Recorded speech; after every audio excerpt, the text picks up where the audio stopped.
Chapter 1. Kona Weather. Miss Minerva Winterslip was a Bostonian in good standing and long past the romantic age, yet beauty thrilled her still, even the semi-barbaric beauty of a Pacific island. As she walked slowly along the beach, she felt the little catch in her throat that sometimes she had known in Symphony Hall, Boston, when her favorite orchestra rose to some new and unexpected height of loveliness.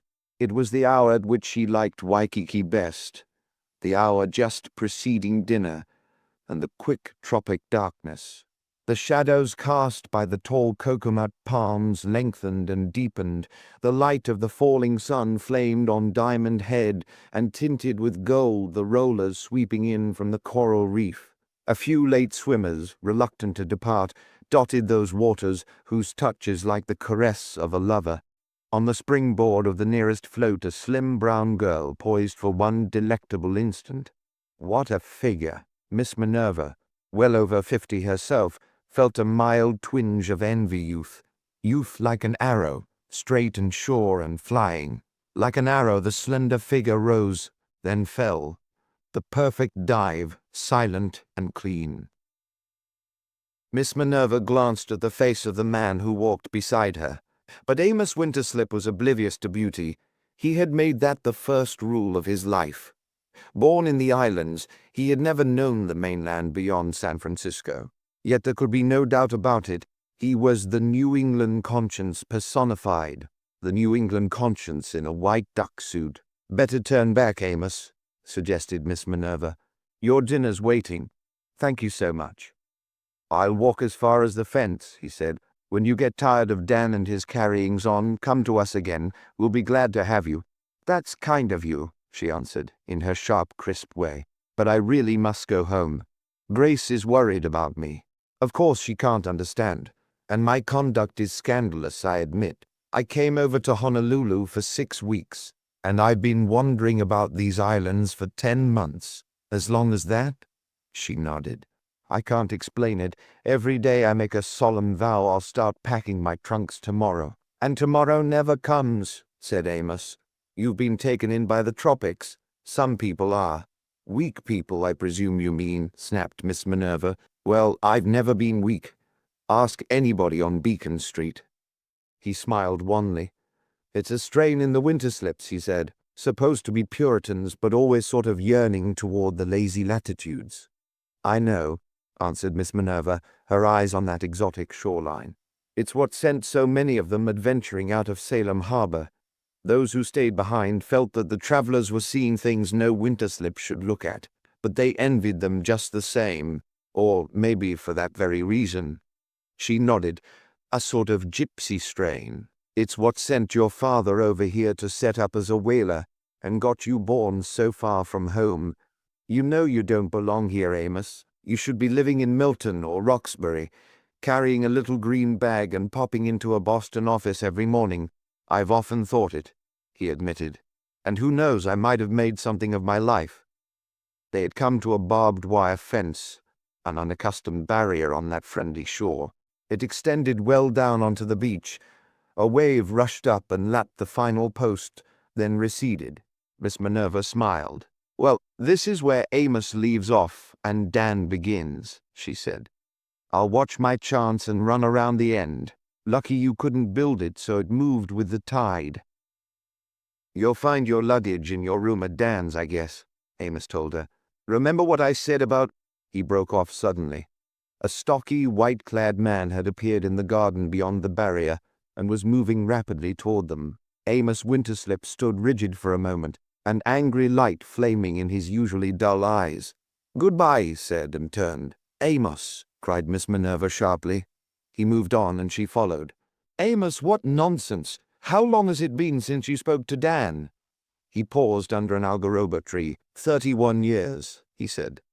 31 years the 10th of last August." "That's long enough," she told him. "Now come around that foolish fence of yours and hold out your hand to him." "Not me," said Amos. "I guess you don't know Dan, Minerva, and the sort of life he's led. Time and again he's dishonored us all." "Why, Dan's regarded as a big man," she protested. "He's respected and rich," added Amos bitterly. And I'm poor. Yes, that's the way it often goes in this world. But there's a world to come, and over there I reckon Dan's going to get his. Hardy soul though she was, Miss Minerva was somewhat frightened by the look of hate on his thin face. She saw the uselessness of further argument. "Goodbye, Amos," she said. "I wish I might persuade you to come east some day." He gave no sign of hearing, but hurried along the white stretch of sand. When Miss Minerva turned, Dan Winterslip was smiling at her from beyond the fence. "Hello there," he cried. "Come this side of the wire and enjoy life again. You're mighty welcome. How are you, Dan?" She watched her chance with the waves and joined him. He took both her hands in his. "Glad to see you," he said, and his eyes backed him up. Yes, he did have a way with women. It's a bit lonely at the old homestead these days. Need a young girl about to brighten things up. Miss Minerva sniffed. "I've tramped Boston in galoshes too many winters," she reminded him, "to lose my head over talk like that." "Forget Boston," he urged. "We're all young in Hawaii. Look at me." She did look at him wonderingly. He was 63, she knew, but only the mass of wavy white hair overhanging his temples betrayed his age. His face, burned to the deepest bronze by long years of wandering under the Polynesian sun, was without a line or wrinkle. Deep-chested and muscular, he could have passed on the mainland for a man of 40. "I see my precious brother brought you as far as the deadline," he remarked as they moved on through the garden. "Sent me his love, I presume?" "I tried to get him to come round and shake hands," Miss Minerva said. Dan Winterslip laughed. "Don't deprive poor Amos of his hate for me," he urged. "It's about all he lives for now. Comes over every night and stands under that algaroba tree of his, smoking cigarettes and staring at my house. Know what he's waiting for? He's waiting for the Lord to strike me down for my sins. Well, he's a patient waiter, I'll say that for him." Miss Minerva did not reply. Dan's great rambling house of many rooms was set in beauty almost too poignant to be borne. She stood, drinking it all in again. The poinciana trees like big crimson umbrellas, the stately golden glow, the gigantic banyans casting purple shadows, her favorite how tree, seemingly old as time itself, covered with a profusion of yellow blossoms. Loveliest of all were the flowering vines, the bougainvillea, burying everything it touched in brick-red splendor. Miss Minerva wondered what her friends, who every spring went into sedate ecstasies over the Boston public gardens, would say if they could see what she saw now. They would be a bit shocked, perhaps, for this was too lurid to be quite respectable. A scarlet background, and a fitting one, no doubt, for Cousin Dan. They reached the door at the side of the house that led directly into the living room. Glancing to her right, Miss Minerva caught through the lush foliage glimpses of the iron fence and tall gates that fronted on Kalia Road. Dan opened the door for her, and she stepped inside. Like most apartments of its sort in the islands, the living room was walled on but 3 sides. The fourth was a vast expanse of wire screening. They crossed the polished floor and entered the big hall beyond. Near the front door, a Hawaiian woman of uncertain age rose slowly from her chair. She was a huge, high-breasted, dignified specimen of that vanishing race. "Well, Kamakui, I'm back," Miss Minerva smiled. "I make you welcome," the woman said.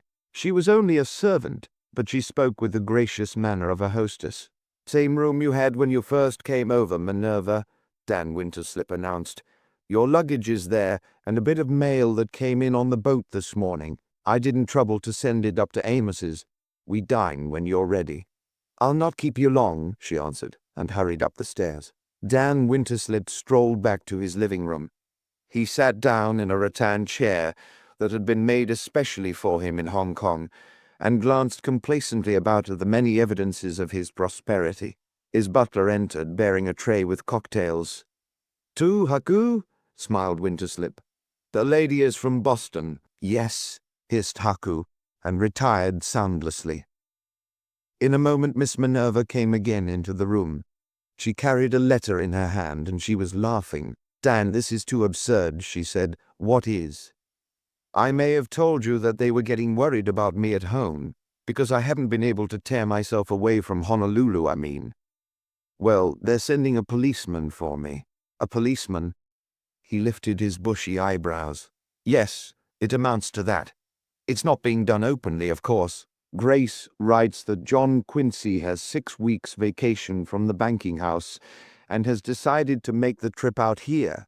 It will give you someone to come home with, my dear, says Grace. Isn't she subtle? John Quincy Winterslip? That would be Grace's son. Miss Minerva nodded. You never met him, did you, Dan? Well, you will shortly, and he certainly won't approve of you. Why not? Dan Winterslip bristled. Because he's proper. He's a dear boy, but oh so proper. This journey is going to be a great cross for him. He'll start disapproving as he passes Albany, and think of the long, weary miles of disapproval he'll have to endure after that. Oh, I don't know. He's a Winterslip, isn't he? He is. But the gypsy strain missed him completely. He's all Puritan. Poor boy. Dan Winterslip moved toward the tray on which stood the amber-colored drinks. I suppose he'll stop with Roger in San Francisco. Write him there and tell him I want him to make this house his home while he's in Honolulu. That's kind of you, Dan. Not at all. I like youth around me, even the Puritan brand. Now that you're going to be apprehended and taken back to civilization, you'd better have one of these cocktails. Well, said his guest, I'm about to exhibit what my brother used to call true Harvard indifference. What do you mean? Asked Winterslip.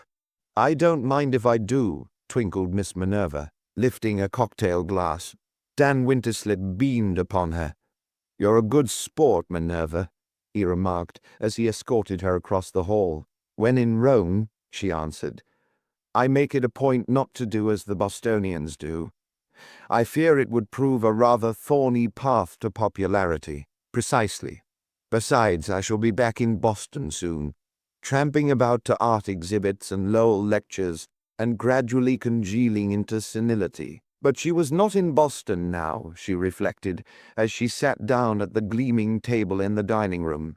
Before her, properly iced, was a generous slice of papaya, golden yellow and inviting. Somewhere beyond the foliage outside the screens, the ocean murmured restlessly. The dinner would be perfect, she knew. The island beef dry and stringy, perhaps, but the fruits and the salad more than atoning. Do you expect Barbara soon? She inquired presently. Dan Winterslip's face lighted like the beach at sunrise. Yes, Barbara has graduated. She'll be along any day now. Nice if she and your perfect nephew should hit on the same boat. Nice for John Quincy, at any rate, Miss Minerva replied. We thought Barbara a lively, charming girl when she visited us in the East. She's all of that, he agreed proudly. His daughter was his dearest possession. I tell you, I've missed her. I've been mighty lonesome. Miss Minerva gave him a shrewd look. Yes, I've heard rumors, she remarked, about how lonesome you've been. He flushed under his tan. Amos, I suppose. Oh, not only Amos, a great deal of talk, Dan, really, at your age. What do you mean, my age? I told you we're all young out here. He ate in silence for a moment. You're a good sport. I said it, and I meant it. You must understand that here in the islands, a man may behave a bit differently than he would in the Back Bay. At that, she smiled, all men in the Back Bay are not to be trusted. I'm not presuming to rebuke you, Dan, but for Barbara's sake, why not select as the object of your devotion a woman you could marry? I could marry this one, if we're talking about the same woman. The one I referred to, Miss Minerva replied, is known rather widely as the widow of Waikiki. This place is a hotbed of gossip. Arlene Compton is perfectly respectable. A former chorus girl, I believe. Not precisely. An actress small parts before she married Lieutenant Compton, and a self-made widow. Just what do you mean by that? He flared. His grey eyes glittered. I understand that when her husband's aeroplane crashed on Diamond Head, it was because he preferred it that way. She had driven him to it. Lies, all lies, Dan Winterslip cried. Pardon me, Minerva, but you mustn't believe all you hear on the beach. He was silent for a moment. What would you say if I told you I proposed to marry this woman? I'm afraid I'd become rather bromidic, she answered gently, and remind you that there's no fool like an old fool. He did not speak. "Forgive me, Dan. I'm your first cousin, but a distant relative for all that. It's really none of my business. I wouldn't care, but I like you. And I'm thinking of Barbara." He bowed his head. "I know," he said. "Barbara. Well, there's no need to get excited. I haven't said anything to Arlene about marriage. Not yet." Miss Minerva smiled. "You know, as I get on in years," she remarked, "so many wise old saws begin to strike me as utter nonsense, particularly that one I just quoted." He looked at her, his eyes friendly again. "This is the best avocado I ever tasted," she added. "But tell me, Dan, are you sure the mango is a food? Seems more like a spring tonic to me." By the time they finished dinner, the topic of Arlene Compton was forgotten, and Dan had completely regained his good nature. They had coffee on his veranda, or, in island parlance, lanai, which opened off one end of the living room. This was of generous size, screened on 3 sides and stretching far down onto the white beach. Outside, the brief tropic dusk dimmed the bright colors of Waikiki. "No breeze stirring," said Miss Minerva. "The trades have died," Dan answered. He referred to the beneficent winds which savored rare, uncomfortable intervals blow across the islands out of the cool northeast. "I'm afraid we're in for a stretch of Kona weather." "I hope not," Miss Minerva said. "It saps the life right out of me nowadays," he told her, and sank into a chair. "That about being young, Minerva. It's a little bluff I'm fond of." She smiled gently. "Even youth finds the Kona hard to endure," she comforted. "I remember when I was here before in the 80s. I was only 19, but the memory of the sick wind lingers still." "I missed you then, Minerva." "Yes, you were off somewhere in the South Seas. But I heard about you when I came back, that you were tall and blonde and lovely, and nowhere near so prim as they feared you were going to be. A wonderful figure, they said, but you've got that yet." She flushed, but smiled still. "Hush, Dan. We don't talk that way where I come from." "The 80s, he sighed. "Hawaii was Hawaii then. Unspoiled, a land of opera bouffe, with old Kalakaua sitting on his golden throne. I remember him," Miss Minerva said. "Grand parties at the palace, and the afternoons when he sat with his disreputable friends on the royal lanai, and the Royal Hawaiian Band played at his feet, and he haughtily tossed them royal pennies. It was such a colorful, naive spot then, Dan." "It's been ruined," he complained sadly. "Too much aping of the mainland, too much of your damned mechanical civilization, automobiles, phonographs, radios, bah! And yet, Minerva, away down underneath there are deep dark waters flowing still." She nodded, and they sat for a moment busy with their memories. Presently Dan Winterslip snapped on a small reading light at his side. "I'll just glance at the evening paper, if you don't mind." "Oh, do," urged Miss Minerva. She was glad of a moment without talk, for this, after all, was the time she loved Waikiki best. So brief, this tropic dusk, so quick the coming of the soft, alluring night. The carpet of the waters, apple green by day, crimson and gold at sunset, was a deep purple now. On top of that extinct volcano called Diamond Head, a yellow eye was winking, as though to hint there might still be fire beneath. 3 miles down, the harbor lights began to twinkle, and out toward the reef the lanterns of Japanese sampans glowed intermittently. Beyond, in the roadstead, loomed the battered hulk of an old brig slowly moving toward the channel entrance. Always out there, a ship or two, in from the east with a cargo of spice or tea or ivory, or eastward bound with a load of tractor salesmen. Ships of all sorts, the spick and span liner and the rakish tramp. Ships from Melbourne and Seattle, New York and Yokohama, Tahiti and Rio, any port on the 7 seas. For this was Honolulu, the crossroads of the Pacific, the glamorous crossroads where, they said, in time all paths crossed again. Miss Minerva sighed. She was conscious of a quick movement on Dan's part. She turned and looked at him. He had laid the paper on his knee and was staring straight ahead. That bluff about being young no good now, for his face was old. "Why, Dan," she said, I'm wondering, Minerva, he began slowly. "Tell me again about that nephew of yours." She was surprised but hid it. "John Quincy," she said. "He's just the usual thing for Boston, conventional. His whole life has been planned for him, from the cradle to the grave. So far he's walked the line. The inevitable preparatory school, Harvard, the proper clubs, the family banking house, even gone and got himself engaged to the very girl his mother would have picked for him. There have been times when I hoped he might kick over the war, but no. He came back and got meekly into the old rut." "Then he's reliable, steady?" Miss Minerva smiled. "Dan, compared with that boy Gibraltar wobbles occasionally, discreet, I take it?" "He invented discretion. That's what I'm telling you. I love him, but a little bit of recklessness now and then. However, I'm afraid it's too late now. John Quincy is nearly 30. Dan Winterslip was on his feet, his manner that of a man who had made an important decision. Beyond the bamboo curtain that hung in the door leading to the living room, a light appeared. "Haku!" Winterslip called. The Japanese came swiftly. "Haku, tell the chauffeur quick, the big car. I must get to the dock before the President Tyler sails for San Francisco. Wiki wiki." The servant disappeared into the living room, and Winterslip followed.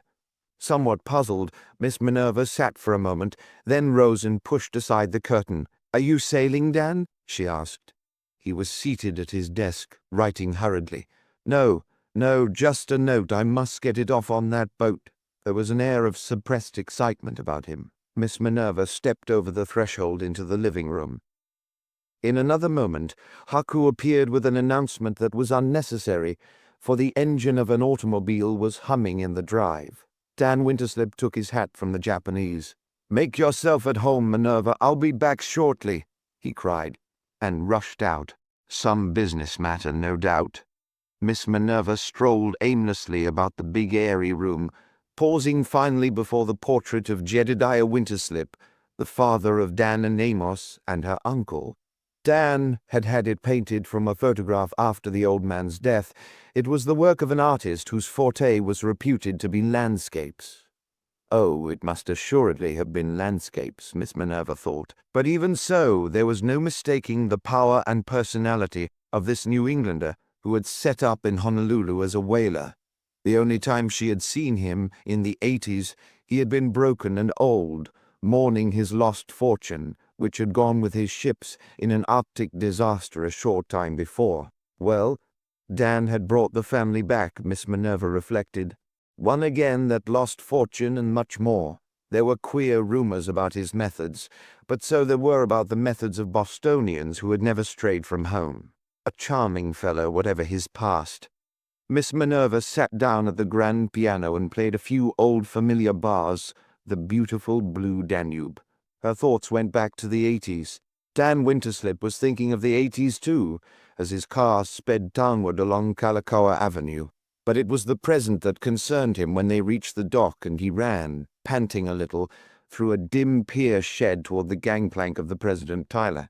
He had no time to spare. The ship was on the point of sailing. Since it was a through boat from the Orient, it left without the ceremonies that attend the departure of a liner, plying only between Honolulu and the mainland. Even so, there were cries of aloha, some hearty and some tremulous. Most of the travelers were bedecked with leis, and a confused little crowd milled about the foot of the plank. Dan Winterslip pushed his way forward and ran up the sharp incline. As he reached the deck, he encountered an old acquaintance, Hepworth, the second officer. "You're the man I'm looking for," he cried. "How are you, sir?" Hepworth said. "I didn't see your name on the list." "No, I'm not sailing. I'm here to ask a favor." "Glad to oblige, Mr. Winterslip." Winterslip thrust a letter into his hand. "You know my cousin Roger in Frisco. Please give him and no one else as soon after you land as you possibly can. I'm too late for the mail, and I prefer this way anyhow. I'll be mighty grateful. Don't mention it. You've been very kind to me, and I'll be only too happy. I'm afraid you'll have to go ashore, sir. Just a minute there." He took Winterslip's arm and gently urged him back onto the plank. The instant Dan's feet touched the dock, the plank was drawn up behind him. For a moment he stood, held by the fascination an islander always feels at sight of a ship outward bound. Then he turned and walked slowly through the pier shed. Ahead of him, he caught a glimpse of a slender, lithe figure, which he recognized at once as that of Dick Cowler, the grandson of Kamaikwi. He quickened his pace and joined the boy. "Hello, Dick," he said. "Hello." The brown face was sullen, unfriendly. "You haven't been to see me for a long time," Dan Winterslip said. "Everything all right?" "Sure," replied Cowler. "Sure it's all right." They reached the street and the boy turned quickly away. "Good night," he muttered. Dan Winterslip stood for a moment, thoughtfully looking after him. Then he got into the car. "No hurry now," he remarked to the chauffeur. When he reappeared in his living room, Miss Minerva glanced up from the book she was reading. "Were you in time, Dan?" she asked. "Just made it," he told her. "Good," she said, rising. "I'll take my book and go upstairs. Pleasant dreams." He waited until she reached the door before he spoke. "Minerva, don't trouble to write your nephew about stopping here." "No, Dan," she said, puzzled again. "No, I've attended to the invitation myself. Good night." "Oh, good night," she answered, and left him. Alone in the great room, he paced restlessly back and forth over the polished floor. In a moment he went out onto the lanai, and found the newspaper he had been reading earlier in the evening. He brought it back to the living room and tried to finish it, but something seemed to trouble him. His eyes kept straying. With a sharp exclamation, he tore one corner from the shipping page, savagely ripped the fragment to bits. Again he got up and wandered about. He had intended paying a call down the beach, but that quiet presence in the room above Boston, in its more tolerant guise, but Boston still gave him pause. He returned to the lanai. There, under a mosquito netting, was the cot where he preferred to sleep. His dressing room was near at hand. However, it was too early for bed. He stepped through the door onto the beach. Unmistakable, the soft, treacherous breath of the Kona fanned his cheek, the sick wind that would pile the breakers high along the coast and blight, temporarily, this island paradise. There was no moon. The stars that usually seemed so friendly and so close were now obscured. The black water rolled in like a threat. He stood staring out into the dark out there to the crossroads, where paths always crossed again, if you gave them time, if you only gave them time. As he turned back, his eyes went to the algaroba tree beyond the wire, and he saw the yellow flare of a match. His brother Amos. He had a sudden friendly feeling for Amos. He wanted to go over and talk to him. Talk of the far days when they played together on this beach. No use, he knew. He sighed, and the screen door of the lanai banged behind him, the screen door without a lock in a land where locks are few. Tired, he sat in the dark to think. His face was turned toward the curtain of bamboo between him and the living room. On that curtain a shadow appeared, was motionless a second, then vanished. He caught his breath again, the shadow. "Who's there?" he called. A huge brown arm was thrust through the bamboo. A friendly brown face was framed there. "Your fruit I put on the table," said Kamaikwi. "I go bed now." "Of course. Go ahead. Good night." The woman withdrew. Dan Winterslip was furious with himself. What was the matter with him, anyhow? He who had fought his way through unspeakable terrors in the early days, nervous, on edge. "Getting old," he muttered. "No, by heaven, it's the Kona. That's it. The Kona. I'll be all right when the trades blow again." When the trades blew again, he wondered. Here at the crossroads one could not be sure. Chapter: The High Hat. John Quincy Winterslip walked aboard the ferry at Oakland feeling rather limp and weary. For more than 6 days he had been marooned on sleepers. His pause at Chicago had been but a flitting from one train to another, and he was fed up. Seeing America first, that was what he had been doing. And what an appalling lot of it there was. He felt that for an eternity he had been staring at endless plains, dotted here and there by unaesthetic houses, the inmates of which had unquestionably never heard a symphony concert. Ahead of him ambled a porter, bearing his 2 suitcases, his golf clubs and his hat box. One of the man's hands was gone, chewed off, no doubt, in some amiable frontier scuffle. In its place, he wore a steel hook. Well, no one could question the value of a steel hook to a man in the porter's profession. But how quaint and western! The boy indicated a spot by the rail on the forward deck, and the porter began to unload. Carefully selecting the man's good hand, John Quincy dropped into it a tip so generous as to result in a touching of hook to cap in a weird salute. The object of this attention sank down amid his elaborate trappings, removed the straw hat from his perspiring head, and tried to figure out just what had happened to him. 3,000 miles from Beacon Street, and 2,000 miles still to go. Why, he inquired sourly of his usually pleasant self, had he ever agreed to make this absurd expedition into heathen country? Here it was, late June. Boston was at its best. Tennis at Longwood, long mild evenings in a single shell on the Charles, weekends and golf with Agatha Parker at Magnolia. And if one must travel, there was Paris. He hadn't seen Paris in 2 years and had been rather planning a quick run over when his mother had put this preposterous notion into his head. Preposterous it was, all of that. Traveling 5,000 miles, just as a gentle hint to Aunt Minerva to return to her calm, well-ordered life behind purple window panes on Beacon Street. And was there any chance that his strong-minded relative would take the hint? Not 1 in 1,000. Aunt Minerva was accustomed to do as she pleased. He had an uncomfortable, shocked recollection of one occasion when she had said she would do as she damn well pleased. John Quincy wished he was back. He wished he was crossing Boston Common to his office on State Street, there to put out a new issue of bonds. He was not yet a member of the firm that was an honor accorded only to Winterslips who were bold and a little stooped. But his heart was in his work. He put out a bond issue with loving apprehension, waiting for the verdict as a play, right waits behind the scenes on a first night. Would those first mortgage sixes go over big, or would they flop at his feet? The hoarse boom of a ferry whistle recalled John Quincy to his present, unbelievable location on the map. The boat began to move. He was dimly conscious of a young person of feminine gender who came and sat at his side. Away from the slip and out into the harbor the ferry carried John Quincy, and he suddenly sat up and took notice, for he was never blind to beauty no matter where he encountered it, and he was encountering beauty now. The morning air was keen and dry and bright. Spread out before him was that harbor which is like a tired navigator's dream come true. They passed Goat Island, and he heard the faint echo of a bugle. He saw Tamalpais lifting its proud head toward the sparkling sky. He turned, and there was San Francisco scattered blithely over its many hills. The ferry plowed on, and John Quincy sat very still.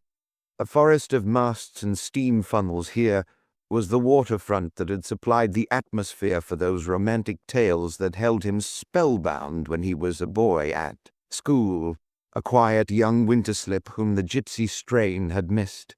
Now he could distinguish a bark from Antwerp, a great liner from the Orient, a 5-masted schooner that was reminiscent of those supposedly forgotten stories. Ships from the treaty ports, ships from coconut islands in southern seas, a picture as intriguing and colorful as a backdrop in a theater, but far more real. Suddenly John Quincy stood up. A puzzled look had come into his calm gray eyes. I don't understand," he murmured. He was startled by the sound of his own voice. He hadn't intended to speak aloud. In order not to appear too utterly silly, he looked around for someone to whom he might pretend he had addressed that remark. There was no one about, except the young person who was obviously feminine and therefore not to be informally accosted.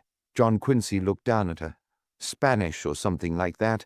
Blue-black hair, dark eyes that were alight now with the amusement she was striving to hide, a delicate oval face tanned a deep brown. He looked again at the harbor beauty all about the boat, and beauty on it much better than traveling on trains. The girl looked up at John Quincy. She saw a big, broad-shouldered young man with a face as innocent as a child's. A bit of friendliness, she decided instantly, would not be misunderstood. "I beg your pardon," she said. "Oh, I'm sorry," he stammered. "I didn't mean, I spoke without intending. I said I didn't understand." "You didn't understand what?"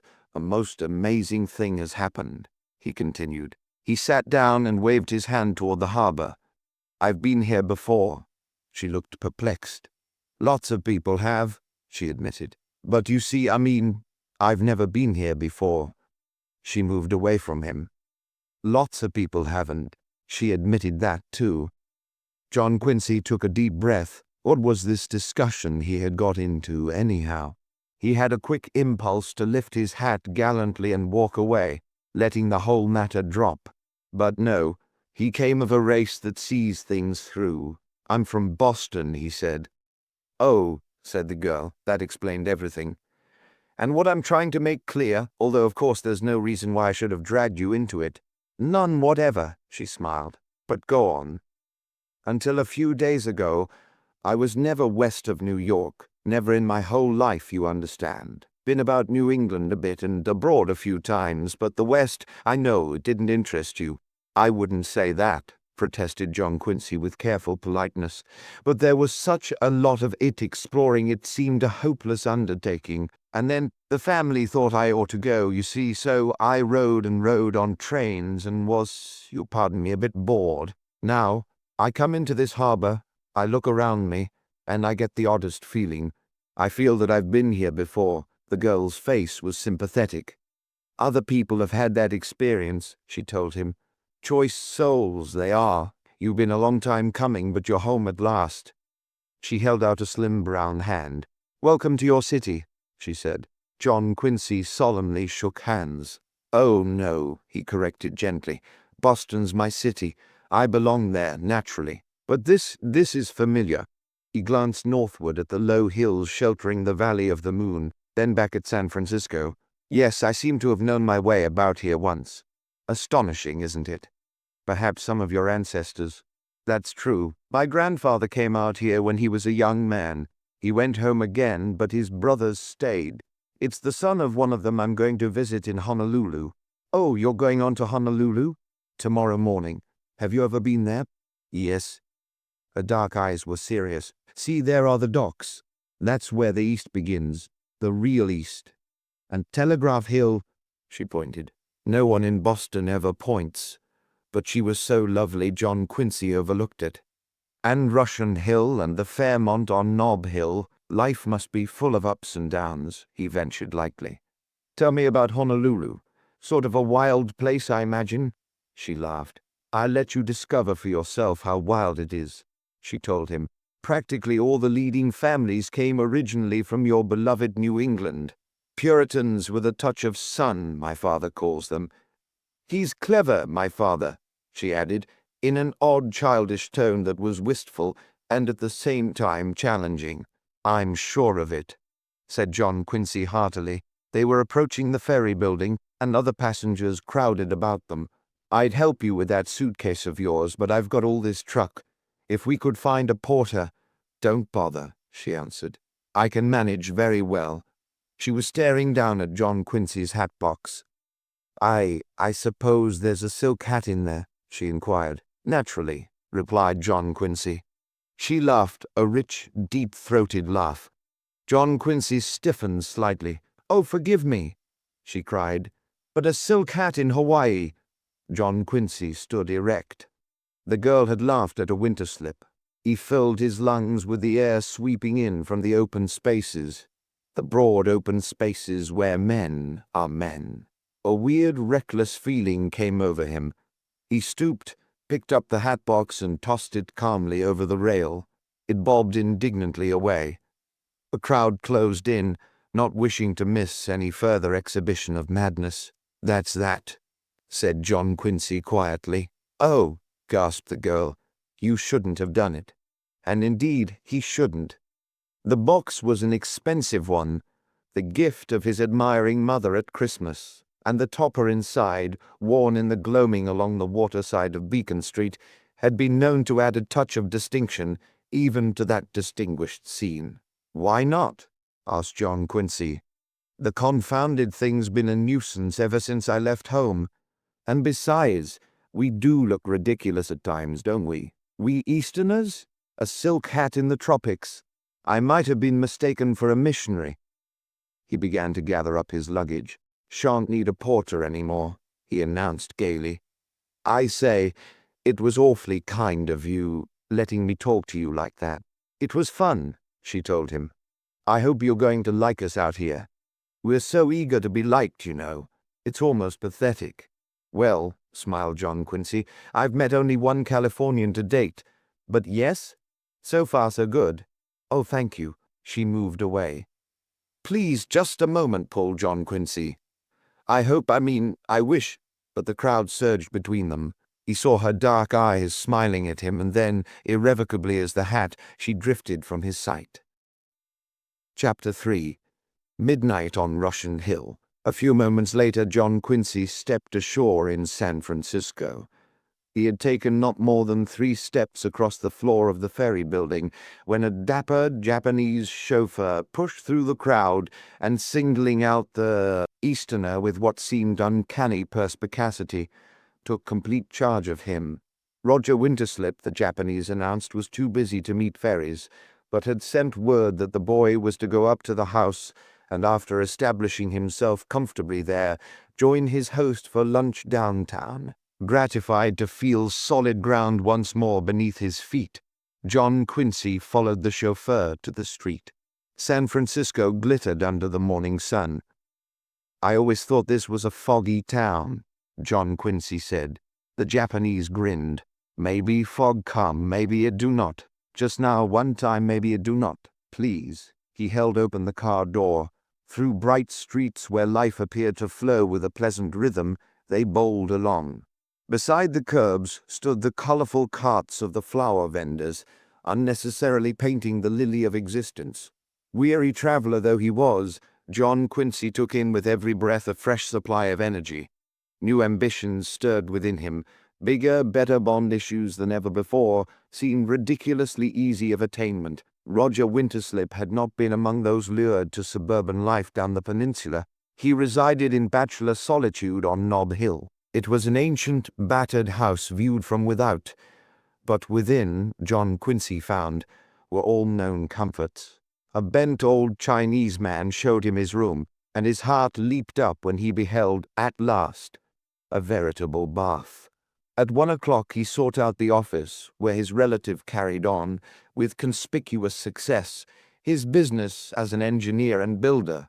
Roger proved a short, florid man in his late 50s. "Hello, son," he cried cordially. "How's Boston?" "Everyone is quite well," said John Quincy. "You're being extremely kind." "Nonsense. It's a pleasure to see you. Come along." He took John Quincy to a famous club for lunch. In the grill he pointed out several well-known writers. The boy was not unduly impressed, for Longfellow, Whittier, and Lowell were not among them. Nevertheless, it was a pleasant place, the service perfect, the food of an excellence rare on the codfish coast. "And what," asked Roger presently, "do you think of San Francisco?" "I like it," John Quincy said simply. "No? Do you really mean that?" Roger beamed. "Well, it's the sort of place that ought to appeal to a New Englander.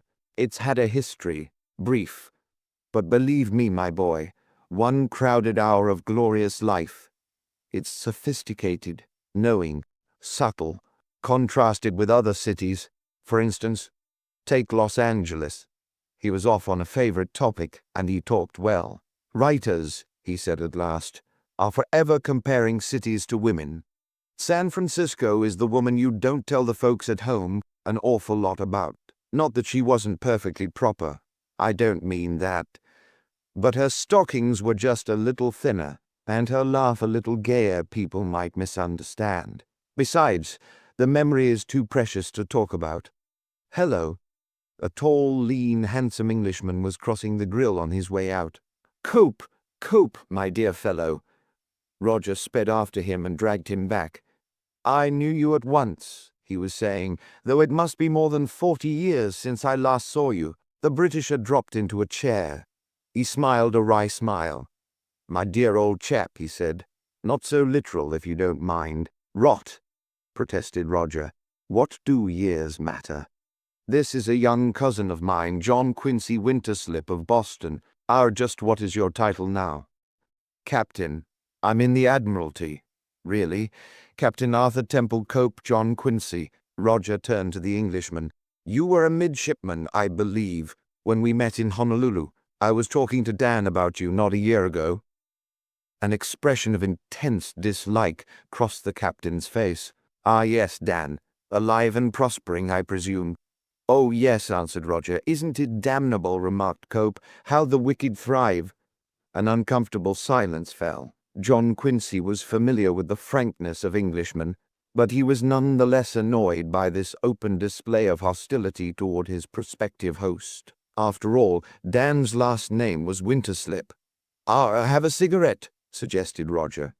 "Thank you, have one of mine," said Cope, taking out a silver case. "Virginia tobacco, though they are put up in Piccadilly. No? And you, sir?" He held the case before John Quincy, who refused a bit stiffly. The captain nonchalantly lighted up. "I beg your pardon what I said about your cousin," he began. "But really, you know, no matter," said Roger cordially. "Tell me what you're doing here." "On my way to Hawaii," explained the captain. "Sailing at 3 today on the Australian boat. A bit of a job for the Admiralty. From Honolulu I dropped down to the Fanning Group, a little flock of islands that belongs to us," he added with a fine paternal air. "A possible coaling station," smiled Roger. "My dear fellow, the precise nature of my mission is, of course, a secret." Captain Cope looked suddenly at John Quincy. "By the way, I once knew a very charming girl from Boston. A relative of yours, no doubt." A girl," repeated John Quincy, puzzled. "Minerva Winterslip." "Why?" said John Quincy, amazed. "You mean my Aunt Minerva?" The captain smiled. "She was no one's aunt in those days," he said. "Nothing auntish about her, but that was in Honolulu in the 80s. We'd put in there on the old Whodunit. The poor unlucky ship was limping home, crippled from Samoa. Your aunt was visiting at that port. There were dances at the palace, swimming parties, me to be young again. Minerva's in Honolulu now," Roger told him. "No, really?" "Yes, she's stopping with Dan." "With Dan?" The captain was silent for a moment. "Her husband." "Minerva never married," Roger explained. "Amazing," said the captain. He blew a ring of smoke toward the paneled ceiling. "The more shame to the men of Boston. My time is hardly my own, but I shall hope to look in on her." He rose. "This was a bit of luck meeting you again, old chap. I'm due aboard the boat very shortly, you understand, of course." He bowed to them both and departed. "Fine fellow," Roger said, staring after him. "Frank and British, but a splendid chap. I wasn't especially pleased," John Quincy admitted, "by the way he spoke of cousin Dan." Roger laughed. "Better get used to it," he advised. "Dan is not passionately beloved. He's climbed high, you know, and he's trampled down a few on his way up. By the way, he wants you to do an errand for him here in San Francisco." "Me?" cried John Quincy. "An errand?" "Yes, you ought to feel flattered. Dan doesn't trust everybody. However, it's something that must wait until dark." "Until dark," repeated the puzzled young man from Boston. "Precisely. In the meantime, I propose to show you about town. But you're busy. I couldn't think of taking you away." Roger laid his hand on John Quincy's shoulder. "My boy, no Westerner is ever too busy to show a man from the East about his city. I've been looking forward to this chance for weeks, and since you insist on sailing tomorrow at 10, we must make the most of our time." Roger proved an adept at making the most of one's time in San Francisco.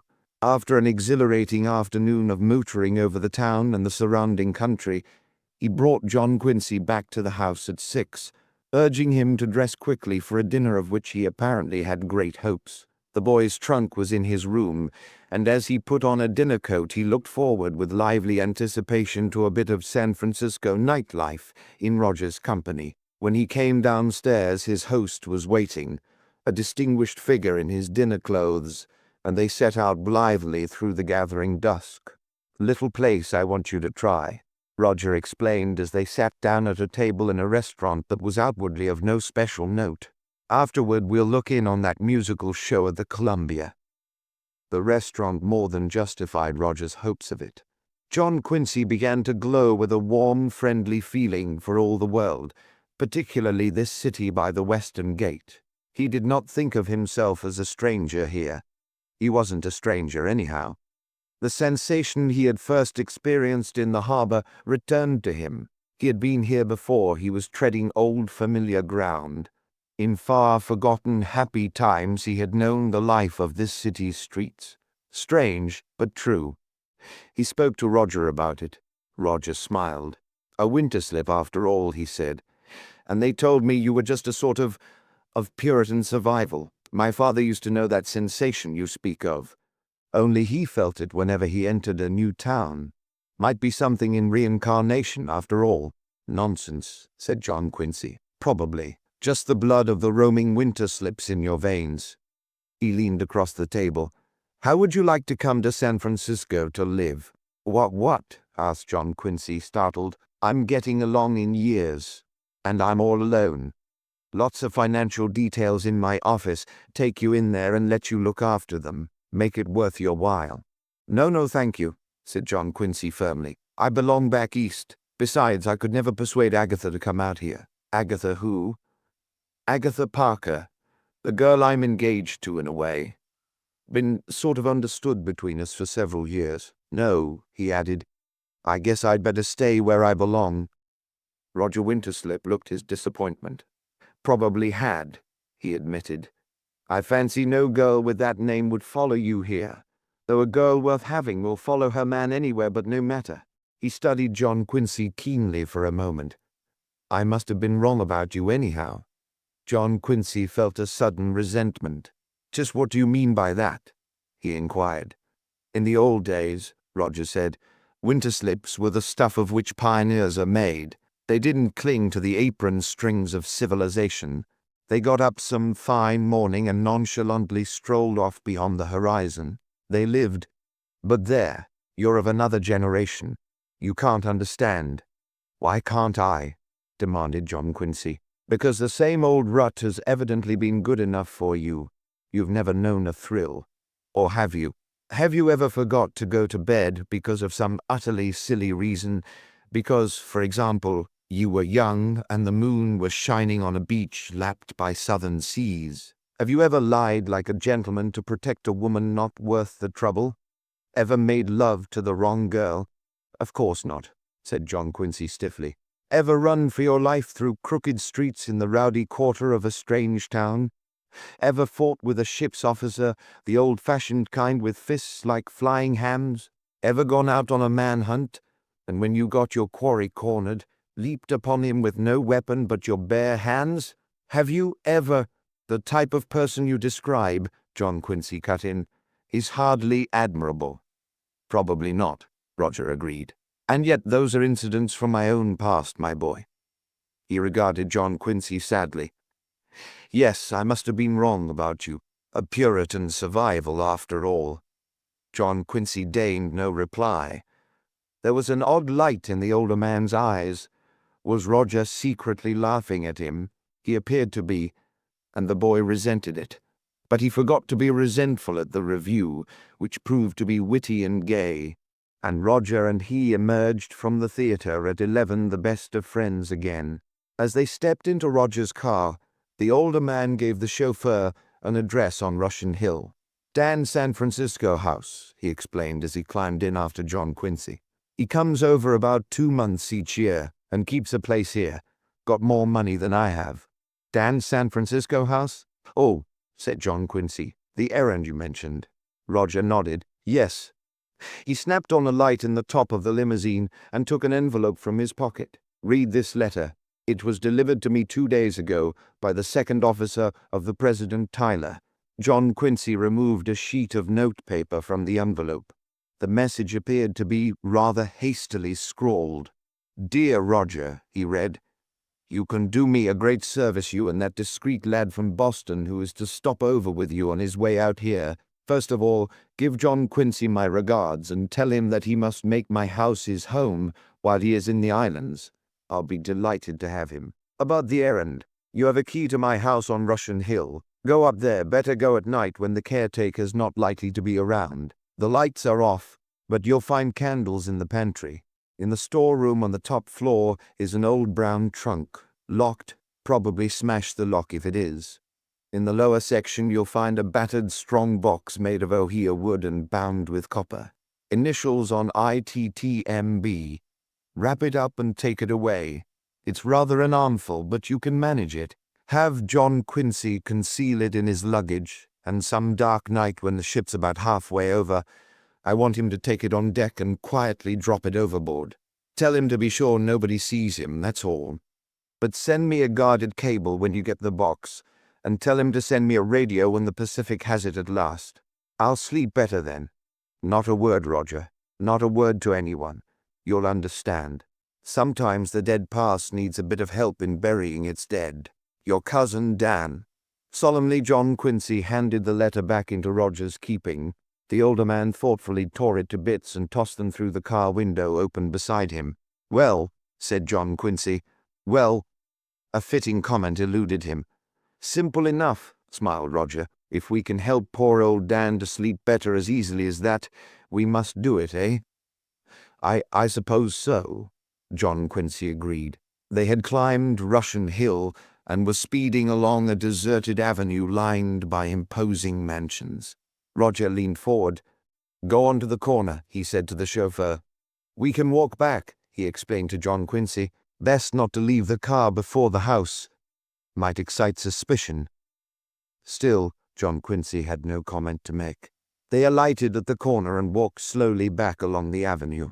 In front of a big stone house, Roger paused. He looked carefully in all directions, then ran with surprising speed up the steps. "Come on," he called softly. John Quincy came. Roger unlocked the door and they stepped into a dark vestibule. Beyond that, darker still, was a huge hall, the dim suggestion of a grand staircase. Here and there an article of furniture shrouded in white stood like a ghost, marooned but patient. Roger took out a box of matches. "Meant to bring a flashlight," he said, "but I clean forgot. Wait here. I'll hunt those candles in the pantry." He went off into the dark. John Quincy took a few cautious steps. He was about to sit down on a chair, but it was like sitting on the lap of a ghost. He changed his mind, stood in the middle of the floor, waited. Quiet, deathly quiet. The black had swallowed Roger. With not so much as a gurgle, after what seemed an age, Roger returned, bearing 2 lighted candles. "One each," he explained. John Quincy took his, held it high. The flickering yellow flame accentuated the shadows, was really of small help. Roger led the way up the grand staircase, then up narrower flight. At the foot of still another flight, in a stuffy passage on the 3rd floor, he halted. "Here we are," he said. "This leads to the storage room under the roof. By gad, I'm getting too old for this sort of thing. I meant to bring a chisel to use on that lock. I know where the tools are. I'll be gone only a minute. You go on up and locate the trunk."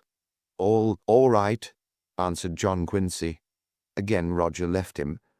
John Quincy hesitated. Something about a deserted house at midnight to dismay the stoutest heart, but nonsense. He was a grown man. He smiled and started up the narrow stair. High above his head, the yellow light of the candle flickered on the brown rafters of the unfinished storeroom. He reached the top of the stairs and paused. Gloom, gloom everywhere. Odd how floorboards will creak even when no one is moving over them. One was creaking back of him now.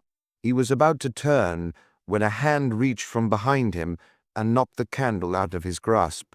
It rolled on the floor, extinguished. This was downright rude.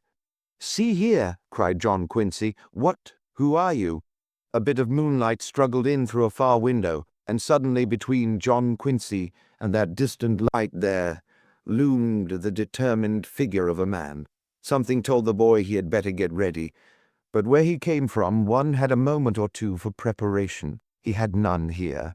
A fist shot out and found his face, and John Quincy Winterslip of Boston went down amid the rubbish of a San Francisco attic.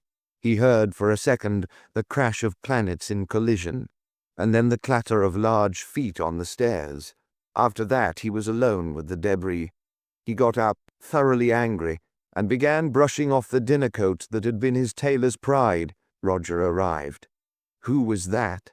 he demanded breathlessly. "Somebody went down the back stairs to the kitchen. Who was it?" "How should I know?" inquired John Quincy with pardonable peevishness. "He didn't introduce himself to me. His cheek was stinging. He put his handkerchief to it, and noted in the light of Roger's candle that it was red when it came away. He wore a ring," added John Quincy. "Damned bad taste." "Hit you, eh?" inquired Roger. "I'll say he did." "Look!" Roger cried. He pointed. "The trunk lock smashed."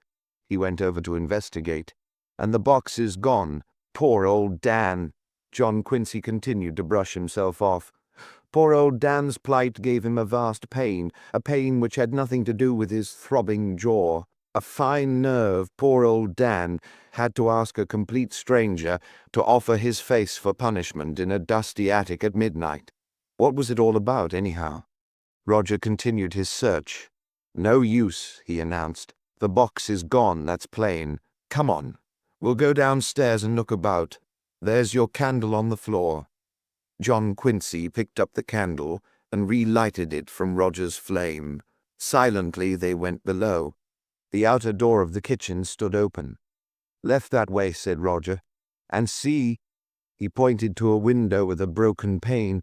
"That's where he came in." "How about the police?" suggested John Quincy. Roger stared at him. "The police? I should say not. Where's your discretion, my boy? This is not a police matter.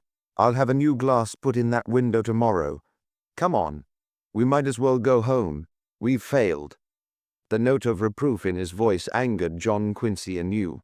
They left the extinguished candles on a table in the hall and returned to the street. "Well, I'll have to cable Dan," Roger said as they walked toward the corner. "I'm afraid he'll be terribly upset by this. It won't tend to endear you to him either." "I can struggle along," said John Quincy, without his affection. "If you could only have held that fellow till I came." "Look here," said John Quincy. "I was taken unawares. How could I know that I was going up against the heavyweight champion in that attic? He came at me out of the dark, and I'm not in condition." "No offense, my boy," Roger put in. "I see my mistake," went on John Quincy. "I should have trained for this trip out here. A stiff course in a gymnasium. But don't worry. The next lad that makes a pass at me will find a different target. I'll do a daily 3 dozen, and I'll take boxing lessons. From now on until I get home, I'll be expecting the worst." Roger laughed. "That's a nasty cut on your cheek," he remarked. "We'd better stop at this drugstore and have it dressed." A solicitous drug clerk ministered to John Quincy with iodine, cotton, and court plaster, and he re-entered the limousine, bearing honorably the scar of battle. The drive to Nob Hill was devoid of light chatter. Just inside the door of Roger's house, a whirlwind in a gay gown descended upon them.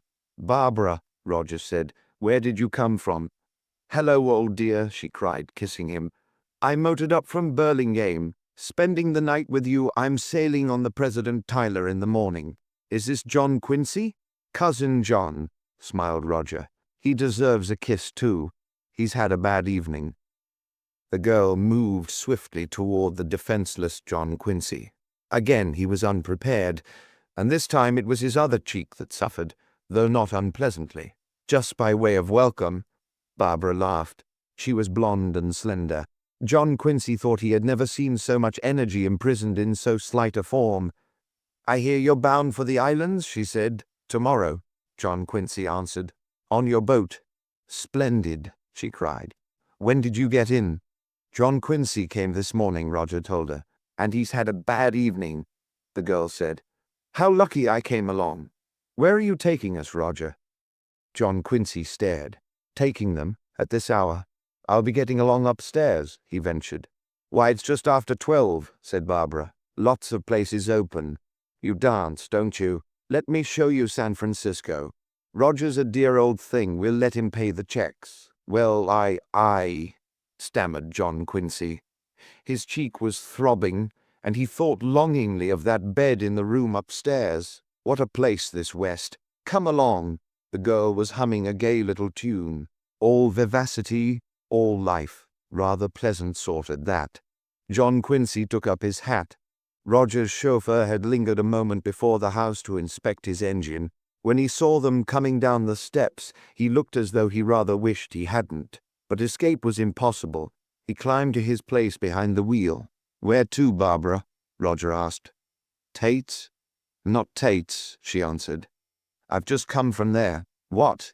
I thought you motored in from Burlingame." "So I did, at 5. I've traveled a bit since then. How about some chop suey for this Boston boy?" Good Lord, John Quincy thought. Was there anything in the world he wanted less? No matter. Barbara took him among the Chinese. He didn't give a hang about the Chinese, nor the Mexicans whose restaurants interested the girl next. At the moment he was unsympathetic toward Italy, and even toward France. But he struggled on the international round, affronting his digestion with queer dishes, and dancing thousands of miles with the slim Barbara in his arms. After scrambled eggs at a place called Pete's Fashion, she consented to call it an evening. As John Quincy staggered into Roger's house, the great clock in the hall was striking 3. The girl was still alert and sparkling. John Quincy hastily concealed a yawn. "All wrong to come home so early," she cried, "but we'll have a dance or two on the boat. By the way, I've been wanting to ask, what does it mean, the injured cheek?" "Why are I?" John Quincy remarked. Over the girl's shoulder he saw Roger violently shaking his head. "Oh, that," said John Quincy, lightly touching the wound. "That's where the West begins. Good night. I've had a bully time." And at last he got upstairs. He stood for a moment at his bedroom window, gazing down at the torchlight procession of the streets through this amazing city. He was a little dazed. That soft, warm presence close by his side in the car, pleasant, very pleasant. Remarkable girls out here. Different. Beyond shone the harbor lights. That other girl, wonderful eyes she had. Just because she had laughed at him, his treasured hat box floated now forlorn on those dark waters. He yawned again. Better be careful. Mustn't be so easily influenced. No telling where it would end. Chapter: A friend of Tim's. It was another of those mornings on which the fog maybe did not come. Roger and his guests were in the limousine again. It seemed to John Quincy that they had left it only a few minutes before, so it must have seemed to the chauffeur too, as, sleepy-eyed, he hurried them toward the waterfront. "By the way, John Quincy," Roger said, "you'll want to change your money before you go aboard." John Quincy gathered his wandering thoughts. "Oh, yes, of course," he answered. Roger smiled. "Just what sort of money would you like to change it for?" he inquired. "Why," began John Quincy. He stopped. "Why, I always thought—" "Don't pay any attention to Roger," Barbara laughed. "He's spoofing you." She was fresh and blooming. A little matter like 3 a.m. made no difference to her. Only about 1 person out of 1,000 in this country knows that Hawaii is a part of the United States, and the fact annoys us deeply over in the islands. Dear old Roger was trying to get you in wrong with me by enrolling you among the 999. "Almost did it too," chuckled Roger. "Nonsense," said Barbara. "John Quincy is too intelligent. He's not like that congressman who wrote a letter to the American consul at Honolulu." "Did one of them do that?" smiled John. "Quincy. He certainly did. We almost gave up the struggle after that. Then there was the senator who came out on a junket and began a speech with, 'When I get home to my country,' someone in the audience shouted. 'You're there now, you big stiff.' It wasn't elegant, of course, but it expressed our feeling perfectly. Oh, we're touchy, John Quincy." "Don't blame you a bit," he told her. "I'll be very careful what I say." They had reached the Embarcadero, and the car halted before one of the piers. The chauffeur descended and began to gather up the baggage. Roger and John Quincy took a share of it, and they traversed the pier shed to the gangplank. "Get along to your office, Roger," Barbara said. "No hurry," he answered. "I'll go aboard with you, of course." Amid the confusion of the deck, a party of girls swept down on Barbara. Pretty lively girls of the California brand. John Quincy learned with some regret that they were there only to see Barbara off. A big, broad-shouldered man in white pushed his way through the crowd. "Hello there," he called to Barbara. "Hello, Harry," she answered. "You know Roger, don't you? John Quincy, this is an old friend of mine, Harry Jennison." Mr. Jennison was extremely good-looking. His face was deeply tanned by the island sun, his hair blonde and wavy, his grey eyes amused and cynical. Altogether, he was the type of man women look at twice and never forget. John Quincy felt himself at once supplanted in the eyes of Barbara's friends. Jennison seized the boy's hand in a firm grip. "Sailing too, Mr. Winterslip?" he inquired. "That's good. Between us, we ought to be able to keep this young woman entertained." The shore call sounded, and the confusion increased. Along the deck came a little old lady, followed by a Chinese woman servant. They walked briskly, and the crowd gave way before them. "Hello, this is luck," cried Roger. "Madam Maynard, just a moment. I want you to meet a cousin of mine from Boston." He introduced John Quincy. "I give him into your charge. Couldn't find a better guide, philosopher, and friend for him if I combed the islands." The old lady glanced at John Quincy. Her black eyes snapped. "Another Winterslip, eh?" she said. "Hawaii's all cluttered up with them now. Well, the more the merrier. I know your aunt."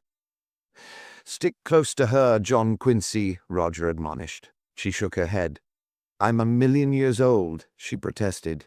"The boys don't stick so close anymore. They like 'em younger. However, I'll keep my eye on him, my good eye. Well, Roger, run over sometime." And she moved away. "A grand soul," said Roger, smiling after her. "You'll like her. Old missionary family and her word's law over there." "Who's this Jennison?" asked John Quincy. "Him." Roger glanced over to where Mr. Jennison stood, the center of an admiring feminine group. "Oh, he's Dan's lawyer. One of the leading citizens of Honolulu, I believe. John J. Adonis himself, isn't he?" An officer appeared, herding the reluctant throng toward the gangplank. "I'll have to leave you, John Quincy. A pleasant journey. When you come through on your way home, give me a few more days to try to convince you on my San Francisco offer." John Quincy laughed. "You've been mighty kind." "Not at all." Roger shook his hand warmly. "Take care of yourself over there. Hawaii's a little too much like heaven to be altogether safe. So long, my boy, so long." He moved away. John Quincy saw him kiss Barbara affectionately, and with her friends join the slow procession ashore. The young man from Boston stepped to the rail. Several hundred voices were calling admonitions, promises, farewells. With that holiday spirit so alien to John Quincy's experience, those ashore were throwing confetti. The streamers grew in number, making a tangle of color, a last frail bond with the land. The gangplank was taken up. Clumsily, the President Tyler began to draw away from the pier. On the topmost deck, a band was playing Aloha O, the sweetest, most melancholy song of goodbye ever written. John Quincy was amazed to feel a lump rising in his throat. The frail, gay-colored bond was breaking now. A thin, veined hand at John Quincy's side waved a handkerchief. He turned to find Mrs. Maynard. There were tears on her cheeks. "Silly old woman," she said. "Sailed away from this town 128 times. Actual count, I keep a diary. Cried every time. What about? I don't know." The ship was well out in the harbor now. Barbara came along, Jennison trailing her. The girl's eyes were wet. "An emotional lot, we islanders," said the old lady. She put her arm about the girl's slim waist. "Here's another one of 'em. Living way off the way we do. Any goodbye at all. It saddens us."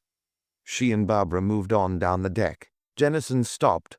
His eyes were quite dry. "First trip out?" he inquired. "Oh, yes," replied John Quincy. "Hope you'll like us," Jennison said. "Not Massachusetts, of course, but we'll do our best to make you feel at home. It's a way we have with strangers." "I'm sure I shall have a bully time," John Quincy remarked. But he felt somewhat depressed. 3,000 miles from Beacon Street, and moving on, he waved to someone he fancied might be Roger on the dock, and went to find his stateroom. He learned that he was to share his cabin with 2 missionaries.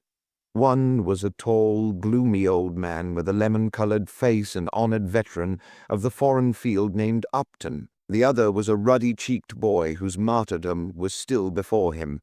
John Quincy suggested drawing lots for a choice of berths, but even this mild form of gambling appeared distasteful to these emissaries of the church. "You boys take the berths," said Upton. "Leave me the couch. I don't sleep well anyhow." His tone was that of one who prefers to suffer. John Quincy politely objected.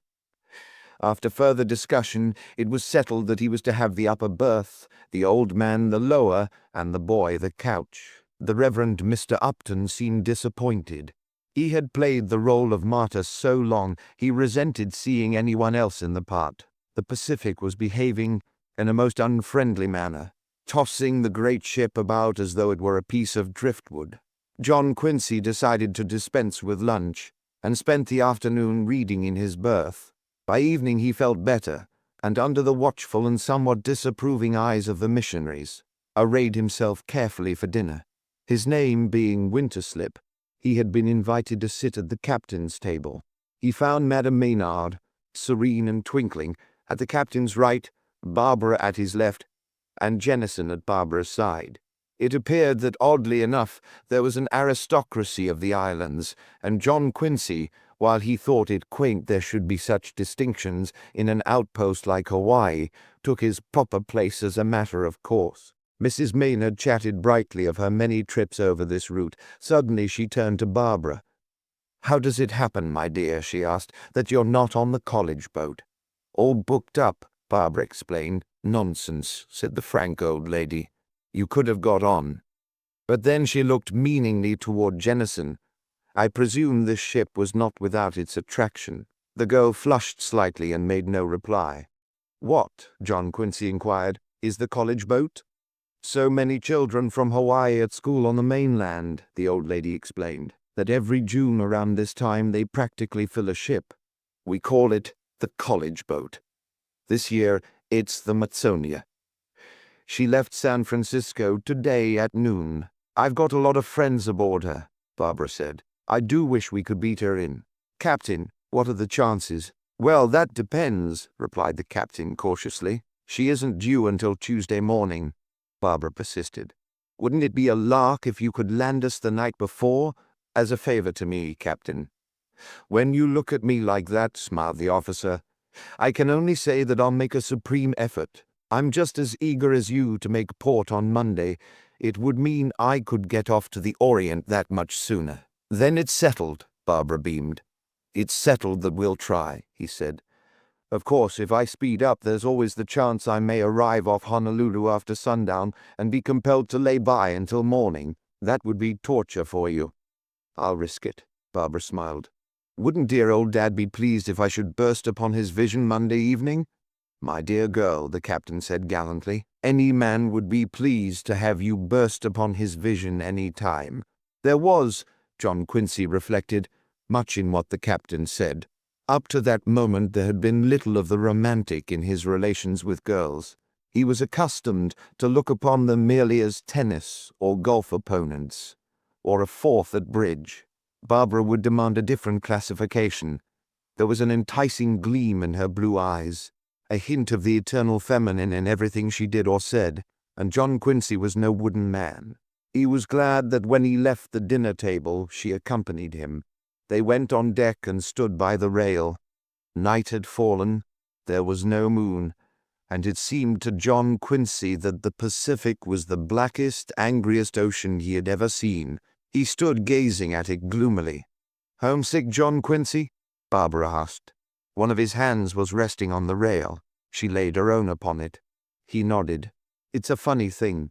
I've been abroad a lot, but I never felt like this. When the ship left port this morning, I nearly wept." "It's not so very funny," she said gently. "This is an alien world you're entering now. Not Boston, John Quincy, nor any other old, civilized place. Not the kind of place where the mind rules. Out here it's the heart that charts our course. People you're fond of do the wildest, most unreasonable things, simply because their minds are sleeping and their hearts are beating fast. Just remember, please, John Quincy, There was an odd note of wistfulness in her voice. Suddenly at their side appeared the white-clad figure of Harry Jennison. "Coming for a stroll, Barbara?" he inquired. For a moment she did not reply. Then she nodded. "Yes," she said, and called over her shoulder as she went, "Cheer up, John Quincy." He watched her go reluctantly. She might have stayed to assuage his loneliness, but there she walked along the dim deck, close to Jennison's side. After a time, he sought the smoking room. It was deserted, but on one of the tables lay a copy of the Boston Transcript. Delighted, John Quincy pounced upon it as Robinson Crusoe might have pounced on news from home. The issue was 10 days old, but no matter. He turned at once to the financial pages. There it was, like the face of a well-beloved friend, the record of one day's trading on the stock exchange, and up in one corner, the advertisement of his own banking house, offering an issue of preferred stock in a Berkshire cotton mill. He read eagerly, but with an odd detached feeling. He was gone from that world, away out here on a black ocean bound for picture book islands. Islands where, not so long ago, brown tribes had battled, brown kings ruled. There seemed no link with that world back home. Those gay-colored streamers of confetti breaking so readily had been a symbol. He was adrift. What sort of port would claim him in the end? He threw the paper down. The Reverend Mr. Upton entered the smoking room. "I left my newspaper here," he explained. "Ah, did you care to look at it?" "Thank you, I have," John Quincy told him. The old man picked it up in a great bony hand. "I always buy a transcript when I get the chance," he said. "It carries me back. You know, I was born in Salem, over 70 years ago." John Quincy stared at him. "You been a long time out here?" he asked. "More than 50 years in the foreign field," answered the old man. "I was one of the first to go to the South Seas, one of the first to carry the torch down there, and a dim torch it was, I'm afraid. Afterward I was transferred to China." John Quincy regarded him with a new interest. "By the way, sir," the missionary continued, "I once met another gentleman named Winterslip, Mr. Daniel Winterslip." "Really?" said John Quincy. "He's a cousin of mine. I'm to visit him in Honolulu." "Yes?" "I heard he had returned to Hawaii and prospered. I met him just once, in the 80s it was, on a lonely island in the Gilbert group. It was rather a turning point in his life, and I have never forgotten." John Quincy waited to hear more, but the old missionary moved away. "I'll go and enjoy my," he smiled.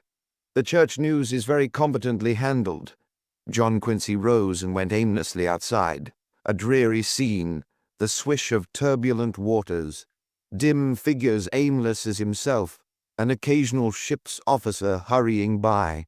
His stateroom opened directly on the deck, and he sank into a steamer chair just outside the door. In the distance he saw his room steward, weaving his way in and out of the cabins under his care.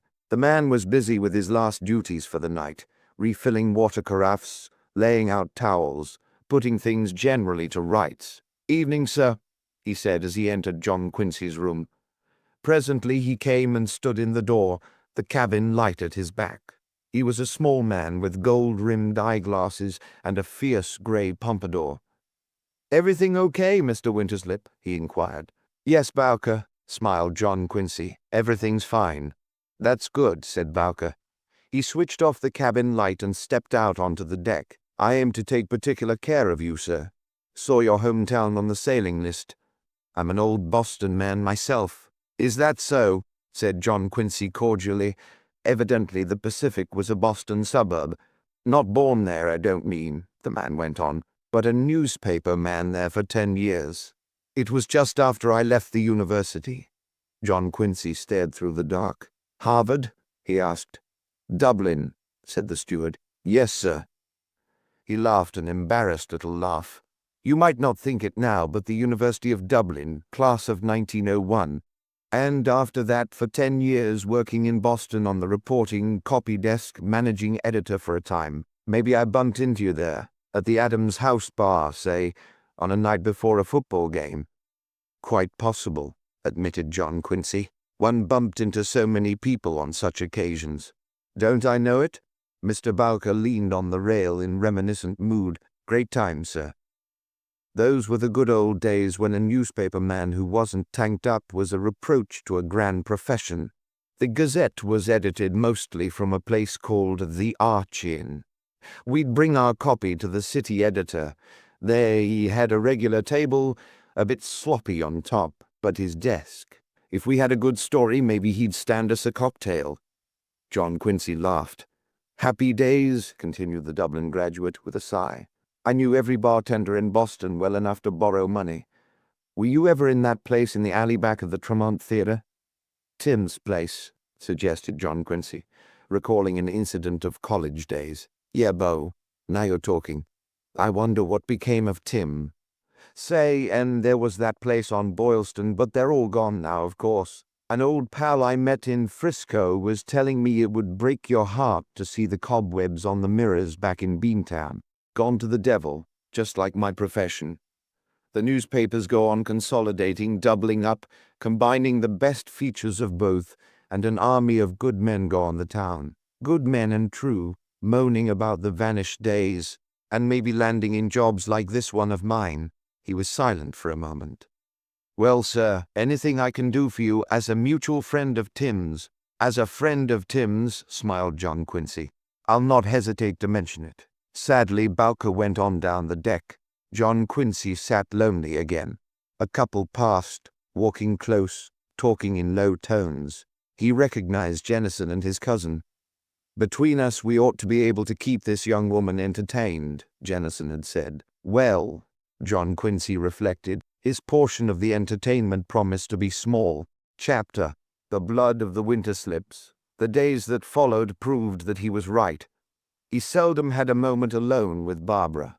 When he did, Jennison seemed always to be hovering nearby, and he did not long delay making the group a threesome. At first, John Quincy resented this, but gradually he began to feel that it didn't matter. Nothing appeared to matter anymore. A great calm had settled over the waters and over John Quincy's soul.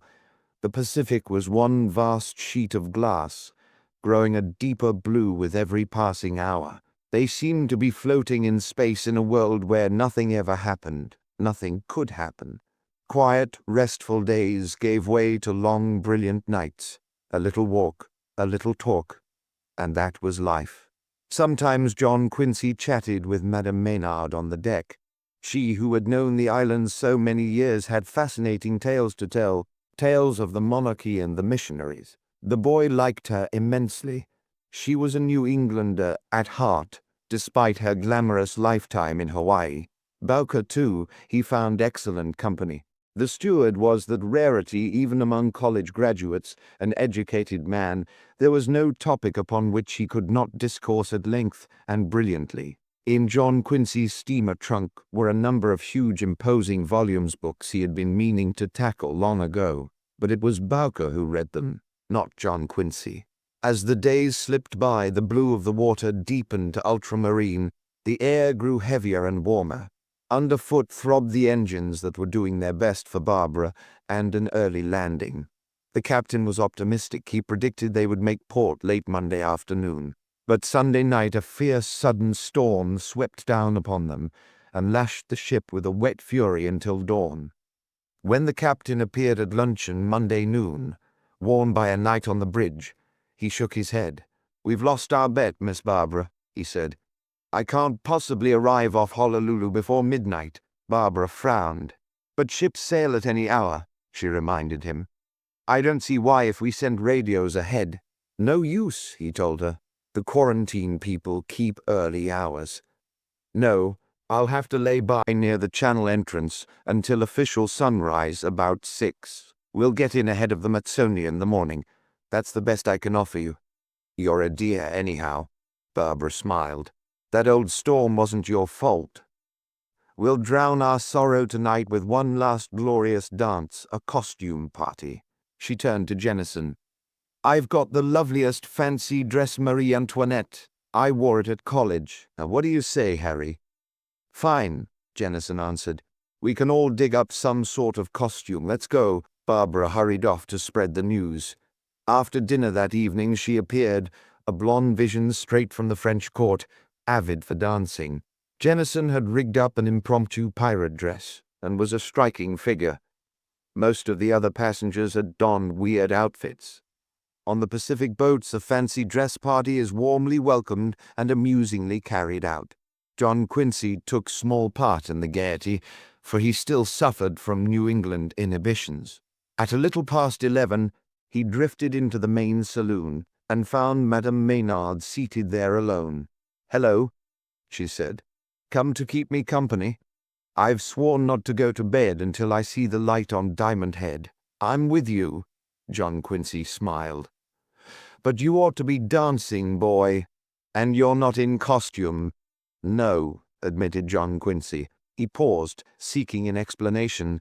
A fellow can't make a fool of himself in front of a lot of strangers." "I understand," nodded the old lady. "It's a fine delicacy, too, but rather rare, particularly out this way." Barbara entered, flushed and vibrant. "Harry's gone to get me a drink," she panted. She sat down beside Mrs. Maynard. "I've been looking for you, my dear. You know, you haven't read my poem since I was a child. She's simply wonderful." This to John Quincy. "Can tell you the most amazing things." Mrs. Maynard vehemently shook her head. "I don't read 'em any more," she said. "Gave it up. As I've grown older, I've come to understand how foolish it is to peer into the future. Today, that's enough for me. That's all I care to think about." "Oh, please," the girl pouted. The old woman took Barbara's slim hand in hers and studied the palm for a moment.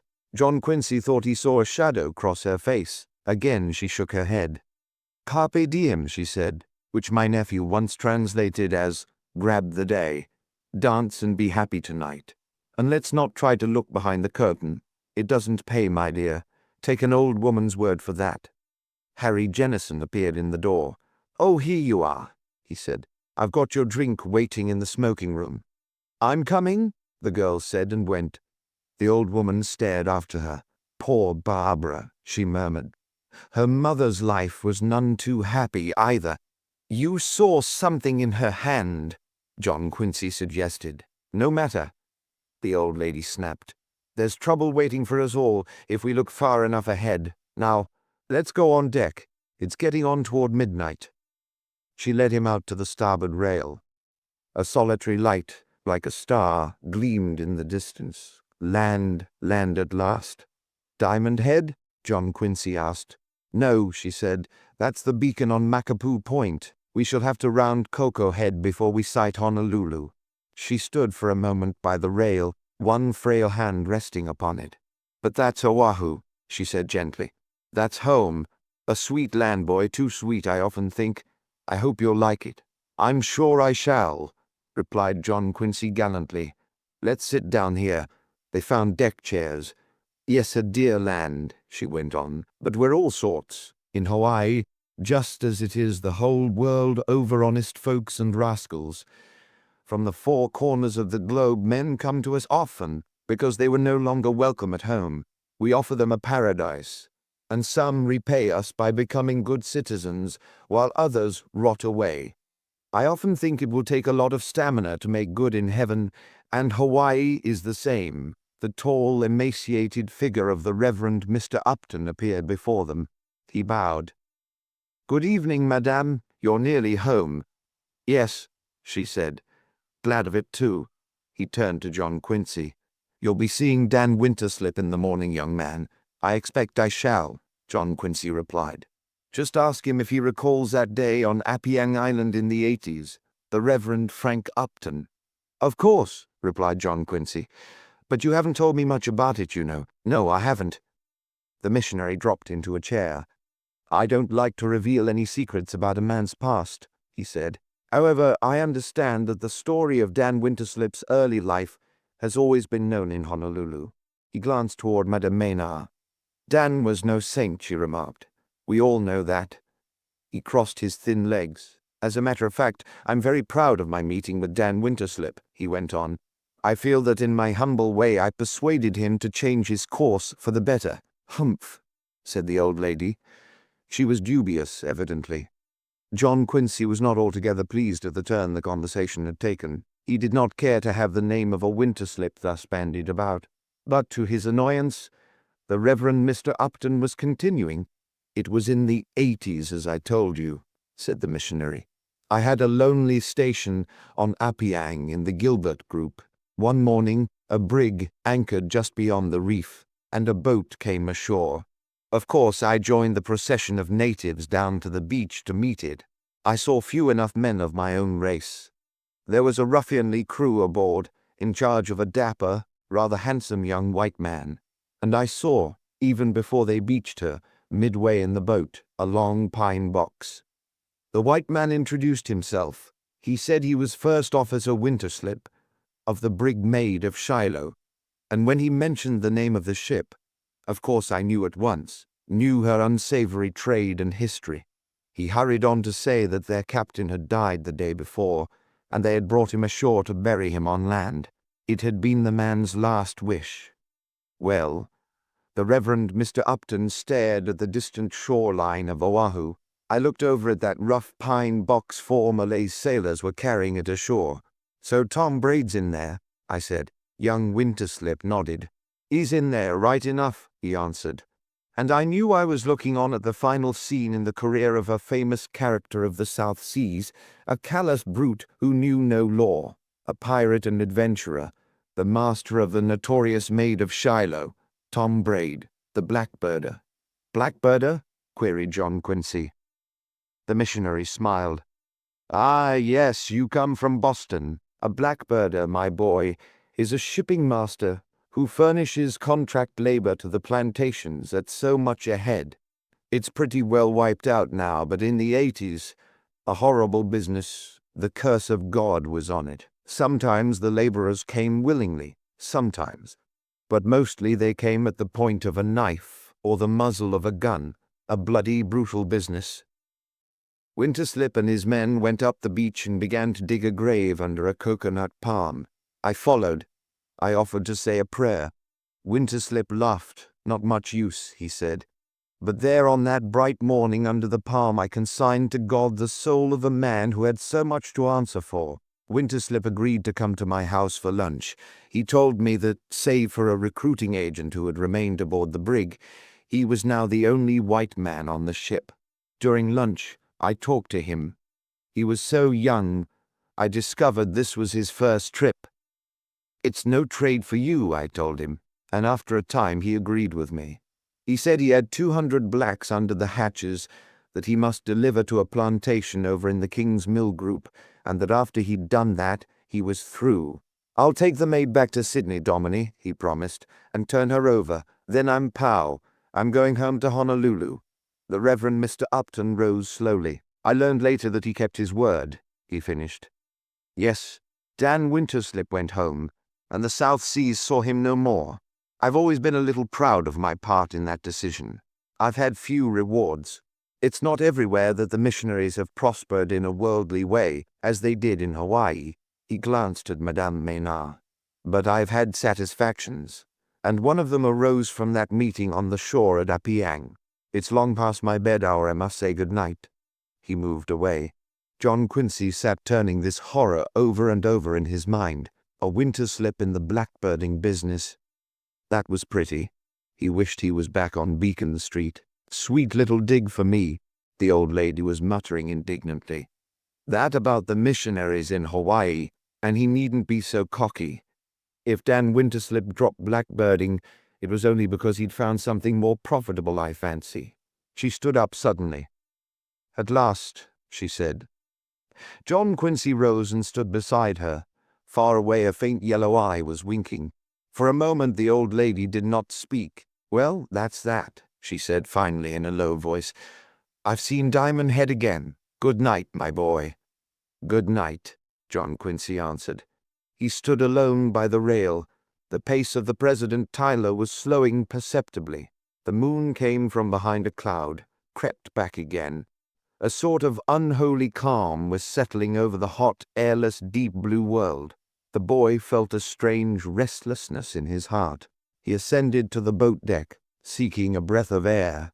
There, in a secluded spot, he came upon Barbara and Jennison and stopped, shocked. His cousin was in the man's arms, and their bizarre costumes added a weird touch to the scene. They did not see John Quincy, for in their world at that moment there were only two. Their lips were crushed together, fiercely. John Quincy fled. Good Lord! He had kissed a girl or two himself, but it had been nothing like that. He went to the rail outside his stateroom. Well, what of it? Barbara was nothing to him. A cousin, yes, but one who seemed to belong to an alien race. He had sensed that she was in love with Jennison. This was no surprise. Why did he feel that frustrated pang deep in his heart? He was engaged to Agatha Parker. He gripped the rail and sought to see again Agatha's aristocratic face. But it was blurred, indistinct. All Boston was blurred in his memory. The blood of the roaming Winterslips, the blood that led on to blackbirding and hot, breathless kisses in the tropic night. Was it flowing in his veins too? Oh, Lord, he should have stayed at home where he belonged. Bowker, the steward, came along. "Well, here we are," he said. "We'll anchor in 12 fathoms and wait for the pilot and the doctor in the morning. I heard they'd been having Kona weather out this way, but I imagine this is the tail end of it. There'll be a moon shortly, and by dawn the old trades will be on the job again, God bless them." John Quincy did not speak. "I've returned all your books, sir," the steward went on, "except that one by Adams on revolutionary New England. It's a mighty interesting work. I intend to finish it tonight, so I can give it to you before you go ashore." "Oh, that's all right," John Quincy said. He pointed to dim harbor lights in the distance. "Honolulu's over there, I take it." "Yeah, several miles away." "A dead town, sir. They roll up the sidewalks at 9, and let me give you a tip. Keep away from the Okalahau." "The what?" asked John Quincy. "The Okalahau, a drink they sell out here. What's it made of?" "There," said Barker. "You have the plot for a big mystery story. What is it made of? Judging by the smell, of nothing very lovely. A few gulps, and you hit the ceiling of eternity. But oh boy, when you drop, keep off it, sir. I'm speaking as one who knows." "I'll keep off it," John Quincy promised. Bowker disappeared. John Quincy remained by the rail, that restless feeling growing momentarily. The moon was hidden still. The ship crept along through the muggy darkness. He peered across the black waters toward the strange land that awaited him. Somewhere over there, Dan Winterslip waited for him too. Dan Winterslip, blood relative of the Boston Winterslips and ex-blackbirder. For the first time, the boy wished he had struck first in that dark attic in San Francisco, wished he had got that strong box and cast it overboard in the night. Who could say what new scandal, what fresh blot on the honored name of Winterslip might have been averted had he been quicker with his fists? As John Quincy turned and entered his cabin, he made a firm resolution. He would linger but briefly at this, his journey's end.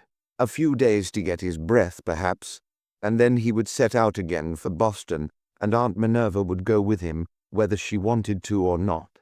Chapter 6. Beyond the Bamboo Curtain. Had John Quincy been able to see his Aunt Minerva at that moment, he would not have been so sure that he could persuade her to fall in with his plans. He would indeed have been profoundly shocked at the picture presented by his supposedly staid and dignified relative. For Miss Minerva was sitting on a grass mat in a fragrant garden in the Hawaiian quarter of Honolulu. Pale golden Chinese lanterns, inscribed with scarlet letters, hung above her head. Her neck was garlanded with ropes of buff ginger blossoms twined with myla. The sleepy, sensuous music of ukulele and steel guitar rose on the midnight air, and before her, in a cleared space under the date palms, Hawaiian boys and girls were performing a dance she would not be able to describe in great detail when she got back to Beacon Street. Miss Minerva was, in her quiet way, very happy.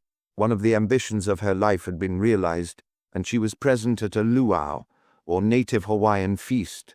Few white people are privileged to attend this intimate ceremony, but Honolulu friends had been invited on this occasion, and had asked her to go with them.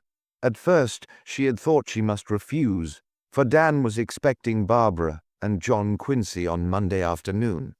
When on Monday evening he'd informed her that the President Tyler would not land its passengers until the next day, she had hastened to the telephone and asked to reconsider her refusal, and she was glad she had.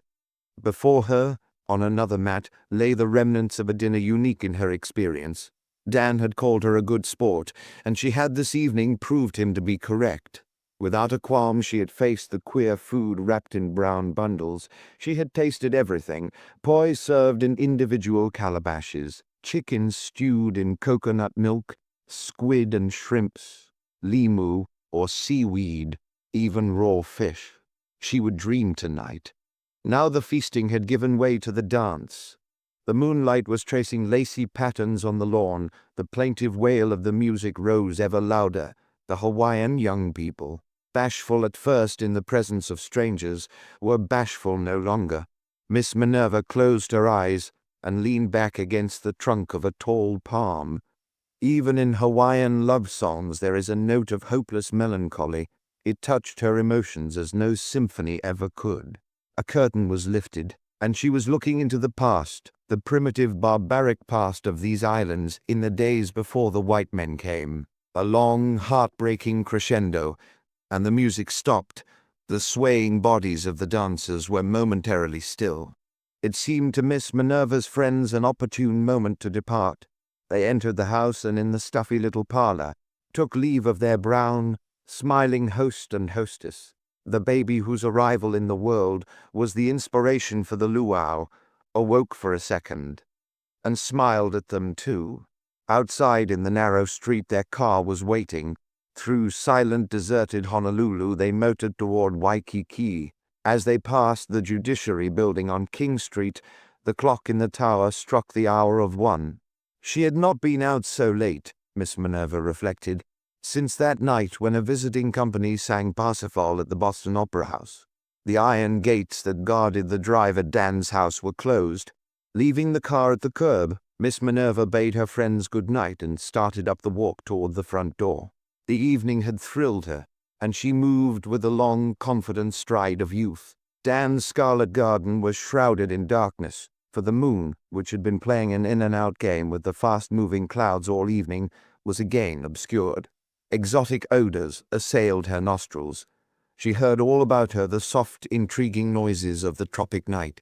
She really should get to bed, she knew, but with a happy, truant feeling, she turned from the front walk and went to the side of the house for a last look at the breakers. She stood there under a poinciana tree near the door leading into Dan's living room.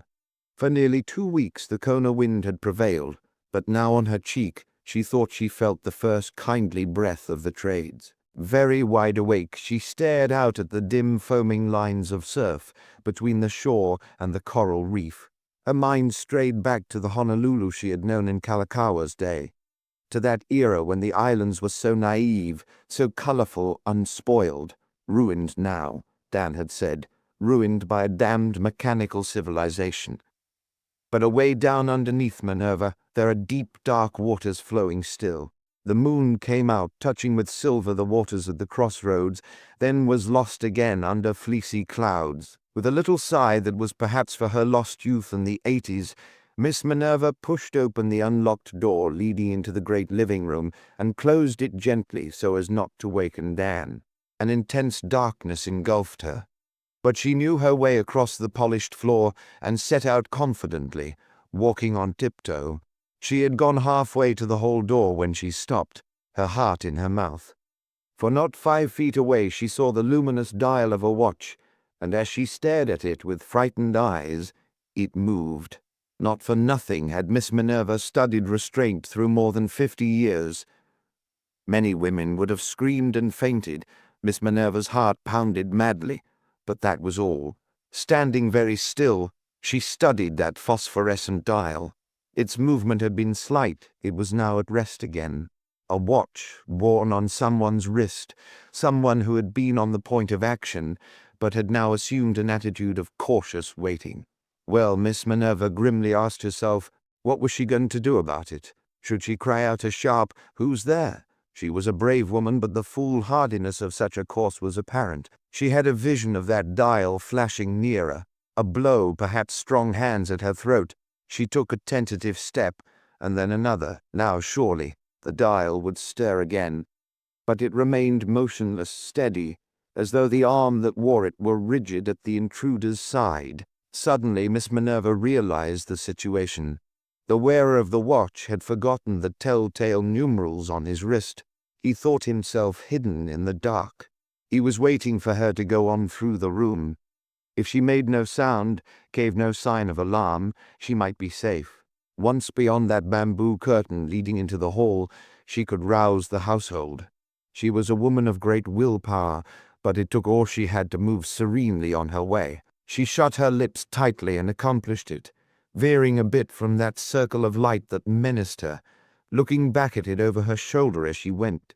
After what seemed an eternity, the bamboo curtain received her. She was through it. She was on the stairs, but it seemed to her that never again would she be able to look at a watch or a clock and find that the hour was anything save 20 minutes past 1. When she was halfway up the stairs, she recalled that it had been her intention to snap on the lights in the lower hall. She did not turn back, nor did she search for the switch at the head of the stairs. Instead, she went hastily on into her room, and just as though she had been an ordinary woman, she closed her door and dropped down, trembling a little, on a chair. But she was no ordinary woman, and in 2 seconds she was up and had reopened her door. Her sudden terror was evaporating. She felt her heart beat in a strong, regular rhythm again. Action was what was required of her now. Calm, confident action. She was a Winterslip, and she was ready. The servants' quarters were in a wing over the kitchen. She went there at once and knocked on the first door she came to. She knocked once, then again, and finally the head of a very sleepy Japanese appeared. "Haku," said Miss Minerva, "there is someone in the living room. You must go down and investigate at once." He stared at her, seeming unable to comprehend. "We must go down," amended Miss Minerva. "Wiki wiki." He disappeared, and Miss Minerva waited impatiently. Where was her nerve, she wondered? Why hadn't she seen this through alone? At home, no doubt, she could have managed it. But here there was something strange and terrifying in the very air. The moonlight poured in through a small window beside her, forming a bright square at her feet. Haku reappeared, wearing a gaudy kimono that he often sported on the beach. Another door opened suddenly, and Miss Minerva started. Bah! What ailed her anyhow, she wondered. It was only Kamaikui, standing there, a massive figure in the dim doorway, a bronze statue clad in a holoku, someone in the living room. Miss Minerva explained again. "I saw him as I came through." Kamaikui made no reply, but joined the odd little procession. In the upper hall, Haku switched on the lights, both upstairs and down. At the head of the stairs there was a brief pause, then Miss Minerva took her rightful place at the head of the line. She descended with a firm step, courageous and competent, Boston at its best. After her followed a stolid little Japanese in a kimono gay with passionate poppies, and a Polynesian woman who wore the fearful Mother Hubbard of the missionaries, as though it were a robe of state. In the lower hall, Miss Minerva did not hesitate. She pushed on through the bamboo curtain, and her hand, it trembled ever so slightly, found the electric switch and flooded the living room with light. She heard the crackle of bamboo behind her, as her strange companions followed where she led. She stood looking curiously about her. There was no one in sight, no sign of any disturbance, and it suddenly occurred to Miss Minerva that perhaps she was behaving in a rather silly fashion. After all, she had neither seen nor heard a living thing. The illuminated dial of a watch that moved a little, might it not have been a figment of her imagination? She had experienced a stirring evening. Then, too, she remembered, there had been that small glass of okolahau, a potent concoction. Kamaikui and Haku were looking at her with the inquiring eyes of little children. Had she roused them for a fool's errand? Her cheeks flushed slightly. Certainly in this big, brilliant room, furnished with magnificent native woods and green with many potted ferns, everything seemed proper and in order. I may have been mistaken," she said in a low voice. "I was quite sure but there's no sign of anything wrong. Mr. Winterslip has not been resting well of late. If he should be asleep, we won't waken him."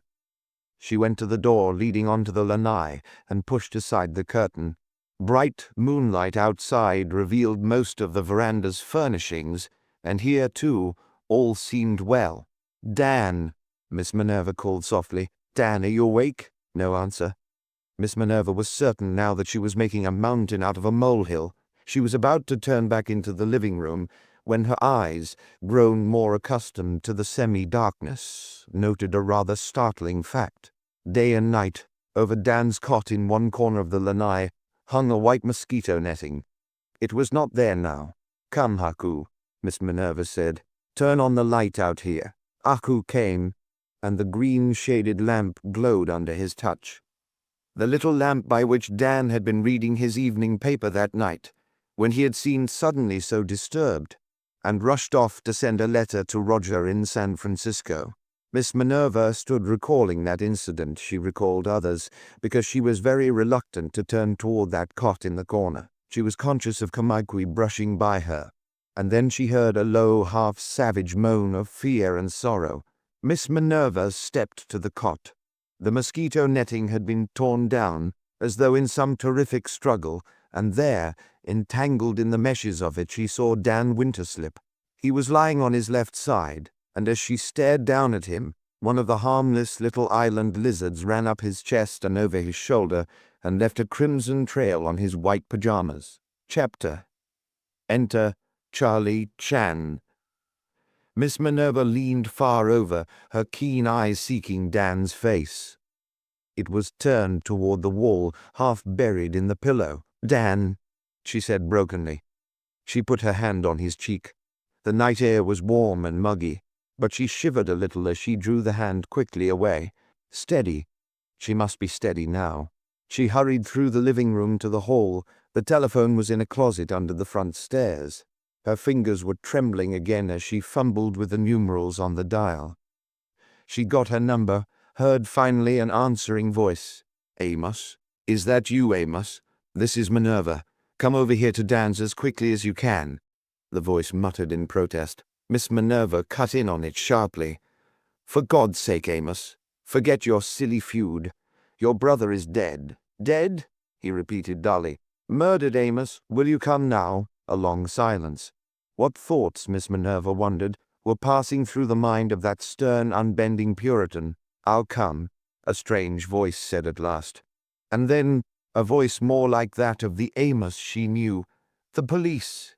I'll notify them, and then I'll come right over." Returning to the hall, Miss Minerva saw that the big front door was closed. Amos would enter that way, she knew, so she went over and opened it. There was, she noted, an imposing lock, but the key had long since been lost and forgotten. Indeed, in all Dan's great house, she could not recall ever having seen a key.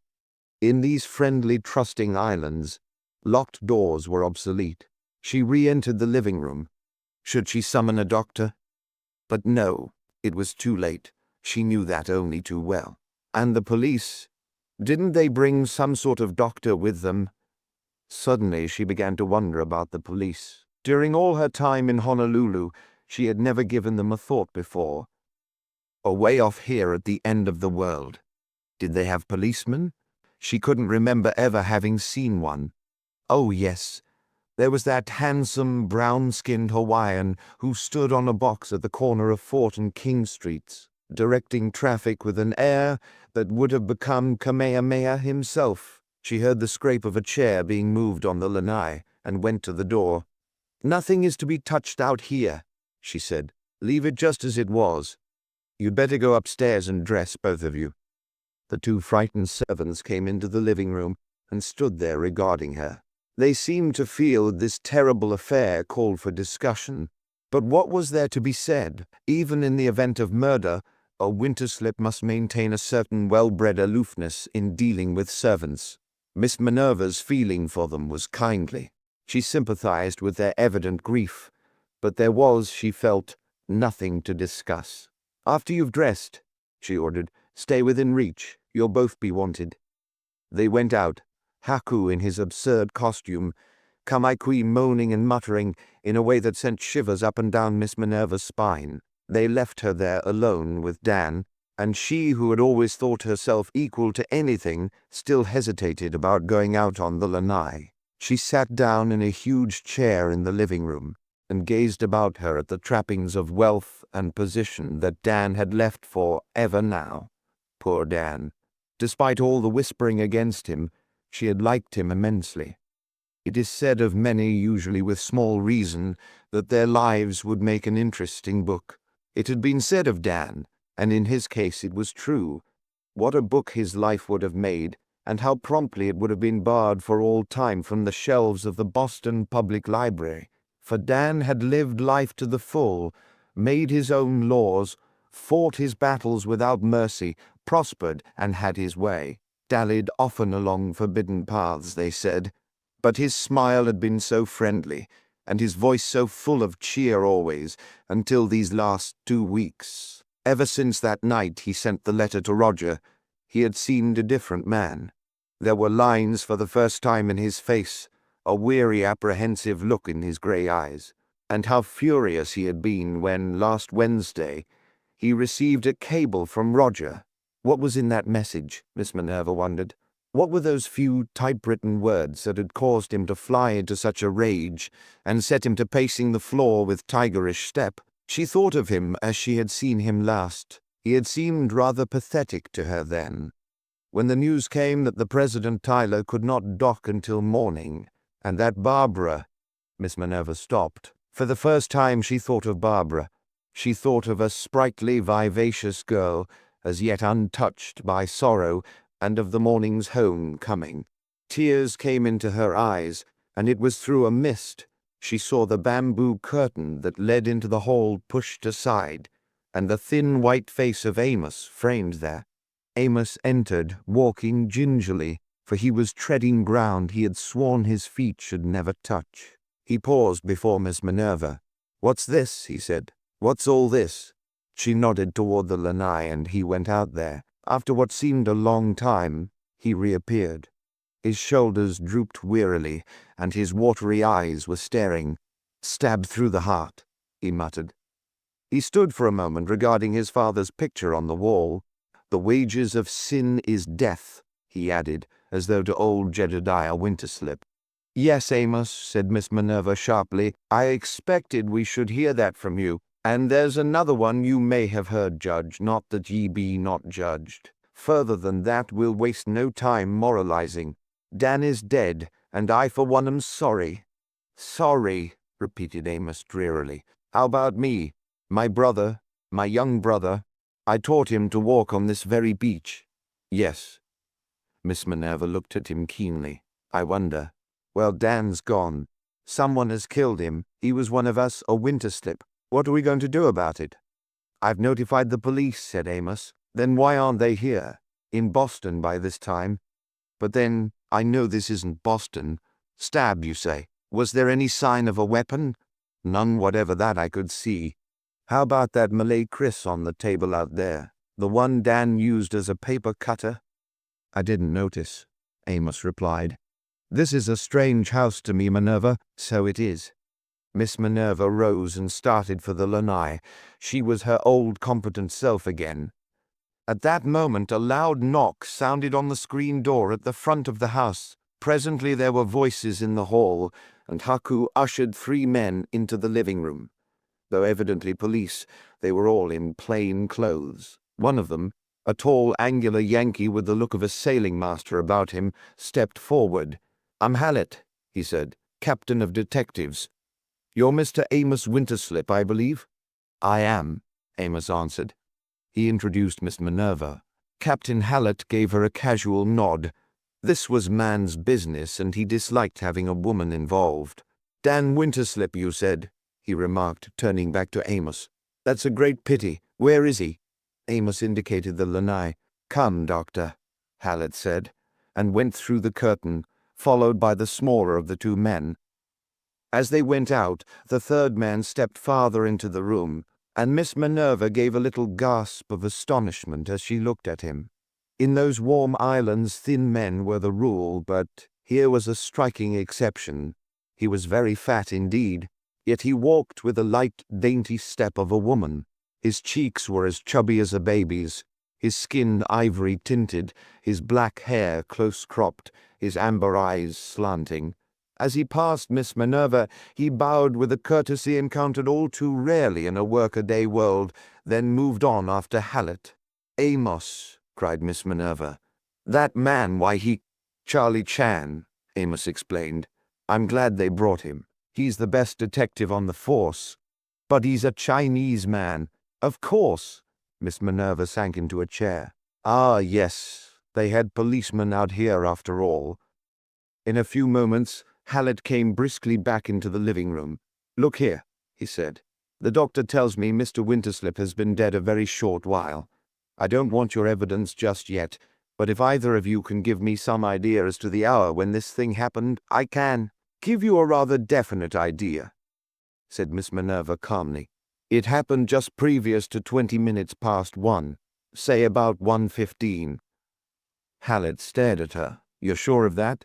"I ought to be. I got the time from the wristwatch of the person who committed the murder." "What? You saw him?" "I didn't say that. I said I saw his wristwatch." Hallett frowned. "I'll get that straight later," he said. "Just now I propose to comb this part of town. Where's the telephone?" Miss Minerva pointed it out to him, and heard him in earnest conversation with a man at headquarters named Tom. Tom's job, it seemed, was to muster all available men and search Honolulu, particularly the Waikiki district, rounding up any suspicious characters. He was also to have on hand, awaiting his chief's return, the passenger lists of all ships that had made port at Honolulu during the past week. Hallett returned to the living room. He took a stand directly in front of Miss Minerva. "Now," he began, "you didn't see the murderer, but you saw his wristwatch. I'm a great believer in taking things in an orderly fashion. You're a stranger here, from Boston, I believe." "I am," snapped Miss Minerva. "Stopping in this house?" "Precisely. Anybody here besides you and Mr. Winterslip?" Miss Minerva's eyes flashed. "The servants," she said. "And I would like to call your attention to the fact that I am Dan Winterslip's first cousin. Oh, sure, no offense. He has a daughter, hasn't he? Miss Barbara is on her way home from college. Her ship will dock in the morning." "I see. Just you and Winterslip. You're going to be an important witness. It will be a novel experience, at any rate," she remarked. "I dare say. Now, go back." Miss Minerva glared at him. It was a glare that had frightened guards on the Cambridge subway. He brushed it aside. "You understand that I haven't time for please, Miss Winterslip. Go back and describe last evening in this house." "I was here only until 8:30, she told him, "when I went to a luau with some friends. Previous to that, Mr. Winterslip dined at his usual hour, and we chatted for a time on the lanai. Did he seem to have anything on his mind?" "Well, he has appeared a bit upset." "Wait a minute." The captain took out a notebook. "Want to put down some of this? Been upset, has he? For how long?" "For the past 2 weeks. Let me think, just 2 weeks ago tonight, or rather, last night he and I were sitting on the lanai, and he was reading the evening paper. Something in it seemed to disturb him. He got up, wrote a note to his cousin Roger in San Francisco, and took it down for a friend aboard the President Tyler to deliver. From that moment he appeared restless and unhappy. Go on, this may be important. Last Wednesday morning he received a cable from Roger that infuriated him. A cable. What was in it?" "It was not addressed to me," said Miss Minerva haughtily. "Well, that's all right. We'll dig it up. Now, about last night. Did he act more upset than ever?" "He did, but that may have been due to the fact he had hoped his daughter's ship would dock yesterday afternoon, and had learned it could not land its passengers until this morning." "I see. You said you was only here until 8:30. "I did not," replied Miss Minerva coldly. "I said I was here only until 8:30. Same thing." "Well, hardly." "I'm not here to talk grammar," Hallett said sharply. "Did anything occur, anything out of the ordinary before you left?" "No. Wait a moment. Someone called Mr. Winterslip on the telephone while he was at dinner. I couldn't help overhearing the conversation." "Good for you." She glared at him again. "Repeat it." "I heard Mr. Winterslip say, Hello, Egan. What, you're not coming over? Oh, yes, you are. I want to see you. I insist on it. Come about 11. I want to see you. That was at least the import of his remarks. Did he seem excited? He raised his voice above the ordinary tone. Ah, yes. The captain stared at his notebook. Must have been Jim Egan, who runs this god-forsaken reef and palm hotel down the beach. He turned to Amos. Was Egan a friend of your brother? I don't know, said Amos. You see, Amos was not a friend of his brother either, explained Miss Minerva. There was an old feud between them. Speaking for myself, I never heard Dan mention Egan, and he certainly never came to the house while I was here. Hallett nodded. Well, you left at 8:30. Now tell us where you went and when you got back, and all about the wristwatch. Miss Minerva rapidly sketched her evening at the luau. She described her return to Dan's living room, her adventure in the dark, the luminous dial that waited for her to pass. I wish you'd seen more, Hallett complained. Too many people wear wristwatches.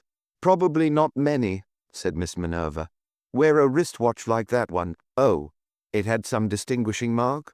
It certainly did. The numerals were illuminated and stood out clearly with an exception. The figure 2 was very dim, practically obliterated. He looked at her admiringly. Well, you certainly had your wits about you. That's a habit I formed early in life, replied Miss Minerva, and old habits are hard to break. He smiled and asked her to continue. She told of rousing the 2 servants and finally of the gruesome discovery on the lanai.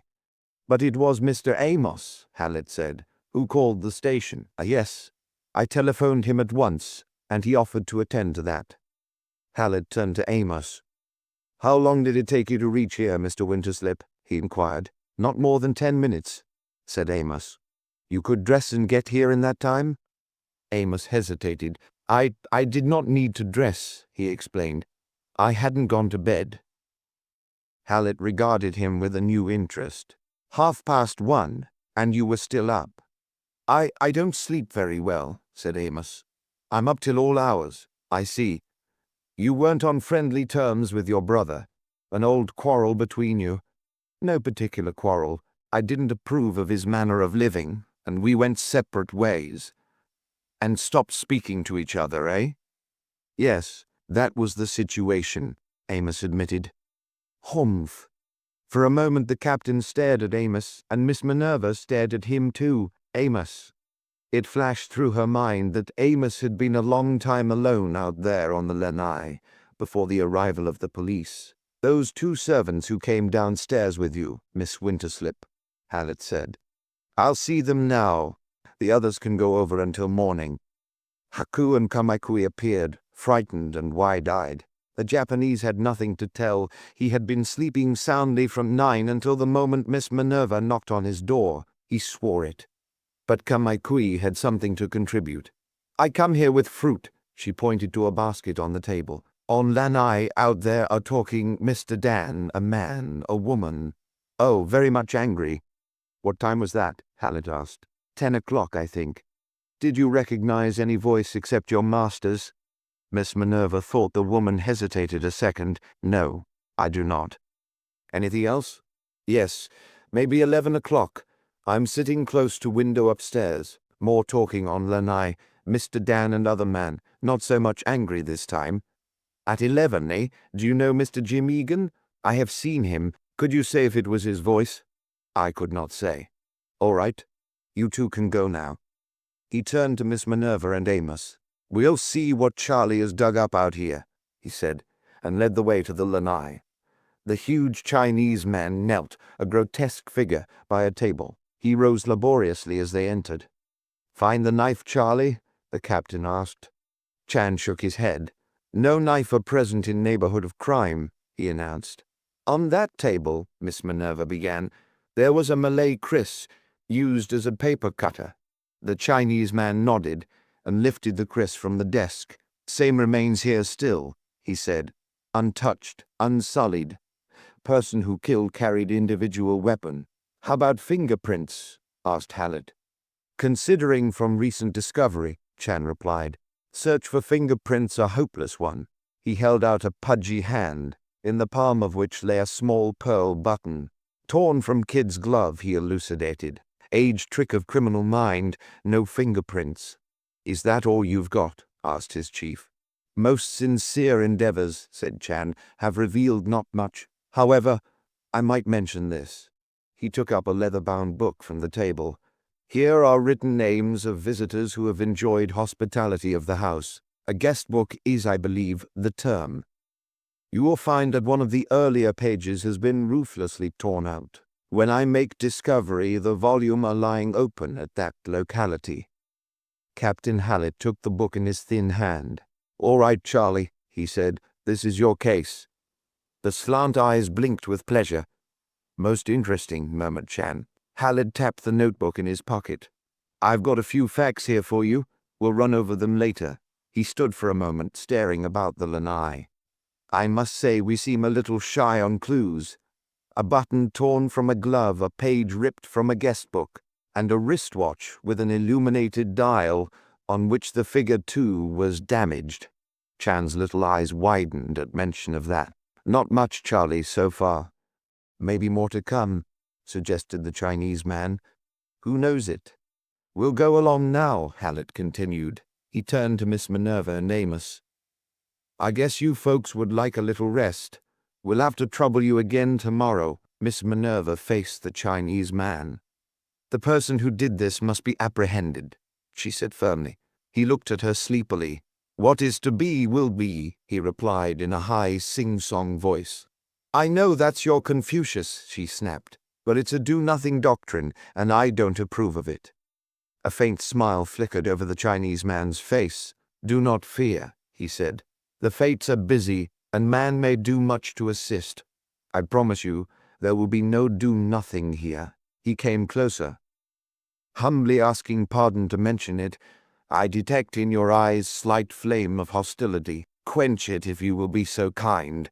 Friendly cooperation are essential between us. Despite his girth, he managed a deep bow. Wishing you good morning, he added, and followed Hallett. Miss Minerva turned weakly to Amos.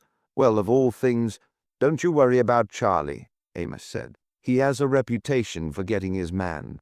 Now you go to bed. I'll stay here and notify the proper people. Well, I will lie down for a little while, Miss Minerva said. I shall have to go early to the dock. Poor Barbara. And there's John Quincy coming too. A grim smile crossed her face. I'm afraid John Quincy won't approve of this. She saw from her bedroom window that the night was breaking. The rakish coconut palms and the hao tree were wrapped in a grey mist. Changing her dress for a kimono, she lay down under the mosquito netting on the bed.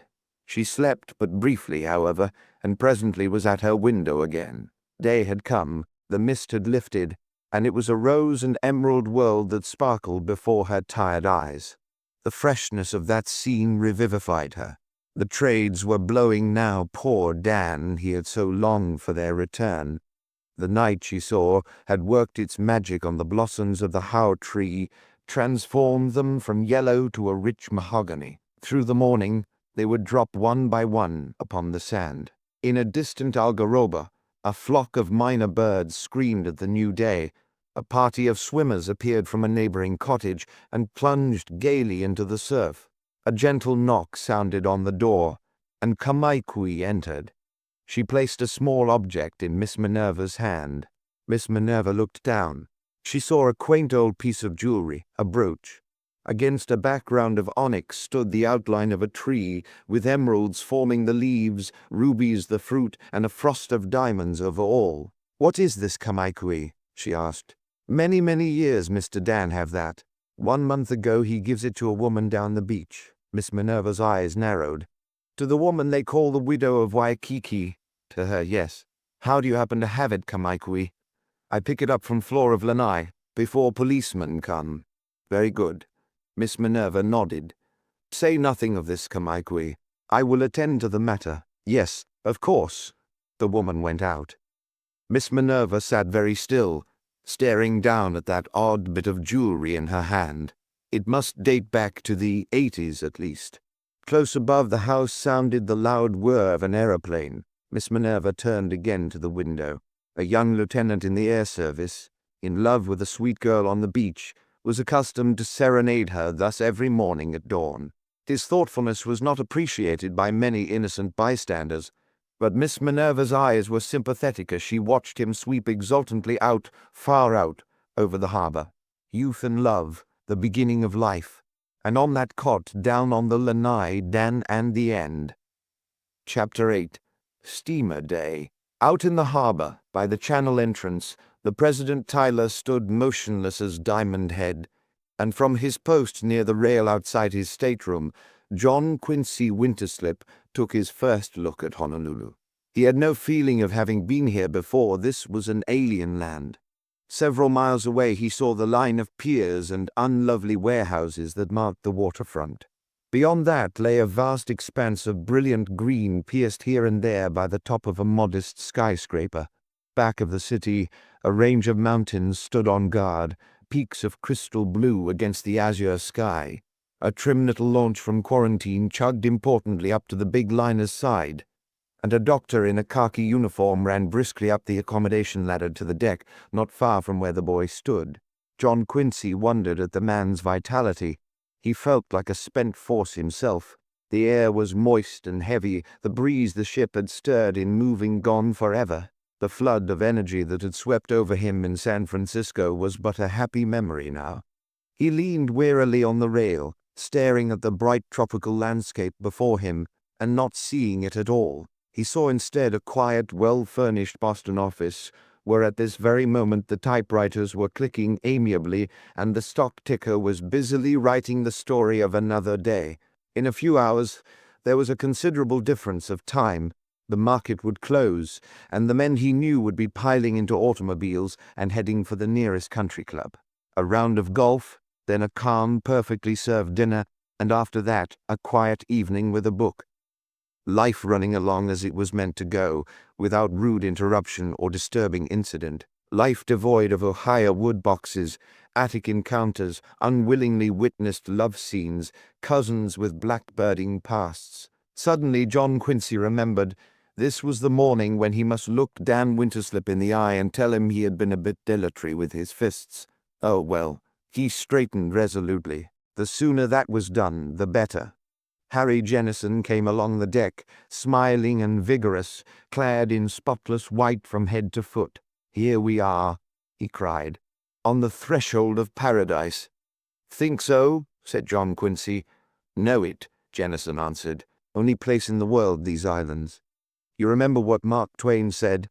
"Ever visited Boston?" John Quincy cut in. "Once," replied Jennison briefly. "That's Punchbowl Hill back of the town and Tantalus beyond. Take you up to the summit some day. Wonderful view. See their tallest building?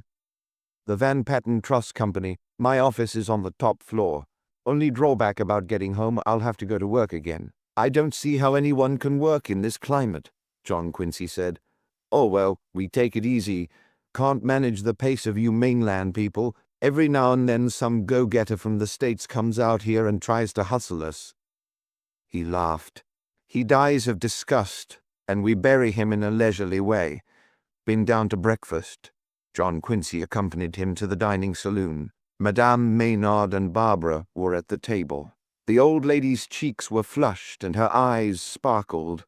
Barbara, too, was in her gayest mood. The excitement of coming home had made her very happy, or was her happiness all due to that? John Quincy noted her smile of greeting for Jennison, and rather wished he knew less than he did.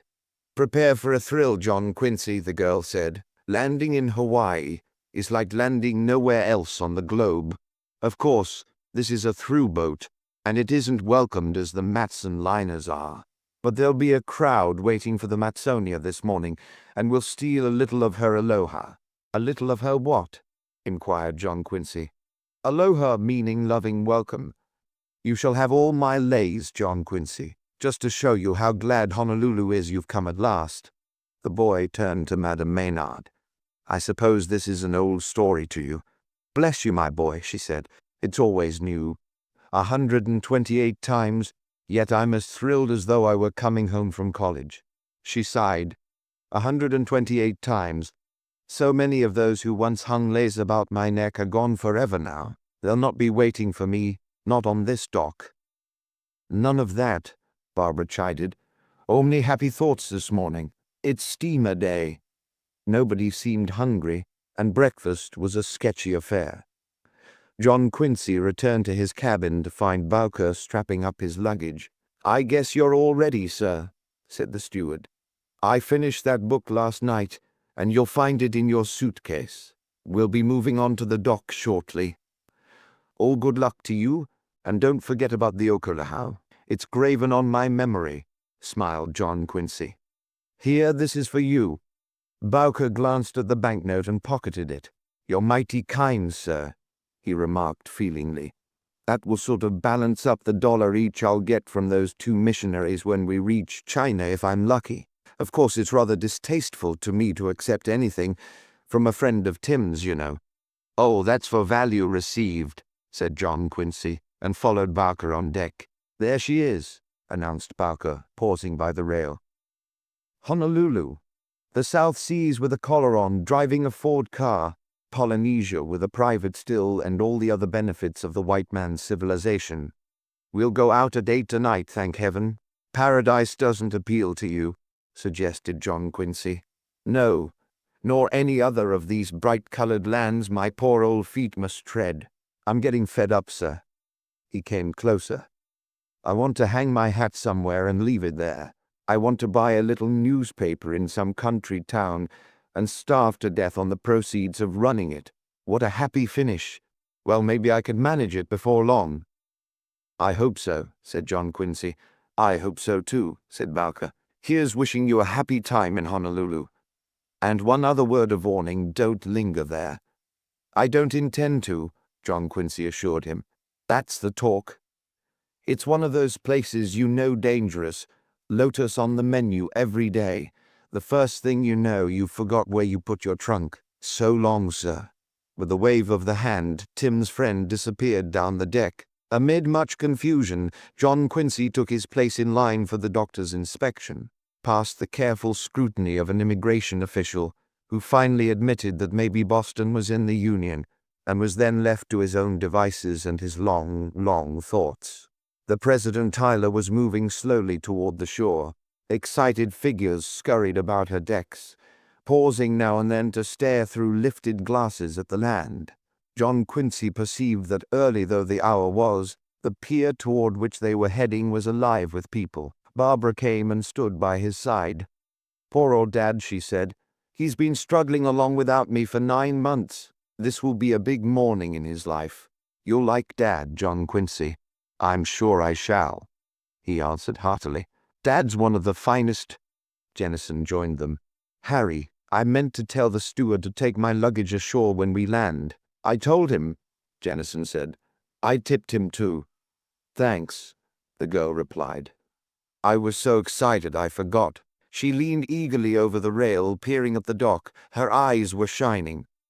"I don't see him yet," she said. They were near enough now to hear the voices of those ashore gay voices calling flippant greetings.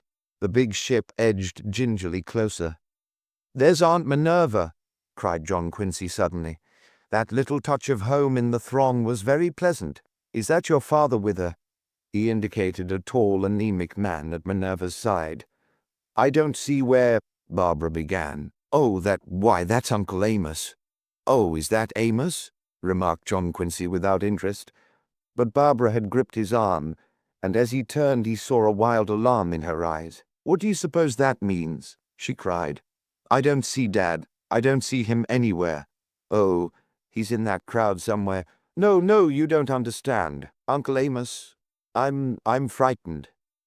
John Quincy didn't gather what it was all about, and there was no time to find out. Jennison was pushing ahead through the crowd, making a path for Barbara, and the boy meekly brought up the rear.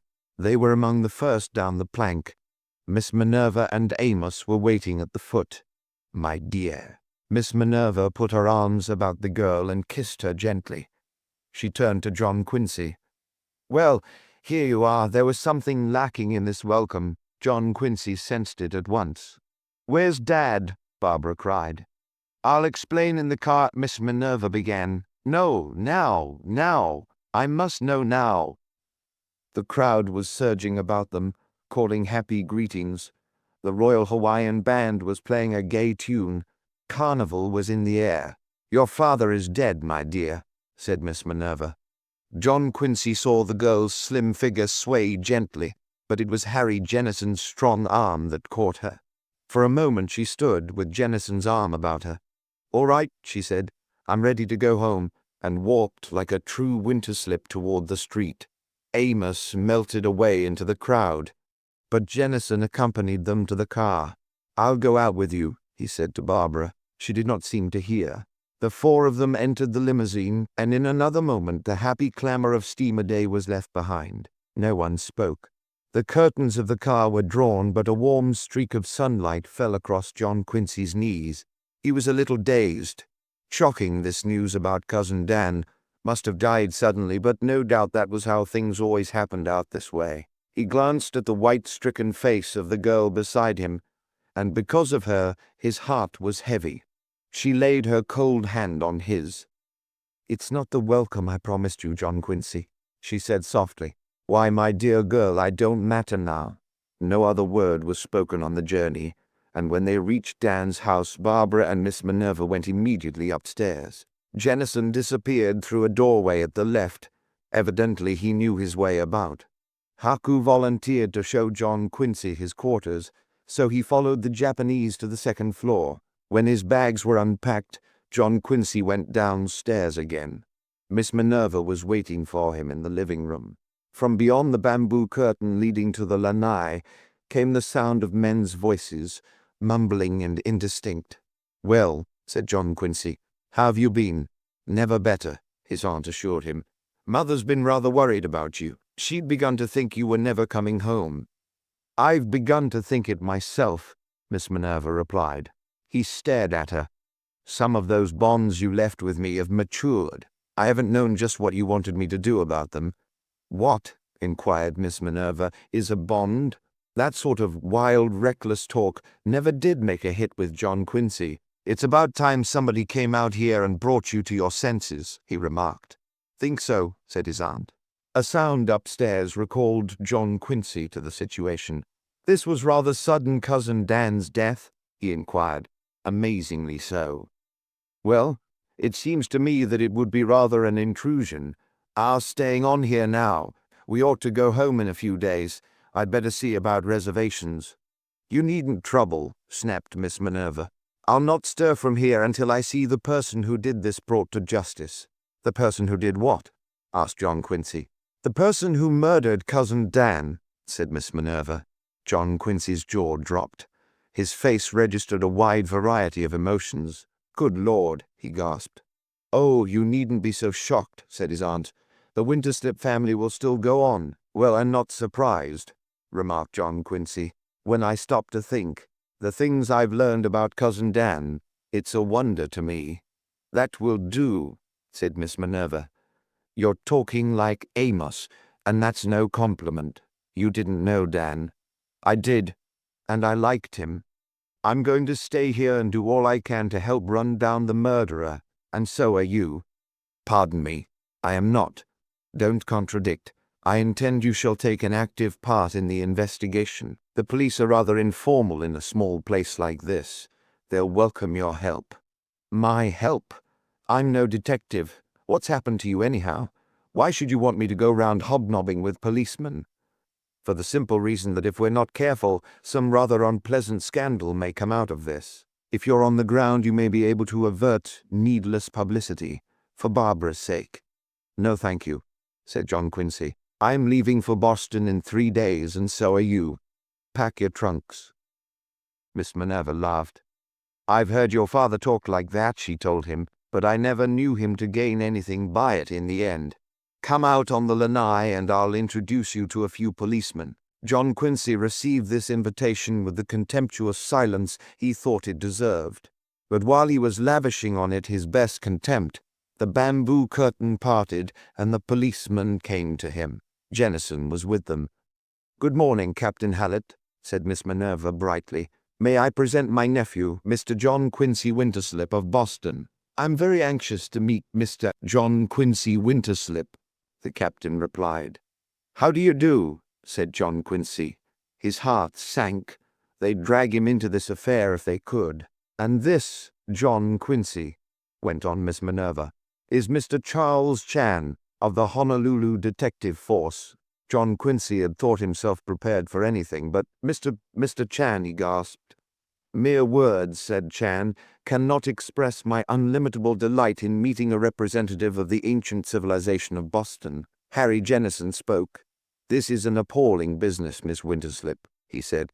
"As perhaps you know, I was your cousin's lawyer. I was also his friend. Therefore, I hope you won't think I am intruding if I show a keen interest in what is going forward here." "Not at all," Miss Minerva assured him.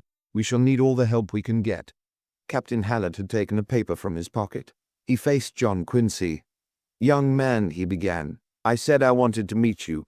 Last night Miss Winterslip told me of a cablegram received by the dead man about a week ago, which she said angered him greatly. I happen to have a copy of that message, turned over to me by the cable people. I'll read it to you. John Quincy's sailing on President Tyler. Stop owing to unfortunate accident. He leaves here with empty hands. Signed, Roger Winterslip." "Yes?" said John Quincy haughtily. "Explain that, if you will." John Quincy stiffened. "The matter was strictly private," he said. "A family affair." Captain Hallett glared at him. "You're mistaken," he replied. "Nothing that concerns Mr. Dan Winterslip is private now. Tell me what that cable meant, and be quick about it. I'm busy this morning." John Quincy glared back. The man didn't seem to realize to whom he was talking. "I've already said," he began. "John Quincy," snapped Miss Minerva, "do as you're told." "Oh, well, if she wanted family secrets ahead in public." Reluctantly, John Quincy explained about Dan Winterslip's letter and the misadventure in the attic of Dan's San Francisco house. "An Ohio wood box bound with copper," repeated the captain. "Initials on it, TMB. Got that, Charlie?" "It is written in the book," said Chan. "Any idea what was in that box?" asked Hallett. "Not the slightest," John Quincy told him. Hallett turned to Miss Minerva. "You knew nothing about this?" She assured him she did not. "Well," he continued, "one thing more and we'll go along. We've been making a thorough search of the premises by daylight without much success, I'm sorry to say. However, by the cement walk just outside that door," he pointed to the screen door leading from the living room into the garden, "Charlie made a discovery." Chan stepped forward, holding a small white object in the palm of his hand. "1/2 cigarette, incompletely consumed," he announced. "Very recent, not weather-stained. It are of the brand denominated Corsican, assembled in London and smoked habitually by Englishmen." Hallett again addressed Miss Minerva. "Did Dan Winterslip smoke cigarettes?" "He did not," she replied. "Cigars and a pipe, but never cigarettes." "You were the only other person living here." "I haven't acquired the cigarette habit," snapped Miss Minerva, "though undoubtedly it's not too late yet." "The servants, perhaps?" went on Hallett. "Some of the servants may smoke cigarettes, but hardly of this quality. I take it these are not on sale in Honolulu?" "They're not," said the captain. "But Charlie tells me they're put up in airtight tins and shipped to Englishmen the world over." "Well, stow that away, Charlie." The Chinese man tenderly placed the half cigarette, incompletely consumed, in his pocketbook. "I'm going on down the beach now to have a little talk with Mr. Jim Egan," the captain added. "I'll go with you," Jennison offered. "I may be able to supply a link or two there." "Sure, come along," Hallett replied cordially. "Captain Hallett," put in Miss Minerva, "it is my wish that some member of the family keep in touch with what you are doing, in order that we may give you all the aid we can. My nephew would like to accompany you." "Pardon me," said John Quincy coldly. "You're quite wrong. I have no intention of joining the police force." "Well, just as you say," remarked Hallett. He turned to Miss Minerva. "I'm relying on you at any rate. You've got a good mind. Anybody can see that." "Thank you," she said. "As good as a man's," he added. "Oh, now you've spoiled it. Good morning." The three men went through the screen door into the bright sunshine of the garden. John Quincy was aware that he was not in high favor with his aunt. "I'll go up and change," he said uncomfortably. "We'll talk things over later." He went into the hall. At the foot of the stairs he paused. From above came a low, heart-breaking moan of anguish. Barbara. Poor Barbara, who had been so happy less than an hour ago. John Quincy felt his head go hot, the blood pound in his temples. How dare anyone strike down a Winterslip? How dare anyone inflict this grief on his cousin Barbara? He clenched his fists and stood for a moment, feeling that he too could kill. Action! He must have action! He rushed through the living room, past the astonished Miss Minerva. In the drive stood a car. The three men were already in it. "Wait a minute," called John Quincy. "I'm going with you." "Hop in," said Captain Hallett.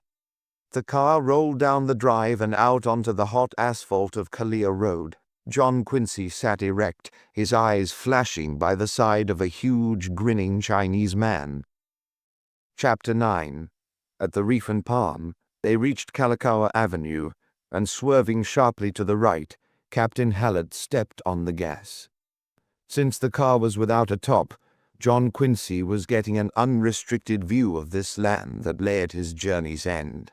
As a small boy squirming about on the hard pew in the First Unitarian Church, he had heard much of heaven, and his youthful imagination had pictured it as something like this: a warm, rather languid country, freshly painted in the gaudiest colors available. Creamy white clouds wrapped the tops of the distant mountains, and their slopes were bright with tropical foliage. John Quincy heard near at hand the low monotone of breakers lapping the shore. Occasionally he caught a glimpse of apple-green water and a dazzling white stretch of sand. Oh, Waikiki! Oh, scene of peace! What was the rest of that poem his Aunt Minerva had quoted in her last letter, the one in which she had announced that she was staying on indefinitely, and looking down from tum-tum skies, the angels smile on Waikiki? Sentimental, but sentiment was one of Hawaii's chief exports. One had only to look at the place to understand and forgive. John Quincy had not delayed for a hat, and the sun was beating down fiercely on his brown head. Charlie Chan glanced at him. "Humbly begging pardon," remarked the Chinese man, "would say it is unadvisable to venture forth without headgear, especially since you are a Malihini." "A what?" "The term carries no offense. Malihini stranger, newcomer." "Oh." John Quincy looked at him curiously. "Are you a Malihini?" "Not in the least," grinned Chan. "I am Kamaiana old-timer, pursuing the truth further. I have been 25 years in the islands."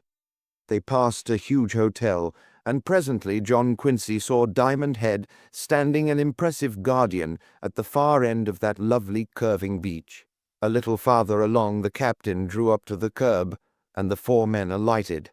On the other side of a dilapidated fence was a garden that might have been Eden at its best. Entering past a gate that hung sorrowfully on one hinge, they walked up a dirt path, and in a moment a ramshackle old building came into view. They were approaching it on an angle, and John Quincy saw that the greater part of it extended out over the water. The tottering structure was of 2 stories, with double-decked balconies on both sides and the rear. It had rather an air about it. Once, no doubt, it had been worthy to stand in this setting. Flowering vines clambered over it in a friendly endeavor to hide its imperfections from the world. "Some day," announced Charlie Chan solemnly, "those rafters underneath will disintegrate, and the Reef and Palm Hotel will descend into the sea with a most horrid gurgle." As they drew nearer, it seemed to John Quincy that the Chinese man's prophecy might come true at any moment. They paused at the foot of a crumbling stair that led to the front door, and as they did so, a man emerged hurriedly from the Reef and Palm. His once white clothes were yellowed, his face lined, his eyes tired and disillusioned. But about him, as about the hotel, hung the suggestion of a distinguished past. "Mr. Egan," said Captain Hallett promptly. "Oh, how are you?" the man replied, with an accent that recalled to John Quincy's mind his meeting with Captain Arthur Temple Cope. "We want to talk to you," announced Hallett brusquely. A shadow crossed Egan's face. "I'm frightfully sorry," he said, "but I have a most important engagement, and I'm late as it is. Some other time." "Now," cut in Hallett. The word shot through the morning like a rocket. He started up the steps. "Impossible," said Egan. He did not raise his voice. "Nothing on earth could keep me from the dock this morning." The captain of detectives seized his arm. "Come inside," he ordered. Egan's face flushed.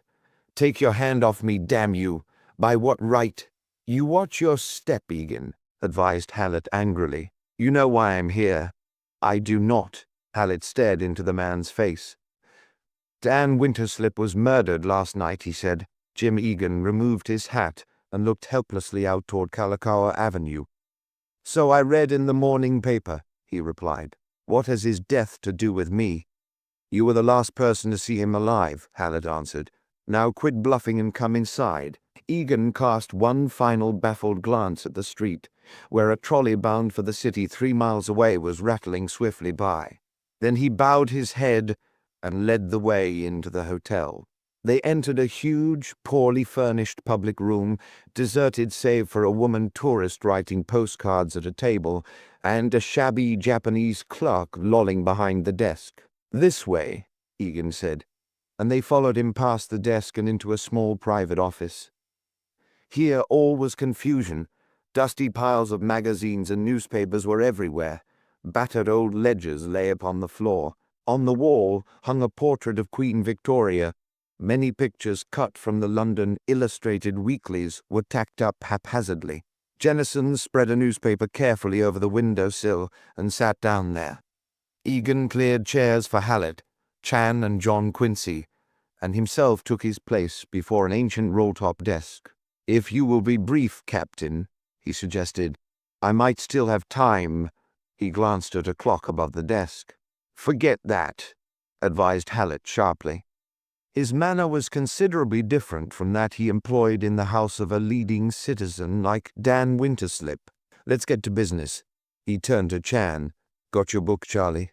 "Preparations are complete," replied Chan, his pencil poised. "All right." Hallett drew his chair closer to the desk. "Now, Egan, you come through and come clean. I know that last night about 7:30 you called up Dan Winterslip and tried to slide out of an appointment you had made with him. I know that he refused to let you off and insisted on seeing you at 11. About that time you went to his house. You and he had a rather excited talk. At 1:25 Winterslip was found dead. Murdered, Egan. Now give me your end of it." Jim Egan ran his fingers through his curly, close-cropped hair, straw-colored once, but now mostly gray. "That's all quite true," he said. Do you mind if I smoke?" He took out a silver case and removed a cigarette. His hand trembled slightly as he applied the match. "I did make an appointment with Winterslip for last night," he continued. "During the course of the day I changed my mind. When I called up to tell him so, he insisted on seeing me. He urged me to come at 11, and I went." "Who let you in?" Hallett asked. "Winterslip was waiting in the garden when I came. We went inside." Hallett glanced at the cigarette in Egan's hand. "By the door leading directly into the living room?" he asked. "No," said Egan. "By the big door at the front of the house.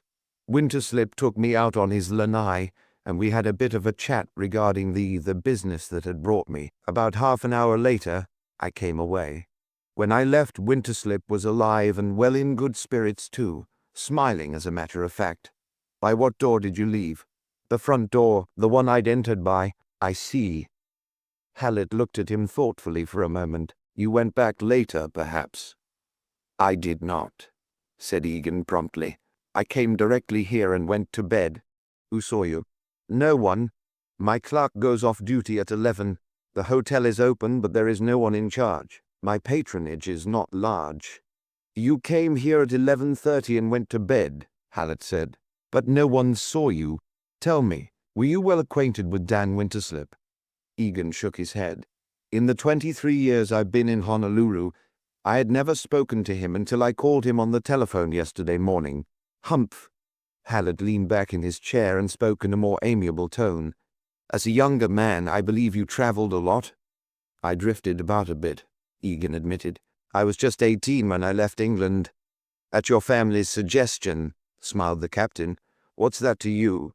Egan flared. "Where did you go?" "Australia. I ranched it for a time, and later I worked in Melbourne." "What doing?" persisted Hallett. In a bank. A bank, eh? And then the South Seas, just wandering about. I was restless. Beach combing, eh? Egan flushed. I may have been on my uppers at times, but damn it, wait a minute, Hallett cut in. What I want to know is, those years you were drifting about, did you by any chance run into Dan Winterslip? I might have. What sort of an answer is that? Yes or no? Well, as a matter of fact, I did, Egan admitted. Just once in Melbourne, but it was a quite unimportant meeting. So unimportant Winterslip had completely forgotten it. But you hadn't. And yesterday morning, after 23 years' silence between you, you called him on the telephone, on rather sudden business. I did. Hallett came closer. All right, Egan. We've reached the important part of your story. What was that business? A tense silence fell in the little office as they awaited Egan's answer. The Englishman looked Hallett calmly in the eye. I can't tell you that, he said. Hallett's face reddened. Oh, yes, you can, and you're going to. Never, answered Egan without raising his voice. The captain glared at him. You don't seem to realize your position. I realize it perfectly. If you and I were alone, I won't tell you under any circumstances, Hallett. Maybe you'll tell the prosecutor. Look here, cried Egan wearily. Why must I say it over and over? I'll tell nobody my business with Winterslip. Nobody, understand? He crushed the half-smoked cigarette savagely down onto a tray at his side. John Quincy saw Hallett nod to Chan. He saw the Chinese man's pudgy little hand go out and seize the remnant of cigarette. A happy grin spread over the Oriental's fat face. He handed the stub to his chief. Corsican brand, he cried triumphantly. Ah, yes, said Hallett. This your usual smoke? A startled look crossed Egan's tired face. No, it's not, he said. It's a make that's not on sale in the islands, I believe. No, I fancy it isn't. Captain Hallett held out his hand. Give me your cigarette case, Egan. The Englishman passed it over, and Hallett opened it. Humph, he said. You've managed to get hold of a few, haven't you? Yes, they were given me. Is that so? Who gave them to you? Egan considered. I'm afraid I can't tell you that either, he said. Hallett's eyes glittered angrily. Let me give you a few facts, he began. You called on Dan Winterslip last night. You entered and left by the front door, and you didn't go back. Yet just outside the door leading directly into the living room, we have found a partly smoked cigarette of this unusual brand. Now will you tell me who gave you these Corsicans? No, said Egan, I won't. Hallett slipped the silver cigarette case into his pocket and stood up. Very well, he remarked. I've wasted all the time I intend to here. The district court prosecutor will want to talk to you. Of course, agreed Egan. I'll come and see him this afternoon. Hallett glared at him. Quit kidding yourself and get your hat.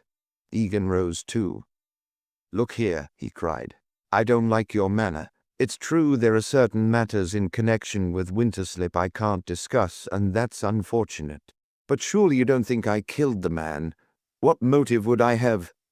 Jennison rose quickly from his seat on the window ledge and stepped forward. Hallett, he said, there's something I ought to tell you. 2 or 3 years ago, Dan Winterslip and I were walking along King Street, and we passed Mr. Egan here. Winterslip nodded toward him. I'm afraid of that man, Harry, he said. I waited to hear more, but he didn't go on, and he wasn't the sort of client one would prompt. I'm afraid of that man, Harry. Just that, and nothing further. It's enough, remarked Hallett grimly. Egan, you're going with me. Egan's eyes flashed. Of course, he cried bitterly. Of course I'm going with you. You're all against me. The whole town is against me. I've been sneered at and belittled for 20 years.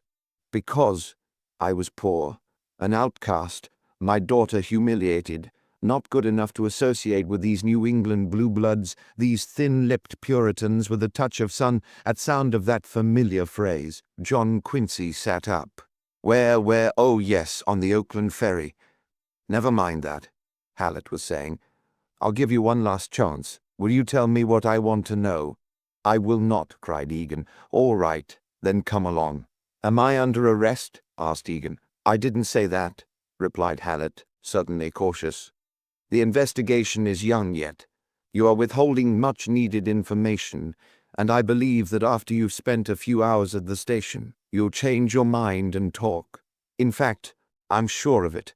I haven't any warrant, but your position will be a lot more dignified if you come willingly without one." Egan considered a moment. "I fancy you're right," he said. "I have certain orders to give the servants if you don't mind." Hallett nodded. "Make it snappy. Charlie will go with you." Egan and the Chinese man disappeared. The captain, John Quincy, and Jennison went out and sat down in the public room. 5 minutes past 10:15. Jennison glanced at his watch. "See here, Hallett," he said. "The man's making a monkey of you." Hallett reddened and stood up. At that instant, Egan and Chan came down the big open stairway at one side of the room. Hallett went up to the Englishman. "Say, Egan, what are you doing? Playing for time?" Egan smiled. "That's precisely what I'm doing," he replied. "My daughter's coming in this morning on the Matsonia. The boat ought to be at the dock now. She's been at school on the mainland, and I haven't seen her for 9 months. You've done me out of the pleasure of meeting her, but in a few minutes—" "Nothing doing," cried Hallett. "Now you get your hat. I'm Pow." Egan hesitated a moment, then slowly took his battered old straw hat from the desk. The 5 men walked through the blooming garden toward Hallett's car.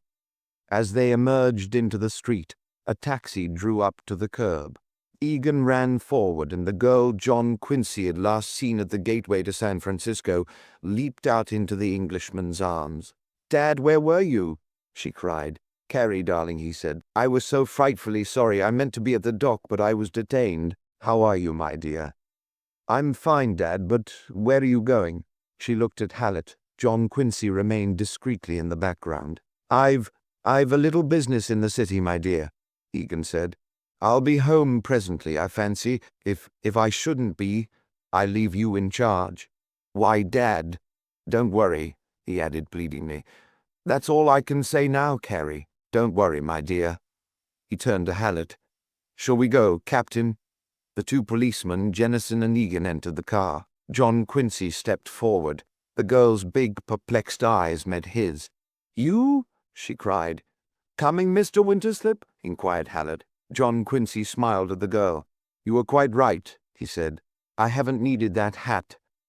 She looked up at him. "But you're not wearing any at all. That's hardly wise." "Mr. Winterslip!" barked Hallett. John Quincy turned. "Oh, pardon me, Captain," he said. "I forgot to mention it, but I'm leaving you here. Goodbye." Hallett grunted and started his car. While the girl paid for her taxi out of a tiny purse, John Quincy picked up her suitcase.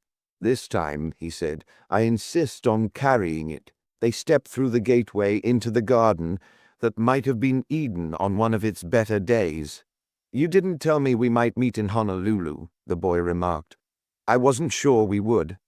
She glanced at the shabby old hotel. "You see, I'm not exactly a social favorite out here."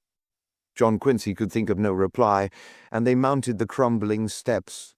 The public room was quite deserted. "And why have we met?" the girl continued. "I'm fearfully puzzled. What was Dad's business with those men?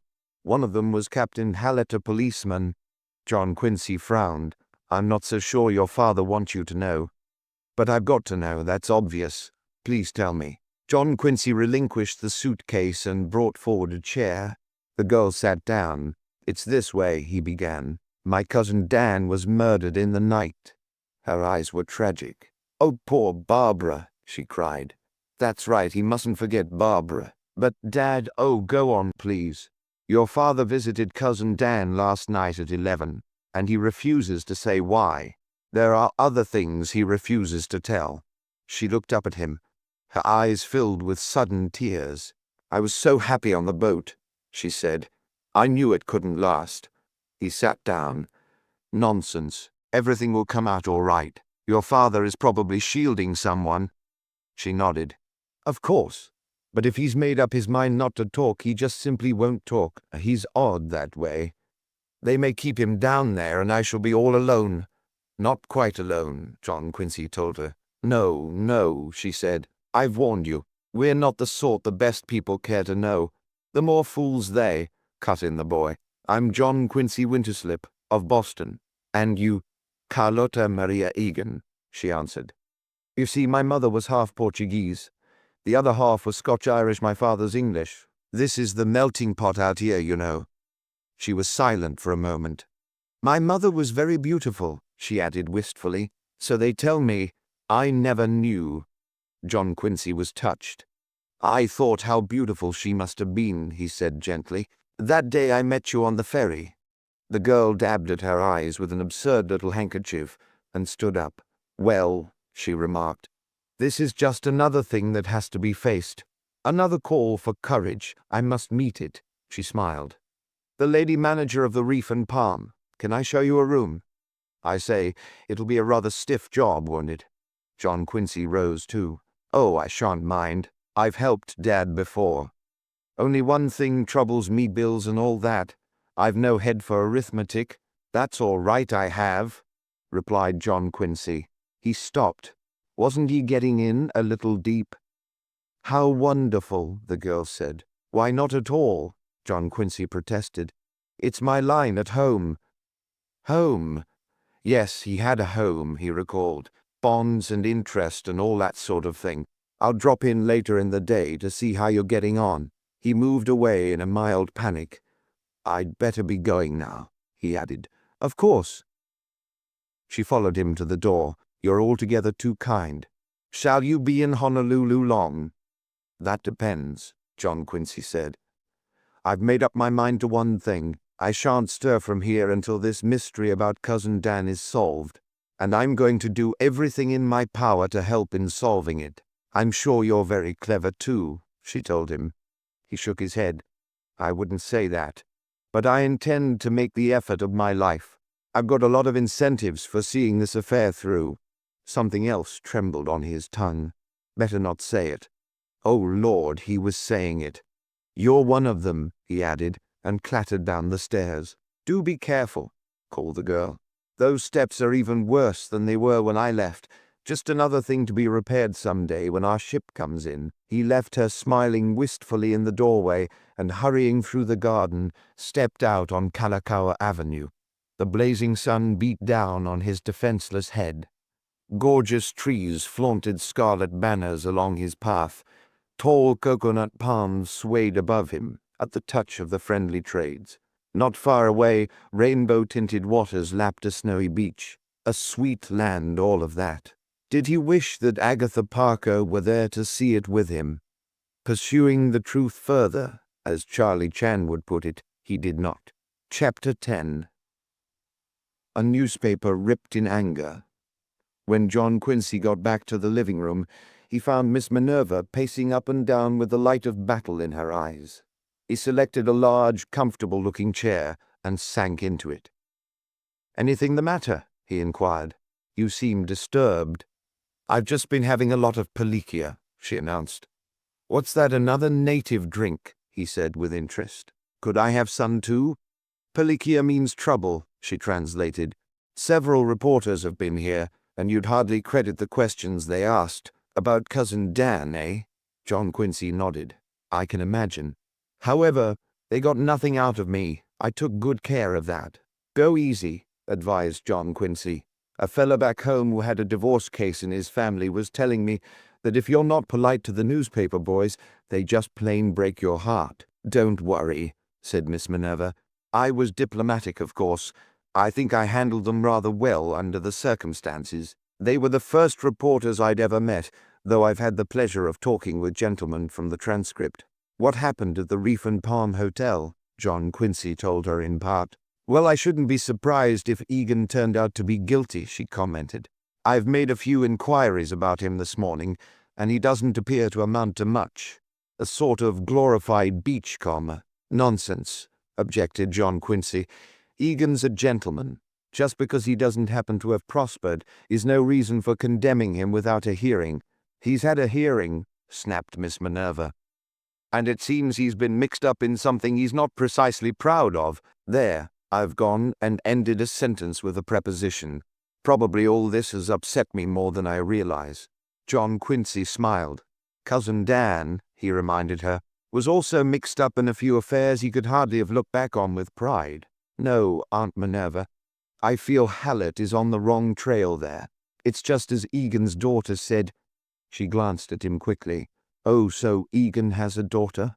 Yes, and a mighty attractive girl. It's a confounded shame to put this thing on her. Humph, said Miss Minerva. John Quincy glanced at his watch. Good Lord, it's only 10 o'clock. A great calm had settled over the house. There was no sound save the soft lapping of waves on the beach outside. What, in heaven's name, do you do out here? Oh, you'll become accustomed to it shortly, Miss Minerva answered. At first, you just sit and think. After a time, you just sit. Sounds fascinating, said John Quincy sarcastically. That's the odd part of it, his aunt replied. It is. One of the things you think about at first is going home. When you stop thinking, that naturally slips your mind. We gathered that, John Quincy told her.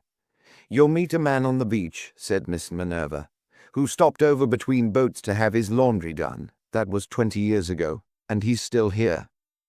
Probably they haven't finished his laundry, suggested John Quincy, yawning openly. Ho, hum. I'm going up to my room to change, and after that I believe I'll write a few letters. He rose with an effort and went to the door. How's Barbara? He asked. Miss Minerva shook her head. Dan was all the poor child had, she said. She's taken it rather hard. You won't see her for some time, and when you do, the least said about all this, the better. Why, naturally, agreed John Quincy, and went upstairs. After he had bathed and put on his whitest, thinnest clothes, he explored the desk that stood near his bed, and found it well supplied with notepaper. Languidly laying out a sheet, he began to write. Dear Agatha, here I am in Honolulu, and outside my window I can hear the lazy swish of waters, lapping the famous beach of... Lazy indeed. John Quincy had a feeling for words. He stopped and stared at an agile little cloud flitting swiftly through the sky, got up from his chair to watch it disappear over Diamond Head. On his way back to the desk he had to pass the bed. What inviting beds they had out here.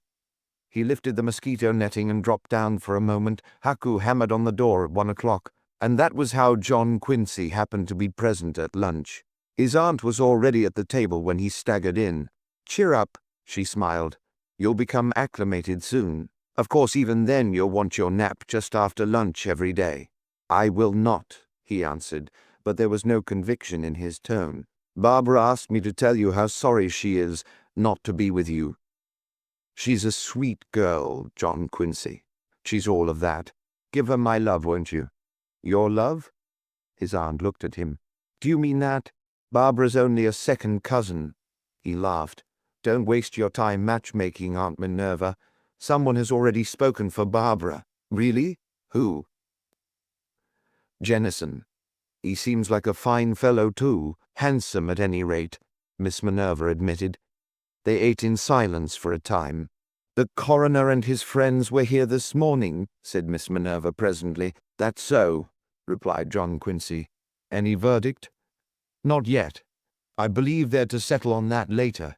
By the way, I'm going downtown immediately after lunch to do some shopping for Barbara. Care to come along? No thanks, John Quincy said. I must go upstairs and finish my letters. But when he left the luncheon table, he decided the letters could wait. He took a heavy volume with a South Sea title from Dan's library and went out onto the lanai. Presently, Miss Minerva appeared, smartly dressed in white linen. I'll return as soon as I'm pau, she announced. What is this pau? John Quincy inquired. Pau means finished through. Good Lord, John Quincy said. Aren't there enough words in the English language for you? Oh, I don't know, she answered. A little Hawaiian sprinkled in makes a pleasant change, and when one reaches my age, John Quincy, one is eager for a change. Goodbye. She left him to his book and the somnolent atmosphere of Dan's lanai. Sometimes he read colorful tales of other islands farther south. Sometimes he sat and thought. Sometimes he just sat. The blazing afternoon wore on. Presently the beach beyond Dan's garden was gay with bathers, sunburned men and girls, Pretty girls in brief and alluring costumes. Their cries as they dared the surf were exultant, happy. John Quincy was keen to try these notable waters, but it didn't seem quite the thing, not just yet, with Dan Winterslip lying in that room upstairs. Miss Minerva reappeared about 5, flushed, and though she well knew it was not the thing for one of her standing in the back bay perspiring. She carried an evening paper in her hand. "Any news?" inquired John Quincy. She sat down. "Nothing but the coroner's verdict, the usual thing, person or persons unknown." But as I was reading the paper in the car, I had a sudden inspiration. "Good for you. What was it?" Haku appeared at the door leading to the living room. "You ring, miss?" he said. "I did." "Haku, what becomes of the old newspapers in this house?" "Take and put in a closet beside kitchen," the man told her. "See if you can find me— No, never mind. I'll look myself." She followed Haku into the living room. In a few minutes she returned alone, a newspaper in her hand. "I have it," she announced triumphantly. "The evening paper of Monday, June 16th. The one Dan was reading the night he wrote that letter to Roger. And look, John Quincy, one corner has been torn from the shipping page." "Might have been accidental," suggested John Quincy languidly. "Nonsense," she said sharply. "It's a clue, that's what it is. The item that disturbed Dan was on that missing corner of the page." "Might have been at that," he admitted. "What are you going to do?" "You're the one that's going to do it," she cut in. "Pull yourself together and go into town. It's 2 hours until dinner. Give this paper to Captain Hallett, or better still to Charlie Chan. I am impressed by Mr. Chan's intelligence." John Quincy laughed. "Damned clever, these Chinese," he quoted. "You don't mean to say you've fallen for that bunk?" "They seem clever because they're so different. We'll see about that. The chauffeur's gone on an errand for Barbara, but there's a roadster in the garage." "Trolley's good enough for me," said John Quincy. "Here, give me the paper." She explained to him how he was to reach the city, and he got his hat and went. Presently he was on a trolley car surrounded by representatives of a dozen different races. The melting pot of the Pacific, Carlotta Egan had called Honolulu, and the appellations seemed to be correct. John Quincy began to feel a fresh energy, a new interest in life. The trolley swept over the low, swampy land between Waikiki and Honolulu, past rice fields where quaint figures toiled patiently in water to their knees, past taro patches, and finally turned on to King Street. Every few moments it paused to take aboard new immigration problems. Japanese, Chinese men, Hawaiians, Portuguese, Filipinos, Koreans, all colors and all creeds. On it went. John Quincy saw great houses set in blooming groves, a Japanese theater flaunting weird posters not far from a Ford service station, then a huge building he recognized as the Palace of the Monarchy. Finally, it entered a district of modern office buildings. Mr. Kipling was wrong, the boy reflected. East and West could meet. They had. This impression was confirmed when he left the car at Fort Street and for a moment walked about, a stranger in a strange land. A dusky policeman was directing traffic on the corner. Officers of the United States Army and Navy in spotless duck strolled by, and on the shady side of the street Chinese girls, slim and immaculate in freshly laundered trousers and jackets, were window shopping in the cool of the evening. "I'm looking for the police station," John Quincy informed a big American with a friendly face. "Get back onto King Street," the man said. "Go to your right until you come to Bethel. Then turn Mackay." "Turn what?" The man smiled. "A Malihini, I take it. Mackay means toward the sea. The other direction is Malka, toward the mountains. The police station is at the foot of Bethel, in Kalakaua Hill." John Quincy thanked him and went on his way. He passed the post office and was amazed to see that all the lockboxes opened on the street. After a time he reached the station. A sergeant lounging behind the desk told him that Charlie Chan was at dinner. He suggested the Alexander Young Hotel, or possibly the All-American Restaurant on King Street. The hotel sounded easiest, so John Quincy went there first. In the dim lobby, a Chinese houseboy wandered aimlessly about with broom and dustpan. A few guests were writing the inevitable postcards. A Chinese clerk was on duty at the desk, but there was no sign of Chan, either in the lobby or in the dining room at the left. As John Quincy turned from an inspection of the latter, the elevator door opened, and a Britisher in mufti came hurriedly forth.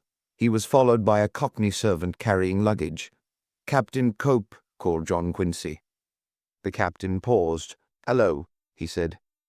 "Oh, Mr. Winterslip, how are you?" He turned to the servant.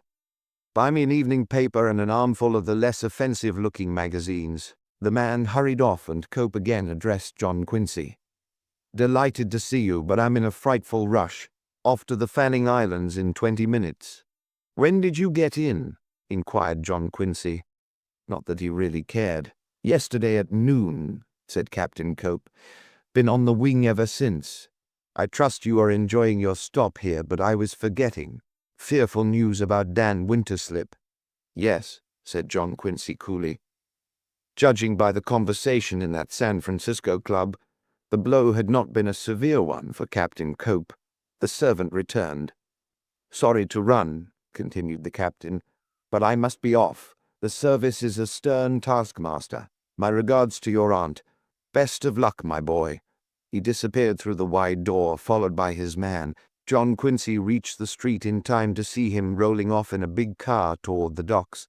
Noting the cable office nearby, the boy entered and sent 2 messages, one to his mother and the other to Agatha Parker. He addressed them to Boston, Mass., USA, and was accorded a withering look by the young woman in charge as she crossed out the last 3 letters. There were only 2 words in each message, but he returned to the street with the comfortable feeling that his correspondence was now attended to for some time to come. A few moments later, he encountered the All-American restaurant, and going inside, found himself the only American in the place. Charlie Chan was seated alone at a table, and as John Quincy approached, he rose and bowed. "A very great honor," said the Chinese man. "Is it possible that I can prevail upon you to accept some of this terrible provision?" "No, thanks," answered John Quincy. "I'm to dine later at the house. I'll sit down for a moment, if I may." "Quite overwhelmed," bobbed Charlie. He resumed his seat and scowled at something on the plate before him. "Waiter," he said, "be kind enough to summon the proprietor of this establishment." The proprietor, a suave little Japanese, came gliding. He bowed from the waist. "Is it that you serve here insanitary food?" inquired Chan.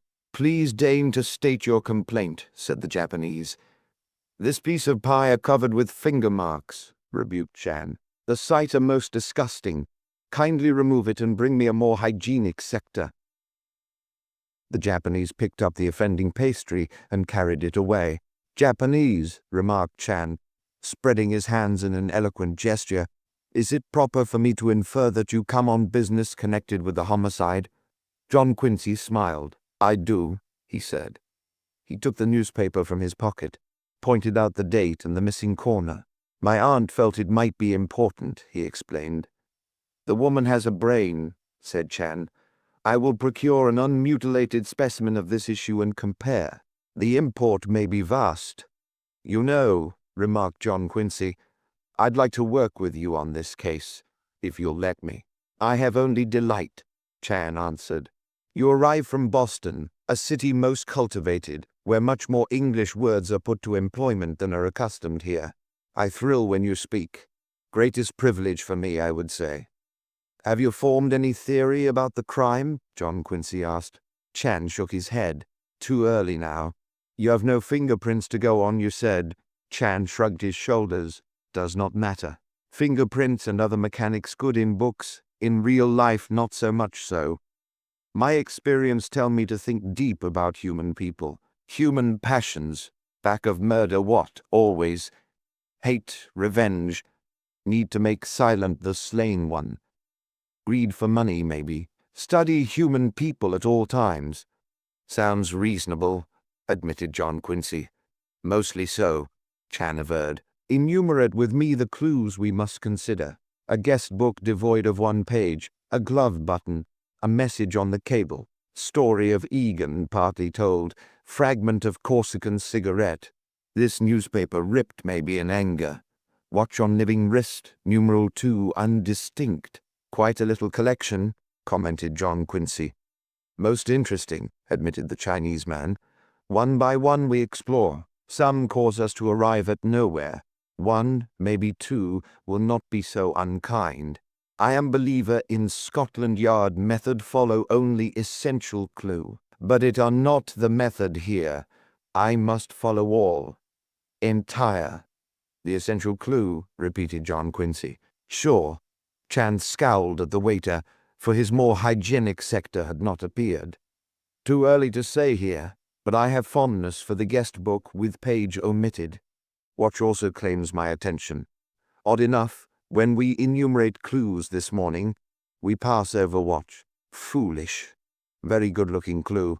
One large fault, we do not possess it. However, my eyes are sharp to apprehend it. I understand, John Quincy said, that you've been rather successful as a detective. Chan grinned broadly. You are educated, maybe you know, he said. Chinese most psychic people in the world. Sensitives, like film and camera. A look, a laugh, a gesture perhaps. Something go click. John Quincy was aware of a sudden disturbance at the door of the All-American restaurant. Bowker, the steward gloriously drunk, was making a noisy entrance. He plunged into the room, followed by a dark, anxious-looking youth.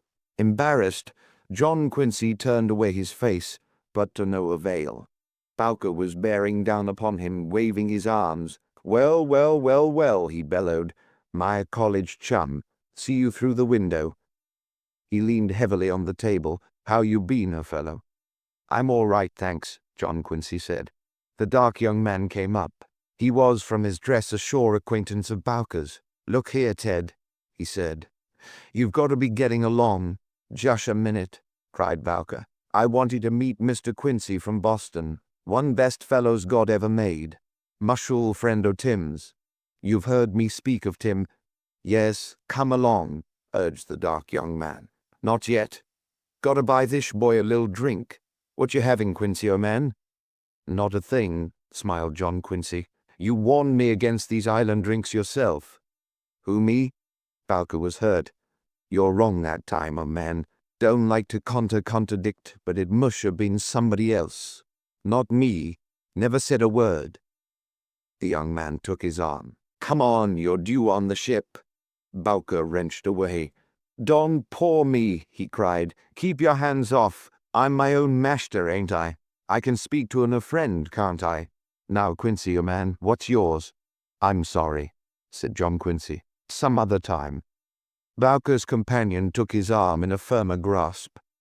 You can't buy anything here, he said. This is a restaurant. You come with me. I know a place. All right, agreed Bowker. Now you're talking. Quincy, oh man, you come along. Some other time, John Quincy repeated. Bowker assumed a look of offended dignity. Josh, as you say, he replied. Some other time. In Boston, hey? At Tim's place. Only Tim's place is gone. A great grief assailed him. Tim's gone, dropped out, as though the earth swallowed him up. Yes, yes, said the young man soothingly. That's too bad. But you come with me. Submitting at last, Bowker permitted his companion to pilot him to the street. John Quincy looked across at Chan. My steward on the President Tyler, he explained. The worse for wear, isn't he? The waiter set a fresh piece of pie before the Chinese man. Ah, remarked Chan, this has a more perfect appearance. He tasted it. Appearance, he added with a grimace, are a hellish liar, if you are quite ready to depart. In the street, Chan halted. Excuse abrupt departure, he said. Most honored to work with you. The results will be fascinating, I am sure. For now, good evening. John Quincy was alone again in that strange town. A sudden homesickness engulfed him. Walking along, he came to a news cart that was as well supplied with literature as his club reading room. A brisk young man in a cap was in charge. Have you the latest Atlantic? inquired John Quincy. The young man put a dark brown periodical into his hand. No, said John Quincy. This is the June issue. I've seen it. July ain't in. I'll save you one if you say so. I wish you would, John Quincy replied. The name is Winterslip. He went on to the corner, regretting that July wasn't in. A copy of the Atlantic would have been a sort of link with home, a reminder that Boston still stood, and he felt the need of a link, a reminder. A trolley car marked Waikiki was approaching. John Quincy hailed it and hopped aboard. 3 giggling Japanese girls in bright kimonos drew in their tiny sandaled feet, and he slipped past them to a seat. Chapter: The Tree of Jewels. 2 hours later, John Quincy rose from the table where he and his aunt had dined together. Just to show you how quick I am to learn a new language, he remarked. I'm quite pal. Now I'm going Mackay to sit on the lanai, there to forget the pilikia of the day. Miss Minerva smiled and rose too. I expect Amos shortly, she said as they crossed the hall. A family conference seemed advisable, so I've asked him to come over. Strange you had to send for him, said John Quincy, lighting a cigarette. Not at all, she answered. She explained about the long feud between the brothers. Didn't think old Amos had that much fire in him, commented John Quincy as they found chairs on the lanai. A rather anemic specimen, judging by the look I had at him this morning. But then the Winterslips always were good haters. For a moment they sat in silence. Outside the darkness was deepening rapidly, the tropic darkness that had brought tragedy the night before. John Quincy pointed to a small lizard on the screen. Pleasant little beast, he said. Oh, they're quite harmless, Miss Minerva told him, and they eat the mosquitoes. They do, eh? The boy slapped his ankle savagely. Well, there's no accounting for tastes. Amos arrived presently, looking unusually pale in the half-light. You asked me to come over, Minerva, he said, as he sat down gingerly on one of Dan Winterslip's Hong Kong chairs. I did. Smoke if you like. Amos lighted a cigarette, which seemed oddly out of place between his thin lips. I'm sure, Miss Minerva continued, that we are all determined to bring to justice the person who did this ghastly thing. Naturally, said Amos. The only drawback, she went on, is that in the course of the investigation some rather unpleasant facts about Dan's past are likely to be revealed. They're bound to be, remarked Amos coldly. For Barbara's sake, Miss Minerva said, I'm intent on seeing that nothing is revealed that is not absolutely essential to the discovery of the murderer. For that reason, I haven't taken the police completely into my confidence. What? Cried Amos. John Quincy stood up. Now look here, Aunt Minerva. Sit down, snapped his aunt. Amos, to go back to a talk we had at your house when I was there, Dan was somewhat involved with this woman down the beach. Arlene Compton, I believe she calls herself. Amos nodded. Yes, and a worthless lot she is. But Dan wouldn't see it, though I understand his friends pointed it out to him. He talked of marrying her. You knew a good deal about Dan, even if you never spoke to him, Miss Minerva went on. Just what was his status with this woman at the time of his murder only last night, but it seems ages ago. I can't quite tell you that, Amos replied. I do know that for the past month, a Malihini named Leatherby, the black sheep of a good family in Philadelphia, they tell me, has been hanging around the Compton woman, and that Dan resented his presence. Humph! Miss Minerva handed to Amos an odd old brooch, a tree of jewels against an onyx background. Ever see that before, Amos? He took it and nodded. It's part of a little collection of jewelry Dan brought back from the South Seas in the 80s. There were earrings and a bracelet, too. He acted rather queerly about those trinkets, never let Barbara's mother or anyone else wear them, but he must have got over that idea recently, for I saw this only a few weeks ago. Where? Asked Miss Minerva. Our office has the renting of the cottage down the beach, occupied at present by the Compton woman. She came in not long ago to pay her rent, and she was wearing this brooch. He looked suddenly at Miss Minerva. Where did you get it? He demanded. Kamaikui gave it to me early this morning, Miss Minerva explained. She picked it up from the floor of the lanai before the police came. John Quincy leaped to his feet. "You're all wrong, Aunt Minerva," he cried. "You can't do this sort of thing. You asked the help of the police, and you aren't on the level with them. I'm ashamed of you." "Please wait a moment," said his aunt. "Wait nothing," he answered. "Give me that brooch. I'm going to turn it over to Chan at once. I couldn't look him in the eye if I didn't." "We'll turn it over to Chan," said Miss Minerva calmly, "if it seems important.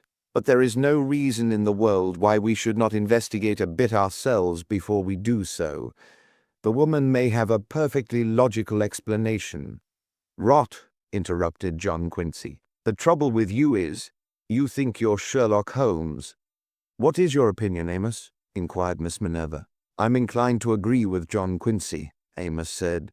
"You're hardly fair to Captain Hallett. And as for keeping anything dark on account of Barbara, or on anybody's account, that won't be possible, I'm afraid. No getting round it, Minerva. Dan's indiscretions are going to be dragged into the open at last." She caught the note of satisfaction in his tone, and was nettled by it. Perhaps. At the same time, it isn't going to do any harm for some member of the family to have a talk with this woman before we consult the police. If she should have a perfectly sincere and genuine explanation— "Oh, yes," cut in John Quincy.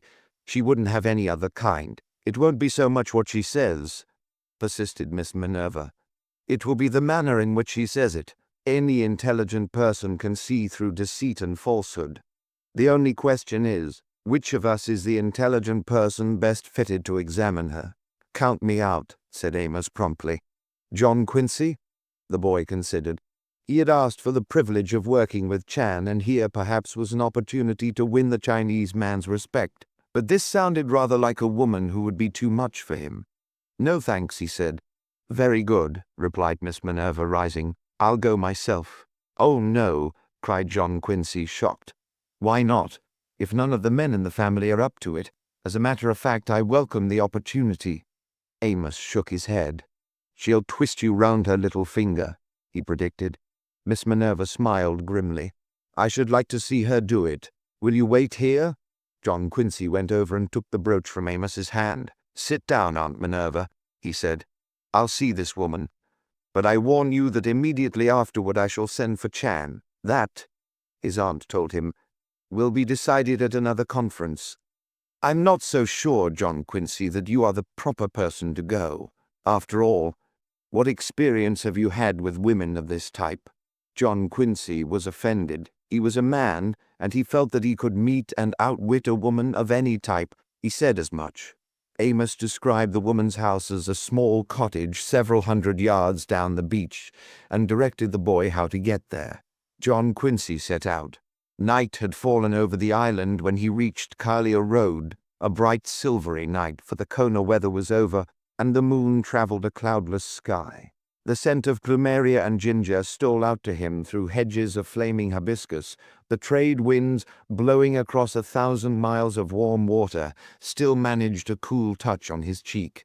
As he approached what he judged must be the neighborhood of the woman's house, a flock of Indian minor birds in a spreading algaroba screamed loudly, their harsh voices the only note of discord in that peaceful scene.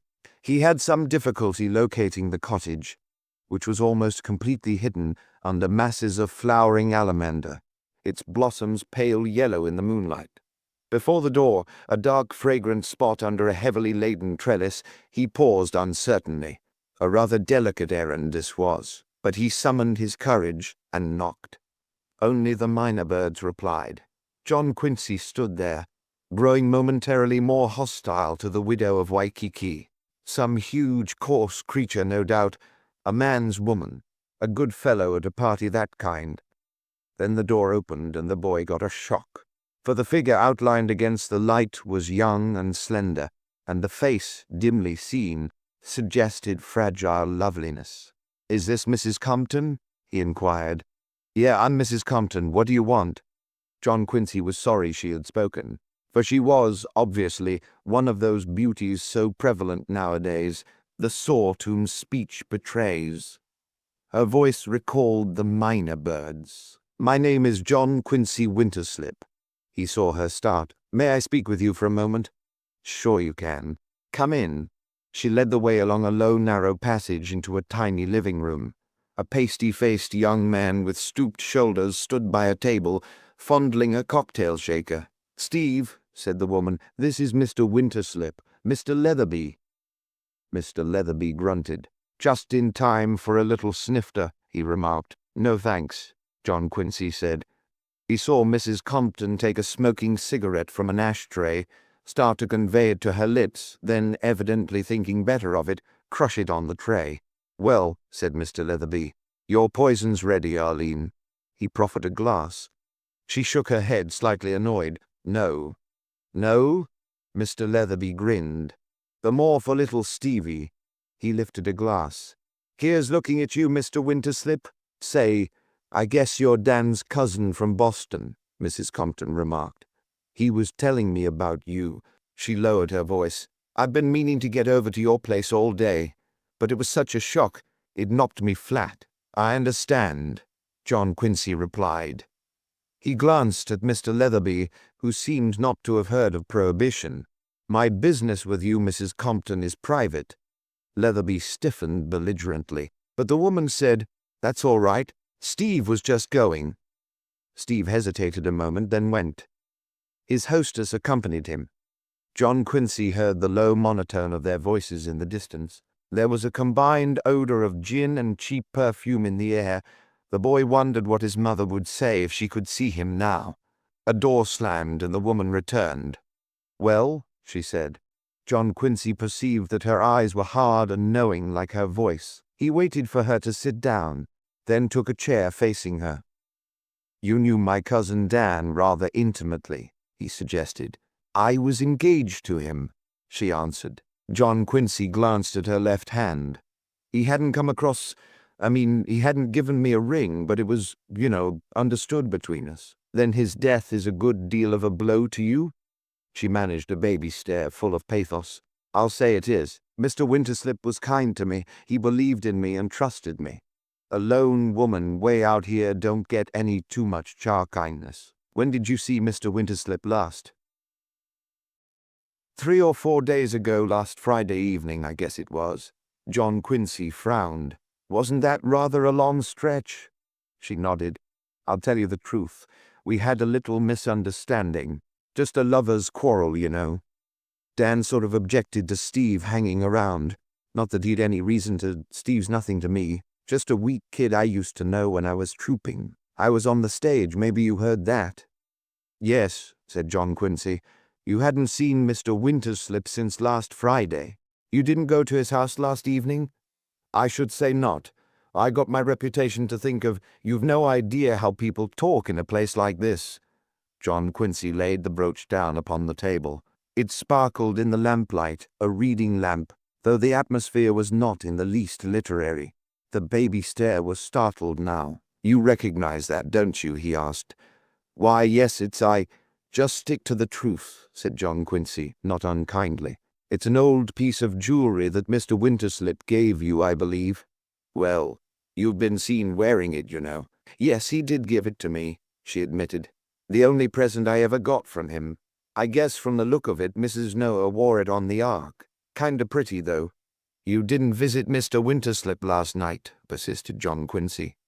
"Yet, strangely enough, this brooch was found on the floor not far from his dead body." She drew in her breath sharply. "Say, what are you, a cop?" she asked. "Hardly." John Quincy smiled. "I am here simply to save you, if possible, from the hands of the cops. If you have any real explanation of this matter, it may not be necessary to call it to the attention of the police." "Oh," she smiled. "Say, that's decent of you. Now I will tell you the truth. That about not seeing Dan Winterslip since Friday was bunk. I saw him last night." "Ah, you did? Where?" "Right here. Mr. Winterslip gave me that thing about a month ago. 2 weeks ago he came to me in a sort of excited way and said he must have it back. It was the only thing he ever give me, and I liked it, and those emeralds are valuable. So, well, I stalled a while. I said I was having a new clasp put on it. He kept asking for it, and last night he showed up here and said he just had to have it. Said he'd buy me anything in the stores in place of it. I must say he was pretty het up. So I finally turned it over to him and he took it and went away. What time was that?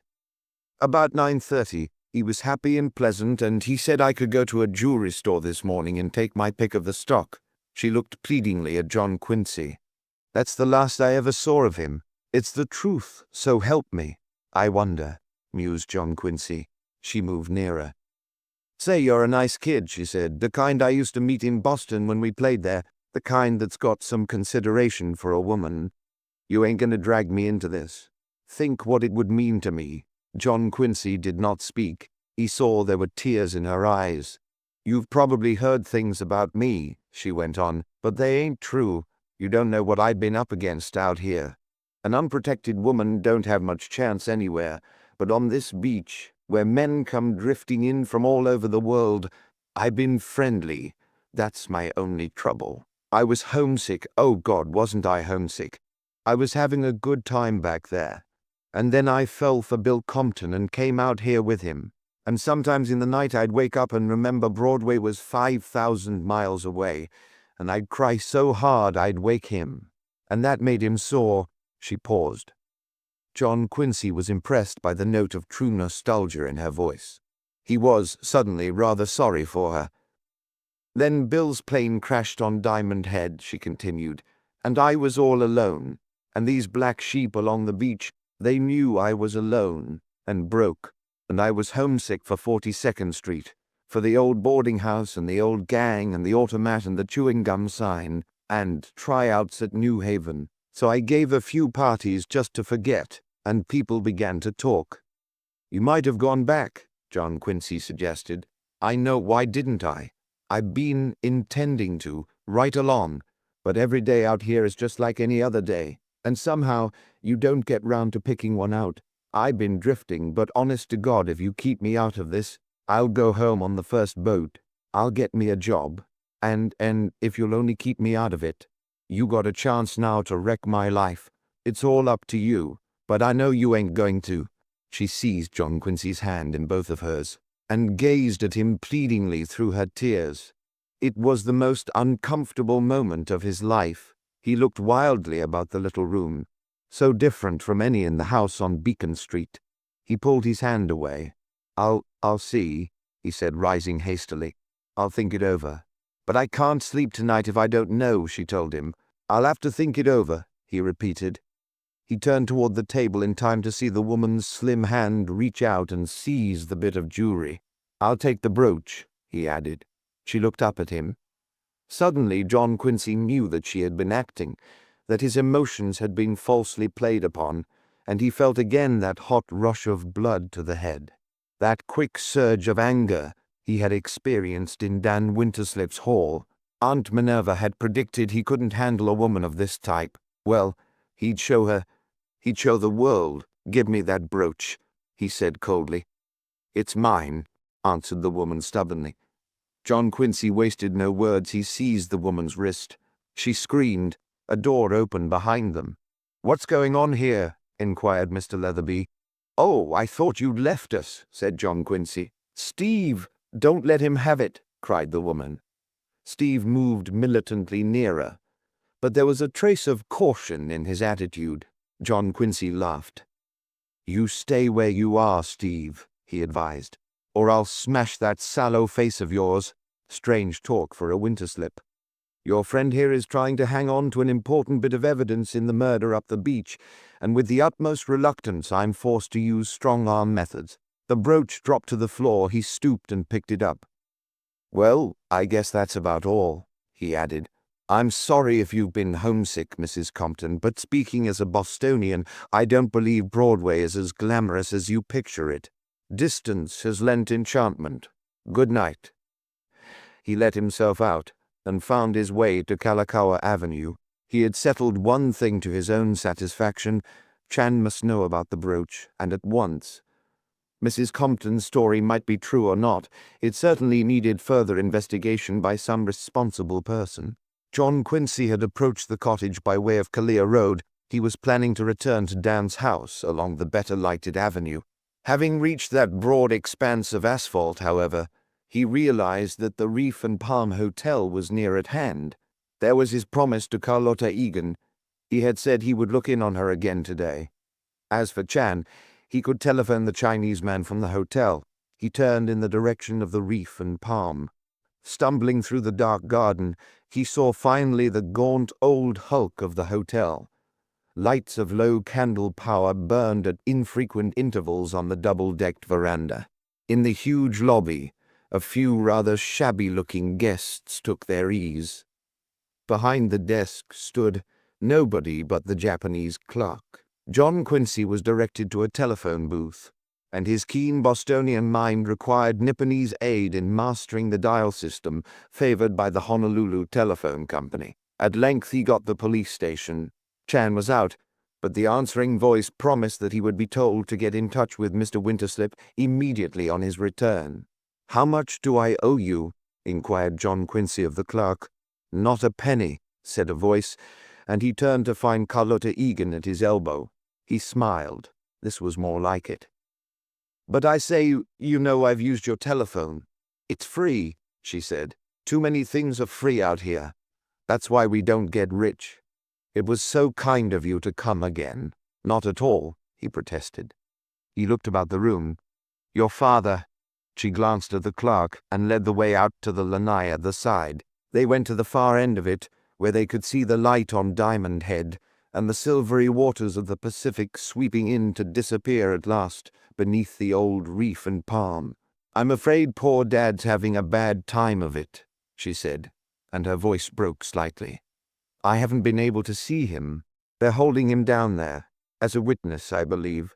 There was some talk of bail, but I didn't listen. We haven't any money, at least I didn't think we had." "You didn't think," he began, puzzled. She produced a small bit of paper and put it in his hand. "I want to ask your advice. I've been cleaning up Dad's office, and just before you came, I ran across that in his desk." John Quincy stared down at the little pink slip she had given him.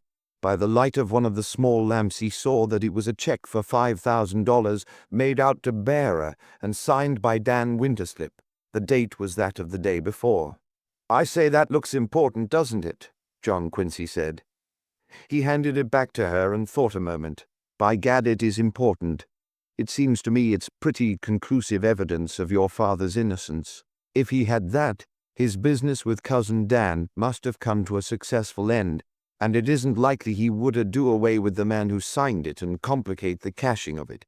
The girl's eyes shone. "Just the way I reasoned, but I don't know what to do with it. Your father has engaged a lawyer, of course." "Yes, but a rather poor one. The only kind we can afford. Should I turn this over to him?" "No, wait a minute.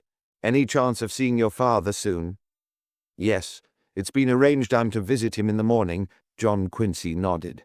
"Better talk with him before you do anything," he advised. He had a sudden recollection of Egan's face when he refused to explain his business with Dan Winterslip. "Take this check with you and ask your father what he wants done with it. Point out to him that it's vital evidence in his favor." "Yes, I guess that's the best plan," the girl agreed. Will you sit down a moment?" "Well," John Quincy recalled Miss Minerva waiting impatiently for news. "Just a moment. I want to know how you're getting on. Any big arithmetical problems come up yet?" She shook her head. "Not yet. It really isn't so bad, the work. We haven't many guests, you know. I could be quite happy if it weren't for poor Dad." She sighed. "Ever since I can remember," she added, "my happiness has had an if in it." He led her on to speak about herself there in the calm night by that romantic beach.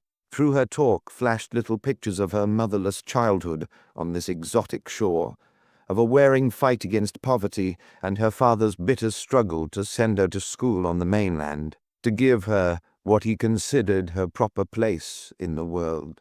Here was a girl far different from any he had met on Beacon Street, and John Quincy found pleasure in her talk. Finally, he forced himself to leave. As they walked along the balcony, they encountered one of the guests, a meek little man with stooped shoulders. Even at that late hour he wore a bathing suit. "Any luck, Mr. Saladine?" the girl inquired. "Lucketh against me," he lisped, and passed hastily on. Carlotta Egan laughed softly. "Oh, I really shouldn't," she repented at once. "The poor man." "What's his trouble?" asked John Quincy. "He's a tourist to businessman," she said. "Des Moines. or someplace like that, and he's had the most appalling accident. He's lost his teeth."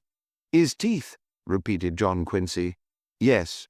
Like so many things in this world, they were false. He got into a battle with a roller out by the second raft, and they disappeared. Since then he spends all his time out there, peering down into the water by day and diving down and feeling about by night. One of the tragic figures of history," she added. John Quincy laughed. "That's the most tragic part of it," the girl continued. "He's the joke of the beach. But he goes on hunting, so serious. Of course it is serious for him."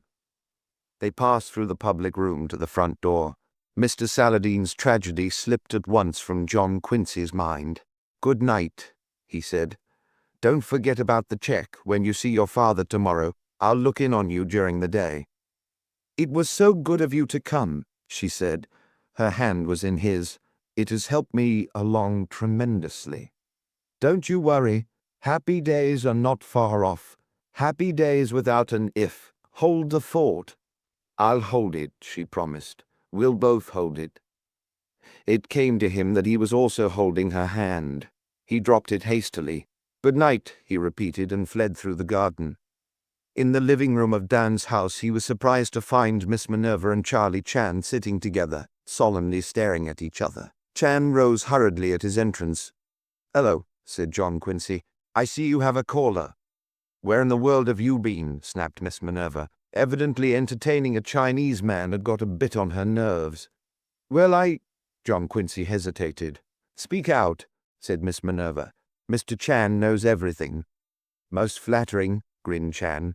"Some things are not entirely well known to me, but about your call on Widow of Waikiki I learned soon after Derr receives you." "The devil you did," said John Quincy. "Simple enough," Chan went on. "Study human people as I relate to you. Compton lady was friend to Mr. Dan Winterslip, Mr. Leatherby rival friend. Enter jealous feelings. Since morning both of these people are under watchful regard of Honolulu police. Into the scene you walk. I am notified and fly to beach." "Ah, does he also know," began John Quincy. "About the brooch?"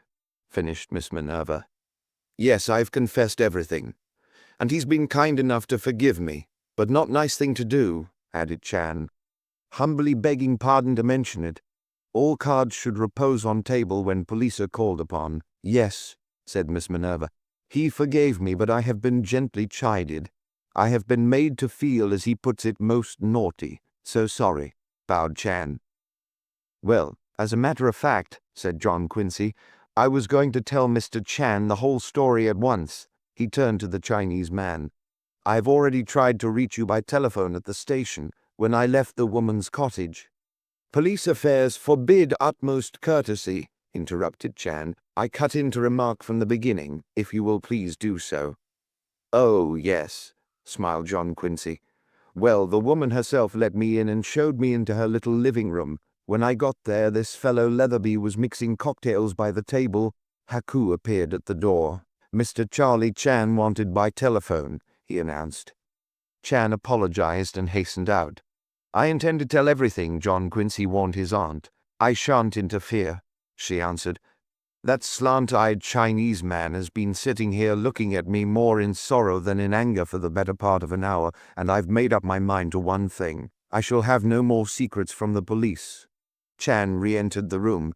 "As I was saying," John Quincy began, "this fellow Leatherby was standing by the table and—" "Most sorry," said Chan, "but the remainder of that interesting recital is to be told at the station house." "At the station house?" cried John Quincy. "Precisely the fact. I'm presuming you do me the great honor to come with me to that spot. The man Leatherby is apprehended aboard boat Niagara on verge of sailing to Australia. Women are also apprehended in act of tearful farewell. Both now relax at police station." "I thought so," said John Quincy. "One more amazing fact comes into light," added Chan. "In pocket of Leatherby are the page ruthlessly extracted from guest book. Kindly procure your hat. Outside I have waiting for me one Ford automobile." Chapter: Tom Braid the Blackbirder. In Hallett's room at headquarters, they found the captain of detectives seated grimly behind his desk, staring at two reluctant visitors. One of the visitors, Mr. Stephen Leatherby, stared back with a look of sullen defiance. Mrs. Arlene Compton, late of Broadway and the Automat, was dabbing at her eyes with a tiny handkerchief. John Quincy perceived that she had carelessly allowed tears to play havoc with her makeup. "Hello, Charlie," said Hallett. "Mr. Winterslip, I'm glad you came along. As you may have heard, we've just pulled this young man off the Niagara. He seemed inclined to leave us. We found this in his pocket." He put into the Chinese man's hand a time-yellowed page, obviously from Dan Winterslip's guest book. John Quincy and Chan bent over it together. The inscription was written in an old-fashioned hand, and the ink was fading fast. It ran, "In Hawaii all things are perfect, none more so than the hospitality I have enjoyed in this house. Joseph E. Gleason, Little Burke Street, Melbourne, Victoria." John Quincy turned away, shocked. No wonder that page had been ripped out. Evidently Mr. Gleason had not enjoyed the privilege of studying S. Hill's book on the principles of rhetoric. How could one thing be more perfect than another? "Before I take a statement from these people," Hallett was saying, "what's all this about a brooch?" John Quincy laid the piece of jewelry on the captain's desk. He explained that it had been given Mrs. Compton by Dan Winterslip, and told of its being discovered on the floor of the lanai. "When was it found?" demanded the captain, glaring his disapproval. "Most regrettable misunderstanding," put in Chan hastily, "now completely wiped out. The littlest said, 'Sooner repairs are made.' Mr. Winterslip has already tonight examined this woman." "Oh, he has he?" Hallett turned angrily on John Quincy. "Just who is conducting this case?" "Well," began John Quincy uncomfortably, "it seemed best to the family." "Damn the family," Hallett exploded. "This affair is in my hands." "Please," broke in Chan soothingly. "Waste of time to winnow that out. Already I have boldness to offer suitable rebukes." "Well, you talked with the woman then," said Hallett. "What did you get out of her?" "Say, listen," put in Mrs. Compton. "I want to take back anything I told this bright-eyed boy." "Lied to him, eh?" said Hallett. "Why not? What right did he have to question me?" Her voice became wheedling. "I wouldn't lie to a cop," she added. "You bet your life you wouldn't," Hallett remarked. "Not if you know what's good for you. However, I want to hear what you told this amateur detective. Sometimes lies are significant. Go on, Winterslip." John Quincy was deeply annoyed. What was this mix-up he had let himself in for, anyhow? He had a notion to rise and, with a cold bow, leave the room. Something told him, however, that he couldn't get away with it. Very much on his dignity, he repeated the woman's story to him. Winterslip had come to her cottage the night before to make a final appeal for the brooch. On his promise to replace it with something else, she had given it up. He had taken it and left her at 9:30. That was the last she saw of him, finished John Quincy. Hallett smiled grimly. "So she told you at any rate, but she admits she was lying. If you'd had the sense to leave this sort of thing to the proper people—" He wheeled on the woman. "You were lying, weren't you?" She nodded nonchalantly. "In a way. Dan did leave my cottage at 9:30 or a little later, but I went with him to his house. Oh, it was perfectly proper. Steve went along." "Oh, yes, Steve." Hallett glanced at Mr. Leatherby, who did not appear quite the ideal chaperone. "Now, young woman, go back to the beginning. Nothing but the truth." "So help me," said Mrs. Compton. She attempted a devastating smile. "I wouldn't lie to you, Captain. You know I wouldn't. I realize you're a big man out here, and—" "Give me your story," cut in Hallett coldly. "Sure. Dan dropped into my place for a chat last night about 9, and he found Mr. Leatherby there. He was jealous as sin. Dan was honest to God, I don't know why. Me and Steve are just pals, eh, Steve?" "Pals, that's all," said Steve. "But anyhow, Dan flew off the handle, and we had one grand blow-up. I tried to explain Steve was just stopping over on his way to Australia, and Dan wants to know what's detaining him. So Steve tells about how he lost all his money at bridge on the boat coming out here. 'Will you move on,' says Dan, 'if I pay your passage?' And Steve answers he will like a shot. Am I getting this straight, Steve? Absolutely, approved Mr. Leatherby. It's just as she says, Captain. Winterslip offered to loan me passage money. It was only a loan, and I agreed to sail on the Niagara tonight. He said he had a little cash in his safe at the house, and invited Arlene and me to go back with him. Which we did, said Arlene. Dan opened the safe and took out a roll of bills. He peeled off $300. So you didn't often see him in that frame of mind, but as I was saying, he give the money to Steve. Then Steve begins to beef a little.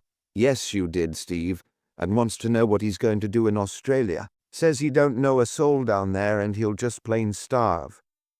Dan was sore at first.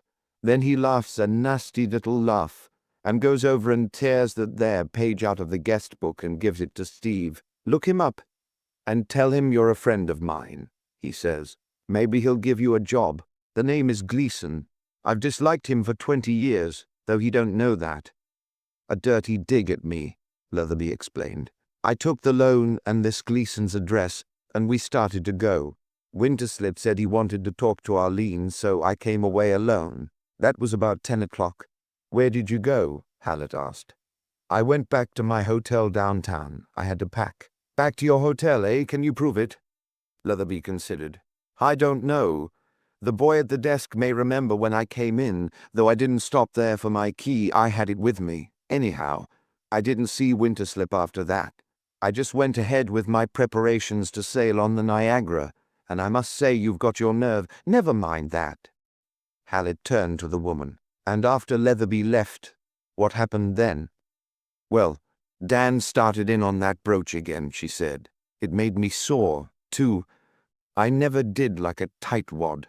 Besides, my nerves was all on edge. I'm funny that way. Rose get me all upset. I like everybody pleasant around me. He went on arguing, so finally I ripped off the brooch and threw it at him, and it rolled away under the table somewhere. Then he said he was sorry, and that was when he offered to replace it with something more up-to-date. The best money could buy, that was what he promised. Pretty soon we was friends again, just as good friends as ever when I came away, about 10:15. His last words was that we'd look round the jewelry stores this morning. I ask you, Captain, is it reasonable to think I'd have anything to do with murdering a man who was in a buying mood like that? Hallett laughed. So you left him at 10:15 and went home alone? I did, and when I saw him last he was alive and well. I'll swear to that on a stack of Bibles as high as the Times building. Gee, don't I wish I was safe on Broadway tonight. Hallett thought for a moment. Well, we'll look into all this. You can both go. I'm not going to hold you at present. But I expect you both to remain in Honolulu until this affair is cleared up, and I advise you not to try any funny business. You've seen tonight what chance you've got to get away. Oh, that's all right. The woman stood, looking her relief. We've got no reason to beat it, have we, Steve? None in the world, agreed Steve. His facetious manner returned. Speaking for myself, he added, Innocent is my middle name. Good night, all, said Mrs. Compton, and they went out. Hallett sat staring at the brooch. A pretty straight story, he remarked, looking at Chan. Nice and neat, grinned the Chinese man, if true. Hallett shrugged his shoulders. Well, for the present, I'm willing to believe it. He turned to John Quincy. Now, Mr. Winterslip, he said severely, I want it understood that any other evidence your family digs up— Oh, that's all right, interrupted the boy. We'll turn it over at once. I've already given to Chan the newspaper my cousin was reading. That night he wrote the letter to Roger Winterslip. Chan took the paper from his pocket. Such a busy evening, he explained. The journal was obscure in my mind. Thanks for the recollection. He called to his chief's attention the mutilated corner. Look into that, said Hallett, before sleeping, promised Chan. Mr. Winterslip, we pursue similar paths. The honor of your company in my humble vehicle would pleasure me deeply. Once in the car on the deserted street, the Chinese man spoke again, the page ripped from guest book, the brooch lying silent on floor. Both are now followed into presence of immovable stone wall. We sway about, looking for other path." "Then you think those two were telling the truth?" John Quincy asked. "As to that, I do not venture to remark," Chan replied. "How about those psychic powers?" inquired John Quincy. Chan smiled. "Psychic powers somewhat drowsy just now," he admitted. "Need prodding into wakefulness." "Look here," said John Quincy. "There's no need for you to take me out to Waikiki. Just drop me on King Street, and I'll get a trolley." "Making humble suggestion," Chan replied. "Is it not possible you will accompany me to newspaper rooms where we set out on different path?" John Quincy looked at his watch. It was 10 minutes past 11. "I'll be glad to, Charlie," he said. Chan beamed with pleasure. "Greatly honored by your friendly manner," he remarked. He turned into a side street. "Newspaper of this nature burst out at evening. Very quiet now. Somebody may loiter in rooms if we have happy luck."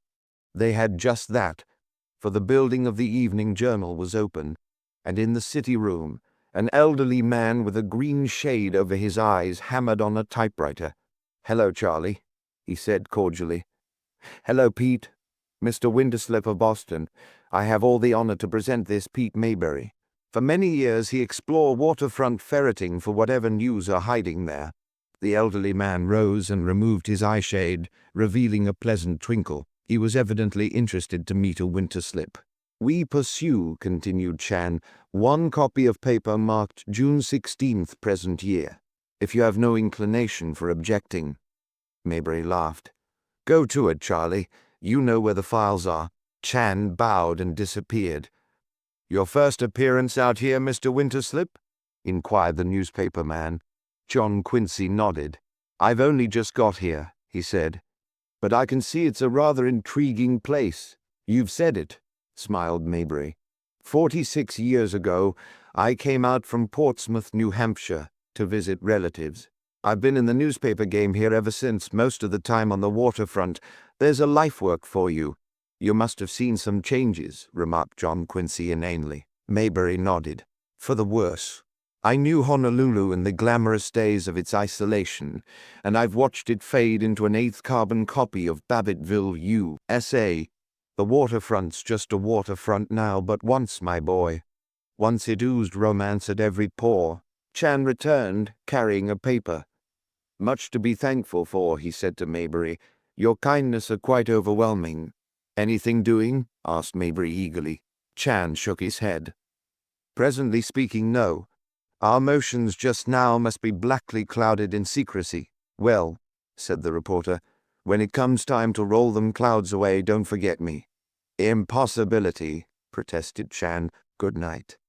They left Maybury bending over his typewriter, and at Chan's suggestion went to the All-American restaurant, where the Chinese man ordered 2 cups of your unspeakable coffee. While they waited to be served, he spread out on the table his complete copy of the newspaper, and laying the torn page on its counterpart, carefully removed the upper right-hand corner.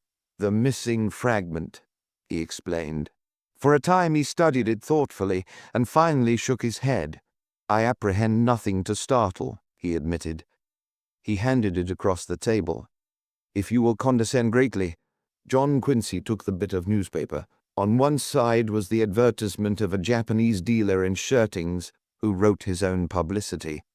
"Anyone might carry off," he said, 6 yards for the price of 5. And in case the buyer cried loudly in amaze, "How can do?" it was a matter he was happy to explain. John Quincy laughed aloud. "Ah," said Chan, "you are by rights mirthful. Kikuchi, purveyor of shirting cloth, seize on grand English language and make it into idiotic jumble. On that side are nothing to detain us, but humbly hinting you reverse the fragment."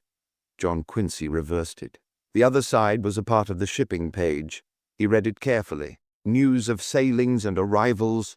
There would be places for 5 passengers to the Orient on the Shinyo Maru, leaving Wednesday. The Wilhelmina was 640 miles east of Makupu Point, the brig Mary Jane from the treaty ports. John Quincy started and caught his breath. A small item in tiny print had met his eye. "Among the passengers who will arrive here on the Sonoma from Australia a week from Saturday are Mr. and Mrs. Thomas McCann Braid of Calcutta, John Quincy sat staring at the unwashed window of the All-American restaurant. His mind went back to the deck of the President Tyler, to a lean old missionary telling a tale of a bright morning on Apian, a grave under a palm tree. Mr. and Mrs. Thomas McCann Braid of Calcutta. He heard again the missionary's high-pitched voice. A callous brute, a pirate and adventurer. Tom Braid, the blackbirder. But Braid had been buried in a long pine box on Apian. Even at the crossroads of the Pacific, his path and that of Dan Winterslip could hardly have crossed again. The waiter brought the coffee. Chan said nothing, watching John Quincy closely. Finally the Chinese man spoke. "You have much to tell me." John Quincy looked around quickly. He had forgotten Chan's presence. His dilemma was acute. Must he here in this soiled restaurant in a far town reveal to a Chinese man that ancient blot on the Winterslip name? What would Aunt Minerva say? Well, only a short time ago she had remarked that she was resolved to have no more secrets from the police. However, there was family pride. John Quincy's eye fell on the Japanese waiter. What were those lines from the Mikado? But family pride must be denied and mortified and set aside. The boy smiled. "Yes, Charlie," he admitted. "I have much to tell you." And over the unspeakable coffee of the All-American restaurant, he repeated to the detective the story the Reverend Frank Upton had told on the President Tyler. Chan beamed. "Now," he cried, "we arrive in the neighborhood of something. Braid the blackbirder, master-maid of Shiloh boat on which Mr. Dan Winterslip, our first officer." "But Braid was buried on Apian," protested John Quincy. "Yes, indeed. And who saw him, pardon me? Was it then an unsealed box?" "Oh, no." Chan's eyes were dancing. "Please recollect something more. The strong box of Ohio wood. Initials on it are TMB. Mysteries yet, but we move, we advance." "I guess we do," admitted John Quincy. "This much we grasp," Chan continued. "Dan Winterslip reposed for quiet hour on Lanai, in peaceful reading. This news assault his eye.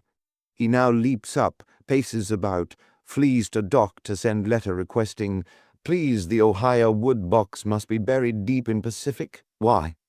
Fumbling in his pocket, Chan took out a sheaf of papers, evidently lists of steamer arrivals. "On Saturday just gone by, the Sonoma make this port. Among passengers, yes, Thomas McCann Braid and honorable wife, Calcutta. It is here inscribed they arrived to stay, not being present when Sonoma persist on journey. On the night of Monday, Mr. Dan Winterslip are foully slain, which makes Mr. Braid an important person to locate," said John Quincy. "How very true. But the hurry are not intense. No boats sailing now. Before sleeping, I will investigate downtown hotels Waikiki tomorrow. Where are you, Mr. Braid?" Chan seized the check. "No, pardon me, the honor of paying for this poison-tasting beverage must be mine." Out in the street he indicated an approaching trolley. "It bears imprint of your destination," he pointed out. "You will require sleep. We meet tomorrow. Congratulations on most fruitful evening." Once more John Quincy was on a Waikiki car. Weary but thrilled, he took out his pipe and filling it, lighted up. What a day! He seemed to have lived a lifetime since he landed that very morning. He perceived that his smoke was blowing in the face of a tired little Japanese woman beside him. "Pardon me," he remarked, and knocking the pipe against the side rail, put it in his pocket. The woman stared at him in meek, startled wonder. No one had ever asked her pardon before. On the seat behind John Quincy, a group of Hawaiian boys with yellow leis about their necks twanged on steel guitars and sang a plaintive love song. The trolley rattled on through the fragrant night. Above the clatter of the wheels the music rose with a sweet intensity. John Quincy leaned back and closed his eyes. A clock struck the hour of midnight. Another day, Wednesday. It flashed through his mind that today his firm in Boston would offer that preferred stock for the shoe people in Lynn. Would the issue be oversubscribed? No matter. Here he was, out in the middle of the Pacific on a trolley car. Behind him brown-skinned boys were singing a melancholy love song of long ago, and the moon was shining on crimson poinciana trees. And somewhere on this tiny island, A man named Thomas McCann Braid slept under a mosquito netting. Or lay awake, perhaps, thinking of Dan Winterslip. Chapter: The Luggage in Room 19. John Quincy emerged from sleep the next morning with a great effort and dragged his watch from under the pillow. 8:30. Good Lord, he was due at the office at 9. A quick bath and shave, a brief pause at the breakfast table, a run past the public gardens and the common and down to School Street. He sat up in bed. Why was he imprisoned under mosquito netting? What was the meaning of the little lizard that sported idly outside the cloth? Oh, yes, Honolulu. He was in Hawaii, and he'd never reach his office by 9. It was 5,000 miles away. The low murmur of breakers on the beach confirmed him in this discovery, and stepping to his window, he gazed out at the calm, sparkling morning. Yes, he was in Honolulu, entangled in a murder mystery, consorting with Chinese detectives and Waikiki widows following clues. The new day held interesting promise. He must hurry to find what it would bring forth. Haku informed him that his aunt and Barbara had already breakfasted, and set before him a reddish sort of cantaloupe which was, he explained in answer to the boy's question, a papaya. When he had eaten, John Quincy went out on the lanai. Barbara stood there, staring at the beach, a new Barbara, with the old vivacity, the old joy of living submerged, a pale girl with sorrow in her eyes. John Quincy put his arm about her shoulder. She was a Winterslip, and the family was the family. Again he felt in his heart that flare of anger against the person or persons unknown who had brought this grief upon her. The guilty must pay, Egan or whoever, Braid or Leatherby or the chorus girl. Pay and pay dearly. He was resolved on that. "My dear girl," he began, "what can I say to you?" "You've said it all without speaking," she answered. "See, John Quincy, this is my beach. When I was only 5, I swam alone to that first float. He was so proud of me. It's a lovely spot, Barbara," he told her. "I knew you'd think so. One of these days we'll swim together out to the reef, and I'll teach you to ride a surfboard. I want your visit to be a happy one." He shook his head. "It can't be that," he said, "because of you. But because of you, I'm mighty glad I came." She pressed his hand. "I'm going out to sit by the water. Will you come?" The bamboo curtain parted, and Miss Minerva joined them. "Well, John Quincy," she said sharply, "this is a pretty hour for you to appear. If you're going to rescue me from Lotus Land, you'll have to be immune yourself." He smiled. "Just getting acclimated," he explained. "I'll follow you in a moment, Barbara," he added, and held open the door for her. "I waited up," Miss Minerva began when the girl had gone, "until 11:30, but I'd had very little sleep the night before, and that was my limit. I make no secret of it. I'm very curious to know what happened at the police station." He repeated to her the story told by Mrs. Compton and Leatherby. "I wish I'd been present," she said. "A pretty woman can fool all the men in Christendom. Lies, probably." "Maybe," admitted John Quincy. "But wait a minute. Later on, Chan and I followed up your newspaper clue, and it led us to a startling discovery." "Of course it did." She beamed. "What was it?" "Well," he said, "first of all I met a missionary on the boat. He told her the Reverend Frank Upton's tale of that morning on Apiang, and added the news that a man named Thomas McCann Braid was now in Honolulu." She was silent for a time. "So Dan was a blackbirder," she remarked at last. "How charming! Such a pleasant man, too. But then, I learned that lesson early in life. The brighter the smile, the darker the past. All this will make delightful reading in the Boston papers, John Quincy." "Oh, they'll never get it," her nephew said. "Don't deceive yourself. Newspapers will go to the ends of the earth for a good murder. I once wrote letters to all the editors in Boston, urging them to print no more details about homicides. It hadn't the slightest effect, though I did get an acknowledgment of my favor from the John Quincy glanced at his watch. Perhaps I should go down to the station. Anything in the morning paper?" "A very hazy interview with Captain Hallett. The police have unearthed important clues and promise early results.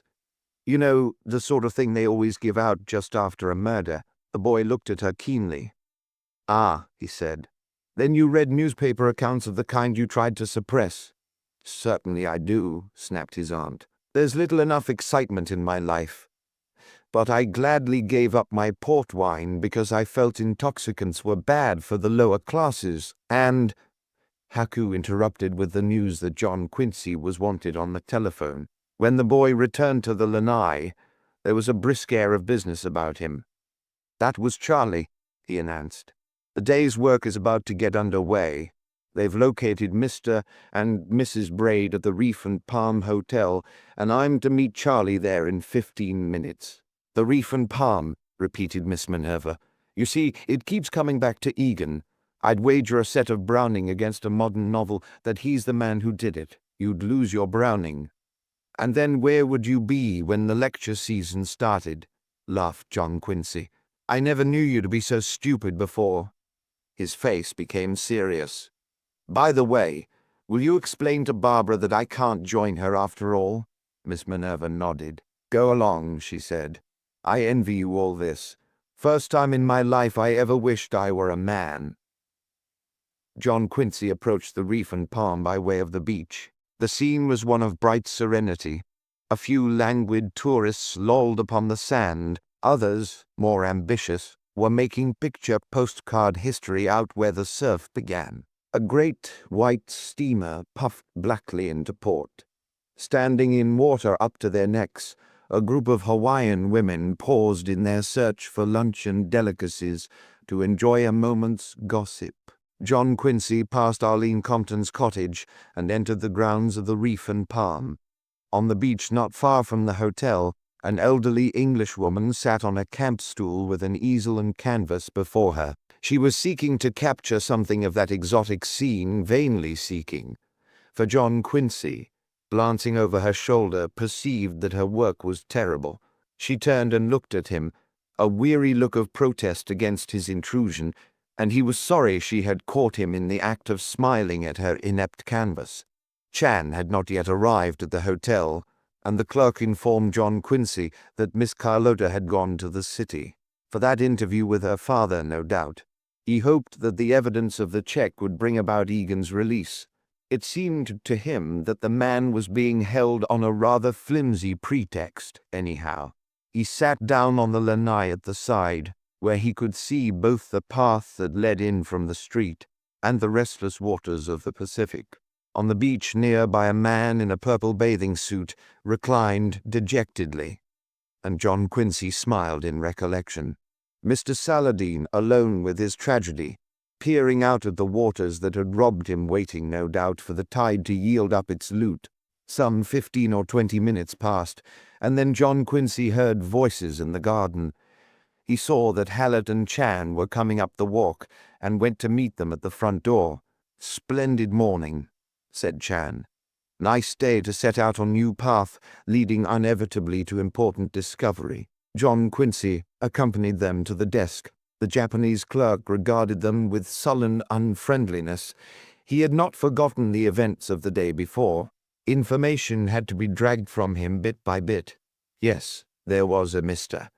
and Mrs. Braid stopping there. They arrived last Saturday on the steamship Sonoma. Mr. Braid was not about at the moment. Mrs. Braid was on the beach painting pretty pictures. "Good," said Hallett. "I'll have a look around their room before I question them. Take us there." The Japanese hesitated. "Boy," he called. It was only a bluff. The Reef and Palm had no bellboys. Finally, with an air of injured dignity, he led the way down a long corridor on the same floor as the office and unlocked the door of 19, the last room on the right. Hallett strode in and went to the window. "Here, wait a minute," he called to the clerk. He pointed to the elderly woman painting on the beach. "That Mrs. Braid?" "Yes," hissed the Japanese. "All right, go along." The clerk went out. "Mr. Winterslip, I'll ask you to sit here in the window and keep an eye on the lady. If she starts to come in, let me know." He stared eagerly about the poorly furnished bedroom. "Now, Mr. Braid, I wonder what you've got." John Quincy took the post assigned him, feeling decidedly uncomfortable. This didn't seem quite honorable to him. However, He probably wouldn't be called upon to do any searching himself, and if policemen were forced to do disagreeable things, well, they should have thought of that before they became policemen. Not that either Hallett or Chan appeared to be embarrassed by the task before them. There was a great deal of luggage in the room, English luggage, which is usually large and impressive. John Quincy noted a trunk, 2 enormous bags, and a smaller case. All were plastered with labels of the Sonoma, and beneath were the worn fragments of earlier labels, telling a broken story of other ships and far hotels. Hallett and Chan were old hands at this game. They went through Braid's trunk rapidly and thoroughly, but without finding anything of note. The captain turned his attention to the small traveling case. With every evidence of delight, he drew forth a packet of letters and sat down with them at a table. John Quincy was shocked. Reading other people's mail was, in his eyes, something that simply wasn't done. It was done by Hallett, however. In a moment, the captain spoke. "Seems to have been in the British Civil Service in Calcutta, but he's resigned," he announced to Chan. "Here's a letter from his superior in London, referring to Braid's 36 years on the job, and saying he's sorry to lose him." Hallett took up another letter. His face brightened as he read, "Say, this is more like it." He handed the typewritten page to Chan. The Chinese man looked at it, and his eyes sparkled. "Most interesting," he cried, and turned it over to John Quincy. The boy hesitated. The standards of a lifetime are not easily abandoned. But the others had read it first, so he put aside his scruples. The letter was several months old, and was addressed to Braid in Calcutta. "Dear Sir, in reply to your inquiry of the 6th instant, would say that Mr. Daniel Winterslip is alive and is a resident of this city. His address is Kalia Road, Waikiki, Honolulu, TH." The signature was that of the British consul at Honolulu. John Quincy returned the epistle to Hallett, who put it in his pocket. At that instant Chan, who had been exploring one of the larger bags, emitted a little grunt of satisfaction. "What is it, Charlie?" Hallett asked. The Chinese man set out on the table before his chief a small tin box, and removed the lid. It was filled with cigarettes. "Corsican brand," he announced cheerfully. "Good," said Hallett. "It begins to look as though Mr. Thomas McCann Braid would have a lot to explain." They continued their researches while John Quincy sat silent by the window. Presently Carlotta Egan appeared outside. She walked slowly to a chair on the lanai and sat down. For a moment she stared at the breakers. Then she began to weep. John Quincy turned uncomfortably away. It came to him that here in this so-called paradise sorrow was altogether too rampant. The only girls he knew were given to frequent tears, and not without reason. "If you'll excuse me," he said. Hallett and Chan, searching avidly, made no reply, and climbing over the sill, he stepped on to the lanai. The girl looked up as he approached. "Oh," she said, "I thought I was alone." "You'd like to be, perhaps," he answered, "but it might help if you told me what has happened. Did you speak to your father about that check?" She nodded. "Yes, I showed it to him. And what do you think he did? He snatched it out of my hand and tore it into 100 pieces. He gave me the pieces to throw away, and he said I was never to mention it to a soul." "I don't understand that," frowned John Quincy. "Neither do I. He was simply furious, not like himself at all. And when I told him you knew about it, he lost his temper again. But you can rely on me. I shan't tell anyone." "I know that. But of course Father wasn't so sure of you as I am. Poor Dad. He's having a horrible time of it. They don't give him a moment's rest, keep after him constantly, trying to make him tell. But all the policemen in the world couldn't. Oh, poor old Dad." She was weeping again, and John Quincy felt toward her, as he had felt toward Barbara. He wanted to put his arm about her, just by way of comfort and cheer. But alas, Carlotta Maria Egan was not a Winterslip. Now, he said. "That won't do a bit of good." She looked at him through her tears. "Won't it? I don't know. It seems to help a little, but—" She dried her eyes. "I really haven't time for it now. I must go in and see about lunch." She rose, and John Quincy walked with her on the balcony.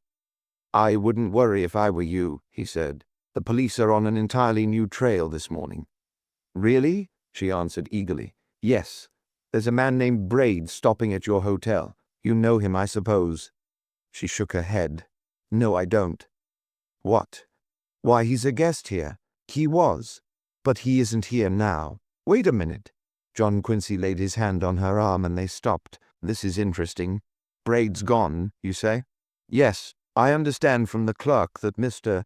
and Mrs. Braid arrived here last Saturday. But early Tuesday morning, before my boat got in, Mr. Braid disappeared, and he hasn't been seen since." "Mr. Braid gets better all the time," John Quincy said. "Hallett and Chan are in his room now, and they've unearthed some rather intriguing facts. You'd better go in and tell Hallett what you've just told me." They entered the lobby by a side door. As they did so, a slim young Hawaiian boy was coming in through the big door at the front. Something in his manner caught the attention of John Quincy, and he stopped. At that instant a purple bathing suit slipped by him, and Mr. Saladin also approached the desk. Carlotta Egan went on down the corridor toward room 19, but John Quincy remained in the lobby. The Hawaiian boy moved rather diffidently toward the clerk. "Excuse me, please," he said. "I come to see Mr. Braid. Mr. Thomas Braid." "Mr. Braid not here," replied the Japanese. "Then I will wait till he comes." The clerk frowned. "No good. Mr. Braid not in Honolulu now." "Not in Honolulu?" The Hawaiian seemed startled by the news. "Mrs. Braid outside on the beach," continued the Japanese. "Oh, then Mr. Braid returns," said the boy with evident relief. "I call again." He turned away, moving rapidly now. The clerk addressed Mr. Saladin, who was hovering near the cigar case. "Yes, sir, please." "Cigarettes," said the bereft Mr. Saladin. The Japanese evidently knew the brand desired, and handed over a box. "You've put it on my bill," said Saladin. He stood for a moment staring after the Hawaiian, who was disappearing through the front door. As he swung round, his eyes encountered those of John Quincy. He looked quickly away and hurried out. The two policemen and the girl entered from the corridor. "Well, Mr. Winterslip," said Hallett, "the bird has flown, so I understand," John Quincy answered. "But we'll find him," continued Hallett. "I'll go over these islands with a dragnet. First of all, I want to talk with his wife." He turned to Carlotta Egan. "Get her in here," he ordered. The girl looked at him. "Please," he added. She motioned to the clerk, who went out the door. "By the way," remarked John Quincy, "someone was just here asking for Braid. What's that?" Hallett was interested. "A young Hawaiian, about 20, I should say. Tall and slim. If you go to the door, you may catch a glimpse of him." Hallett hurried over and glanced out into the garden. In a second he returned. "Umph," he said. "I know him.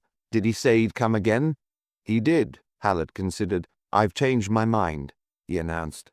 "I won't question Mrs. Braid after all. For the present, I don't want her to know we're looking for her husband. I'll trust you to fix that up with your clerk," he added to the girl. She nodded. "Lucky we left things as we found them in 19, he went on. "Unless she misses that letter and the cigarettes, which isn't likely. We're all right. Now, Miss Egan, we three will go into your father's office there behind the desk and leave the door open. When Mrs. Braid comes in, I want you to question her about her husband's absence. Get all you can out of her. I'll be listening." "I understand," the girl said. Hallett, Chan, and John Quincy went into Jim Egan's sanctum. "You found nothing else in the room?" the latter inquired of the Chinese man. Chan shook his head. "Even so, fates are in smiling mood. What we have now are plentiful." "Shh," warned Hallett. "Mrs. Braid, a young man was just here inquiring for your husband." It was Carlotta Egan's voice. Really, the accent was unmistakably British. "He wanted to know where he could find him. We couldn't say." "No, of course not." "Your husband has left town, Mrs. Braid?" "Yes. I fancy he has. You know when he will return, perhaps?" "I really couldn't say. Is the mail in?" "Not yet. We expect it about 1. Thank you so much." "Go to the door. Hallett directed John Quincy. "She's gone to her room," announced the boy. The three of them emerged from Egan's office.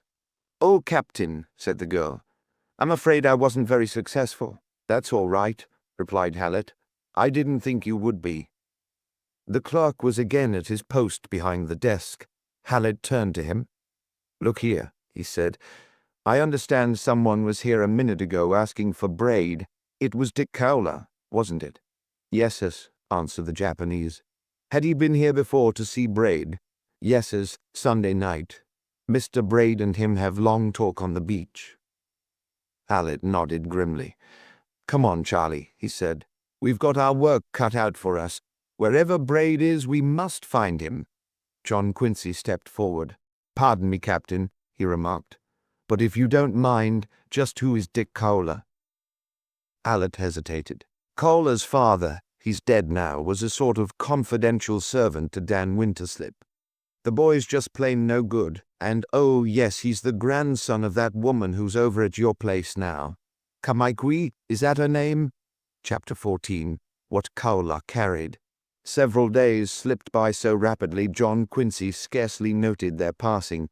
Dan Winterslip was sleeping now under the royal palms of the lovely island where he had been born. Sun and moon shone brightly in turn on his last dwelling place, but those who sought the person he had encountered that Monday night on his lanai were still groping in the dark. Hallett had kept his word. He was combing the islands for Braid, but Braid was nowhere. Ships paused at the crossroads and sailed again. The name of Thomas Macon Braid was on no sailing list. Through far settlements that were called villages, but were nothing save clusters of Japanese huts, in lonely coves where the surf moaned dismally over pineapple and sugar plantations, the emissaries of Hallett pursued their quest. Their efforts came to nothing.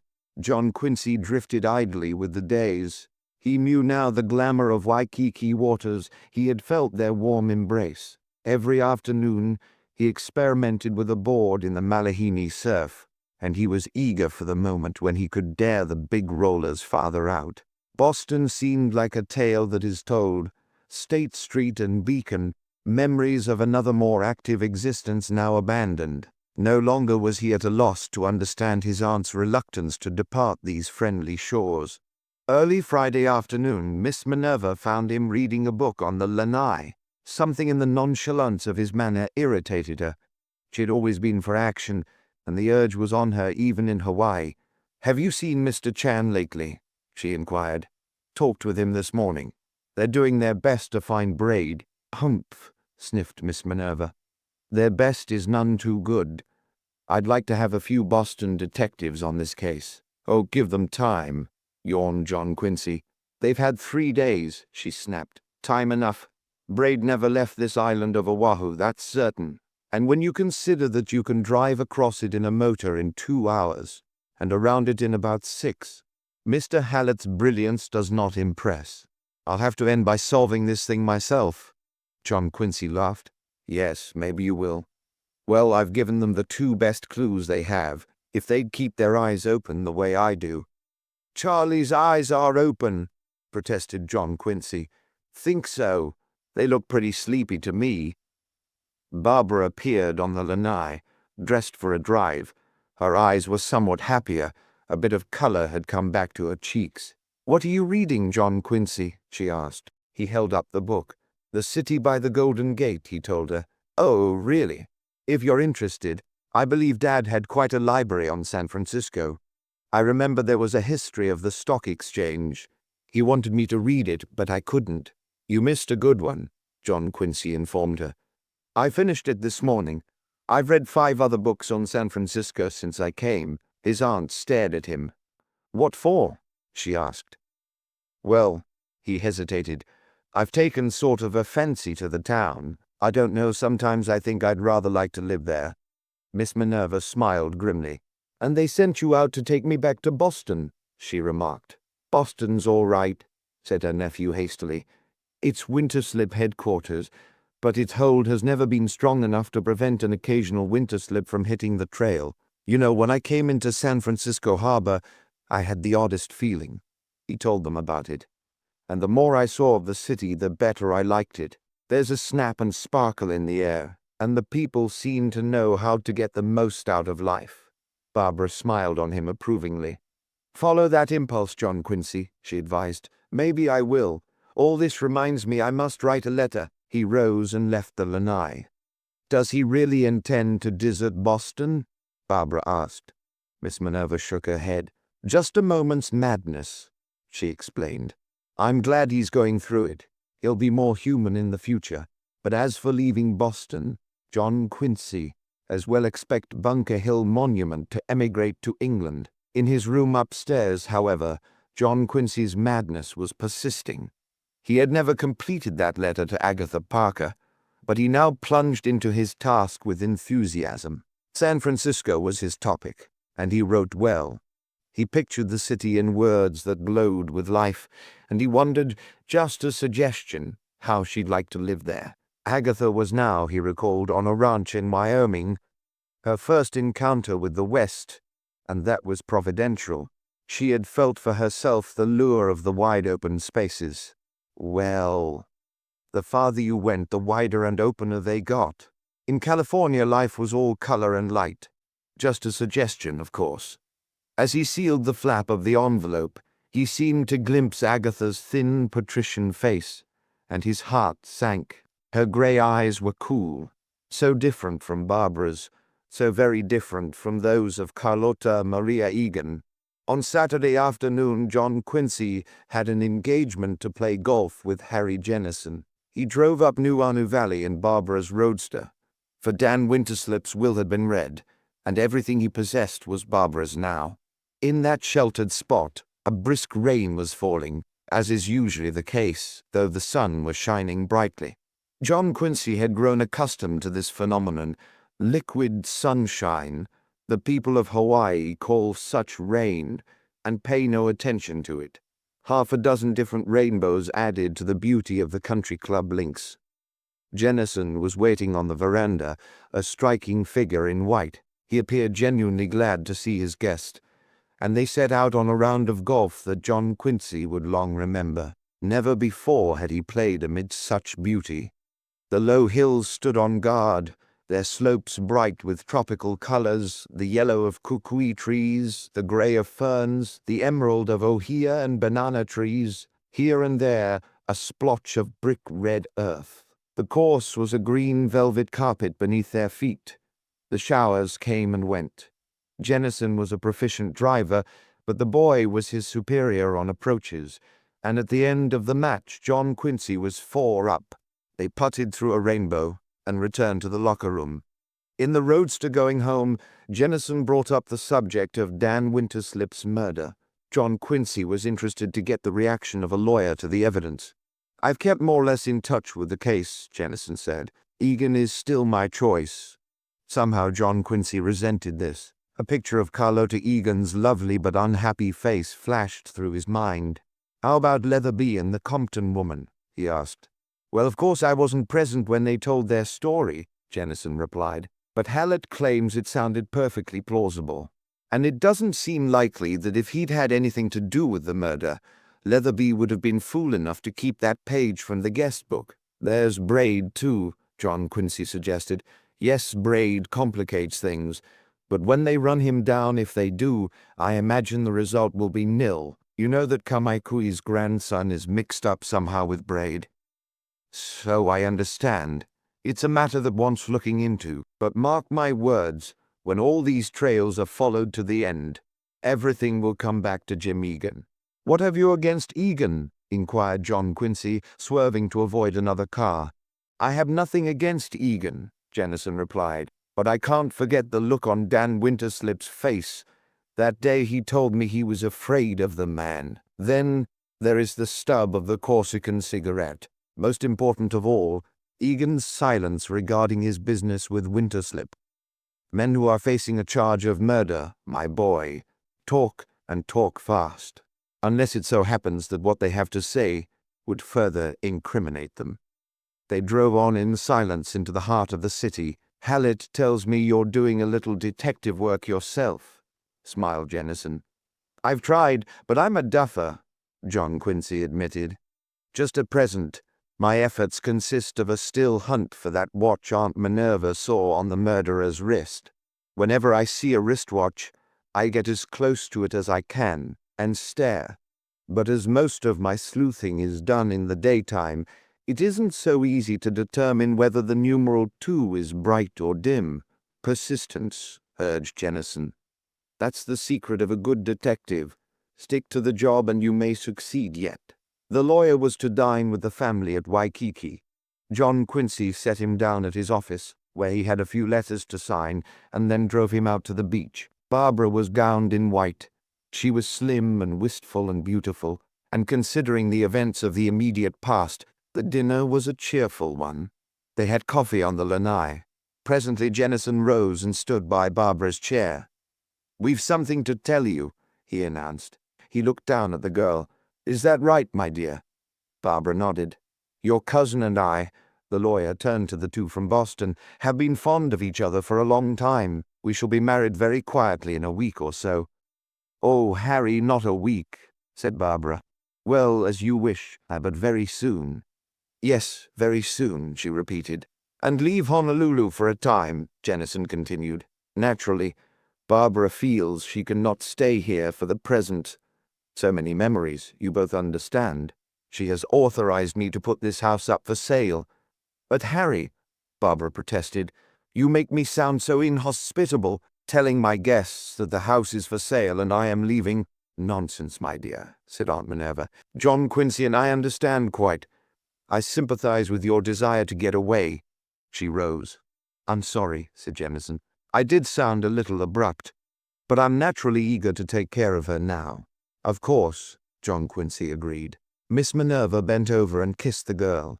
"If your mother were here, dear child," she said, "she couldn't wish for your happiness any more keenly than I do." Barbara reached up impulsively and put her arms about the older woman.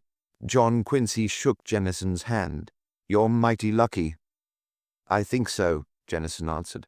The boy went over to Barbara. All good wishes," he said. She nodded but did not reply. He saw there were tears in her eyes. Presently Miss Minerva withdrew to the living room, and John Quincy, feeling like a fifth wheel, made haste to leave the two together. He went out on the beach. The pale moon rode high amid the golden stars, romance whispered through the coconut palms. He thought of the scene he had witnessed that breathless night on the President Tyler, only two in the world, love quick and overwhelming.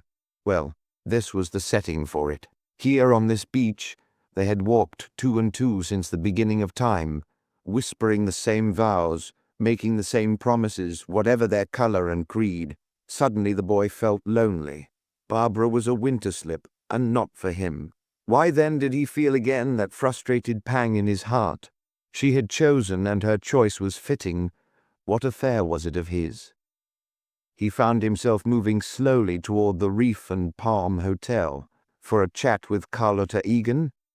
But why should he want to talk with this girl, whose outlook was so different from that of the world he knew? The girls at home were on a level with the men in brains. Often, indeed, they were superior, seemed to be looking down from a great height.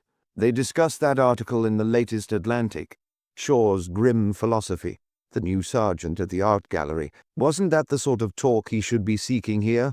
Or was it? Under these palms on this romantic beach, with the moon riding high over Diamond Head, Carlotta Egan was seated behind the desk in the deserted lobby of the Reef and Palm, a worried frown on her face. "You've come at the psychological moment," she cried, and smiled. "I'm having the most awful struggle." "Arithmetic?" John Quincy inquired. "Compound fractions, it seems to me. I'm making out the Braids bill." He came round the desk and stood at her side. "Let me help you. It's so fearfully involved." She looked up at him, and he wished they could do their sums on the beach. "Mr. Braid has been away since Tuesday morning, and we don't charge for any absence of more than 3 days. So that comes out of it. Maybe you can figure it, I can't." "Charge him anyhow," suggested John Quincy. "I'd like to. That would simplify everything, but it's not Dad's way." John Quincy took up a pencil. "What rate are they paying?" he inquired. She told him, and he began to figure. It wasn't a simple matter, even for a bond expert. John Quincy frowned too.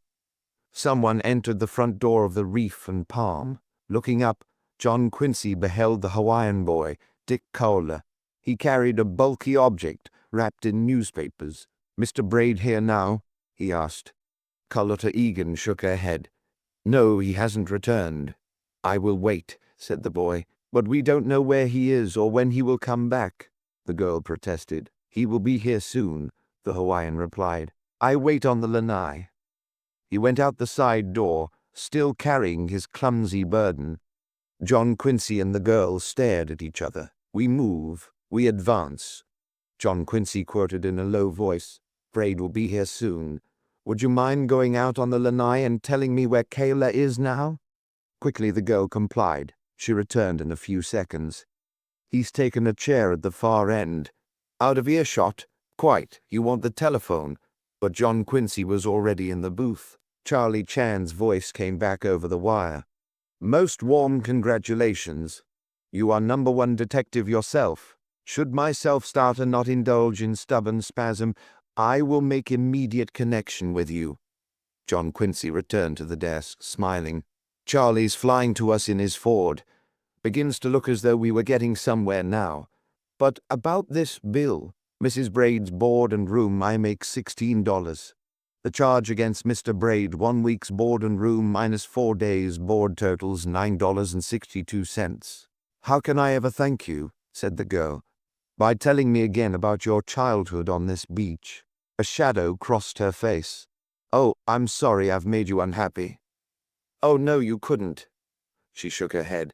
"I've never been so very happy. Always an if in it. As I told you before, that morning on the ferry I think I was nearest to real happiness. I seemed to have escaped from life for a moment. I remember how you laughed at my hat." "Oh, I hope you've forgiven me." "Nonsense. I'm mighty glad I was able to make you laugh like that."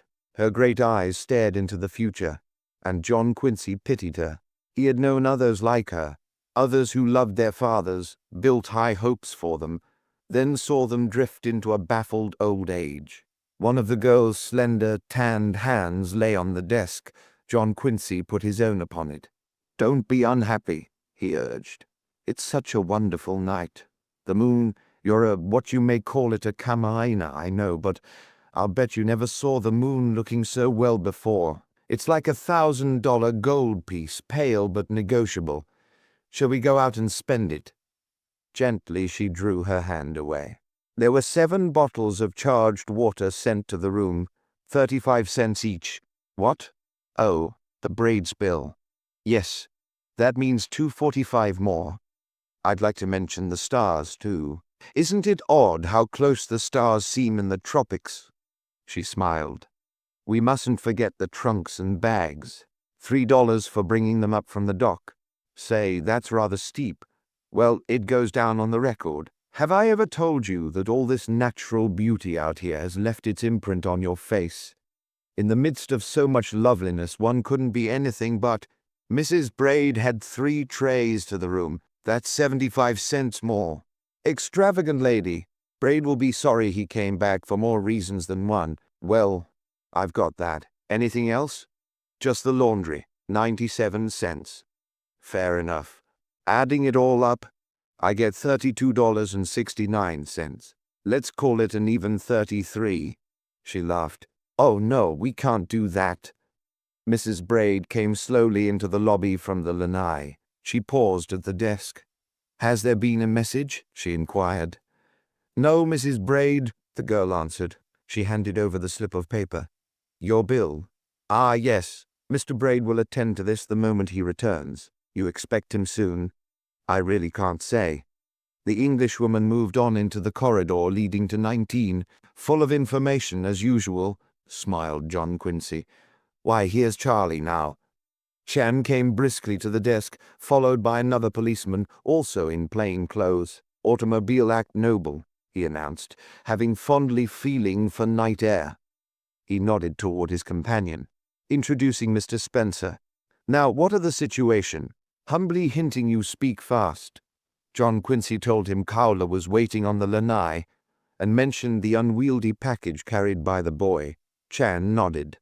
"Events are turning over rapidly," he said. He addressed the girl. "Please kindly relate to this Cowler that Braid has arrived and would wish to encounter him here." She hesitated.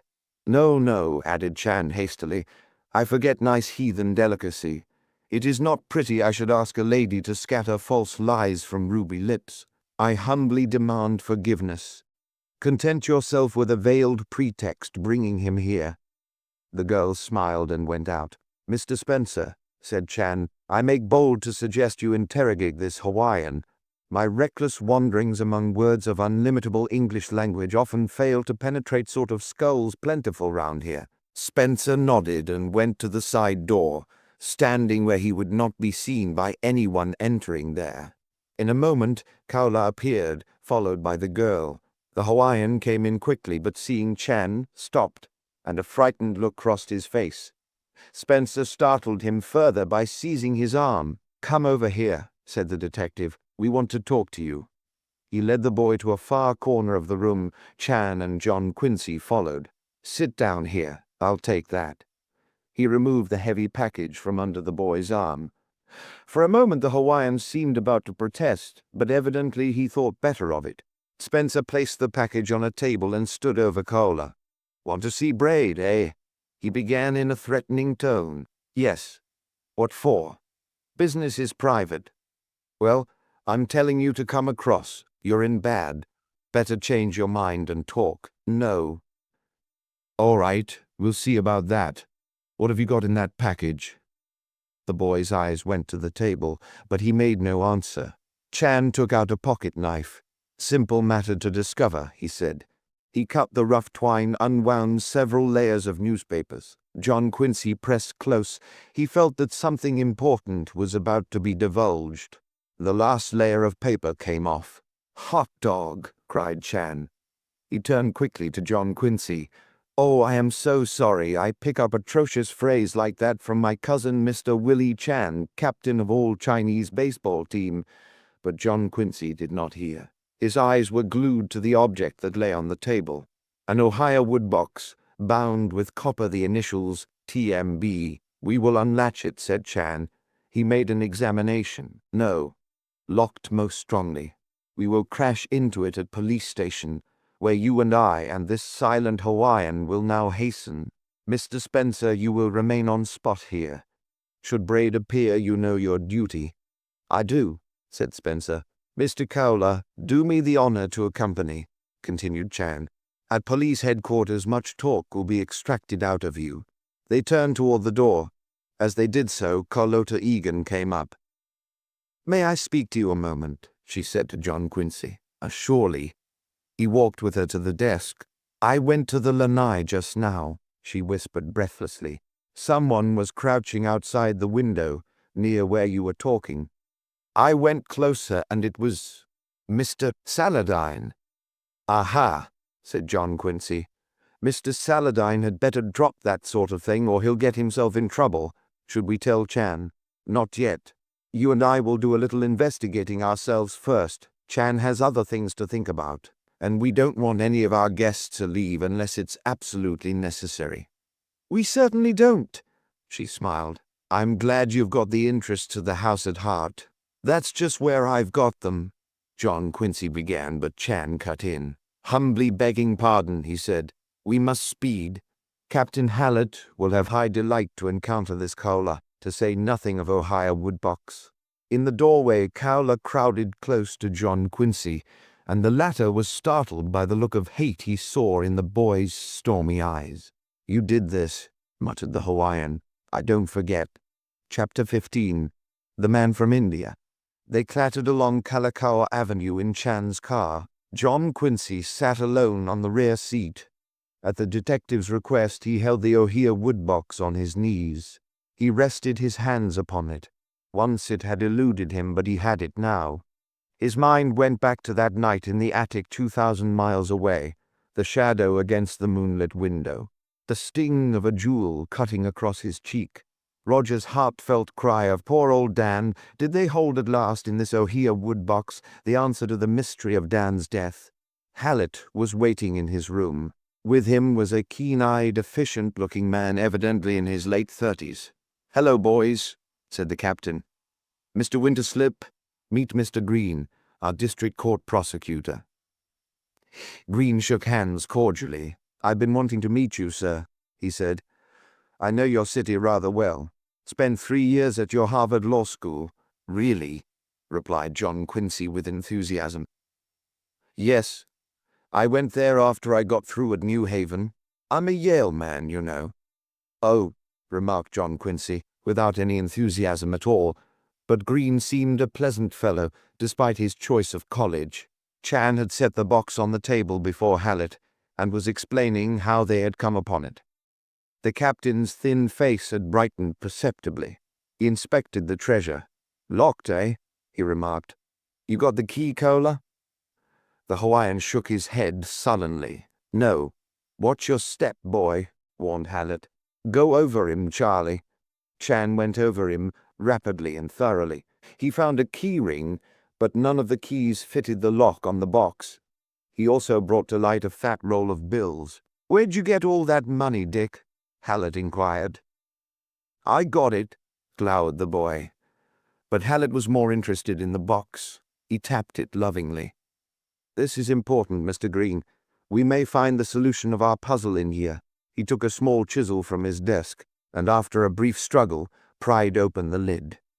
John Quincy, Chan and the prosecutor pressed close, their eyes staring eagerly as the captain lifted the lid.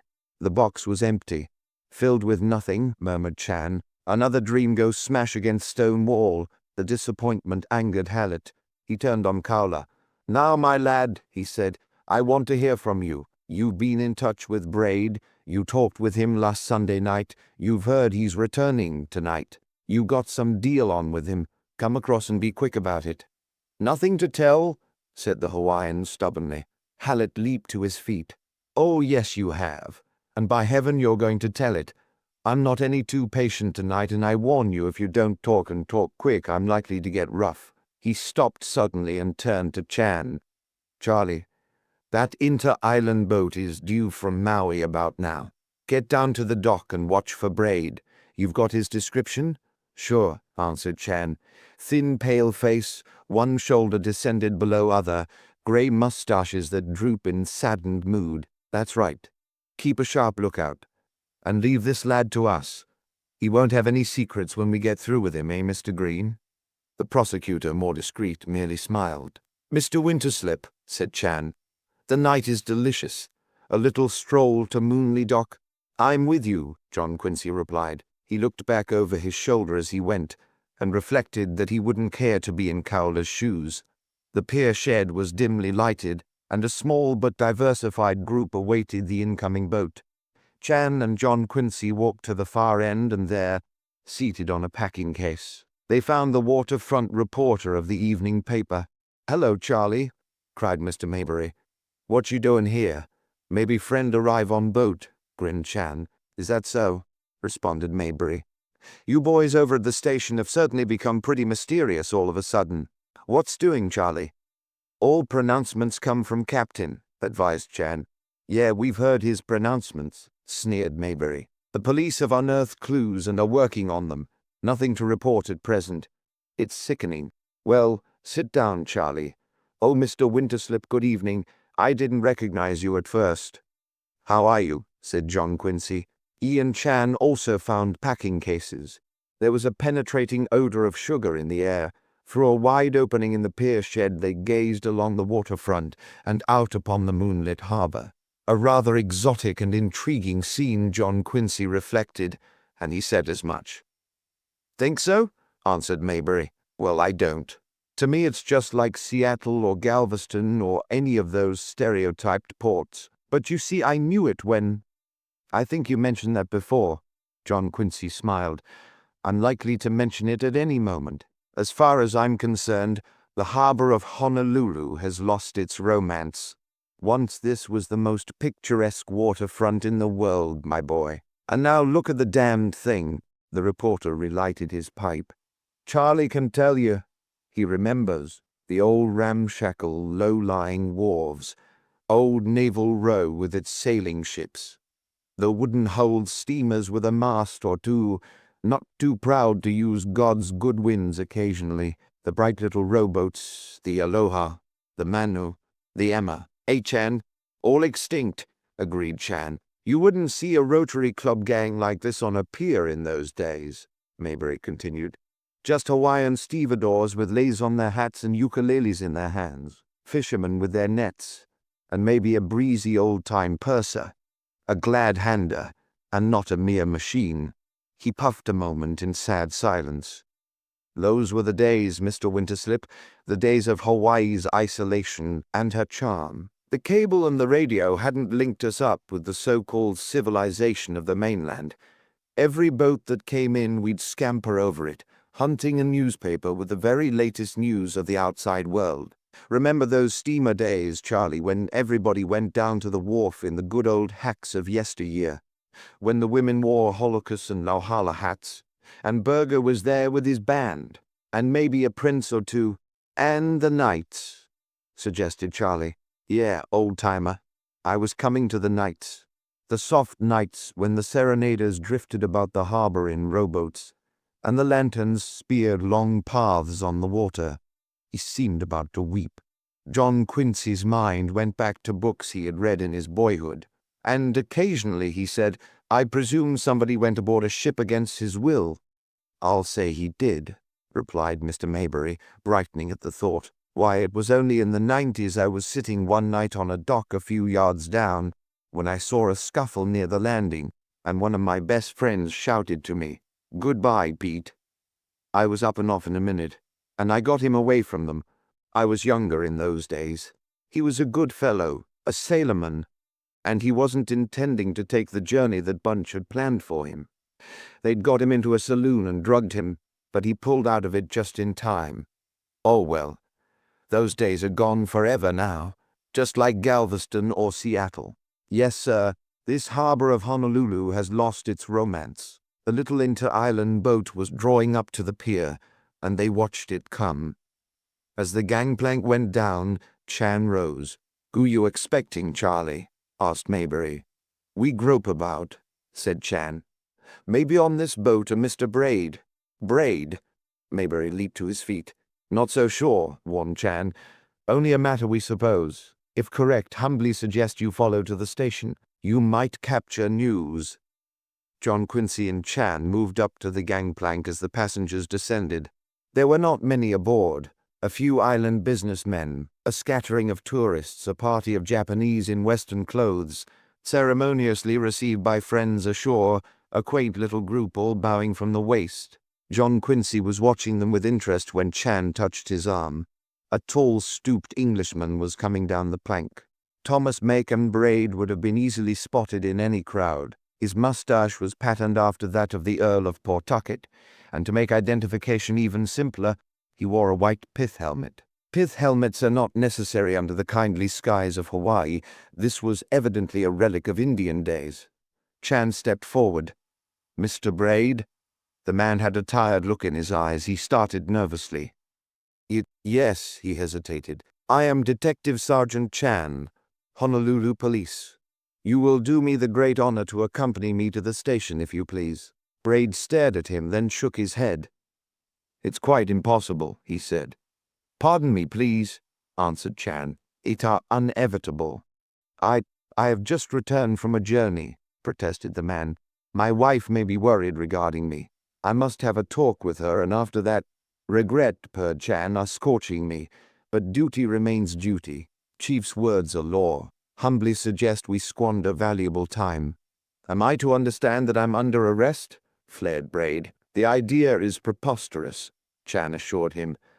But the captain waits eager for statement from you. You will walk this way, I am sure. A moment's pardon. I introduce my fine friend, Mr. John Quincy Winterslip, of Boston. At mention of the name, Braid turned and regarded John Quincy with deep interest. Very good, he said. I'll go with you. They went out to the street, Braid carrying a small handbag. The flurry of arrival was dying fast. Honolulu would shortly return to its accustomed evening calm. When they reached the police station, Hallett and the prosecutor seemed in high good humor. Cowler sat in a corner, hopeless and defeated. John Quincy saw at a glance that the boy's secret was his no longer. "Introducing Mr. Braid," said Chan. "Ah," cried Hallett. "We're glad to see you, Mr. Braid. We've been getting pretty worried about you." "Really, sir," said Braid. "I'm completely at a loss." "Sit down," ordered Hallett. The man sank into a chair. He, too, had a hopeless, defeated air. No one can appear more humble and beaten than a British civil servant, and this man had known 36 years of baking under the Indian sun, looked down on by the military, respected by none. Not only his mustache, but his whole figure drooped in saddened mood. Yet now and then, John Quincy noted, he flashed into life, a moment of self-assertion and defiance. "Where have you been, Mr. Braid?" Hallett inquired. "I have visited one of the other islands. Maui. You went last Tuesday morning?" "Yes, on the same steamer that brought me back." "Your name was not on the sailing list," Hallett said. "No. I went under another name. I had reasons." "Indeed?" The flash of life. "Just why am I here, sir?" He turned to the prosecutor. "Perhaps you will tell me that." Green nodded toward the detective. "Captain Hallett will enlighten you," he said. "You bet I will," Hallett announced. "As perhaps you know, Mr. Braid, Mr. Dan Winterslip has been murdered." Braid's washed-out eyes turned to John Quincy. "Yes," he said. "I read about it in a Hilo newspaper." "You didn't know it when you left last Tuesday morning?" Hallett asked. "I did not. I sailed without seeing a paper here." "Ah, yes. When did you see Mr. Dan Winterslip last?" "I never saw him." "What? Be careful, sir. I never saw Dan Winterslip in my life." "All right. Where were you last Tuesday morning at 20 minutes past 1? "I was asleep in my room at the Reef and Palm Hotel. I'd retired at 9:30, as I had to rise early in order to board my boat. My wife can verify that. A wife's testimony, Mr. Braid, is not of great value." Braid leaped to his feet. "Look here, sir. Do you mean to insinuate—" "Take it easy," said Hallett smoothly. "I have a few matters to call to your attention, Mr. Braid. Mr. Dan Winterslip was murdered at 1:20 or thereabouts last Tuesday morning. We happen to know that in his youth he served as first officer aboard the Maid of Shiloh, a blackbirder. The master of that vessel had the same name as yourself. An investigation of your room at the Reef and Palm—" "How dare you?" cried Braid. "By what right—" "I am hunting the murderer of Dan Winterslip," broke in Hallett coolly, "and I follow the trail wherever it leads. In your room I found a letter from the British consul here addressed to you, and informing you that Winterslip was alive and in Honolulu. I also found this tin of Corsican cigarettes. Just outside the living room door of Winterslip's house, we picked up the stub of a Corsican cigarette. It's a brand not on sale in Honolulu." Braid had dropped back into his chair and was staring in a dazed way at the tin box in Hallett's hand. Hallett indicated the Hawaiian boy in the corner. "Ever see this lad before, Mr. Braid?" Braid nodded. "You had a talk with him last Sunday night on the beach?" "Yes. The boys told us all about it. He read in the paper that you were coming to Honolulu. His father was a confidential servant in Dan Winterslip's employ, and he himself was brought up in the Winterslip household. He could make a pretty good guess at your business with Winterslip, and he figured you'd be pleased to lay hands on this Ohio wood box. In his boyhood, he'd seen it in a trunk in the attic of Winterslip's San Francisco house. He went down to the President Tyler and arranged with a friend aboard that boat, the quartermaster, to break into the house and steal the box. When he saw you last Sunday night, he told you he'd have the box as soon as the President Tyler got in, and he arranged to sell it to you for a good sum. Am I right so far, Mr. Braid?" "You are quite right," said Braid. "The initials on the box are TMB," Hallett persisted. "They are your initials, are they not?" "They happen to be," said Braid, "but they were also the initials of my father. My father died aboard ship in the South Seas many years ago, and that box was stolen from his cabin after his death. It was stolen by the first officer of the Maid of Shiloh by Mr. Dan Winterslip." For a moment, no one spoke. A cold shiver ran down the spine of John Quincy Winterslip, and a hot flush suffused his cheek.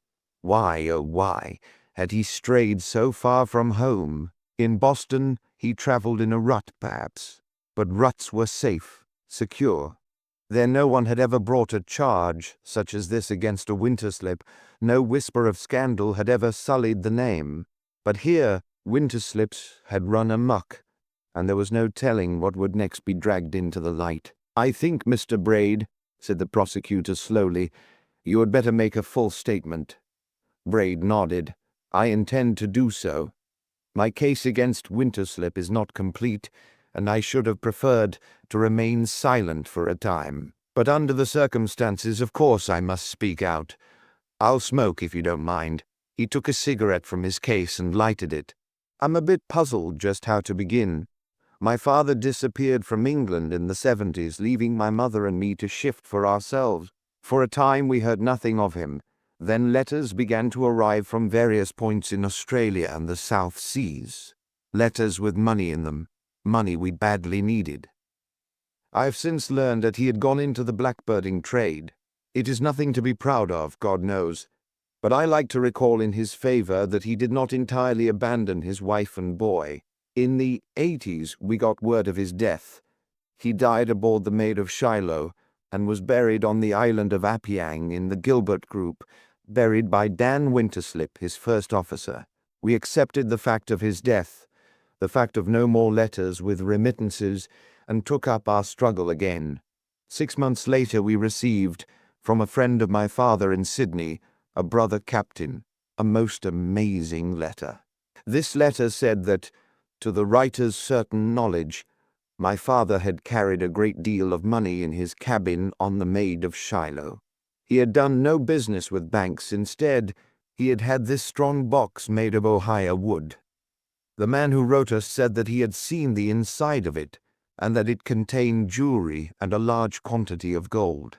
My father had also shown him several bags of green hide, containing gold coins from many countries. He estimated that there must have been close to £20,000 in all. Dan Winterslip, the letter said, had brought the Maid of Shiloh back to Sydney and turned over to the proper authorities my father's clothing and personal effects, and a scant £10 in money. He had made no mention of anything further. He and the only other white man aboard the Maid, an Irishman named Hagen, had left at once for Hawaii. My father's friend suggested that we start an immediate investigation. Well, Gentleman Braid looked about the circle of interested faces. What could we do? We were in pitiful circumstances, my mother and I. We had no money to employ lawyers, to fight a case thousands of miles away. We did make a few inquiries through a relative in Sydney, but nothing came of them. There was talk for a time, but the talk died out, and the matter was dropped. But I have never forgotten. Dan Winterslip returned here and prospered. He built on the foundation of the money he found in my father's cabin a fortune that inspired the admiration of Honolulu. And while he prospered, we were close to starvation. My mother died, but I carried on. For years it has been my dream to make him pay. I have not been particularly successful, but I have saved, scrimped. I have the money now to fight this case. 4 months ago I resigned my post in India and set out for Honolulu. I stopped over in Sydney. My father's friend is dead, but I have his letter. I have the depositions of others who knew about that money, about the Ohio wood box. I came on here ready to face Dan Winterslip at last, but I never faced him. As you know, gentlemen, Braid's hand trembled slightly as he put down his cigarette. Someone robbed me of that privilege. Some unknown hand removed from my path the man I have hated for more than 40 years. You arrived last Saturday, a week ago, said Hallett, after a pause. On Sunday evening, Keola here called on you. He offered you the strong box? He did, Braid replied. He'd had a cable from his friend and expected to have the box by Tuesday. I promised him $5,000 for it, a sum I intended Winterslip should pay. Keola also told me that Hagen was living on a ranch in a remote part of the island of Maui. That explains my journey there. I took another name, as I didn't want Winterslip to follow my movements. I had no doubt he was watching me. You didn't tell Keola you were going either. No, I didn't think it advisable to take him completely into my confidence. I found Hagen, but could get nothing out of him. Evidently, Winterslip had bought his silence long ago. I realized the box was of great importance to me, and I cabled Cowler to bring it to me immediately on my return. It was then that the news of Winterslip's death came through. It was a deep disappointment, but it will not deter me. He turned to John Quincy. Winterslip's heirs must pay. I am determined they shall make my old age secure. John Quincy's face flushed again. A spirit of rebellion, of family pride outraged, stirred within him. "We'll see about that, Mr. Braid," he said. "You have unearthed the box, but so far as any proof about valuables money—" "One moment," cut in Green, the prosecutor. "Mr. Braid, have you a description of any article of value taken from your father?" Braid nodded. "Yes, in my father's last letter to us. I was looking through it only the other day. He spoke of a brooch he had picked up in Sydney, a tree of emeralds, rubies, and diamonds against an onyx background. He said he was sending it to my mother, but it never came." The prosecutor looked at John Quincy. John Quincy looked away. "I'm not one of Dan Winterslip's heirs, Mr. Braid," he explained. "As a matter of fact, he was a rather distant relative of mine. I can't presume to speak for his daughter, but I'm reasonably sure that when she knows your story, this matter can be settled out of court. You'll wait, of course?" "I'll wait," agreed Braid. "And now, Captain—" Hallett raised his hand. "Just a minute. You didn't call on Winterslip? You didn't go near his house?" "I did not," said Braid. "Yet just outside the door of his living room we found, as I told you, the stub of a Corsican cigarette. It's a matter still to be cleared up." Braid considered briefly. "I don't want to get anyone into trouble," he said, "but the man is nothing to me, and I must clear my own name. In the course of a chat with the proprietor of the Reef and Palm Hotel, I offered him a cigarette. He was delighted when he recognized the brand, said it had been years since he'd seen one. So I gave him a handful, and he filled his case." "You're speaking of Jim Egan," suggested Hallett delightedly. "Of Mr. James Egan, yes," Braid replied. "That's all I want to know," said Hallett.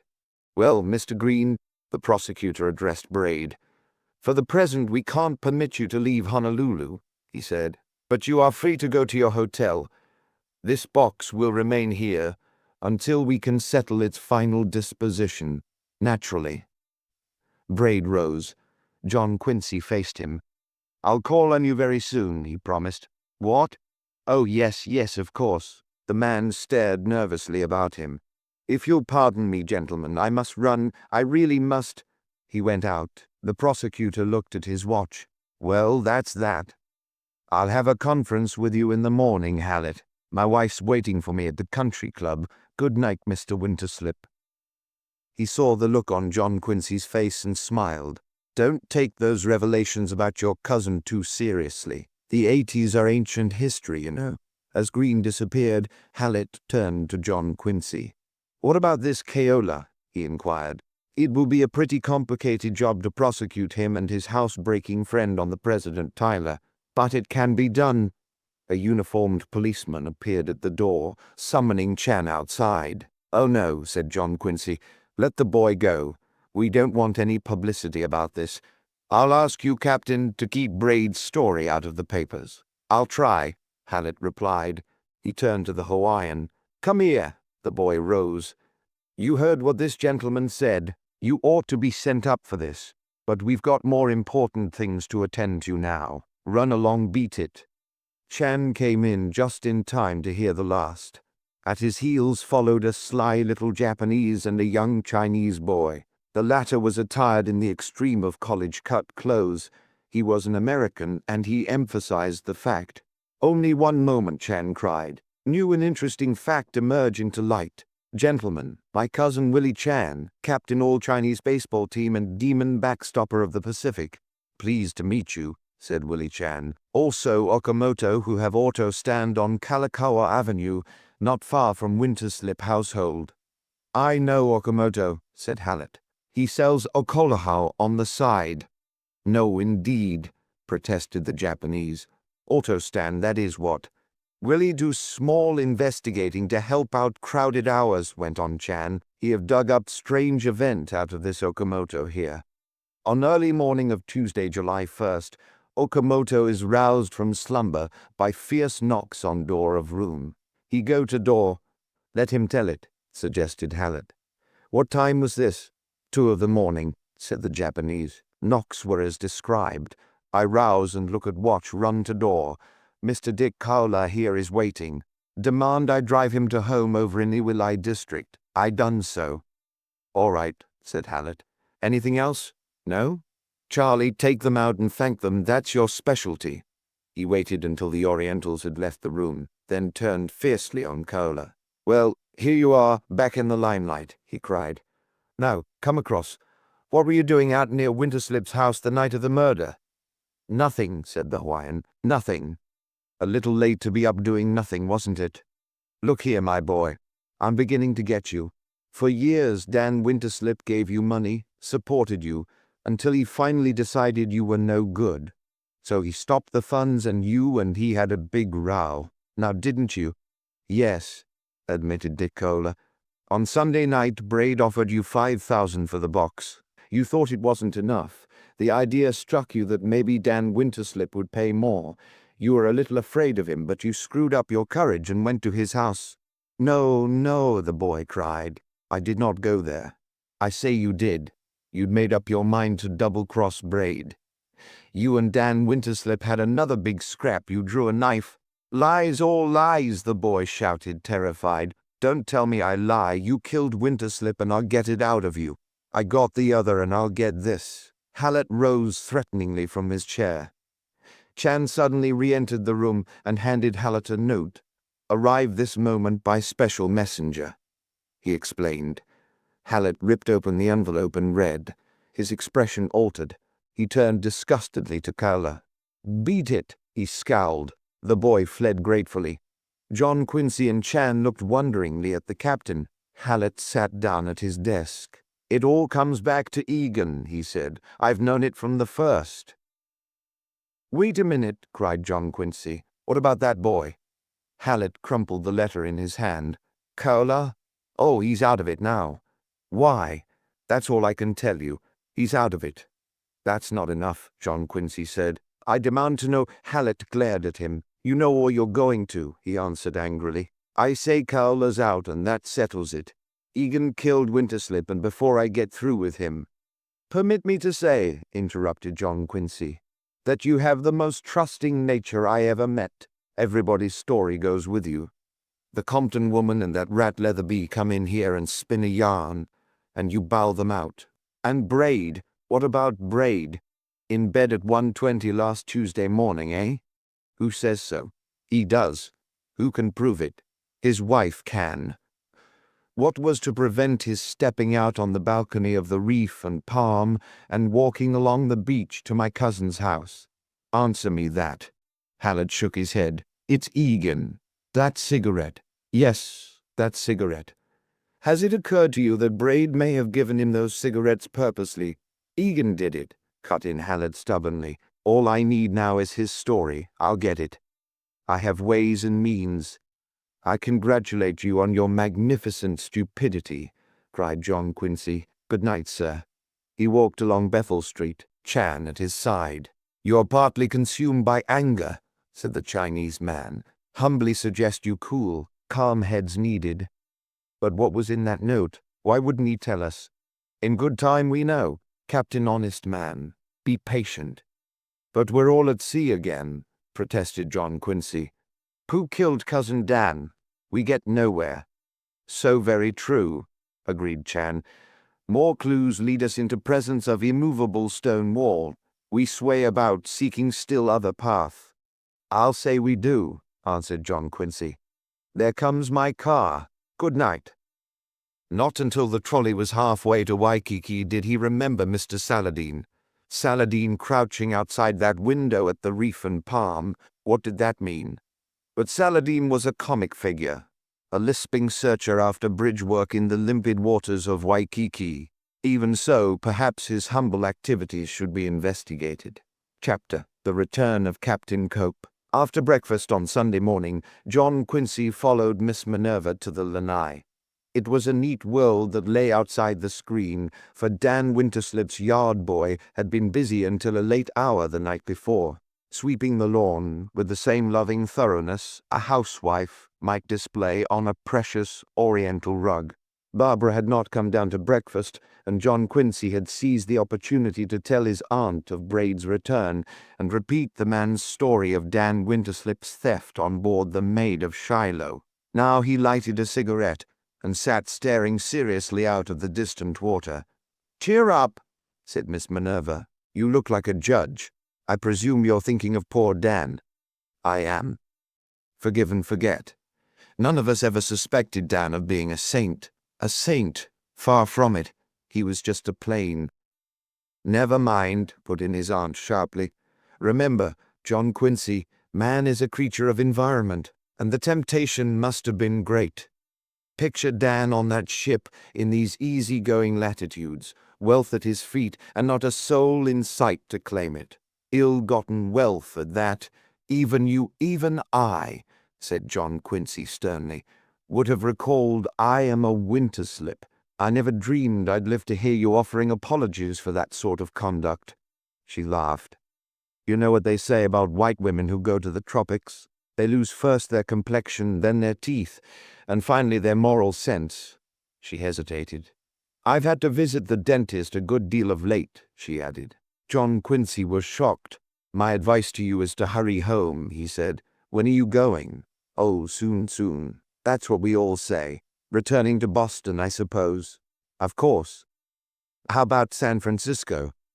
"Oh, that's off. I did suggest it to Agatha, but I'm certain she won't hear of it. And I'm beginning to think she'd be quite right." His aunt rose. "You'd better go to church," said John Quincy severely. "That's just where I'm going," she smiled. "By the way, Amos is coming to dinner tonight, and he'd best hear the Braid story from us, rather than in some garbled form. Barbara must hear it too. If it proves to be true, the family ought to do something for Mr. Braid." "Oh, the family will do something for him, all right," John Quincy remarked. "Whether it wants to or not, well, I'll let you tell Barbara about him," Miss Minerva promised. "Thank you so much," replied her nephew sarcastically. "Not at all. Are you coming to church?" "No," he said. "I don't need it the way you do." She left him there to face a lazy, uneventful day. By 5 in the afternoon, Waikiki was alive with its usual Sunday crowd. Not the unsavory holiday throng seen on a mainland beach, but a scattering of good-looking people whose tan, straight bodies would have delighted the heart of a physical culture enthusiast. John Quincy summoned sufficient energy to don a bathing suit and plunge in. There was something soothing in the warm touch of the water, and he was becoming more at home there every day. With long, powerful strokes he drew away from the Malahini breakers to dare the great rollers beyond. Surfboard riders flashed by him. Now and then he had to alter his course to avoid an outrigger canoe. On the farthest float of all he saw Carlota Egan. She sat there, a slender, lovely figure vibrant with life, and awaited his coming. As he climbed up beside her and looked into her eyes, he was, perhaps from his exertion in the water, a little breathless. "I rather hoped I'd find you," he panted. "Did you?" She smiled faintly. "I hoped it too. You see, I need a lot of cheering up. On a perfect day like this, I'd pinned such hopes on Mr. Braid," she explained. "Perhaps you know he's back. And from what I can gather, his return hasn't meant a thing so far as Dad's concerned. Not a thing." "Well, I'm afraid it hasn't," John Quincy admitted. "But we mustn't get discouraged. As Chan puts it, we sway about seeking a new path. You and I have a bit of swaying to do. How about Mr. Saladine?" "I've been thinking about Mr. Saladine, but I can't get excited about him somehow. He's so ridiculous." "We mustn't pass him up on that account," admonished John Quincy. "I caught a glimpse of his purple bathing suit on the first float. Come on, we'll just casually drop in on him. I'll race you there." She smiled again and leaped to her feet. For a second she stood poised, then dived in a way that John Quincy could never hope to emulate.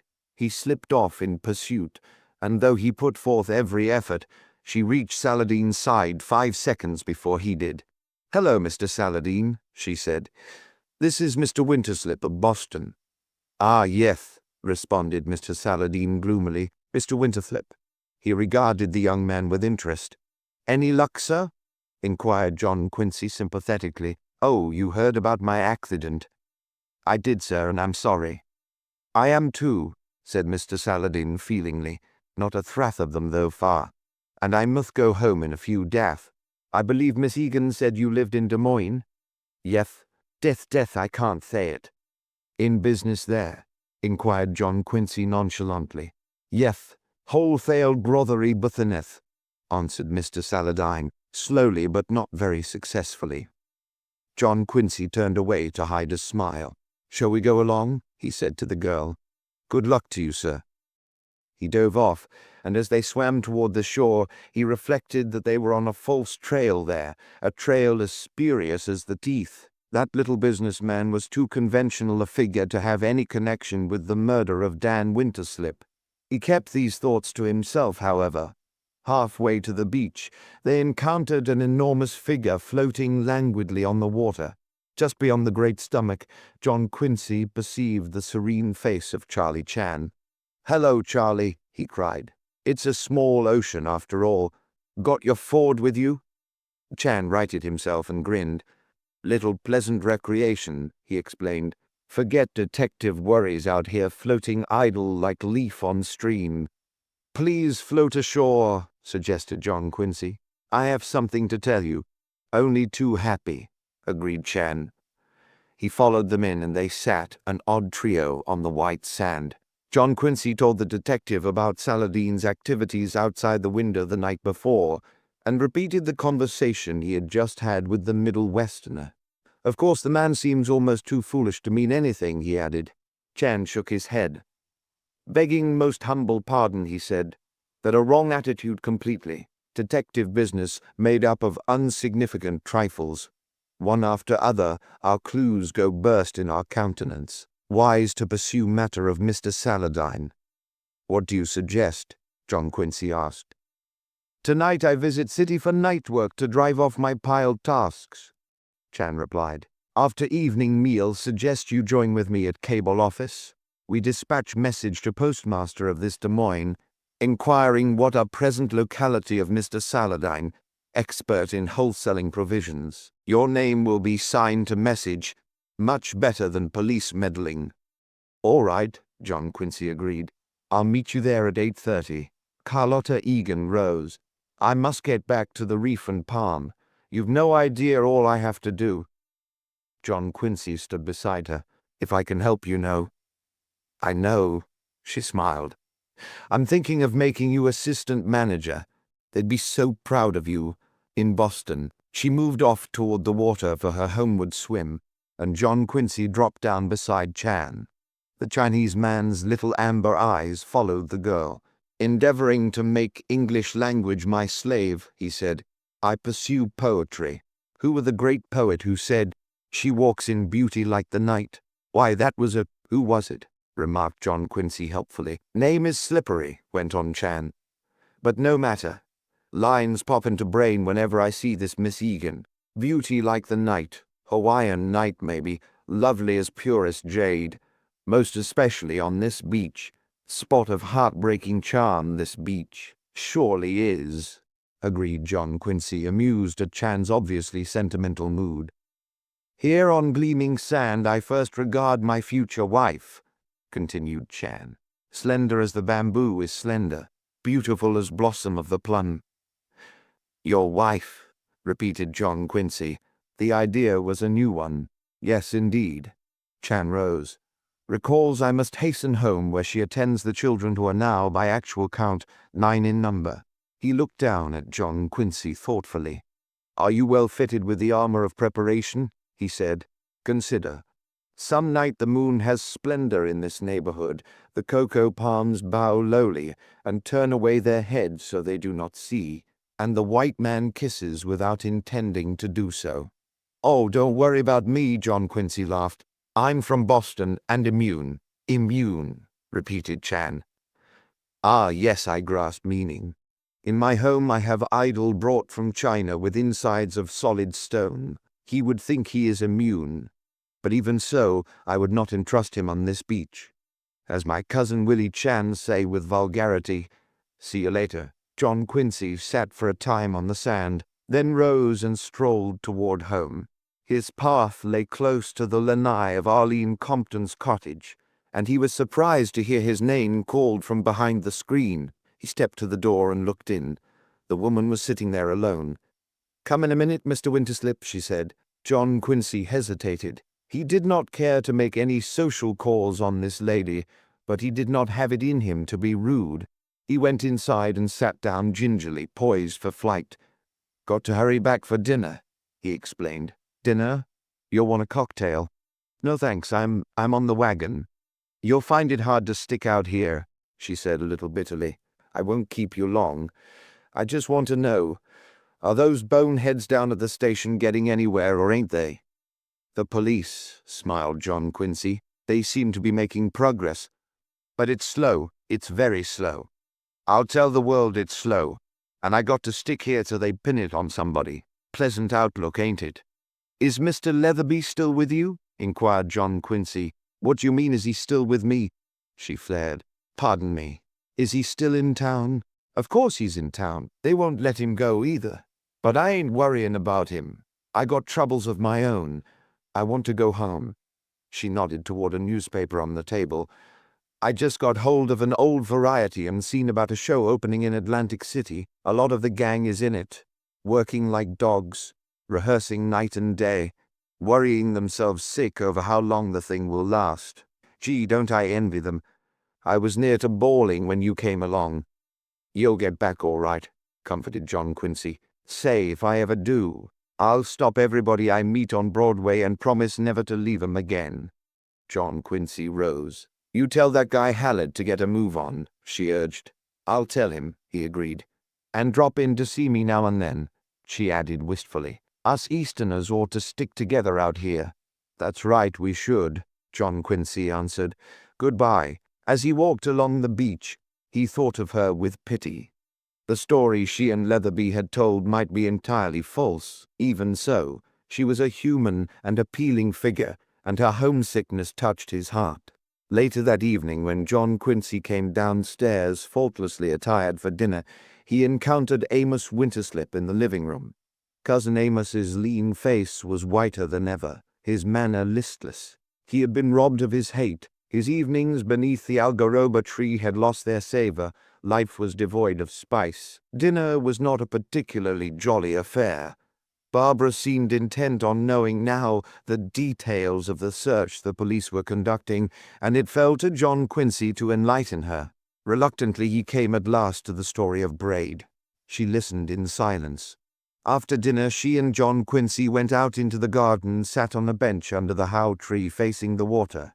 "I'm terribly sorry I had to tell you that about Braid," John Quincy said gently, "but it seemed necessary." "Of course," she agreed. "Poor Dad. He was weak. Forgive and forget," John Quincy suggested. "Man is a creature of environment." He wondered dimly where he had heard that before. "Your father was not entirely to blame." "You're terribly kind, John Quincy," she told him. "No, but I mean it," he protested. "Just picture the scene to yourself. That lonely ocean, wealth at his feet for the taking, no one to see or know." She shook her head. "Oh, but it was wrong. Poor Mr. Braid. I must make things right with him as nearly as I can. I shall ask Harry to talk with him tomorrow." "Just a suggestion," interposed John Quincy. "Whatever you agree to do for Braid must not be done until the man who killed your father is found." She stared at him. "What?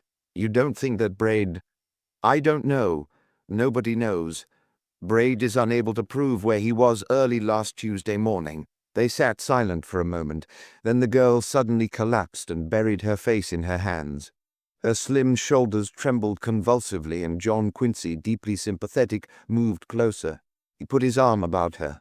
The moonlight shone on her bright hair, the trades whispered in the how tree, the breakers murmured on the beach. She lifted her face, and he kissed her. A cousinly kiss he had meant it to be, but somehow it wasn't. It was a kiss he would never have been up to on Beacon Street.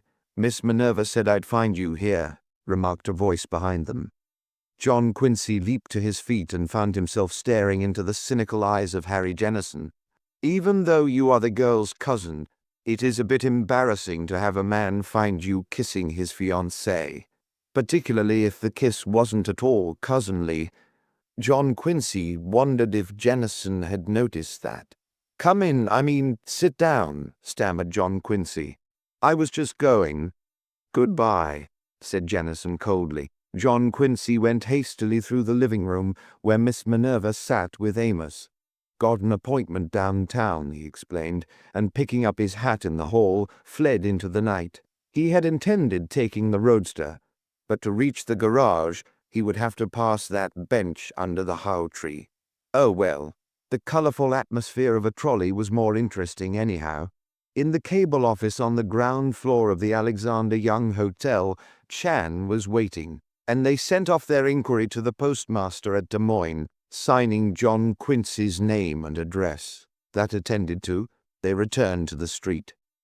In the park across the way, an unseen group of young men strummed steel guitars and sang in soft, haunting voices. It was the only sign of life in Honolulu. "Kindly deign to enter hotel lobby with me," suggested Chan. "It is my custom to regard names in register from time to time." At the cigar stand just inside the door, the boy paused to light his pipe, while Chan went onto the desk. As John Quincy turned, he saw a man seated alone in the lobby, a handsome, distinguished man who wore immaculate evening clothes that bore the stamp of Bond Street. An old acquaintance, Captain Arthur Temple Cope. At sight of John Quincy, Cope leaped to his feet and came forward. "Hello, I'm glad to see you," he cried, with a cordiality that had not been evident at former meetings. "Come over and sit down." John Quincy followed him. "Aren't you back rather soon?" he inquired. "Sooner than I expected," Cope rejoined. "Not sorry either." "Then you didn't care for your little flock of islands? My boy, you should visit there. 35 white men, 250 natives, and a cable station. Jolly place of an evening, what?" Chan came up, and John Quincy presented him. Captain Cope was the perfect host. "Sit down, both of you," he urged. "Have a cigarette." He extended a silver case. "Thanks. I'll stick to the pipe," John Quincy said. Chan gravely accepted a cigarette and lighted it.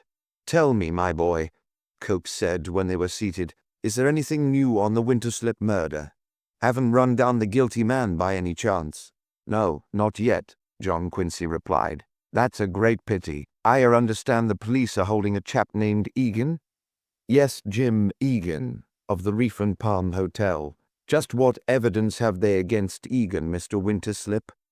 John Quincy was suddenly aware of Chan looking at him in a peculiar way. "Oh, they've dug up several things," he answered vaguely. "Mr. Chan, you are a member of the police force," Captain Cope went on. "Perhaps you can tell me." Chan's little eyes narrowed. "Such matters are not yet presented to public," he replied. "Ah, yes, naturally." Captain Cope's tone suggested disappointment. "You have interest in this murder, I think?" Chan said. "Why, yes, everyone out this way is puzzling about it, I fancy. The thing has so many angles." "Is it possible that you were an acquaintance with Mr. Dan Winterslip?" the detective persisted. I knew him slightly, but that was many years ago." Chan stood. "Humbly begging pardon to be so abrupt," he said. He turned to John Quincy. "The moment of our appointment is eminent." "Of course," agreed John Quincy. "See you again, Captain." Perplexed, he followed Chan to the street. "What appointment?" he began, and stopped. Chan was carefully extinguishing the light of the cigarette against the stone facade of the hotel. That done, he dropped the stub into his pocket. "You will see," he promised.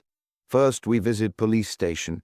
As we journey, kindly relate all known facts concerning this Captain Cope." John Quincy told of his first meeting with Cope in the San Francisco club, and repeated the conversation as he recalled it. "Evidence of warm dislike for Dan Winterslip were not to be concealed?" inquired Chan. Oh, quite plain, Charlie. He certainly had no love for Cousin Dan. But what? Immediately he was leaving for Hawaii, pardon the interrupt. Does it happily chance you know his date of arrival here? I do. I saw him in the Alexander Young Hotel last Tuesday evening when I was looking for you. He was rushing off to the Fanning Islands, and he told me he had got in the previous day at noon. Monday noon, to put it lucidly. Yes, Monday noon, but Charlie, what are you trying to get at? Groping about, Chan smiled, seeking to seize truth in my hot hands. They walked on in silence to the station, where Chan led the way into the deserted room of Captain Hallett. He went directly to the safe and opened it. From a drawer he removed several small objects, which he carried over to the captain's table. "Property Mr. Jim Egan," he announced, and laid a case of tarnished silver before John Quincy. "Open it. What do you find now?" "Corsican cigarettes." He set down another exhibit. "Tin box found in room of Mr. Braid. Open that also. You find more Corsican cigarettes." He removed an envelope from his pocket and, taking out a charred stub, laid that too on the table. "Fragment found by walk outside door of Dan Winterslip's mansion," he elucidated. "Also Corsican brand." Frowning deeply, he removed a second charred stub from his pocket and laid it some distance from the other exhibits. "Cigarette offered just now with winning air of hospitality by Captain Arthur Temple Cope. Lean close and perceive. More Corsican brand." "Good Lord," John Quincy cried. "Can it be you are familiar with these Corsicans?" inquired Chan. "Not at all. I am more happily located. This afternoon, before the swim, I pause at public library for listless reading. In Australian newspaper, I encounter advertising talk of Corsican cigarette. It are assembled in two distinct fashions. One, labelled on tin, holds Turkish tobacco. Note on tin of Braid. Other labelled made up from Virginia weeds. Is it that you are clever to know difference between Turkish and Virginia tobacco?" "Well, I think so," began John Quincy. "Same with me, but thinking are not enough now. The moment is serious. We will interrogate expert opinion. Honor me by a journey to smoking emporium." He took a cigarette from Brack's tin, put it in an envelope and wrote something on the outside, then did the same with one from Egan's case. The two stubs were similarly classified. They went in silence to the street. John Quincy, amazed by this new turn of events, told himself the idea was absurd, but Chan's face was grave, his eyes awake and eager. John Quincy was vastly more amazed when they emerged from the tobacco shop after a brisk interview with the young man in charge. Chan was jubilant now. "Again we advance. You hear what he tells us. Cigarette from Braid's tin and little brother from Egan's case are of identical contents, both being of Turkish tobacco. Stub found near Walker of Virginia stuff. So also are remnant received by me from the cordial hand of Captain Arthur Temple Cope." "It's beyond me," replied John Quincy. "By gad, that lets Egan out. Great news for Carlota. I'll hurry to the Reef and Palm and tell her." "Oh, no," protested Chan, pleased to let that happy moment wait. "For the present, indulge only in silence. Before asking Captain Cope for statement, we spy over his every move. Much may be revealed by the unsuspecting. I go to station to make arrangements." "But the man's a gentleman," John Quincy cried. "A captain in the British Admiralty. What you suggest is impossible." Chan shook his head. "Impossible in Rear Bay at Boston," he said, "but here at Morley Crossroads of Pacific, not so much so. 25 years of my life are consumed in Hawaii, and I have many times been witness when the impossible roused itself and occurred." Chapter 17.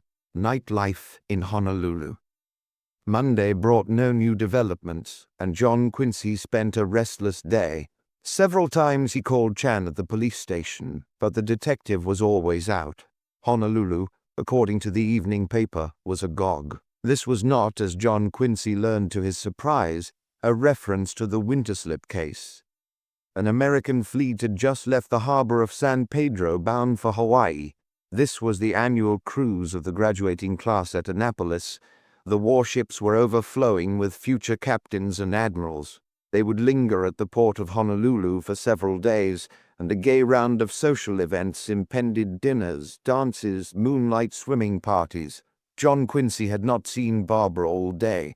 The girl had not appeared at breakfast and had lunched with a friend down the beach. They met at dinner, however, and it seemed to him that she looked more tired and wan than ever. She spoke about the coming of the warships. "It's always such a happy time," she said wistfully. "The town simply blooms with handsome boys in uniform. I don't like to have you miss all the parties, John Quincy. You're not seeing Honolulu at its best." "Why, that's all right," John Quincy assured her. She shook her head. "Not with me. You know, we're not such slaves to convention out here. If I should get you a few invitations, what do you think, Cousin Minerva?" "I'm an old woman," said Miss Minerva. "According to the standards of your generation, I suppose it would be quite the thing. But it's not the sort of conduct I can view approvingly. Now, in my day—" "Don't you worry, Barbara," John Quincy broke in. "Parties mean nothing to me. Speaking of old women, I'm an old man myself, 30 my next birthday. Just my pipe and slippers by the fire, or the electric fan. That's all I ask of life now." She smiled and dropped the matter. After dinner, she followed John Quincy to the lanai. "I want you to do something for me," she began. "Anything you say. Have a talk with Mr. Braid and tell me what he wants." "Why, I thought that Jennison," said John Quincy. "No, I didn't ask him to do it," she replied. For a long moment she was silent. "I ought to tell you I'm not going to marry Mr. Jennison after all." A shiver of apprehension ran down John Quincy's spine. Good Lord, that kiss! Had she misunderstood? And he hadn't meant a thing by it.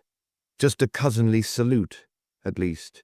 That was what it had started out to be. Barbara was a sweet girl, yes, but a relative, a Winterslip, and relatives shouldn't marry, no matter how distant the connection.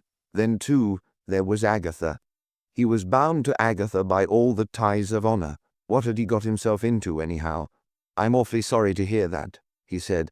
"I'm afraid I'm to blame." "Oh, no," she protested. "But surely Mr. Jennison understood. He knows we're related, and that what he saw last night meant nothing. He was rather proud of himself. Pretty neat the way he'd got that over." "If you don't mind," Barbara said, "I'd rather not talk about it any more. Harry and I will not be married, not at present at any rate. And if you'll see Mr. Braid for me—" "I certainly will," John Quincy promised. "I'll see him at once." He was glad to get away, for the moon was rising on that spot of heartbreaking charm. A fellow ought to be more careful, he reflected, as he walked along the beach. Fit upon himself the armor of preparation, as Chan had said. Strange impulses came to one here in this far tropic land. To yield to them was weak. Complications would follow, as the night the day. Here was one now, Barbara and Jennison estranged, and the cause was clear. Well, he was certainly going to watch his step hereafter. On the far end of the reef and Palm's first-floor balcony, Braid and his wife sat together in the dusk. John Quincy went up to them. "May I speak with you, Mr. Braid?" he said. The man looked up out of a deep reverie. "Ah, yes, of course. I'm John Quincy Winterslip. We've met before." "Oh, surely, sir." Braid rose and shook hands. "My dear," he turned to his wife, but with one burning glance at John Quincy, the woman had fled. The boy tingled in Boston, a Winterslip was never snubbed. Well, Dan Winterslip had arranged it otherwise in Hawaii.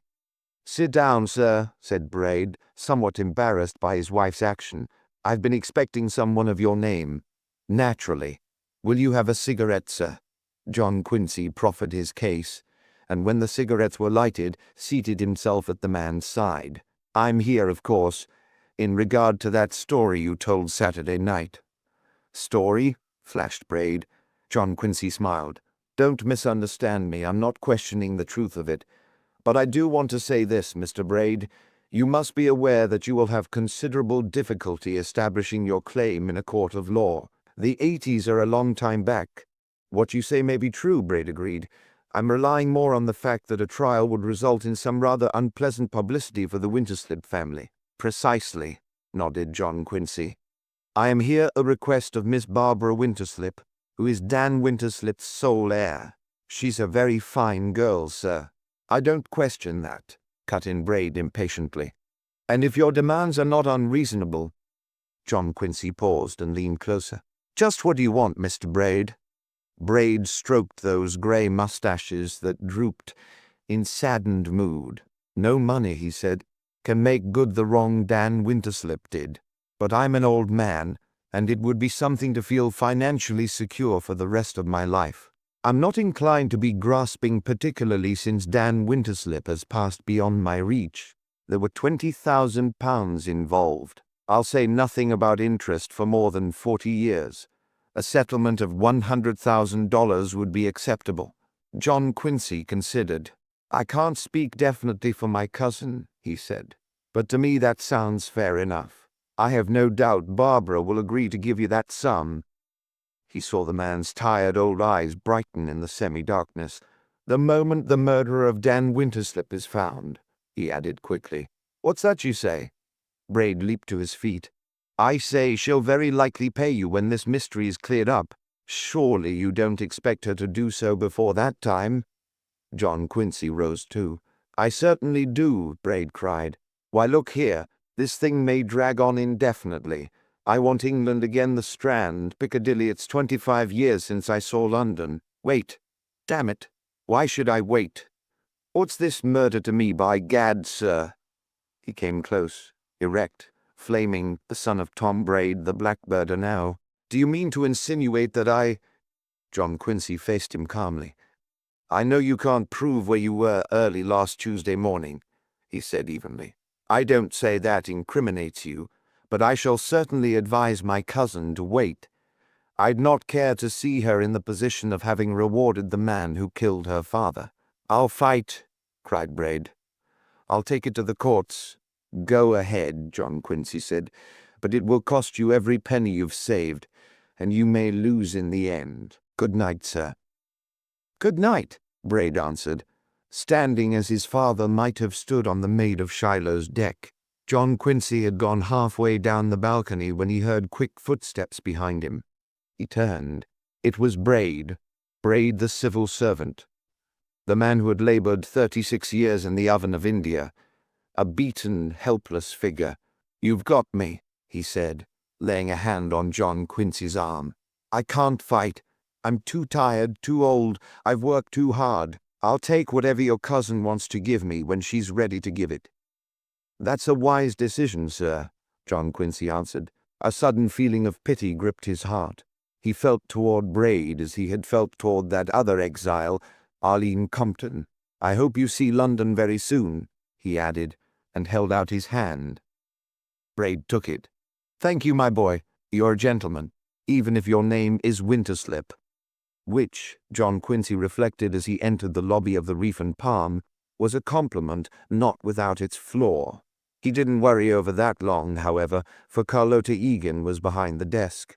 She looked up and smiled, and it occurred to John Quincy that her eyes were happier than he had seen them since that day on the Oakland ferry. "Hello," he said.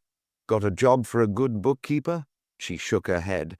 "Not with business the way it is now. I was just figuring my payroll. You know, we've no undertow at Waikiki, but all my life I've had to worry about the overhead." He laughed. "You talk like a brother Kiwanian. By the way, has anything happened? You seem considerably cheered." "I am," she replied. "I went to see poor Dad this morning in that horrible place, and when I left someone else was going in to visit him. A stranger. A stranger. Yes, and the handsomest thing you ever saw, tall, grey, capable-looking. He had such a friendly air, too. I felt better the moment I saw him." "Who was he?" John Quincy inquired with sudden interest. "I'd never seen him before, but one of the men told me he was Captain Cope of the British Admiralty." "Why should Captain Cope want to see your father?" "I haven't a notion. Do you know him?" "Yes, I've met him," John Quincy told her. "Don't you think he's wonderful-looking?" Her dark eyes glowed. "Oh, he's all right," replied John Quincy without enthusiasm. You know, I can't help feeling that things are looking up for you." "I feel that too," she said. "What do you say we celebrate?" he suggested. "Go out among 'em and get a little taste of nightlife. I'm a bit fed up on the police station. What do people do here in the evening? The movies?" "Just at present," the girl told him. "Everybody visits Punahou to see the night blooming Sirius. It's the season now, you know." "Sounds like a big evening," John Quincy laughed. "Go and look at the flowers. Well, I'm for it. Will you come?" "Of course." She gave a few directions to the clerk, then joined him by the door. "I can run down and get the roadster," he offered. "Oh, no," she smiled. "I'm sure I'll never own a motor car, and it might make me discontented to ride in one. The trolley's my carriage, and it's lots of fun. One meets so many interesting people." On the stone walls surrounding the campus of Oahu College, the strange flower that blooms only on a summer night was heaped in snowy splendor. John Quincy had been a bit lukewarm regarding the expedition when they set out, but he saw his error now, for here was beauty, breathtaking and rare. Before the walls paraded a throng of sightseers. They joined the procession. The girl was a charming companion. Her spirits had revived, and she chatted vivaciously. Not about Shaw and the art galleries, true enough, but bright human talk that John Quincy liked to hear. He persuaded her to go to the city for a maidenly ice cream soda, and it was 10 o'clock when they returned to the beach. They left the trolley at a stop some distance down the avenue from the Reef and Palm and strolled slowly toward the hotel. The sidewalk was lined at their right by dense foliage, almost impenetrable. The night was calm, the street lamps shone brightly, the paved street gleamed white in the moonlight. John Quincy was talking of Boston. "I think you'd like it there. It's old and settled, but—" From the foliage beside them came the flash of a pistol, and John Quincy heard a bullet sing close to his head. Another flash, another bullet. The girl gave a startled little cry. John Quincy circled round her and plunged into the bushes. Angry branches stung his cheek. He stopped. He couldn't leave the girl alone. He returned to her side. "What did that mean?" he asked, amazed. He stared in wonder at the peaceful scene before him. I don't know." She took his arm. "Come, hurry." "Don't be afraid," he said reassuringly. "Not for myself," she answered. They went on to the hotel, greatly puzzled. But when they entered the lobby, they had something else to think about. Captain Arthur Temple Cope was standing by the desk, and he came at once to meet them. "This is Miss Egan, I believe. Ah, Winterslip, how are you?" He turned again to the girl. "I've taken a room here, if you don't mind." "Why not at all?" she gasped. "I talked with your father this morning. I didn't know about his trouble until I had boarded a ship for the Fanning Islands. I came back as quickly as I could." "You came back?" She stared at him. "Yes, I came back to help him." "That's very kind of you," the girl said. "But I'm afraid I don't understand." "Oh, no, you don't understand. Naturally." The captain smiled down at her. "You see, Jim's my young brother. You're my niece, and your name is Carlotta Maria Cope. I fancy I've persuaded old Jim to own up to us at last." The girl's dark eyes were wide. I think you're a very nice uncle," she said at last. "Do you really?" The captain bowed. "I aim to be," he added. John Quincy stepped forward. "Pardon me," he said. "I'm afraid I'm intruding." "Good night, Captain." "Good night, my boy," Cope answered. The girl went with John Quincy to the balcony. "I don't know what to make of it," she said. "Things are coming rather fast," John Quincy admitted. He remembered the Corsican cigarette. "I wouldn't trust him too far," he admonished. "But he's so wonderful." "Oh, he's all right, probably. But looks are often deceptive.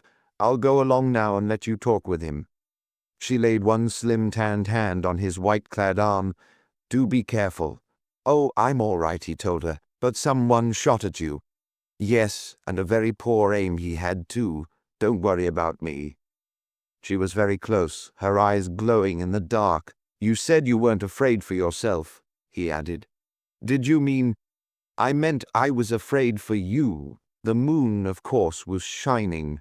The cocoa palms turned their heads away at the suggestion of the trades. The warm waters of Waikiki murmured nearby. John Quincy Winterslip from Boston and immune drew the girl to him and kissed her. Not a cousinly kiss either. But why should it have been? She wasn't his cousin. "Thank you, my dear," he said. He seemed to be floating dizzily in space. It came to him that he might reach out and pluck her a handful of stars. It came to him a second later that, despite his firm resolve, he had done it again. Kissed another girl. 3 that made 3 with whom he was sort of entangled. "Good night," he said huskily, and leaping over the rail, fled hastily through the garden. 3 girls now, but he hadn't a single regret. He was living at last. As he hurried through the dark along the beach, his heart was light. Once he fancied he was being followed, but he gave it little thought. What of it? On the bureau in his room he found an envelope with his name typewritten on the outside. The note within was typewritten too. He read, "You are too busy out here. Hawaii can manage her affairs without the interference of a Malihini. Boats sail almost daily.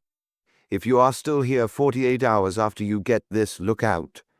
Tonight's shots were fired into the air. The aim will quickly improve." Delighted, John Quincy tossed the note aside. Threatening him, eh? His activities as a detective were bearing fruit. He recalled the glowering face of Cowler when he said, "You did this, I don't forget." And a remark of Dan Winterslip's his aunt had quoted, "Civilized, yes, but far underneath there are deep, dark waters flowing still." Boats were sailing almost daily, were they? Well, let them sail. He would be on one some day, but not until he had brought Dan Winterslip's murderer to justice. Life had a new glamour now. Look out. He'd be looking and enjoying it too. He smiled happily to himself as he took off his coat. This was better than selling bonds in Boston. Chapter: A Cable from the Mainland. John Quincy awoke at 9 the following morning and slipped from under his mosquito netting, eager to face the responsibilities of a new day. On the floor near his bureau lay the letter designed to speed the parting guest. He picked it up and read it again with manifest enjoyment. When he reached the dining room, Haku informed him that Miss Minerva and Barbara had breakfasted early and gone to the city on a shopping tour. "Look here, Haku," the boy said. "A letter came for me late last night." "Yes, sis," admitted Haku. "Who delivered it?" "Cannot say. It were found on floor of hall close by big front door." "Who found it?" "Kamaikui."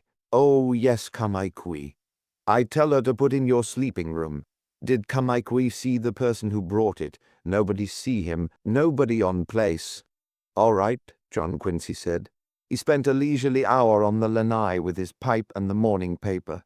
At about 10:30 he got out the roadster and drove to the police station.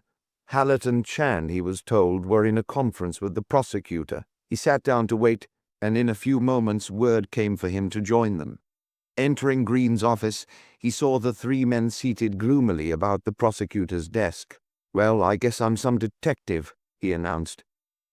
Green looked up quickly. "Found anything new?" "Not precisely," John Quincy admitted.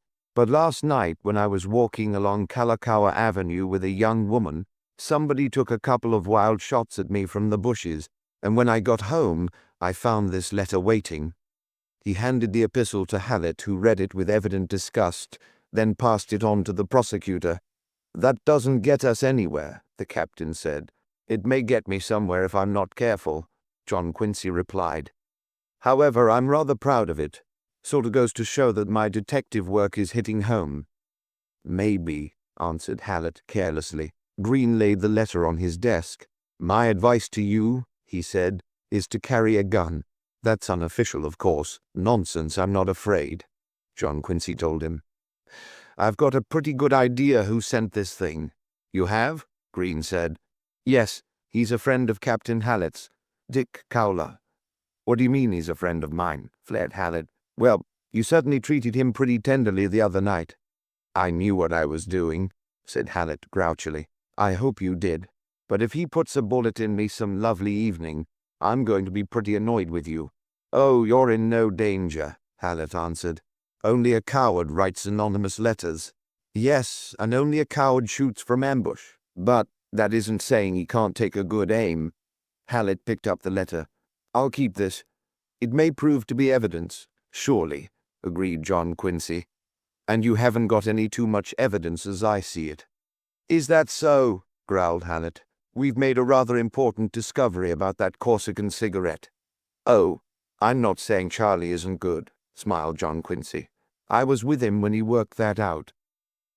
A uniformed man appeared at the door. "Egan and his daughter, and Captain Cope," he announced to Green.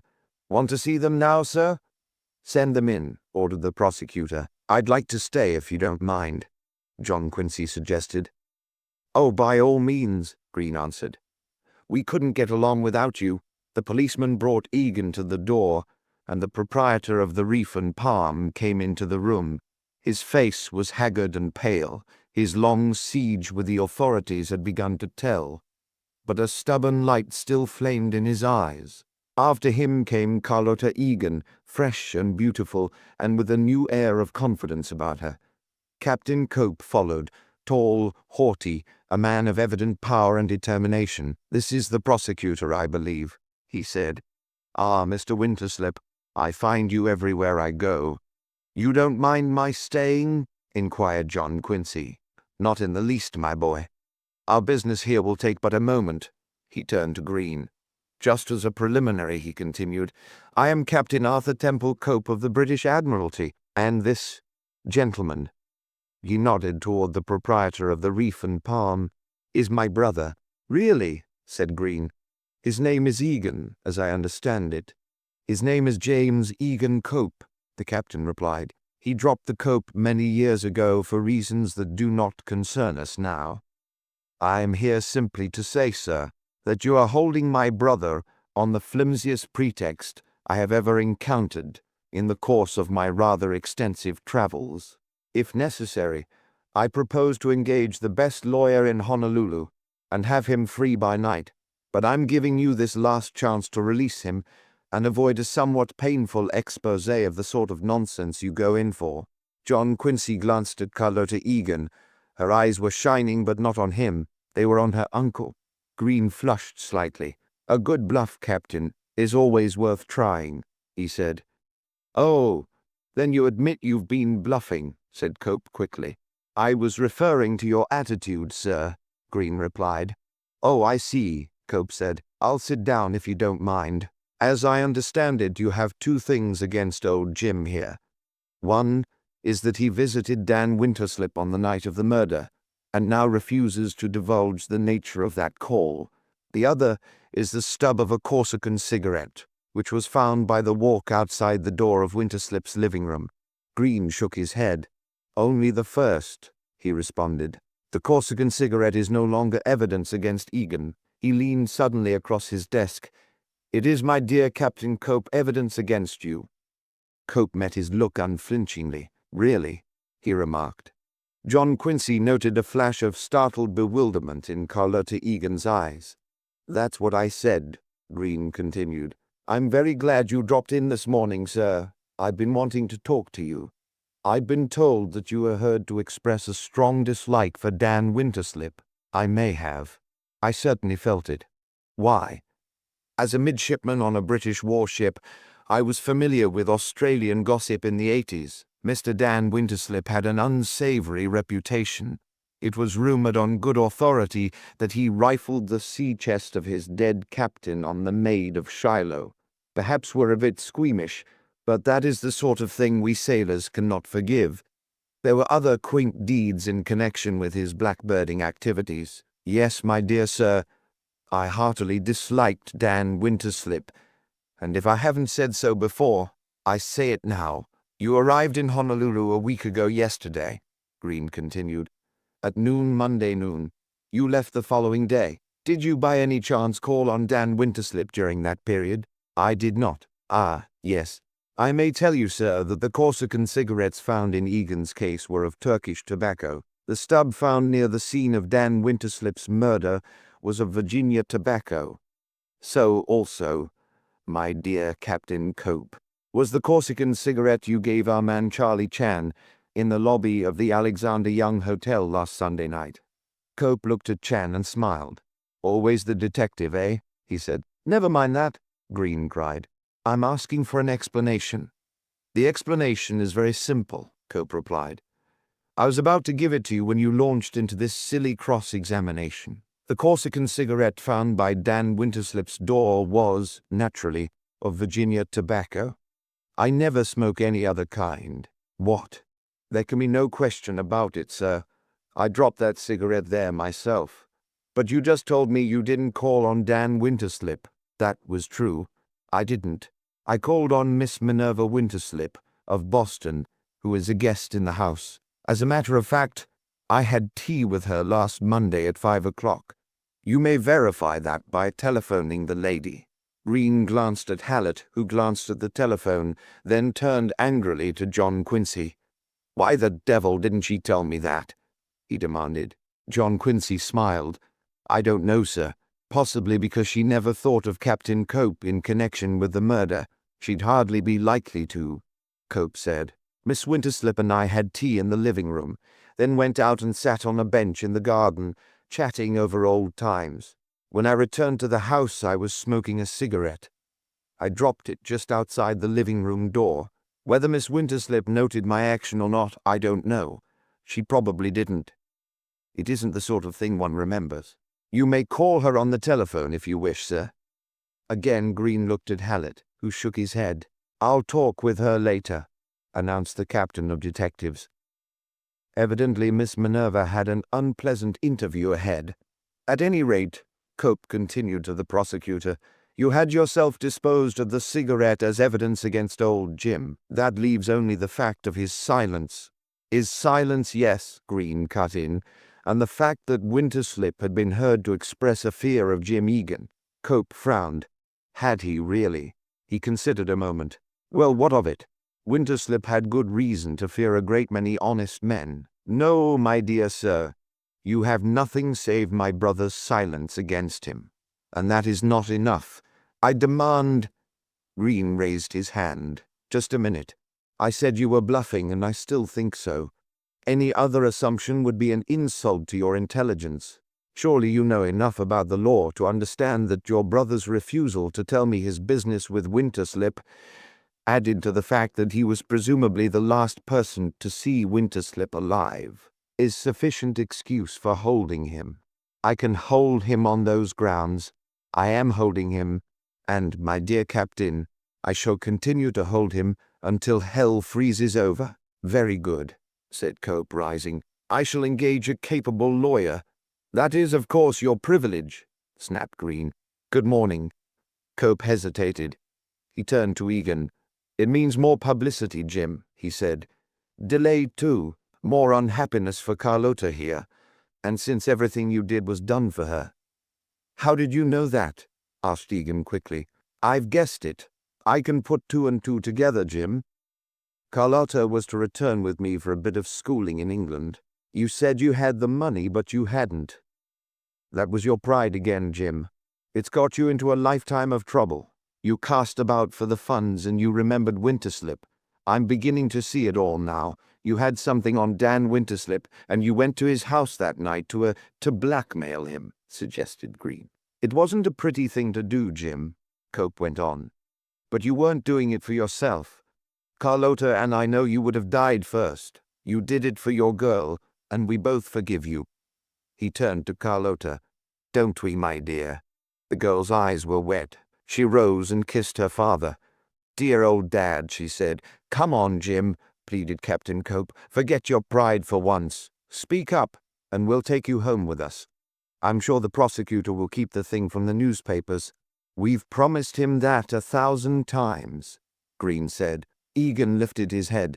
I don't care anything about the newspapers, he explained. It's you, Arthur, you and Carrie. I didn't want you two to know. But since you've guessed, and Carrie knows too, I may as well tell everything. John Quincy stood up. Mr. Egan, he said, I'll leave the room if you wish. Sit down, my boy, Egan replied. Carrie's told me of your kindness to her. Besides, you saw the check. What check was that? Cried Hallett. He leaped to his feet and stood over John Quincy. I was honor-bound not to tell, explained the boy gently. You don't say so, Hallett bellowed. You're a fine pair, you and that aunt of yours. 1 minute, Hallett, cut in Green. Now, Egan, or Cope, or whatever your name happens to be, I'm waiting to hear from you. Egan nodded. Back in the 80s, I was teller in a bank in Melbourne, Australia, he said.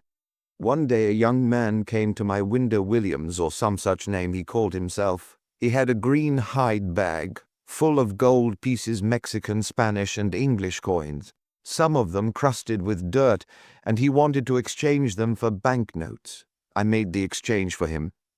He appeared several times with similar bags, and the transaction was repeated. I thought little of it at the time, though the fact that he tried to give me a large tip did rather rouse my suspicion. A year later, when I had left the bank and gone to Sydney, I heard rumours of what Dan Winterslip had done on the Maid of Shiloh. It occurred to me that Williams and Winterslip were probably the same man, but no one seemed to be prosecuting the case. The general feeling was that it was blood money anyhow, that Tom Braid had not come by it honestly himself, so I said nothing. 12 years later I came to Hawaii, and Dan Winterslip was pointed out to me. He was Williams, right enough, and he knew me too. But I'm not a blackmailer. I've been in some tight places, Arthur, but I've always played fair, so I let the matter drop. For more than 20 years, nothing happened. Then, a few months ago, my family located me at last, and Arthur here wrote me that he was coming to Honolulu and would look me up. I'd always felt that I'd not done the right thing by my girl, that she was not taking the place in the world to which she was entitled. I wanted her to visit my old mother and get a bit of English training. I wrote to Arthur and it was arranged. But I couldn't let her go as a charity child. I couldn't admit I'd failed and was unable to do anything for her. I said I'd pay her way, and I didn't have a cent. And then Braid came. It seemed providential. I might have sold my information to him, but when I talked with him I found he had very little money, and I felt that Winterslip would beat him in the end. No, Winterslip was my man, Winterslip with his rotten wealth. I don't know just what happened. I was quite mad. I fancy the world owed me that, I figured. Just for my girl, not for me. I called Winterslip up and made an appointment for that Monday night. But somehow the standards of a lifetime, it's difficult to change. The moment I had called him, I regretted it. I tried to slip out of it. I told myself there must be some other way. Perhaps I could sell the reef and palm. Anyhow, I called him again and said I wasn't coming. But he insisted and I went. I didn't have to tell him what I wanted. He knew. He had a check ready for me, a check for $5,000. It was Carrie's happiness, her chance. I took it and came away, but I was ashamed. I'm not trying to excuse my action, however. I don't believe I would ever have cashed it. When Carrie found it in my desk and brought it to me, I tore it up, that's all. He turned his tired eyes toward his daughter. I did it for you, Carrie, but I didn't want you to know. She went over and put her arm about his shoulder and stood smiling down at him through her tears. If you'd told us that in the first place, said Green, you could have saved everybody a lot of trouble, yourself included. Cope stood up. Well, Mr. Prosecutor, there you are. You're not going to hold him now. Green rose briskly. No, I'll arrange for his release at once. He and Egan went out together, then Hallett and Cope. John Quincy held out his hand to Carlotta Egan, for by that name he thought of her still. I'm mighty glad for you, he said. You'll come and see me soon, she asked. You'll find a very different girl, more like the one you met on the Oakland ferry. She was very charming, John Quincy replied. But then she was bound to be. She had your eyes. He suddenly remembered Agatha Parker. However, you've got your father now, he added. You won't need me. She looked up at him and smiled. I wonder, she said, and went out. John Quincy turned to Chan. Well, that's that, he remarked. Where are we now? Speaking personally for myself, grinned Chan. I am static in same place as usual. Never did have fondly feeling for Egan theory. But Hallett did, John Quincy answered. A black morning for him. In the small anteroom they encountered the captain of detectives. He appeared disgruntled. "We were just remarking," said John Quincy pleasantly, "that there goes your little old Egan theory. What have you left?" "Oh, I've got plenty," growled Hallett. "Yes, you have. One by one your clues have gone up in smoke. The page from the guest book, the brooch, the torn newspaper, the Ohio woodbox, and now Egan and the Corsican cigarette. Oh, Egan isn't out of it. We may not be able to hold him, but I'm not forgetting Mr. Egan." "Nonsense," smiled John Quincy. "I asked what you had left. A little button from a glove useless. The glove was destroyed long ago. A wristwatch with an illuminated dial and a damaged numeral 2. Chan's amber eyes narrowed. "Essential clue," he murmured. "Remember how I said it." Hallett banged his fist on the table. "That's it, the wristwatch. If the person who wore it knows anyone saw it, it's probably where we'll never find it now. But we've kept it pretty dark. Perhaps he doesn't know. That's our only chance." He turned to Chan. "I've combed these islands once, hunting that watch," he cried. "Now I'm going to start all over again. The jewelry stores, the pawn shops, every nook and corner. You go out, Charlie, and start the ball rolling." Chan moved with alacrity despite his weight. "I will give it one powerful push," he promised, and disappeared. "Well, good luck," said John Quincy, moving on. Hallett grunted. "You tell that aunt of yours I'm pretty sore," he remarked. He was not in the mood for elegance of diction. John Quincy's opportunity to deliver the message did not come at lunch, for Miss Minerva remained with Barbara in the city. After dinner that evening he led his aunt out to sit on the bench under the how tree. "By the way," he said, "Captain Hallett is very much annoyed with you." "I'm very much annoyed with Captain Hallett," she replied. "So that makes us even. What's his particular grievance now?" "He believes you knew all the time the name of the man who dropped that Corsican cigarette." She was silent for a moment. "Not all the time," she said at length. "What has happened?" John Quincy sketched briefly the events of the morning at the police station. When he had finished, he looked at her inquiringly. "In the first excitement I didn't remember, or I should have spoken," she explained. "It was several days before the thing came to me. I saw it clearly then, Captain Cope, tossing that cigarette aside as we re-entered the house. But I said nothing about it. Why? Well, I thought it would be a good test for the police. Let them discover it for themselves." "That's a pretty weak explanation," remarked John Quincy severely. "You've been responsible for a lot of wasted time." It wasn't my only reason," said Miss Minerva softly. "Oh, I'm glad to hear that. Go on." "Somehow I couldn't bring myself to link up that call of Captain Cope's with a murder mystery." Another silence. And suddenly, he was never dense. John Quincy understood. "He told me you were very beautiful in the 80s, said the boy gently. "The captain, I mean. When I met him in that San Francisco club." Miss Minerva laid her own hand on the boy's. When she spoke, her voice, which he had always thought firm and sharp, trembled a little. "On this beach in my girlhood," she said, "happiness was within my grasp. I had only to reach out and take it. But somehow Boston held me back. I let my happiness slip away." "Not too late yet," suggested John Quincy.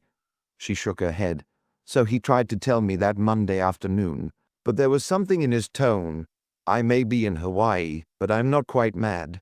Youth, John Quincy, youth doesn't return, whatever they may say out here." She pressed his hand and stood. "If your chance comes, dear boy," she added, "don't be such a fool." She moved hastily away through the garden, and John Quincy looked after her with a new affection in his eyes. Presently he saw the yellow glare of a match beyond the wire. Amos again, still loitering under his algaroba tree. John Quincy rose and strolled over to him. "Hello, Cousin Amos," he said. "When are you going to take down this fence?" "Oh, I'll get round to it some time," Amos answered. "By the way, I wanted to ask you, any new developments?" "Several," John Quincy told him, "but nothing that gets us anywhere. So far as I can see, the case has blown up completely." "Well, I've been thinking it over," Amos said. "Maybe that would be the best outcome after all. Suppose they do discover who did for Dan. It may only reveal a new scandal, worse than any of the others. I'll take a chance on that, replied John Quincy. For my part, I intend to see this thing through. Haku came briskly through the garden. Cable message for Mr. John Quincy Winterslip. Boy say collect, requests money. John Quincy followed quickly to the front door. A bored small boy awaited him. He paid the sum due and tore open the cable. It was signed by the postmaster at Des Moines, and it read, "No one named Saladin ever heard of here." John Quincy dashed to the telephone. Someone on duty at the station informed him that Chan had gone home and gave him an address on Punchbowl Hill. He got out the roadster and in 5 minutes more was speeding toward the city. Chapter 19. Goodbye, Pete. Charlie Chan lived in a bungalow that clung precariously to the side of Punchbowl Hill. Pausing a moment at the Chinese man's gate, John Quincy looked down on Honolulu. One great gorgeous garden set in an amphitheater of mountains. A beautiful picture, but he had no time for beauty now. He hurried up the brief walk that lay in the shadow of the palm trees. A Chinese woman, a servant, she seemed, ushered him into Chan's dimly lighted living room. The detective was seated at a table playing chess. He rose with dignity when he saw his visitor. In this, his hour of ease, he wore a long loose robe of dark purple silk, which fitted closely at the neck and had wide sleeves. Beneath it showed wide trousers of the same material, and on his feet were shoes of silk with thick felt soles. He was all oriental now, suave and ingratiating but remote, and for the first time John Quincy was really conscious of the great gulf across which he and Chan shook hands. "You do my lowly house immense honor," Charlie said. "This proud moment are made still more proud by opportunity to introduce my eldest son." He motioned for his opponent at chess to step forward, a slim, sallow boy with amber eyes, Chan himself, before he put on weight. "Mr. John Quincy Winterslip, of Boston, kindly condescend to notice Henry Chan. When you appear, I am giving him lesson at chess, so he may play in such manner as not to tarnish honored name." The boy bowed low. Evidently he was one member of the younger generation who had a deep respect for his elders. John Quincy also bowed. "Your father is my very good friend," he said, "and from now on you are too." Chan beamed with pleasure. "Condescend to sit on this atrocious chair. Is it possible you bring news?" "It certainly is," smiled John Quincy. He handed over the message from the postmaster at Des Moines. "Most interesting," said Chan. "Do I hear impressive chug of rich automobile engine in street?" "Yes, I came in the car," John Quincy replied. "Good. We will hasten at once to home of Captain Hallett, not far away. I beg of you to pardon my disappearance while I don more appropriate costume." Left alone with the boy, John Quincy sought a topic of conversation. "Play baseball?" he asked. The boy's eyes glowed. "Not very good, but I hope to improve. My cousin Willie Chan is great expert at that game. He has promised to teach me." John Quincy glanced about the room. On the back wall hung a scroll with felicitations, the gift of some friend of the family at New Year's. Opposite him, on another wall, was a single picture, painted on silk, representing a bird on an apple bough. Charmed by its simplicity, he went over to examine it. "That's beautiful," he said, quoting old Chinese saying. "A picture is a voiceless poem," replied the boy. Beneath the picture stood a square table, flanked by straight, low-backed armchairs.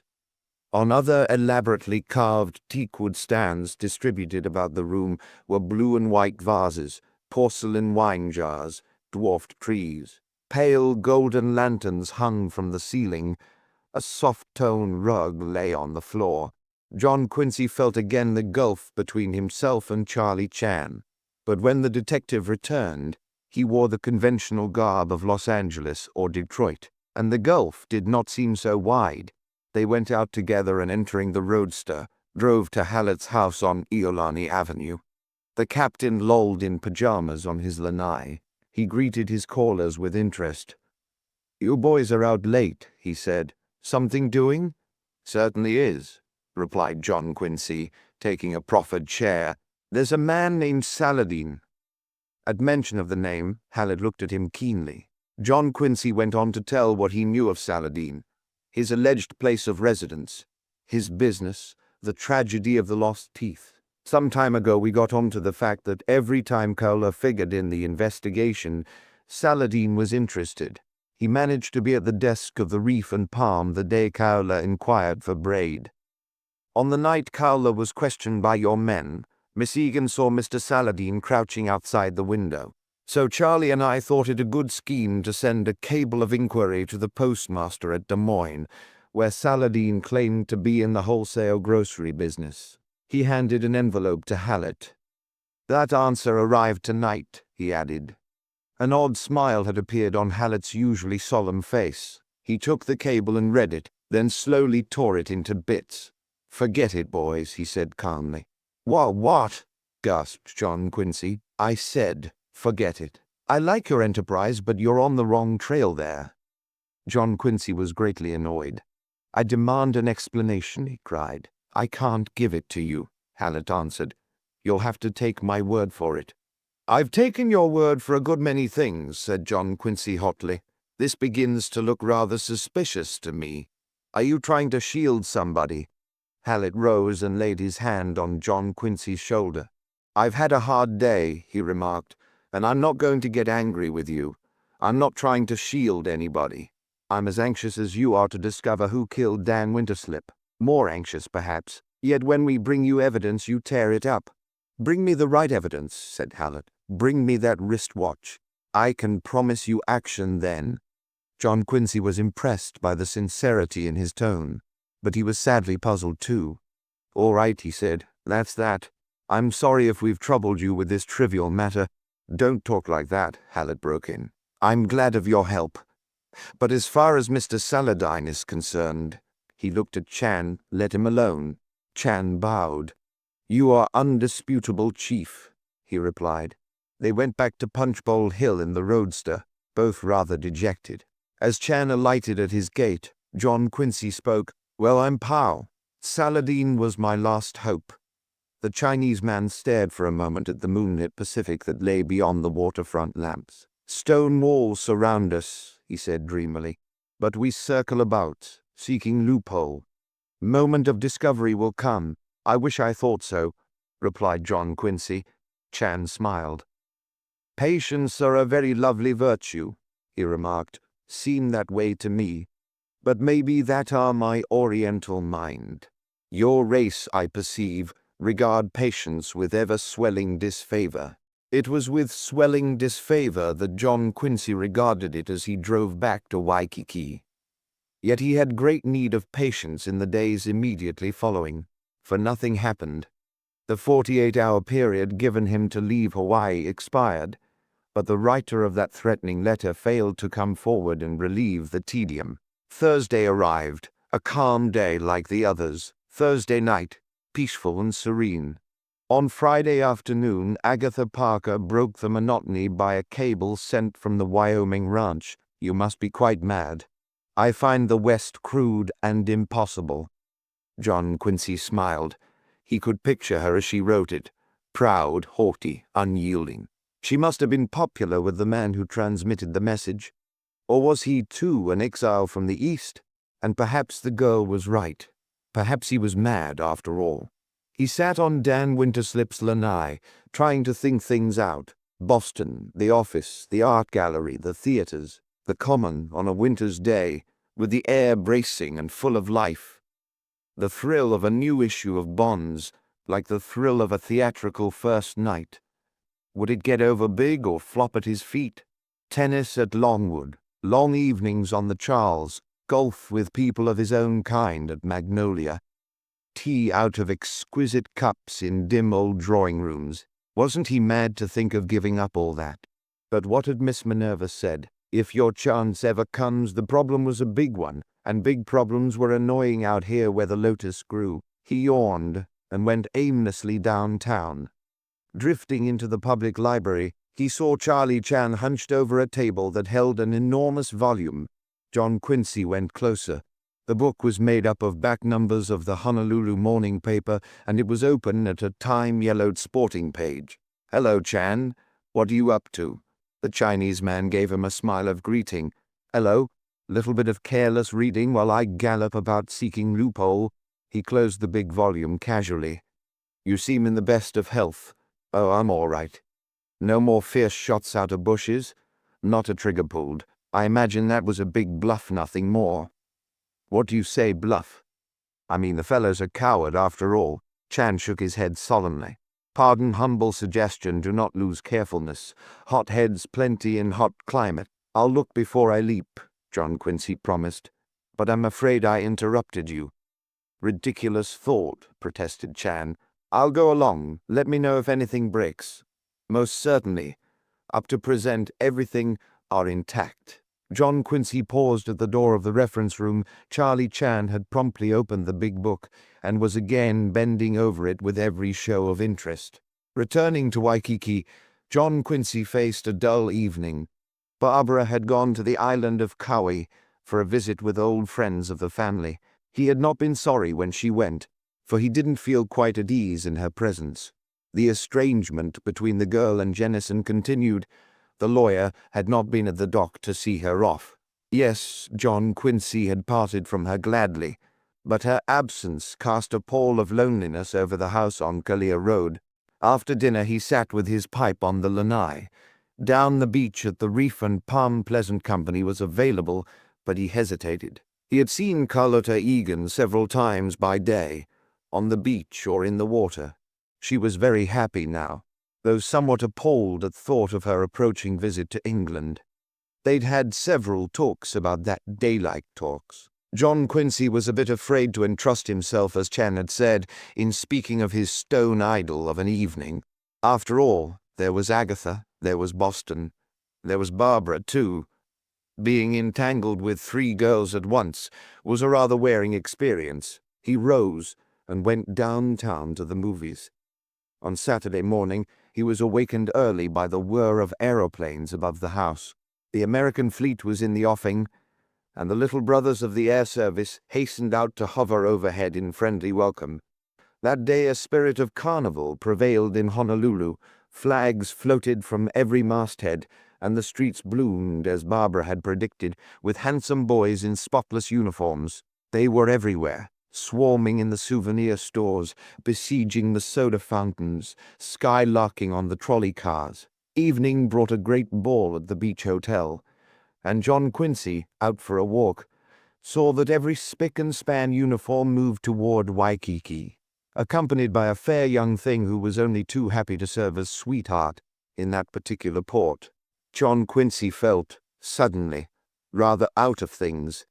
Each pretty girl he saw recalled Carlotta Egan. He turned his wandering footsteps toward the reef and palm, and oddly enough, his pace quickened at once. The proprietor himself was behind the desk, his eyes calm and untroubled now. "Good evening, Mr. Egan, or should I say Mr. Cope," remarked John Quincy. "Oh, we'll stick to the Egan, I guess," the man replied. "Sort of got out of the hang of the other. Mr. Winterslip, I'm happy to see you. Carrie will be down in a moment." John Quincy gazed about the big public room. It was a scene of confusion, spattered ladders, buckets of paint, rolls of new wallpaper.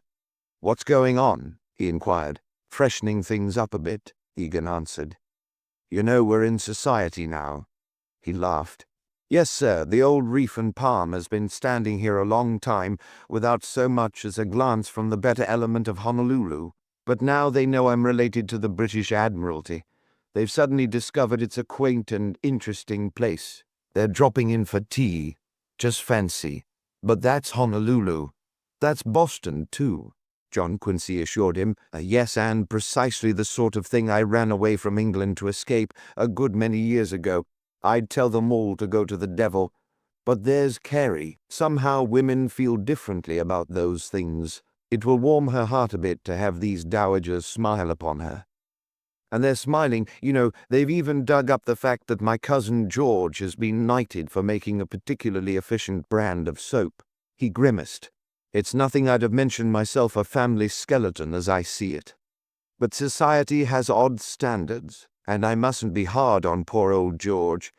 As Arthur says, making soap is good clean fun. Is your brother still with you? No.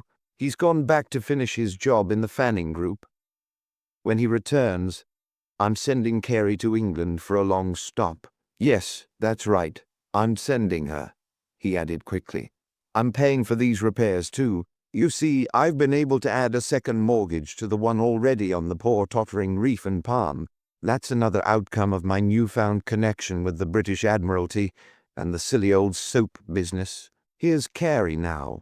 John Quincy turned, and he was glad he had, for he would not willingly have missed the picture of Carlotta on the stairs. Carlotta, in an evening gown of some shimmering material, her dark hair dressed in a new and amazingly effective way, her white shoulders gleaming, her eyes happy at last. As she came quickly toward him, he caught his breath. Never had he seen her look so beautiful. She must have heard his voice in the office, he reflected, and with surprising speed arrayed herself thus to greet him. He was deeply grateful as he took her hand. "Stranger," she rebuked, "we thought you'd deserted us." "I'd never do that," he answered, "but I've been rather busy." A step sounded behind him. He turned, and there stood one of those ubiquitous Navy boys, a tall, blond Adonis, who held his cap in his hand and smiled in a devastating way. "Hello, Johnny," Carlotta said. "Mr. Winterslip of Boston. This is Lieutenant Booth of Richmond, Virginia. How are you?" nodded the boy, without removing his eyes from the girl's face. Just one of the guests, this Winterslip. No account at all such was obviously the lieutenant's idea. "All ready, Carrie? The car's outside." "I'm frightfully sorry, Mr. Winterslip," said the girl, "but we're off to the dance. This weekend belongs to the Navy, you know. You'll come again, won't you?" "Of course," John Quincy replied. "Don't let me keep you."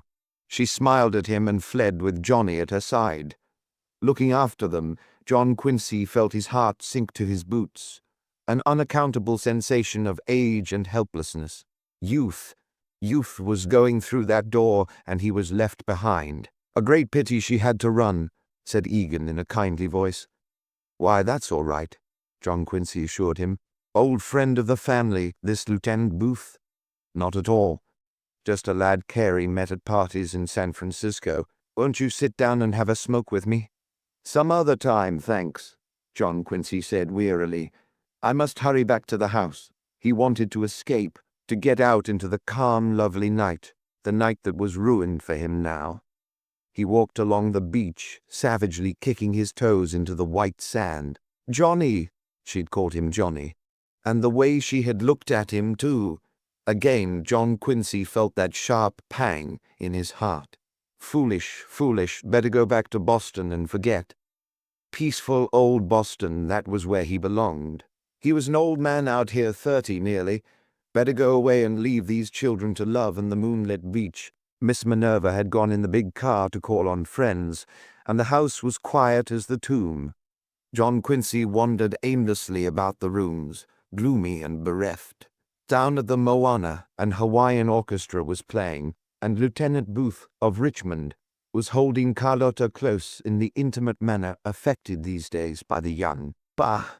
If he hadn't been ordered to leave Hawaii, by gad, he'd go tomorrow. The telephone rang. None of the servants appeared to answer it, so John Quincy went himself. "Charlie Chan speaking," said a voice. "That is you, Mr. Winterslip? Good. Big events will come to pass very quick. Meet me Drug and Grocery Emporium of Liu Yin, number River Street, soon as you can do so. You savvy locality?" "I'll find it," cried John Quincy, delighted. "By bank of stream. I will await. Goodbye." Action at last.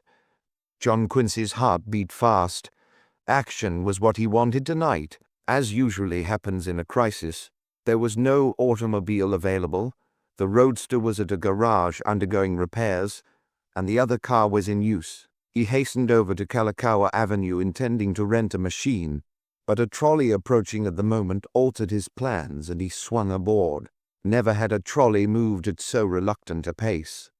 When they reached the corner of 4th Street in the center of the city, he left it and proceeded on foot. The hour was still fairly early, but the scene was one of somnolent calm.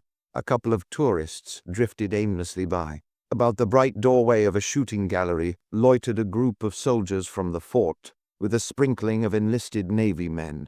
John Quincy hurried on down King Street, past Chinese noodle cafes and pawn shops, and turned presently off into River Street. On his left was the river, on his right an array of shabby stores. He paused at the door of number 927, the establishment of Liu Yin. Inside, seated behind a screen that revealed only their heads, a number of Chinese were engrossed in a friendly little game. John Quincy opened the door, a bell tinkled, and he stepped into an odor of must and decay. Curious sights met his quick eye: dried roots and herbs, jars of seahorse skeletons, dejected ducks flattened out and varnished to tempt the palate, gobbets of pork. An old Chinese man rose and came forward. "I'm looking for Mr. Charlie Chan," said John Quincy. The old man nodded and led the way to a red curtain across the rear of the shop. He lifted it and indicated that John Quincy was to pass. The boy did so, and came into a bare room furnished with a cot, a table on which an oil lamp burned dimly behind a smoky chimney, and a couple of chairs. A man who had been sitting on one of the chairs rose suddenly, a huge red-haired man with the smell of the sea about him. "Hello," he said. "Is Mr. Chan here?" John Quincy inquired. "Not yet. He'll be along in a minute. What say to a drink while we're waiting?" "Hey, Lou, a couple of glasses that rotten rice wine." The Chinese man withdrew. "Sit down," said the man. John Quincy obeyed. The sailor sat too. One of his eyelids drooped wickedly. He rested his hands on the table, enormous, hairy hands. "Charlie'll be here pretty quick," he said. "Then I got a little story to tell the two of you." "Yes," John Quincy replied. He glanced about the little vile smelling room. There was a door, a closed door at the back. He looked again at the red-haired man. He wondered how he was going to get out of there, for he knew now that Charlie Chan had not called him on the telephone. It came to him belatedly that the voice was never Charlie's.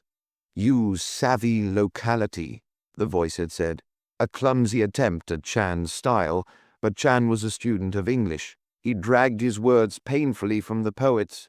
He was careful to use nothing that savored of pidgin. No, the detective had not telephoned. He was no doubt at home now, bending over his chessboard, and here was John Quincy shut up in a little room on the fringe of the river district, with a husky sailorman who leered at him knowingly. The old Chinese man returned with 2 small glasses into which the liquor had already been poured. He set them on the table. The red-haired man lifted one of them. "Your health, sir," he said. John Quincy took up the other glass and raised it to his lips. There was a suspicious eagerness in the sailor's one good eye. John Quincy put the glass back on the table. "I'm sorry," he said. "I don't want a drink, thank you." The great face with its stubble of red beard leaned close to his. "You mean you won't drink with me?" said the red-haired man belligerently. "That's just what I mean," John Quincy answered. Might as well get it over with, he felt. Anything was better than this suspense. He stood up. "I'll be going along," he announced.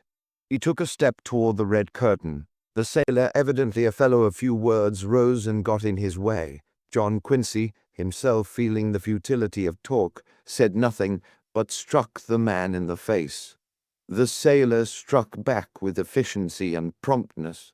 In another second the room was full of battle, and John Quincy saw red everywhere. Red curtain, red hair, red lamp flame, great red hairy hands cunningly seeking his face. What was it Roger had said? Ever fought with a ship's officer, the old-fashioned kind with fists like flying hams?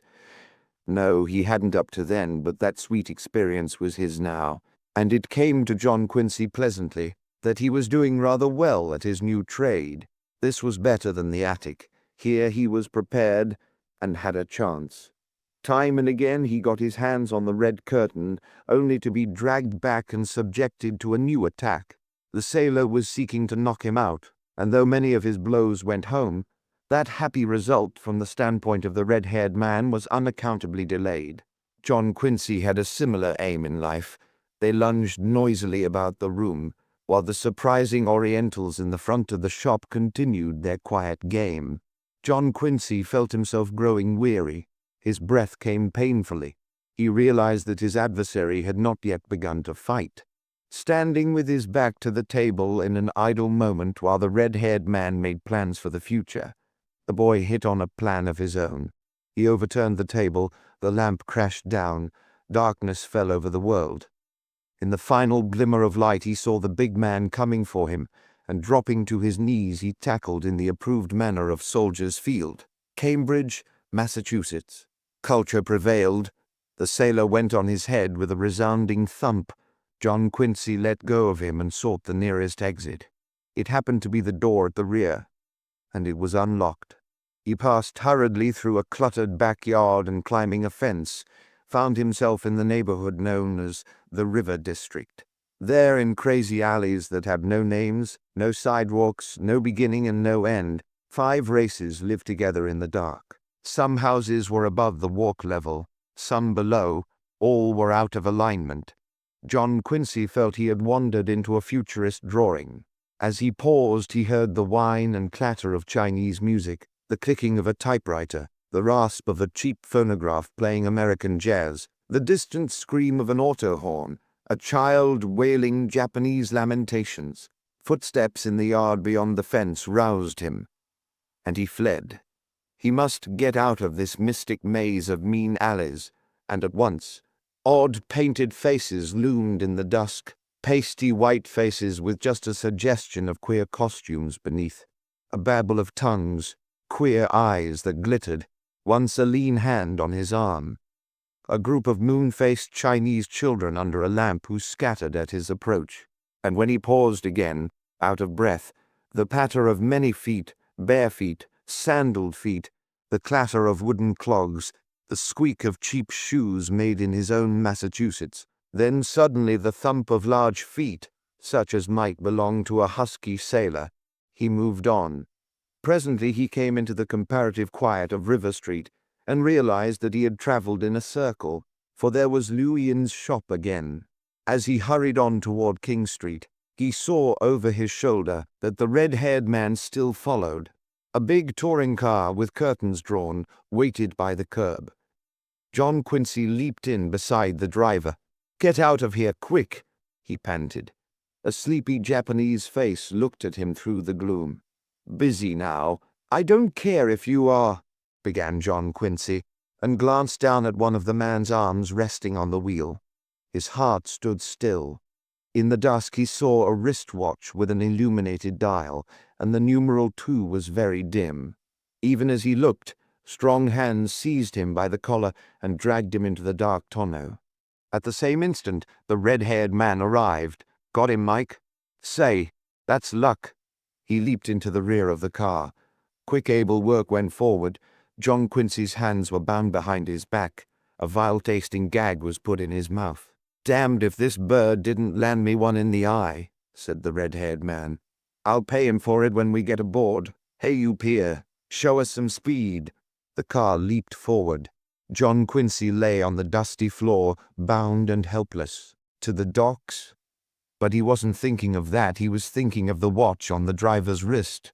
A brief run, and they halted in the shadow of a pier shed. John Quincy was lifted and propelled none too gently from the car. His cheek was jammed against one of the buttons holding the side curtain, and he had sufficient presence of mind to catch the gag on it and loosen it. As they left the car, he tried to get a glimpse of its license plate, but he was able to ascertain only the first 2 figures -33 before it sped away. His 2 huge chaperons hurried him along the dock. Some distance off he saw a little group of men, 3 in white uniforms, 1 in a darker garb. The latter was smoking a pipe. John Quincy's heart leaped. He maneuvered the loosened gag with his teeth so that it dropped about his collar. "Goodbye, Pete," he shouted at the top of his lungs, and launched at once into a terrific struggle to break away from his startled captors. There was a moment's delay, and then the clatter of feet along the dock. A stocky boy in a white uniform began an enthusiastic debate with Mike, and the other two were prompt to claim the attention of the red-haired man. Pete Maybury was at John Quincy's back, cutting the rope on his wrists. "Well, I'll be damned, Mr. Winterslip," he cried. "Same here," laughed John Quincy. "Shanghaied in another minute but for you." He leaped forward to join the battle, but the red-haired man and his friend had already succumbed to youth and superior forces, and were in full retreat. John Quincy followed joyously along the dock, and planted his fist back of his old adversary's ear. The sailor staggered but regained his balance and went on. John Quincy returned to his rescuers. "The last blow is the sweetest," he remarked. "I can place those guys," said Maybury. "They're off that tramp steamer that's been lying out in the harbor the past week. An opium runner. I'll gamble on it. You go to the police station right away." "Yes," said John Quincy, "I must, but I want to thank you, Mr. Maybury. And," he turned to the white uniforms, "you fellows too." The stocky lad was picking up his cap. "Why, that's all right," he said. "A real pleasure if you ask me. But look here, old-timer," he added, addressing Maybury, "how about your Honolulu waterfront and its lost romance? You go tell that to the Marines." As John Quincy hurried away, Pete Maybury was busily explaining that the thing was unheard of. Not in 20 years, maybe more than that. His voice died in the distance. Hallett was in his room, and John Quincy detailed his evening's adventure. The captain was incredulous, but when the boy came to the wristwatch on the driver of the car, he sat up and took notice. "Now you're talking," he cried. "I'll start the force after that car tonight. First two figures 33, you say? I'll send somebody aboard that tramp, too. They can't get away with stuff like that around here." "Oh, never mind them," said John Quincy magnanimously. "Concentrate on the watch." Back in the quiet town, he walked with his head up, his heart full of the joy of battle, and while he thought of it, he stepped into the cable office. The message he sent was addressed to Agatha Parker on that Wyoming ranch. "San Francisco or nothing," was all it said. As he walked down the deserted street on his way to the corner to wait for his trolley, he heard quick footsteps on his trail again. Who now? He was sore and weary, a bit fed up on fighting for one evening. He quickened his pace. The steps quickened too. He went even faster. So did his pursuer. Oh well, might as well stop and face him. John Quincy turned. A young man rushed up, a lean young man in a cap. "Mr. Winterslip, ain't it?" He thrust a dark brown object into John Quincy's hand. "Your July Atlantic, sir. Came in on the Maui this morning." "Oh," said John Quincy limply. "Well, I'll take it. My aunt might like to look at it. Keep the change." "Thank you, sir," said the newsman, touching his cap. John Quincy rode out to Waikiki on the last seat of the car. His face was swollen and cut. Every muscle ached. Under his arm, clasped tightly, he held the July Atlantic. But he didn't so much as look at the table of contents. "We move, we advance," he told himself exultantly. For he had seen the watch with the illuminated dial, the dial on which the numeral 2 was very dim. Chapter: The Story of Lao Ho. Early Sunday morning, John Quincy was awakened by a sharp knock on his door. Rising sleepily and donning dressing gown and slippers, he opened it to admit his Aunt Minerva. She had a worried air. "Are you all right, John Quincy?" she inquired. "Surely. That is, I would be if I hadn't been dragged out of bed a full hour before I intended to get up. I'm sorry, but I had to have a look at you." She took a newspaper from under her arm and handed it to him. "What's all this?" An 8-column head on the first page caught even John Quincy's sleepy eye. "Boston man has strange adventure on waterfront." Smaller heads announced that Mr. John Quincy Winterslip had been rescued from an unwelcome trip to China, in the nick of time, by 3 midshipmen from the Oregon. Poor Pete Maybury. He had been the real hero of the affair, but his own paper would not come out again until Monday evening, and rivals had beaten him to the story. John Quincy yawned. "All true, my dear," he said. "I was on the verge of leaving you when the Navy saved me. life you perceive has become a musical comedy. But why should anyone want to Shanghai you? Cried Miss Minerva. Ah, I hoped you'd ask me that. It happens that your nephew has a brain. His keen analytical work as a detective is getting someone's goat. He admitted as much in a letter he sent me the night he took a few shots at my head. Someone shot at you, gasped Miss Minerva. I'll say so. You rather fancy yourself as a sleuth, but is anybody taking aim at you from behind bushes? Answer me that. Miss Minerva sat down weakly on a chair. You're going home on the next boat, she announced. He laughed. About 2 weeks ago I made that suggestion to you. And what was your reply? Ah, my dear, the tables are turned. I'm not going home on the next boat. I may never go home. This gay, carefree, sudden country begins to appeal to me. Let me read about myself. He returned to the paper. The clock was turned back 30 years on the Honolulu waterfront last night, began the somewhat imaginative account. It closed with the news that the tramp steamer Mary S. Allison had left port before the police could board her. Evidently she'd had steam up and papers ready, and was only awaiting the return of the red-haired man and his victim. John Quincy handed the newspaper back to his aunt. Too bad, he remarked. They slipped through Hallett's fingers. Of course they did, she snapped. Everybody does. I'd like a talk with Captain Hallett. If I could only tell him what I think of him, I'd feel better. Save that paper, John Quincy said. I want to send it to Mother. She stared at him. Are you mad? Poor Grace. She'd have a nervous breakdown. I only hope she doesn't hear of this until you're back in Boston safe and sound. Oh, yes, Boston, laughed John Quincy. Quaint old town, they tell me. I must visit there some day. Now, if you'll leave me a minute, I'll prepare to join you at breakfast and relate the story of my adventurous life. Very well, agreed Miss Minerva, rising. She paused at the door. A little witch hazel might help your face. The scars of honorable battle, said her nephew. Why remove them? Honorable fiddlesticks, Miss Minerva answered. After all, the back bay has its good points. But in the hall outside she smiled a delighted little smile. When John Quincy and his aunt were leaving the dining room after breakfast, Kamaikui, stiff and dignified in a freshly laundered holoku, approached the boy. So very happy to see you safe this morning, she announced. Why, thank you, Kamaikui, he answered. He wondered. Was Kaola responsible for his troubles, and if so, did this huge, silent woman know of her grandson's activities?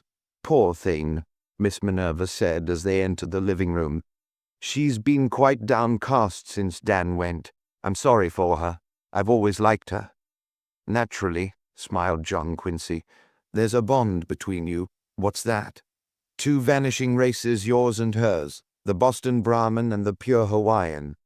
Later in the morning, Carlotta Egan telephoned him, greatly excited. She'd just seen the Sunday paper. All true, he admitted. While you were dancing your heart out, I was struggling to sidestep a cook's tour of the Orient. I shouldn't have had a happy moment if I'd known. Then I'm glad you didn't. Big party, I suppose? Yes. You know, I've been terribly worried about you ever since that night on the avenue. I want to talk with you. Will you come to see me? Will I? I'm on my way already. He hung up the receiver and hastened down the beach. Carlotta was sitting on the white sand not far from the reef and palm, all in white herself. A serious, wide-eyed Carlotta, quite different from the gay girl who had been hurrying to a party the night before. John Quincy dropped down beside her, and for a time they talked of the dance and of his adventure. Suddenly she turned to him. I have no right to ask it, I know, but I want you to do something for me. It will make me very happy. Anything you ask. Go back to Boston. What? Not that. I was wrong. That wouldn't make me happy. Yes, it would. You don't think so now, perhaps. You're dazzled by the sun out here, but this isn't your kind of place. We're not your kind of people. You think you like us, but you'd soon forget. Back among your own sort, the sort who are interested in the things that interest you. Please go. It would be retreating under fire, he objected. But you proved your courage last night. I'm afraid for you. Someone out here has a terrible grudge against you. I'd never forgive Hawaii if anything happened to you. That's sweet of you." He moved closer. But confound it, there was Agatha, bound to Agatha by all the ties of honor. He edged away again. "I'll think about it," he agreed. "I'm leaving Honolulu too, you know," she reminded him. "I know. You'll have a wonderful time in England." She shook her head. "Oh, I dread the whole idea. Dad's heart is set on it, and I shall go to please him, but I shan't enjoy it. I'm not up to England. Nonsense. No, I'm not. I'm unsophisticated, crude, really, just a girl of the islands. But you wouldn't care to stay here all your life. No, indeed. It's a beautiful spot to loll about in. But I've too much northern blood to be satisfied with that. One of these days I want Dad to sell and we'll go to the mainland. I could get some sort of work." "Any particular place on the mainland?" "Well, I haven't been about much, of course, but all the time I was at school I kept thinking I'd rather live in San Francisco than anywhere else in the world." "Good!" John Quincy cried. "That's my choice too. You remember that morning on the ferry, how you held out your hand to me and said, 'Welcome to your city,' but you corrected me at once. You said you belonged in Boston. I see my error now." She shook her head. "A moment's madness, but you'll recover. You're an Easterner, and you could never be happy anywhere else." "Oh, yes, I could," he assured her. "I'm a Winterslip, a wandering Winterslip. Any old place we hang our hats." This time he did lean rather close. "I could be happy anywhere," he began. He wanted to add, "with you." But Agatha's slim patrician hand was on his shoulder. "Anywhere," he repeated, with a different inflection. A gong sounded from the reef and palm. Carlotta rose. "That's lunch." John Quincy stood too. "It's beside the point where you go," she went on.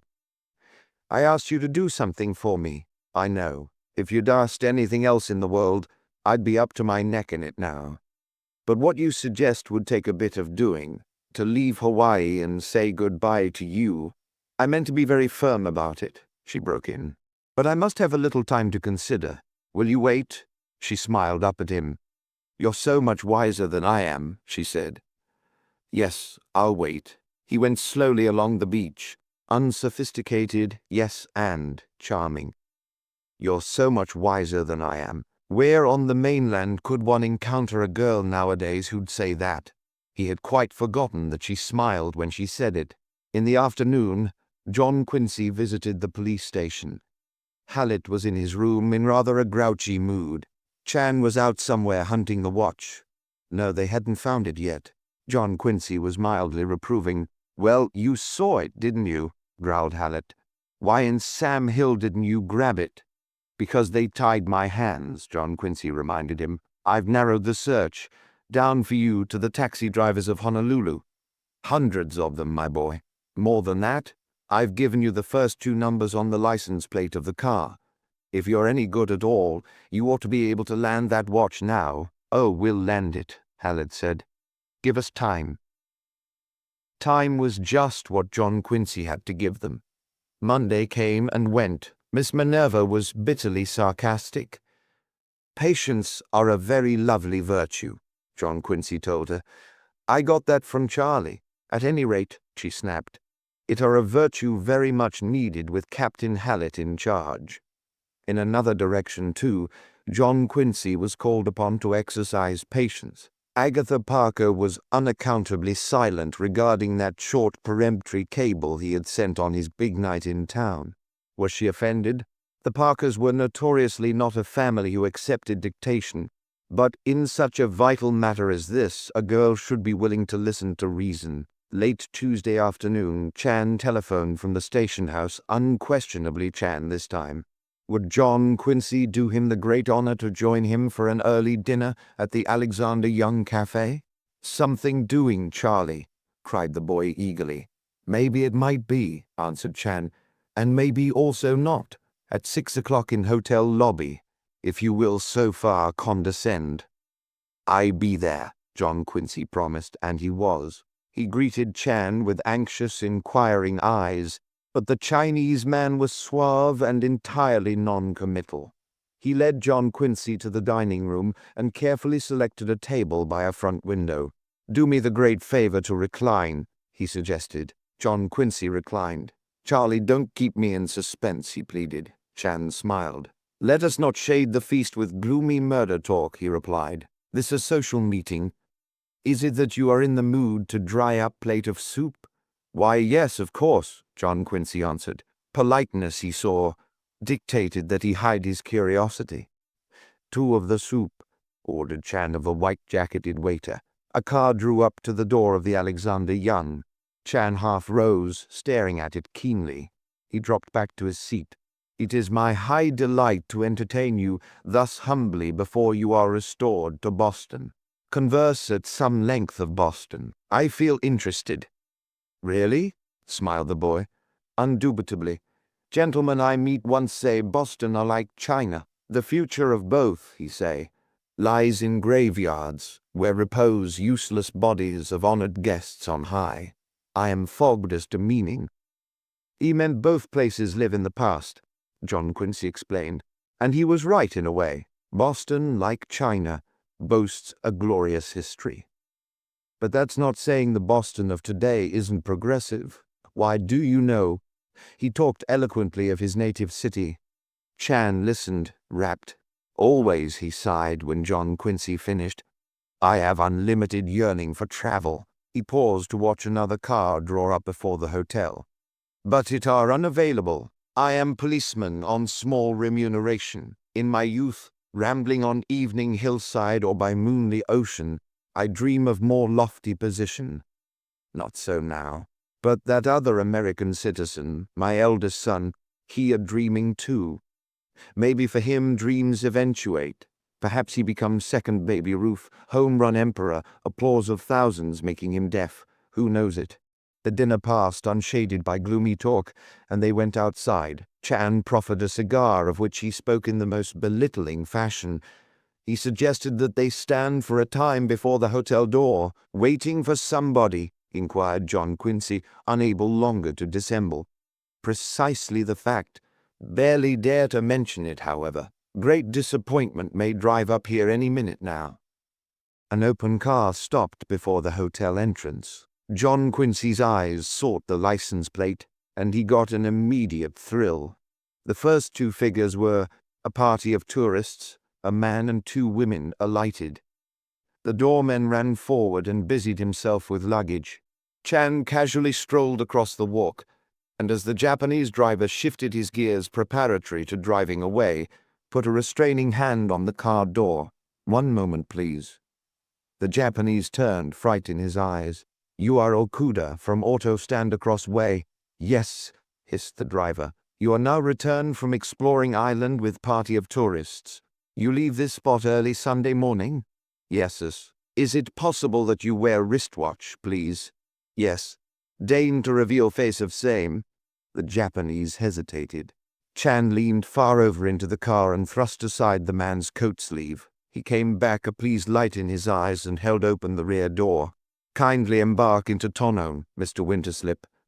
Obediently, John Quincy got in. Chan took his place by the driver's side.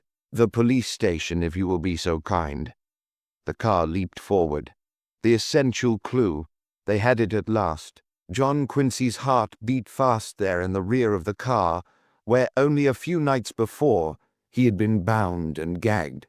Captain Hallett's grim face relaxed into happy lines when he met them at the door of his room. "You got him, eh? Good work." He glanced at the prisoner's wrist. "Rip that watch off him, Charlie." Charlie obeyed. He examined the watch for a moment, then handed it to his chief. "Inexpensive timepiece of noted brand," he announced. "Numeral 2 faint and far away. One other fact emerging to light. This Japanese here have small wrist. Yet worn place on strap convey impression of being worn by man with wrist of vastly larger circumference." Hallett nodded. "Yes, that's right. Some other man has owned this watch. He had a big wrist. But most men in Honolulu have, you know. Sit down, Okuda. I want to hear from you. You understand what it means to lie to me?" "I do not lie, sir." "No, you bet your sweet life you don't. First, Tell me who engaged your car last Saturday night. Saturday night? That's what I said. Ah, yes, 2 sailors from ship. Engaged for evening, paying large cash at once. I drive to shop on River Street, wait long time. Then off we go to dock with extra passenger in back. Know the names of those sailors? Could not say. What ship were they from? How can I know? Not told. All right. I'm coming to the important thing. Understand? The truth. That's what I want. Where did you get this watch? Chan and John Quincy leaned forward eagerly. I buy him, said the Japanese. You bought him? Where? At jewel store of Chinese Lao Ho on Monarchia Street. Hallett turned to Chan. Know the place, Charlie? Chan nodded. Yes, indeed. Open now? Open until hour of 10, maybe more. Good, said Hallett. Come along, Okuda. You can drive us there. Lao Ho, a little wizened Chinese man, sat back of his workbench with a microscope screwed into one dim old eye. The 4 men who entered his tiny store filled it to overflowing, but he gave them barely a glance. Come on, Ho, wake up, Hallett cried. I want to talk to you. With the utmost deliberation, the Chinese man descended from his stool and approached the counter. He regarded Hallett with a hostile eye. The captain laid the wristwatch on top of a showcase in which reposed many trays of jade. Ever see that before? He inquired. Lao Ho regarded it casually. Slowly he raised his eyes. Maybe so. Cannot say, he replied in a high, squeaky voice. Hallett reddened. Nonsense. You had it here in the store and you sold it to this Japanese. Now, didn't you? Lao Ho dreamily regarded the taxi driver. Maybe so. Cannot say. Damn it, cried Hallett. You know who I am? Policeman, maybe. Policeman, maybe, yes. And I want you to tell me about this watch. Now wake up and come across, or by the Lord Harry. Chan laid a deferential hand on his chief's arm. Humbly suggest I attempt this, he said. Hallett nodded. All right, he's your meat, Charlie. He drew back. Chan bowed with a great show of politeness. He launched into a long story in Chinese. Lao Ho looked at him with slight interest. Presently, he squeaked a brief reply. Chan resumed his flow of talk. Occasionally he paused, and Lao Ho spoke. In a few moments, Chan turned beaming.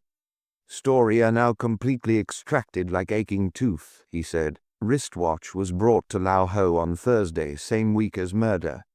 Offered him on sale by young man darkly colored with small knife scar marring cheek. Lao Ho buy and repair watch. Interior works being in injured state. Saturday morning, he sell at seemly profit to Japanese, presumably this Okuda here.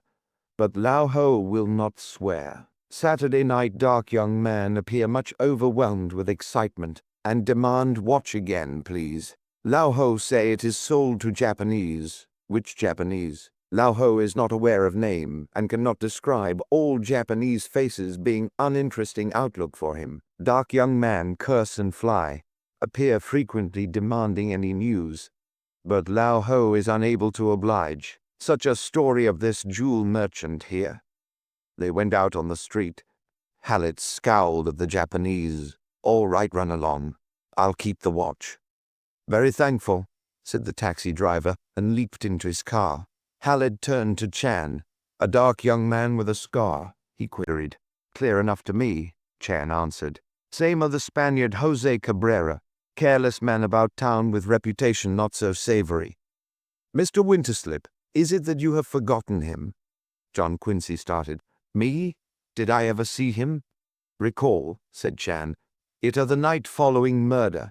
You and I linger in all-American restaurant engaged in debate regarding hygiene of pie. Door open, admitting Bowker, steward on President Tyler, joyously full of alcohol. With him a dark young man, this Jose Cabrera himself. Oh, I remember now, John Quincy answered. Well, the Spaniard's easy to pick up, said Hallett. I'll have him inside an hour. One moment, please, interposed Chan. Tomorrow morning at 9 o'clock, the President Tyler return from Orient. No gambler myself, but will wager increditable sum Spaniard waits on dock for Mr. Bowker. If you present no fierce objection, I have a yearning to arrest him at that very moment." "Why, of course," agreed Hallett. He looked keenly at Charlie Chan. "Charlie, you old rascal, you've got the scent at last." "Who, me?" grinned Chan. "With your gracious permission, I would alter the picture. Stone walls are crumbling now like dust. Through many loopholes light stream in like rosy streaks of dawn." Chapter 21. The stone walls crumble. The stone walls were crumbling, and the light streaming through, but only for Chan. John Quincy was still groping in the dark, and his reflections were a little bitter as he returned to the house at Waikiki. Chan and he had worked together, but now that they approached the crisis of their efforts, the detective evidently preferred to push on alone, leaving his fellow worker to follow if he could. Well, so be it, but John Quincy's pride was touched. He had suddenly a keen desire to show Chan that he could not be left behind like that. If only he could, by some inspirational flash of deductive reasoning, arrive at the solution of the mystery simultaneously with the detective, for the honor of Boston and the Winterslips.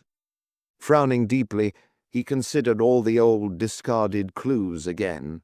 The people who had been under suspicion and then dropped Egan. The Compton woman, Braid, Cowler, Leatherby, Saladin, Cope. He even considered several the investigation had not touched. Presently he came to Bowker. What did Bowker's reappearance mean? For the first time in 2 weeks he thought of the little man with the fierce pompadour and the gold-rimmed eyeglasses. Bowker with his sorrowful talk of vanished barrooms and lost friends behind the bar. How was the steward on the President Tyler connected with the murder of Dan Winterslip? He had not done it himself, that was obvious, but in some way he was linked up with the crime. John Quincy spent a long and painful period seeking to join Bowker up with one or another of the suspects. It couldn't be done. All through that Tuesday evening, the boy puzzled, so silent and distrait that Miss Minerva finally gave him up and retired to her room with a book. He awoke on Wednesday morning with the problem no nearer solution. Barbara was due to arrive at 10 o'clock from Kauai, and taking the small car, John Quincy went downtown to meet her. Pausing at the bank to cash a check, he encountered his old shipmate on the President Tyler, the sprightly Madame Maynard. "I really shouldn't speak to you," she said. "You never come to see me." "I know," he answered, "but I've been so very busy, so I hear, running round with policemen and their victims. I have no doubt you'll go back to Boston and report we're all criminals and cutthroats out here." "Oh, hardly that." "Yes, you will. You're getting a very biased view of Honolulu. Why not stoop to associate with a respectable person now and then? I'd enjoy it, if they're all like you. Like me? They're much more intelligent and charming than I am. Some of them are dropping in at my house tonight for an informal little party. A bit of a chat, and then a moonlight swim. Won't you come too?" "I want to, of course," John Quincy replied. "But there's Cousin Dan." Her eyes flashed. "I'll say it, even if he was your relative. 10 minutes of mourning for Cousin Dan is ample. I'll be looking for you." John Quincy laughed. "I'll come." "Do," she answered. "And bring your Aunt Minerva. Tell her I said she might as well be dead as hogtied by convention." John Quincy went out to the corner of Fort and King Streets, near which he had parked the car. As he was about to climb into it, he paused. A familiar figure was jauntily crossing the street. The figure of Bowker, the steward, and with him was Willie Chan, demon backstopper of the Pacific. "Hello, Bowker," John Quincy called. Mr. Bowker came blithely to join him. "Well, well, well, my old friend Mr. Winterslip. Shake hands with William Chan, the local Thai cob." "Mr. Chan and I have met before," John Quincy told him. "Know all the celebrities, eh? That's good. Well, we missed you on the President Tyler." Bowker was evidently quite sober. "Just got in, I take it," John Quincy remarked. "A few minutes ago. How about joining us?" He came closer and lowered his voice. "This intelligent young man tells me he knows a taxi stand out near the beach where one may obtain a superior brand of fusel oil with a very pretty label on the bottle." "Sorry," John Quincy answered. "My cousin's coming in shortly on an inter-island boat. and I'm elected to meet her. I'm sorry too, said the graduate of Dublin University. If my strength holds out, I'm aiming to stage quite a little party, and I'd like to have you in on it. Yes, a rather large affair in memory of Tim, and as a last, long, lingering farewell to the 7 seas. What, your pal? Pal it is. When I sail out of here tonight at 9 on the old PT, I'm through forever. You don't happen to know a good country newspaper that can be bought for, well, say 10 grand? This is rather sudden, isn't it? John Quincy inquired. This is sudden country out here, sir. Well, we must roll along. Sorry you can't join us. If the going's not too rough and I can find a nice smooth tabletop, I intend to turn down an empty glass. For poor old Tim. So long, sir, and happy days. He nodded to Willie Chan, and they went on down the street. John Quincy stood staring after them, a puzzled expression on his face. Barbara seemed paler and thinner than ever, but she announced that her visit had been an enjoyable one, and on the ride to the beach appeared to be making a distinct effort to be gay and sprightly. When they reached the house, John Quincy repeated to his aunt Mrs. Maynard's invitation. "Better come along," he urged. "Perhaps I will," she answered. "I'll see." The day passed quietly, and it was not until evening that the monotony was broken. Leaving the dining room with his aunt and Barbara, John Quincy was handed a cablegram. He hastily opened it. It had been sent from Boston. Evidently Agatha Parker, overwhelmed by the crude impossibility of the West, had fled home again, and John Quincy's brief San Francisco or nothing had followed her there, hence the delay. The cablegram said simply, "Nothing, Agatha." John Quincy crushed it in his hand. He tried to suffer a little, but it was no use. He was a mighty happy man. The end of a romance? No. There had never been any nonsense of that kind between them, just an affectionate regard too slight to stand the strain of parting. Agatha was younger than he. She would marry some nice proper boy who had no desire to roam. And John Quincy Winterslip would read of her wedding in the San Francisco papers. He found Miss Minerva alone in the living room. "It's none of my business," she said, "but I'm wondering what was in your cablegram." "Nothing," he answered truthfully. "All the same, you were very pleased to get it." He nodded. "Yes, I imagine nobody was ever so happy over nothing before." "Good heavens," she cried. "Have you given up grammar too?"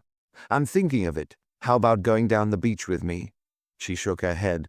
"Someone is coming to look at the house. A leading lawyer, I believe he is. He's thinking of buying, and I feel I should be here to show him about." "Barbara appears so listless and disinterested. Tell Sally Maynard I may drop in later." At 7:45, John Quincy took his bathing suit and wandered down Kalia Road. It was another of those nights. A bright moon was riding high.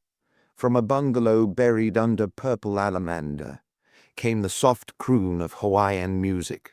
Through the hedges of flaming hibiscus he caught again the exquisite odors of this exotic island. Mrs. Maynard's big house was a particularly unlovely type of New England architecture, but 100 flowering vines did much to conceal that fact. John Quincy found his hostess enthroned in her great airy drawing-room, surrounded by a handsome, laughing group of the best people, pleasant people too. As she introduced him, he began to wonder if he hadn't been missing a great deal of congenial companionship. "I dragged him here against his will," the old lady explained. "I felt I owed it to Hawaii. He's been associating with the riffraff long enough. They insisted that he take an enormous chair, pressed cigarettes upon him, showered him with hospitable attentions. As he sat down and the chatter was resumed, he reflected that here was as civilized a company as Boston itself could offer. And why not? Most of these families came originally from New England, and had kept in their exile the old ideals of culture and caste. "It might interest Beacon Street to know," Mrs. Maynard said, "that long before the days of '49, the people of California were sending their children over here to be educated in the missionary schools, and importing their wheat from here, too." "Go on. Tell him the other one, Aunt Sally," laughed a pretty girl in blue. "That about the first printing press in San Francisco being brought over from Honolulu." Madame Maynard shrugged her shoulders. Oh, what's the use? We're so far away, New England will never get us straight. John Quincy looked up to see Carlotta Egan in the doorway. A moment later, Lieutenant Booth, of Richmond, appeared at her side. It occurred to the young man from Boston that the fleet was rather overdoing its stop at Honolulu. Mrs. Maynard rose to greet the girl. Come in, my dear. You know most of these people. She turned to the others. This is Miss Egan, a neighbor of mine on the beach. It was amusing to note that most of these people knew Carlotta, too. John Quincy smiled. The British Admiralty and the soap business.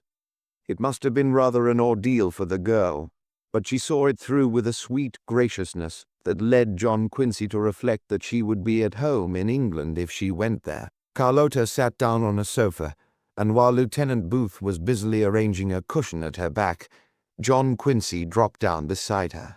The sofa was, fortunately, too small for three. I rather expected to see you, he said in a low voice. I was brought here to meet the best people of Honolulu, and the way I see it, you're the best of all. She smiled at him, and again the chatter of small talk filled the room. Presently the voice of a tall young man with glasses rose above the general hubbub. They got a cable from Joe Clark out at the country club this afternoon, he announced. The din ceased, and everyone listened with interest. Clark's our professional, explained the young man to John Quincy. He went over a month ago to play in the British Open. Did he win? Asked the girl in blue. He was put out by Hagen in the semi-finals, the young man said, but he had the distinction of driving the longest ball ever seen on the St. Andrews course. Why shouldn't he? Asked an older man. He's got the strongest wrists I ever saw on anybody. John Quincy sat up, suddenly interested. How do you account for that? He asked. The older man smiled. We've all got pretty big wrists out here, he answered. Surfboarding, that's what does it. Joe Clark was a champion at one time, body surfing and board surfing too. He used to disappear for hours in the rollers out by the reef. The result was a marvelous wrist development. I've seen him drive a golf ball 380 yards. Yes, sir, I'll bet he made those Englishmen sit up and take notice. While John Quincy was thinking this over, someone suggested that it was time for the swim, and confusion reigned. A Chinese servant led the way to the dressing rooms, which opened off the lanai, and the young people trooped joyously after him. I'll be waiting for you on the beach, John Quincy said to Carlotta Egan.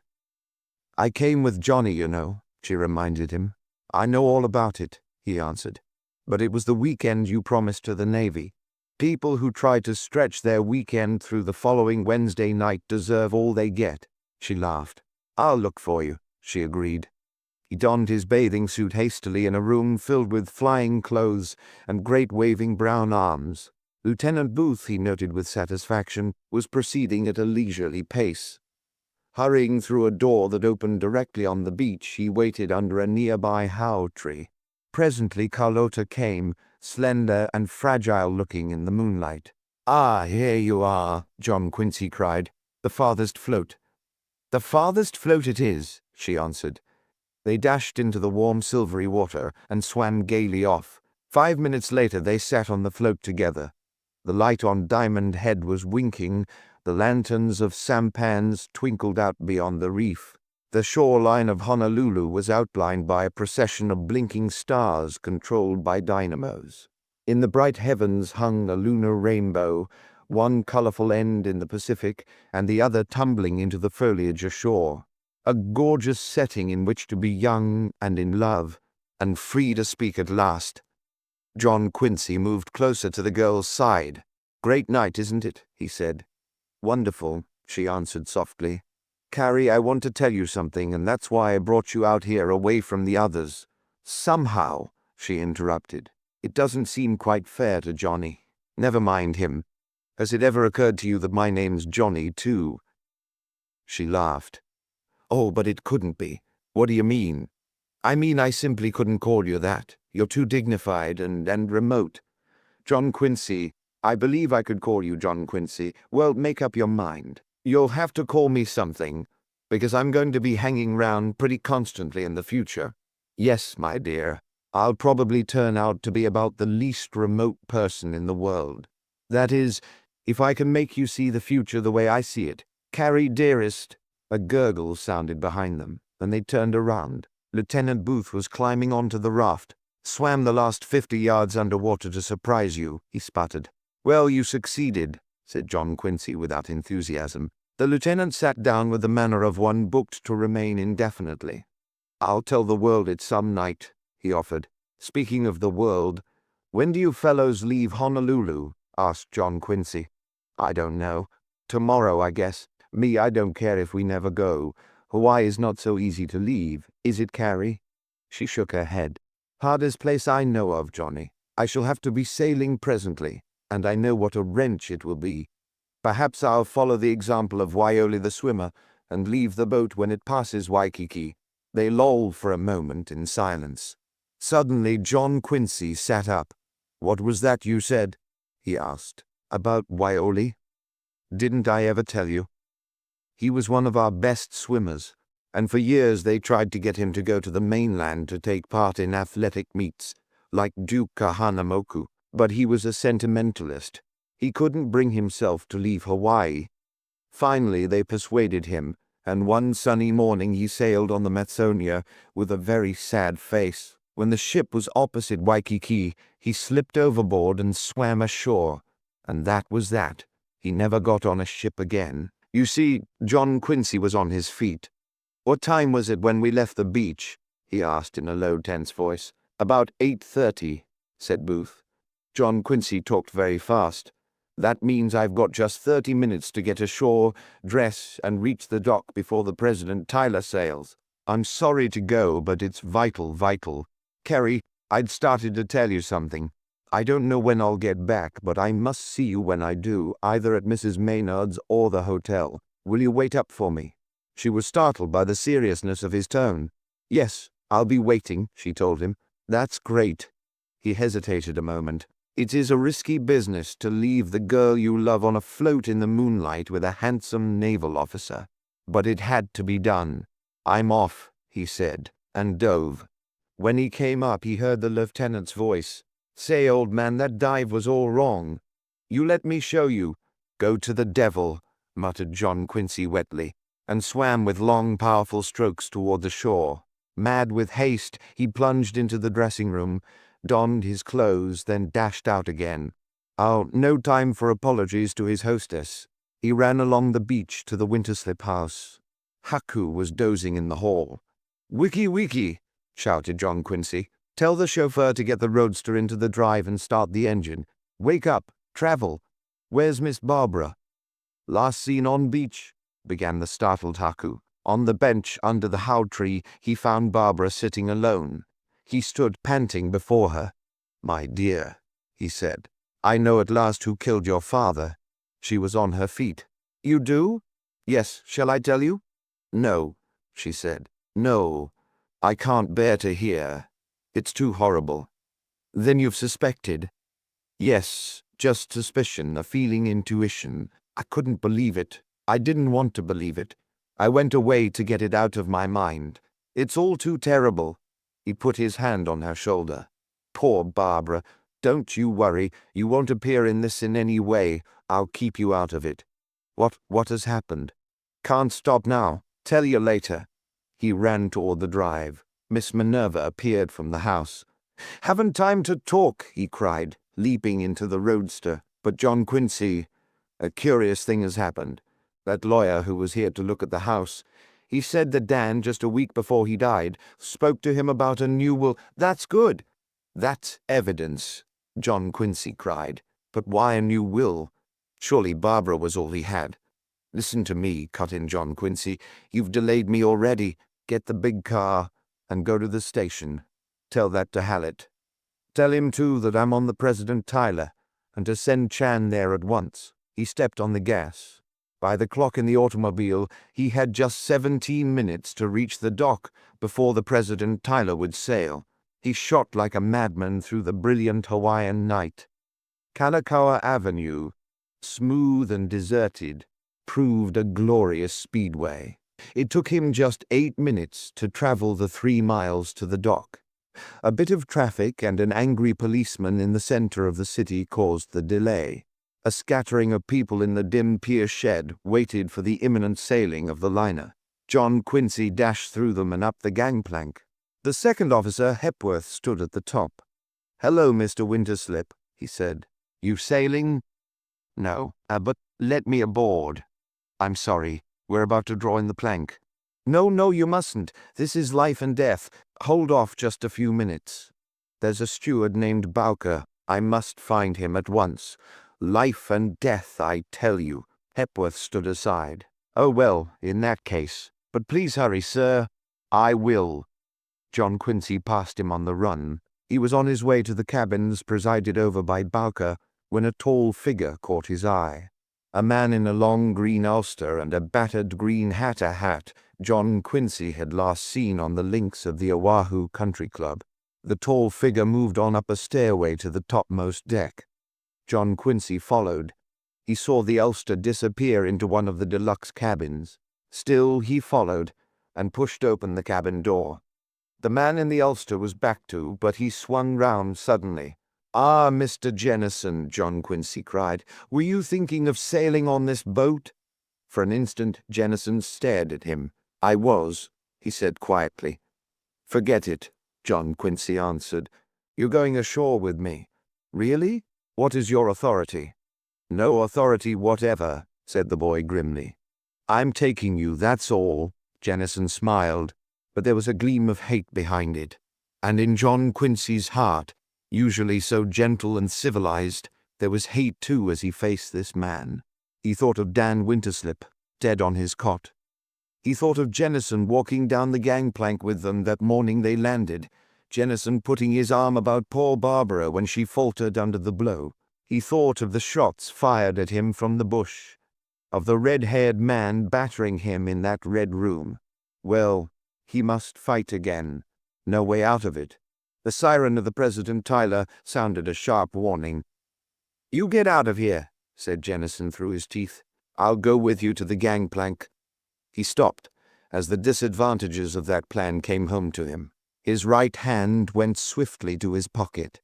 Inspired, John Quincy seized a filled water bottle and hurled it at the man's head. Jennison dodged. The bottle crashed through one of the windows. The clatter of glass rang through the night, but no one appeared. John Quincy saw Jennison leap toward him, something gleaming in his hand. Stepping aside, he threw himself on the man's back and forced him to his knees. He seized the wrist of Jennison's right hand, which held the automatic, in a firm grip. They kept that posture for a moment, and then Jennison began slowly to rise to his feet. The hand that held the pistol began to tear away. John Quincy shut his teeth and sought to maintain his grip. But he was up against a more powerful antagonist than the red-haired sailor. He was outclassed, and the realization of it crept over him with a sickening force. Jennison was on his feet now, the right hand nearly free. Another moment.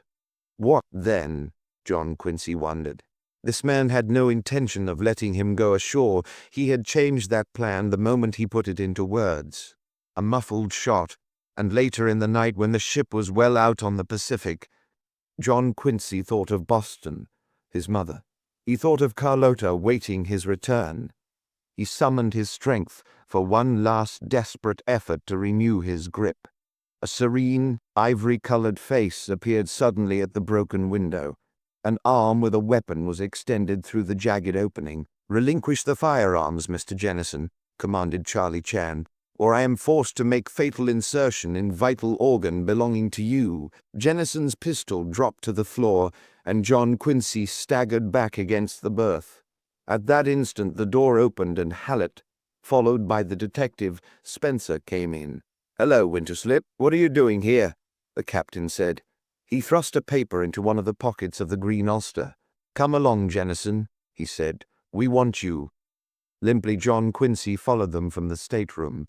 Outside they were joined by Chan. At the top of the gangplank Hallett paused. "We'll wait a minute for Hepworth," he said. John Quincy put his hand on Chan's shoulder. "Charlie, how can I ever thank you? You saved my life." Chan bowed. My own pleasure is not to be worded. I have saved a life here and there, but never before one that had beginning in cultured city of Boston. Always a happy item on the golden scroll of memory. Hepworth came up. It's all right, he said. The captain has agreed to delay our sailing 1 hour. I'll go to the station with you. On the way down the gangplank, Chan turned to John Quincy. Speaking heartily for myself, I congratulate your bravery. It is clear you leaped upon this Jennison with vigorous and triumphant mood of heart. But he would have pushed you down. He would have conquered. And why? The answer is such powerful wrists. A great surfboarder, eh? John Quincy said. Chan looked at him keenly. You are no person's fool. 10 years ago, this Harry Jennison, a champion swimmer in all Hawaii. I extract that news from ancient sporting pages of Honolulu Journal, but he have not been in the water much here lately, pursuing the truth further, not since the night he killed Dan Winterslip. Chapter. The light streams through. They moved on through the pier shed to the street, where Hepworth, Jennison, and the 3 policemen got into Hallett's car. The captain turned to John Quincy. You coming, Mr. Winterslip? He inquired. I've got my own car, the boy explained. I'll follow you in that. The roadster was not performing at its best, and he reached the station house a good 5 minutes after the policeman. He noted Dan Winterslip's big limousine parked in the street outside. In Hallett's room, he found the captain and Chan closeted with a third man. It took a second glance at the latter to identify him as Mr. Saladine, for the little man of the lost teeth now appeared a great deal younger than John Quincy had thought him. Ah, Mr. Winterslip, remarked Hallett. He turned to Saladine. Say, Larry, you've got me into a heap of trouble with this boy. He accused me of trying to shield you. I wish you'd loosen up for him. Saladine smiled. Why, I don't mind. My job out here is about finished. Of course, Mr. Winterslip will keep what I tell him under his hat. Naturally, replied John Quincy. He noticed that the man spoke with no trace of a lisp. I perceive you found your teeth, he added. Oh, yes, I found them in my trunk, where I put them the day I arrived at Waikiki, answered Saladine. When my teeth were knocked out 20 years ago in a football game, I was broken-hearted, but the loss has been a great help to me in my work. A man hunting his bridge work in the water is a figure of ridicule and mirth. No one ever thinks of connecting him with serious affairs. He can prowl about a beach to his heart's content. Mr. Winterslip, I am a special agent of the Treasury Department sent out here to break up the opium ring. My name, of course, is not Saladine. Oh, said John Quincy, I understand at last. I'm glad you do, remarked Hallett. I don't know whether you're familiar with the way our opium smugglers work. The dope is brought in from the Orient on tramp steamers, the Mary S. Allison, for example. When they arrive off Waikiki, they knock together a few small rafts and load them with tins of the stuff. A fleet of little boats, supposedly out there for the fishing, pick up these rafts and bring the dope ashore. It's taken downtown and hidden on ships bound for Frisco, usually those that ply only between here and the mainland, because they're not so closely watched at the other end. But it just happened that the quartermaster of the President Tyler is one of their go-betweens. We searched his cabin this evening and found it packed with stuff. The quartermaster of the President Tyler, repeated John Quincy. That's Dick Cowler's friend. Yeah, I'm coming to Dick. He's been in charge of the pickup fleet here. He was out on that business the night of the murder. Saladine saw him and told me all about it in that note, which was my reason for letting the boy go. I owe you an apology, John Quincy said. Oh, that's all right. Hallett was in great good humor.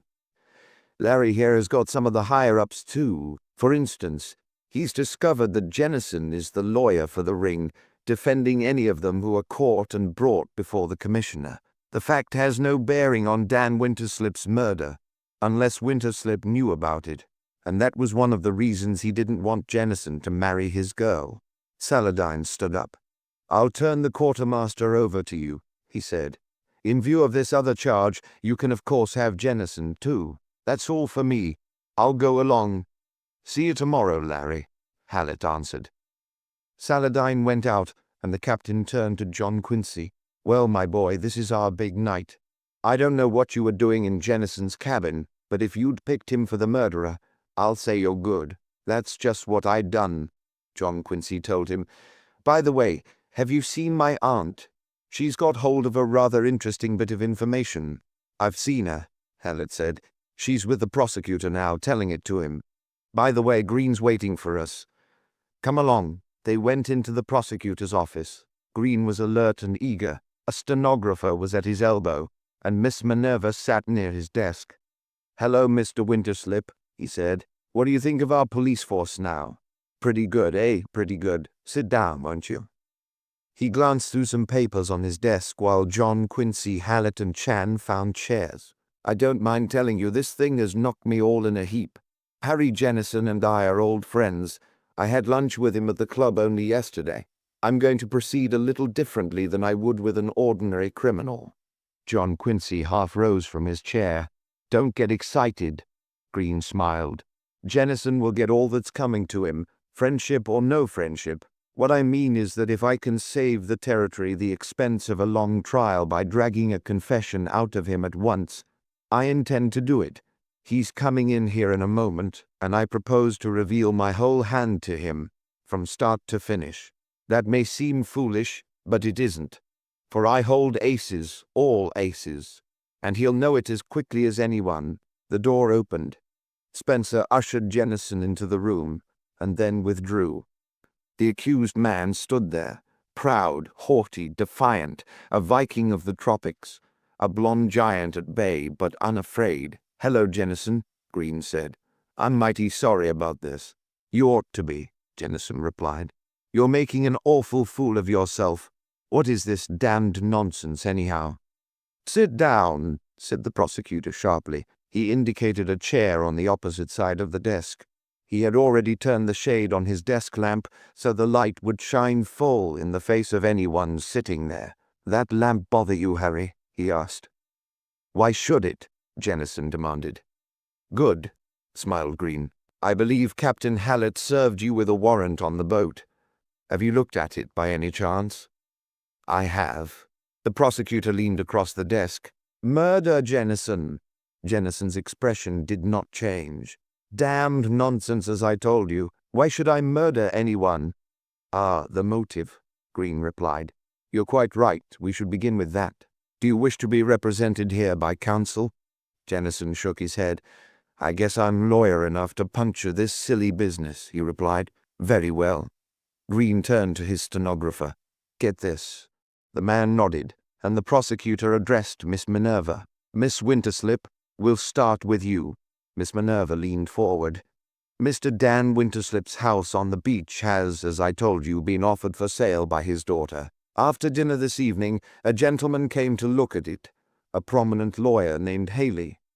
As we went over the house, Mr. Haley mentioned that he had met Dan Winterslip on the street a week before his death, and that my cousin had spoken to him about coming in shortly to draw up a new will. He did not say what the provisions of the will were to be, nor did he ever carry out his intention. Ah, yes, said Green, but Mr. Jennison here was your cousin's lawyer? He was. If he wanted to draw a new will, he wouldn't ordinarily have gone to a stranger for that purpose. Not ordinarily. Unless he had some good reason. Precisely. Unless, for instance, the will had some connection with Harry Jennison. I object, Jennison cried. This is mere conjecture. So it is, Green answered, but we're not in court. We can conjecture if we like. Suppose, Miss Winterslip, the will was concerned with Jennison in some way. What do you imagine the connection to have been? I don't have to imagine, replied Miss Minerva. I know. Ah, that's good, you know. Go on. Before I came down here tonight, I had a talk with my niece.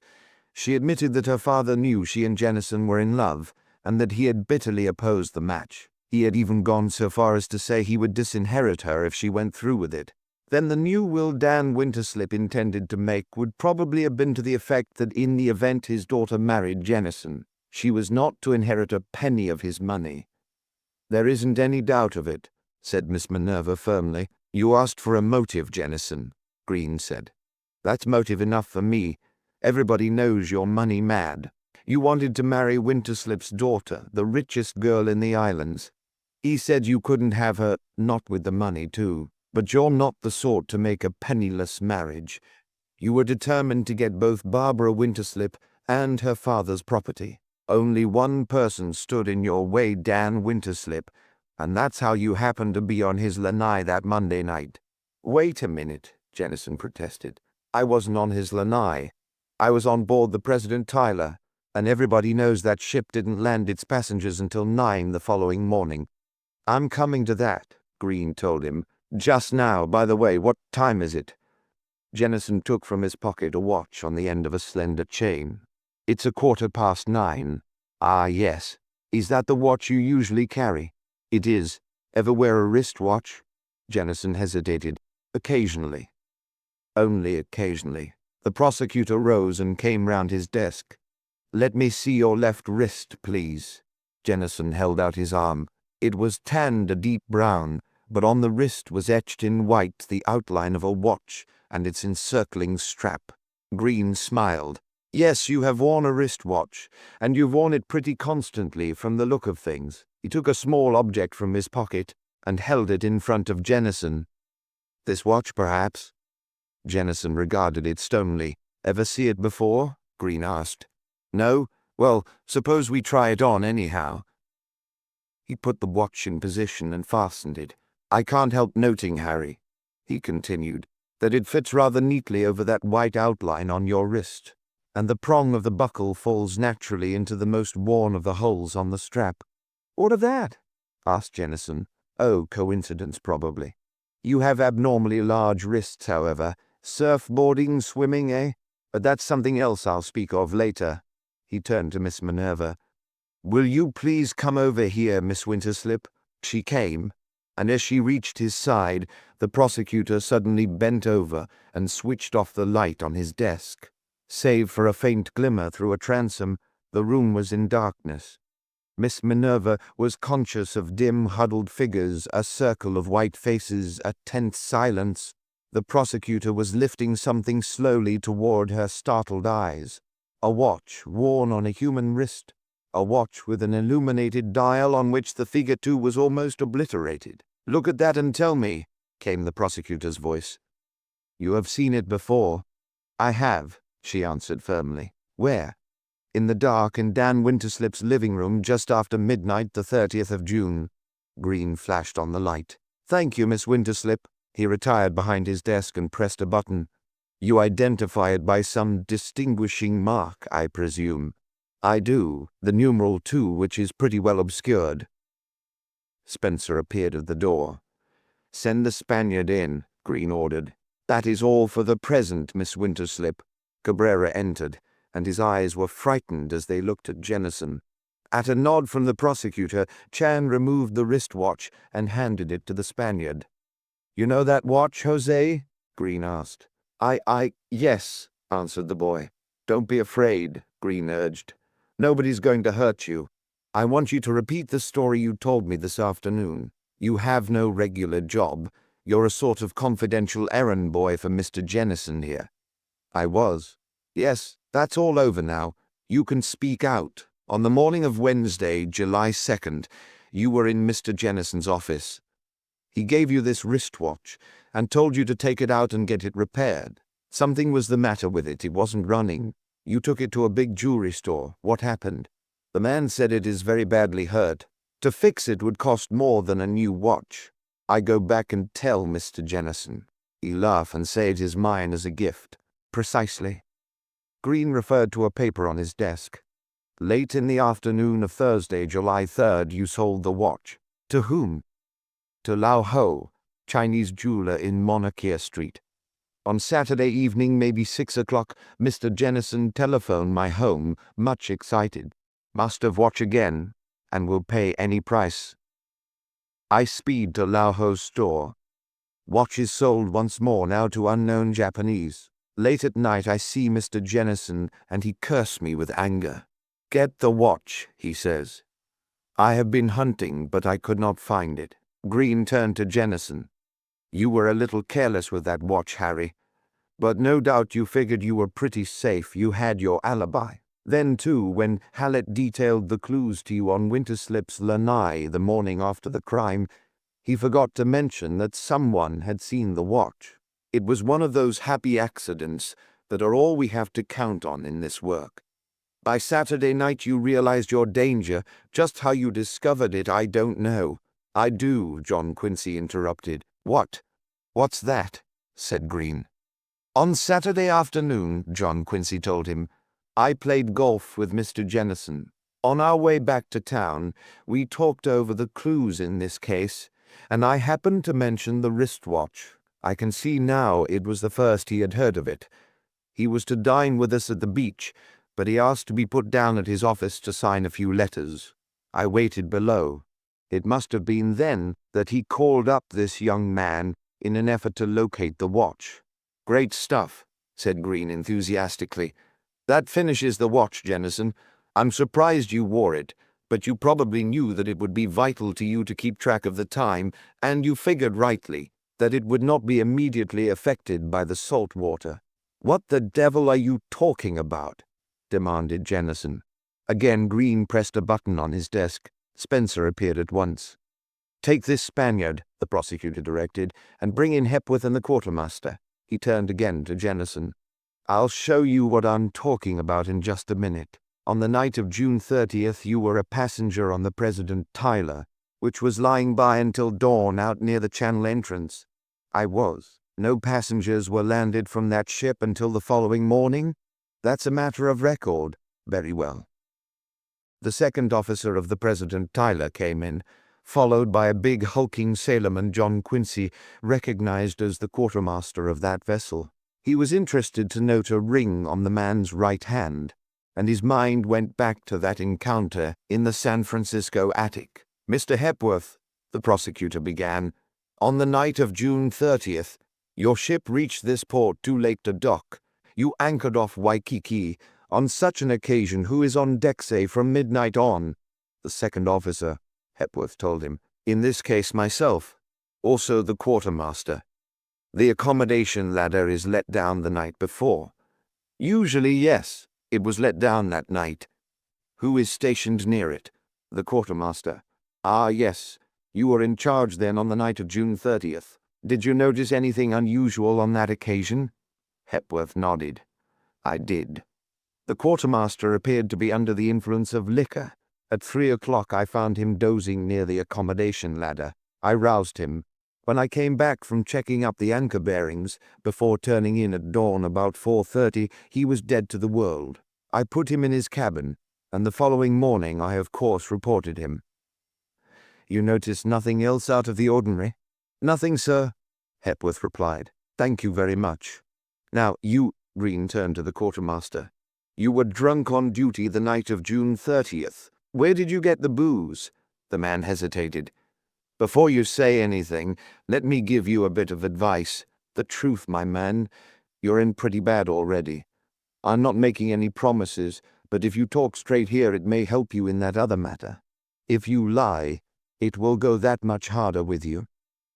I ain't going to lie, promised the quartermaster. All right. Where did you get your liquor? The man nodded toward Jennison. He gave it to me. He did, eh? Tell me all about it. I met him on deck just after midnight. We were still moving. I knew him before him and me. In the opium game, both of you. I understand that. You met him on deck? I did. And he says you're on watch tonight, eh? And I says I am. So he slips me a little bottle and says, this will help you pass the time. I ain't a drinking man, so help me I ain't, and I took just a nip, but there was something in that whiskey, I'll swear to it. My head was all funny like, and the next I knew I was waked up in my cabin with the bad news I was wanted above. What became of that bottle? I dropped it overboard on my way to see the captain. I didn't want nobody to find it. Did you see anything the night of June 30th? Anything peculiar? I seen plenty, sir, but it was that drink. Nothing you would want to hear about. All right. The prosecutor turned to Jennison. Well, Harry, you drugged him, didn't you? Why? Because you were going ashore, eh? Because you knew he'd be on duty at that ladder when you returned. and you didn't want him to see you, so you dropped something into that whiskey. Guesswork, cut in Jennison, still unruffled. I used to have some respect for you as a lawyer, but it's all gone now. If this is the best you can offer— But it isn't, said Green pleasantly. Again he pushed the button. I've something much better, Harry, if you'll only wait. He turned to Hepworth. There's a steward on your ship named Bowker, he began, and John Quincy thought that Jennison stiffened. How has he been behaving lately? Well, he got pretty drunk in Hong Kong, Hepworth answered. But that, of course, was the money. What money? It's this way. The last time we sailed out of Honolulu Harbor for the Orient, over 2 weeks ago, I was in the purser's office. It was just as we were passing Diamond Head. Bowker came in, and he had a big fat envelope that he wanted to deposit in the purser's safe. He said it contained a lot of money. The purser wouldn't be responsible for it without seeing it. So Bowker slit the envelope, and there were 10 $100 bills. The purser made another package of it and put it in the safe. He told me Bowker took out a couple of the bills when we reached Hong Kong. Where would a man like Bowker get all that money? I can't imagine. He said he'd put over a business deal in Honolulu, but, well, we knew Bowker. The door opened. Evidently Spencer guessed who was wanted this time, for he pushed Bowker into the room. The steward of the President Tyler was bedraggled and bleary. "Hello, Bowker," said the prosecutor. "Sober now, aren't you?" "I'll tell the world I am," replied Bowker. "They've walked me to San Francisco and back. Can I sit down?" "Of course," Green smiled. "This afternoon, while you were still drunk, you told a story to Willie Chan out at Okamoto's auto stand on Kalakaua Avenue. Later on, early this evening, you repeated it to Captain Hallett and me. I'll have to ask you to go over it again." Bowker glanced toward Jennison, then quickly looked away. "Always ready to oblige," he answered. "You're a steward on the President Tyler," Green continued. "On your last trip over here from the mainland, Mr. Jennison occupied one of your rooms, number 97. He was alone in it, I believe. All alone. He paid extra for the privilege, I hear. Always traveled that way." "Room 97 was on the main deck, not far from the accommodation ladder?" "Yes, that's right. Tell us what happened after you anchored off Waikiki the night of June 30th. Bowker adjusted his gold-rimmed glasses with the gesture of a man about to make an after-dinner speech. "Well, I was up pretty late that night. Mr. Winterslip here had loaned me some books. There was one I was particularly interested in. I wanted to finish it so I could give it to him to take ashore in the morning. It was nearly 2 o'clock when I finally got through it, and I was feeling stuffy, so I went on deck for a breath of air. You stopped not far from the accommodation ladder?" "Yes, sir, I did." "Did you notice the quartermaster?" "Yes, he was sound asleep in a deck chair. I went over and leaned on the rail. The ladder was just beneath me. I'd been standing there a few minutes when suddenly somebody came up out of the water and put his hands on the lowest rung. I drew back quickly and stood in a shadow. Well, pretty soon this man comes creeping up the ladder to the deck. He was barefooted, and all in black pants and shirt. I watched him. He went over and bent above the quartermaster, then started toward me down the deck. He was walking on tiptoe, but even then I didn't get wise to the fact anything was wrong. I stepped out of the shadow. "Fine night for a swim, Mr. Jennison," I said, and I saw at once that I'd made a social error. He gave one jump in my direction, and his hands closed on my throat. I thought my time had come. "He was wet, wasn't he?" Green asked. "Dripping. He left a trail of water on the deck. Did you notice a watch on his wrist?" "Yes, but you can bet I didn't make any study of it. I had other things to think about just then.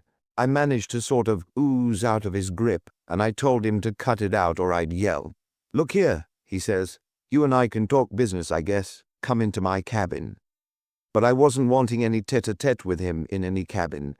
I said I'd see him in the morning, and after I'd promised to say nothing to anybody, he let me go. I went to bed pretty much puzzled.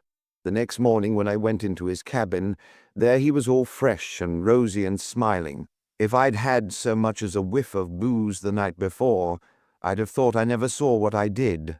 I went in there thinking I might get $100 out of the affair. But the minute he spoke, I began to smell important money. He said no one must know about his swim the night before. How much did I want? Well, I held my breath and said, $10,000. And I nearly dropped dead when he answered I could have it. Bowker turned to John Quincy.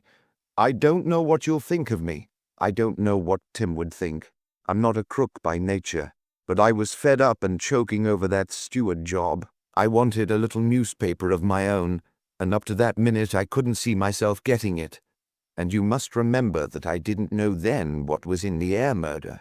Later, when I did find out, I was scared to breathe. I didn't know what they could do to me. He turned to Green. That's all fixed, he said. I've promised you immunity, the prosecutor answered. I'll keep my word. Go on, you agreed to accept the 10,000? I did. I went to his office at 12. One of the conditions was that I could stay on the President Tyler until she got back to San Francisco. And after that, I was never to show my face out this way again. It suited me. Mr. Jennison introduced me to this Cabrera, who was to chaperone me the rest of that day. I'll say he did. When I went aboard the ship, he handed me $1,000 in an envelope. When I came back this time, I was to spend the day with Cabrera and get the other $9 grand when I sailed. This morning when we tied up, I saw the Spaniard on the dock, but by the time I'd landed, he had disappeared. I met this Willie Chan, and we had a large day.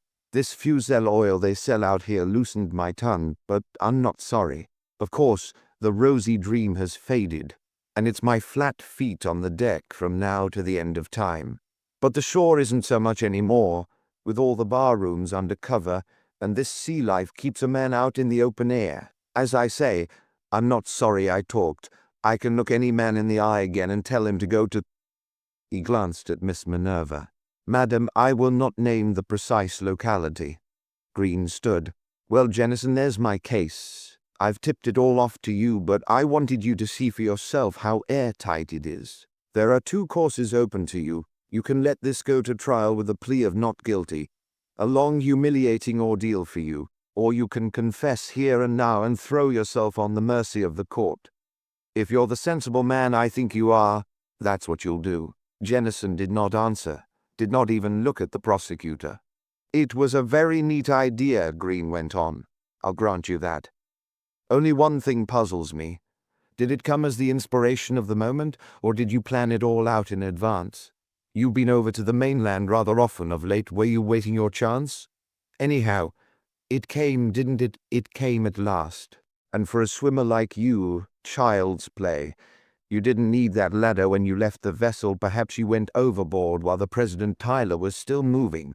A quick, silent dive, a little way underwater in case anyone was watching from the deck, and then a long but easy swim ashore. And there you were, on the beach at Waikiki. Not far away, Dan Winterslip was asleep on his lanai, with not so much as a locked door between you. Dan Winterslip, who stood between you and what you wanted. A little struggle, a quick thrust of your knife. Come on, Jennison, don't be a fool. It's the best way out for you now. A full confession. Jennison leaped to his feet, his eyes flashing. I'll see you in hell first, he cried. Very well, if you feel that way about it. Green turned his back upon him, then began a low-toned conversation with Hallett. Jennison and Charlie Chan were together on one side of the desk. Chan took out a pencil and accidentally dropped it on the floor. He stooped to pick it up. John Quincy saw that the butt of a pistol carried in Chan's hip pocket protruded from under his coat. He saw Jennison spring forward and snatch the gun. With a cry, John Quincy moved nearer, but Green seized his arm and held him. Charlie Chan seemed unaccountably oblivious to what was going on. Jennison put the muzzle of the pistol to his forehead and pulled the trigger. A sharp click, and that was all. The pistol fell from his hand. That's it, cried Green triumphantly. That's my confession, and not a word spoken. I've witnesses, Jennison. They all saw you. You couldn't stand the disgrace. A man in your position, you tried to kill yourself with an empty gun. He went over and patted Chan on the shoulder. A great idea, Charlie, he said. Chan thought of it, he added to Jennison. The Oriental mind, Harry. Rather subtle, isn't it? But Jennison had dropped back into his chair and buried his face in his hands. I'm sorry, said Green gently, but we've got you. Maybe you'll talk now." Jennison looked up slowly. The defiance was gone from his face. It was lined and old. "Maybe I will," he said hoarsely. Chapter 23. Moonlight at the Crossroads. They filed out, leaving Jennison with Green and the stenographer. In the anteroom, Chan approached John Quincy. "You go home decked in the shining garments of success," he said. "One thought are tantalizing me. At simultaneous moment you arrive at same conclusion we do. To reach there you must have leaped across considerable cavity." John Quincy laughed. "I'll say I did. It came to me tonight. First, someone mentioned a golf professional with big wrists who drove a long ball. I had a quick flash of Jennison on the links here and his terrific drives. Big wrists, they told me, meant that a man was proficient in the water. Then someone else, a young woman, spoke of a champion swimmer who left a ship off Waikiki. That was the first time the idea of such a thing had occurred to me. I was pretty warm then, and I felt Bowker was the man who could verify my suspicion. When I rushed aboard the President Tyler to find him, I saw Jennison about to sail, and that confirmed my theory. I went after him." "A brave performance," commented Chan. "But as you can see, Charlie, I didn't have an iota of real evidence. Just guesswork. You were the one who furnished the proof." "Proof are essential in this business," Chan replied. "I'm tantalized too, Charlie. I remember you in the library. You were on the track long before I was." "How come?" Chan grinned. "Seated at our ease in All-American restaurant that first night, you will recall I spoke of Chinese people as sensitives, like camera film. A look, a laugh, a gesture, something go click. Bowker enters and hovering above, says with alcoholic accent, 'I'm my own master, ain't I?' In my mind, the click. He's not own master. I follow to dock. Behold when Spaniard present envelope. But for days I am fogged. I can only learn Cabrera and Jennison are very close. Clues continue to burst in our countenance. The occasion remains suspensive. At the library I read of Jennison the fine swimmer. After that, the watch and triumph." Miss Minerva moved on toward the door. "May I have great honor to accompany you to car?" asked Chan. Outside, John Quincy directed the chauffeur to return alone to Waikiki with the limousine. "You're riding out with me," he told his aunt. "I want to talk with you." She turned to Charlie Chan. "I congratulate you. You've got brains and they count." He bowed low. "From you that compliment glows rosy red. At this moment of parting, my heart droops. My final wish, the snowy, chilling days of winter and the scorching, windless days of summer, may they all be the springtime for you." "You're very kind," she said softly. John Quincy took his hand. "It's been great fun knowing you, Charlie," he remarked. "You will go again to the mainland," Chan said. "The angry ocean rolling between us. Still I shall carry the memory of your friendship like a flower in my heart." John Quincy climbed into the car. "And the parting may not be eternal," Chan added cheerfully. "The joy of travel may yet be mine. I shall look forward to the day when I may call upon you in your home and shake a healthy hand." John Quincy started the car and slipping away, they left Charlie Chan standing like a great Buddha on the curb. "Poor Barbara," said Miss Minerva presently. "I dread to face her with this news, but then it's not altogether news at that. She told me she'd been conscious of something wrong between her and Jennison ever since they landed. She didn't think he killed her father, but she believed he was involved in it somehow. She is planning to settle with Braid tomorrow and leave the next day, probably forever. I've persuaded her to come to Boston for a long visit. You'll see her there." John Quincy shook his head. "No, I shan't. But thanks for reminding me. I must go to the cable office at once." When he emerged from the office and again entered the car, he was smiling happily. "In San Francisco," he explained, "Roger accused me of being a Puritan survival. He ran over a little list of adventures he said had never happened to me. Well, most of them have happened now, and I cabled to tell him so. I also said I'd take that job with him." Miss Minerva frowned. "Think it over carefully," she warned. "San Francisco isn't Boston. The cultural standard is, I fancy, much lower. You'll be lonely there." "Oh, no, I shan't. Someone will be there with me. At least I hope she will. Agatha? No, not Agatha. The cultural standard was too low for her. She's broken our engagement. Barbara, then. Not Barbara either. But I have sometimes thought, you thought Barbara sent Jennison packing because of me. Jennison thought so too. It's all clear now. That was why he tried to frighten me into leaving Honolulu and set his opium-running friends on me when I wouldn't go. But Barbara is not in love with me. We understand now why she broke her engagement. Neither Agatha nor Barbara, repeated Miss Minerva. Then who? You haven't met her yet, but that happy privilege will be yours before you sleep. The sweetest girl in the islands, or in the world. The daughter of Jim Egan, whom you have been heard to refer to as a glorified beachcomber. Again Miss Minerva frowned. It's a great risk, John Quincy. She hasn't our background. No, and that's a pleasant change. She's the niece of your old friend, you knew that? I did, answered Miss Minerva softly. Your dear friend of the 80s. What was it you said to me? If your chance ever comes. I hope you will be very happy, his aunt said. When you write it to your mother, be sure and mention Captain Cope of the British Admiralty.